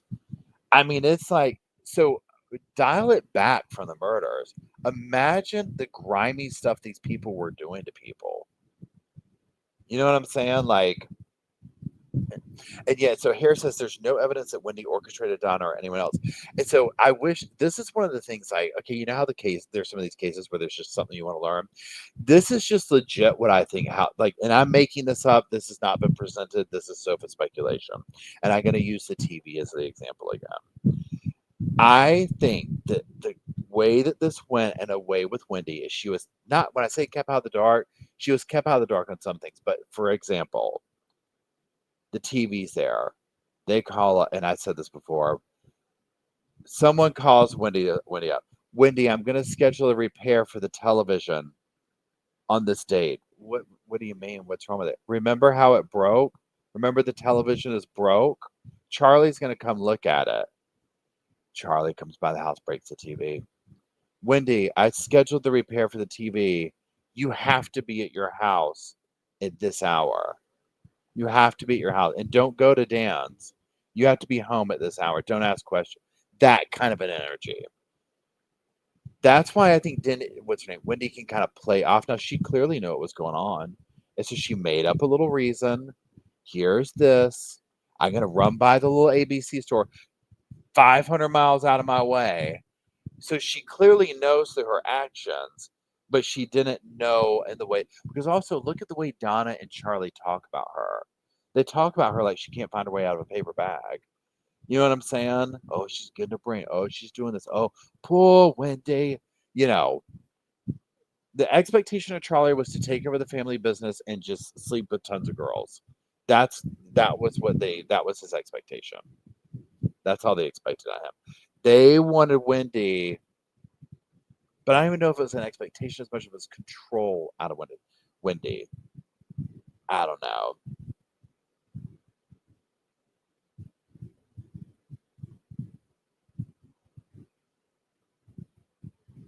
Yeah, Wendy, that's the thing. They treated Wendy like she couldn't find her way out of a paper bag. I keep saying this. Who's the one besides Harvey not in jail or prison? Right? Who's the one not sitting in there? Her and Harvey. At this point, I'm surprised. I'm more surprised over Harvey. But again, he probably wasn't. He wasn't on the phone. He wasn't talking about it like this. Donna and them wanted to play Little Miss Mafia. That was their problem. Number one. Number two, Charlie's mouth. Isn't it funny how much literally everybody gets it, where they're like, Charlie is so annoying. Trust me when I tell you, there is some, hopefully, like, we need to put all these people together. Him, Chad, Daybell, Brian Koberger, Stephen Stearns, they all need to be together. Okay, because just Chad and Charlie alone would literally be, people would be begging for the chair after a week. Just imagine Charlie being your cellmate.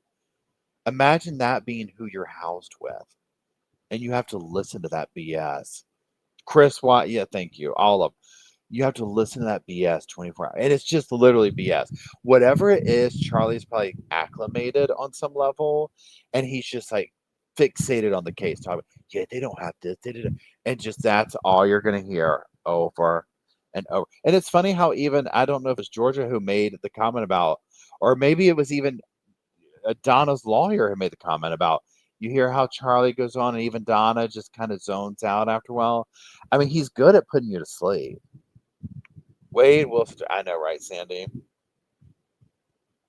So it's just the incessant going over it. And it's like, I mean, trust me, I get some of it because I can be that somebody to where I'm hyper focused on something. I'm like, well, what about this? What about that? I mean, I get it, but like, this is next level. And then, like, the way, I mean, I sound like Catherine, like, the way that the bump literally got into their minds and broke them. Borderline artistry, right?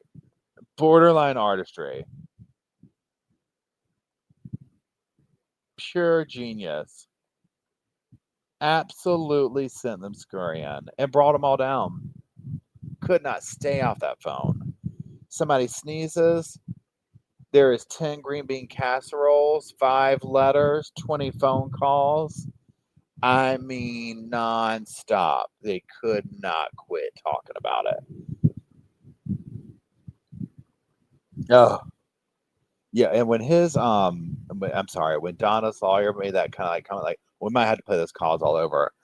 Honestly, if I was a juror, I would have risked a few days of job and stuff and been like, she's guilty, Donna's guilty. I would have done something. I'd be like, I can't. This is torture. No. Yeah, Sandy said like rats in a sinking ship. Literally, that's the perfect analogy for it. That is the perfect analogy for it, right? Yeah, the Wade Wilson case was insane, and like, okay, so you know that the channel phone calls from prison. If you don't, go check them out; they're amazing. They've got so many of his phone calls. It's like you would have to start at like, for me at least, because I only listened to a few of them, and then there were so many I just fell off of it. But I mean, it's like I think that his drama is next level. Oh, I know, I love them too, and they're so gracious with their channel because they're like, hey, just make sure you let people know it's me, kind of a thing, and yeah, use my stuff, right? She's so great, and the way she puts her stuff together, she's amazing. And the phone calls that she gets are great. The phone calls are like, no matter what case it is, it's fascinating. Oh, thank you, Kelly. So yeah, everybody have a wonderful holiday weekend. So we're going to close out. So number one, thank you, mods, for hanging out and being here and keeping the cushions fluffed. Thank you, Sofa Squad, for hanging out, being on the sofa, being here, making it possible. I love you. Thank you so much. And Sunday, Dr. Barry, 3 o'clock will be here, and we'll be talking and about the case and kind of breaking a lot of stuff down. So if you have questions, just think about them, and we'll be here to talk about them on Sunday. And that's kind of it. So Tuesday morning, we'll be back at it.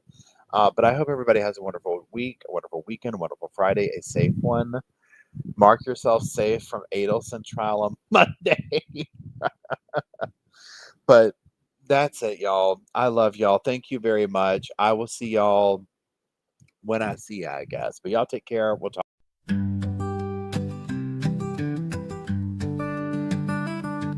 The pillows are fluffed thanks to Miss Emily. The couch is wide enough, join the family.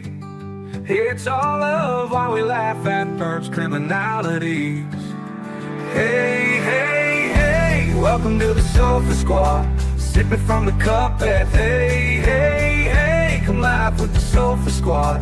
Can't roll my damn eyes hard enough. Oh, please. The puppies need me. Oh, oh, please. My body is rejecting none of that fancy credential stuff. I'm just here for the cringe binge. Hey, hey, hey, welcome to the Sofa Squad. Sipping from the cup and hey, hey, hey, come laugh with the Sofa Squad. Can't roll my damn eyes hard enough.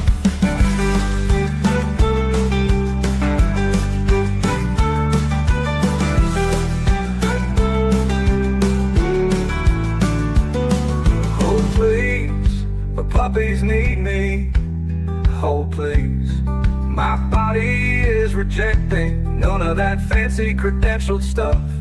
I'm just here for the cringe binge. Hey, hey, hey, welcome to the Sofa Squad.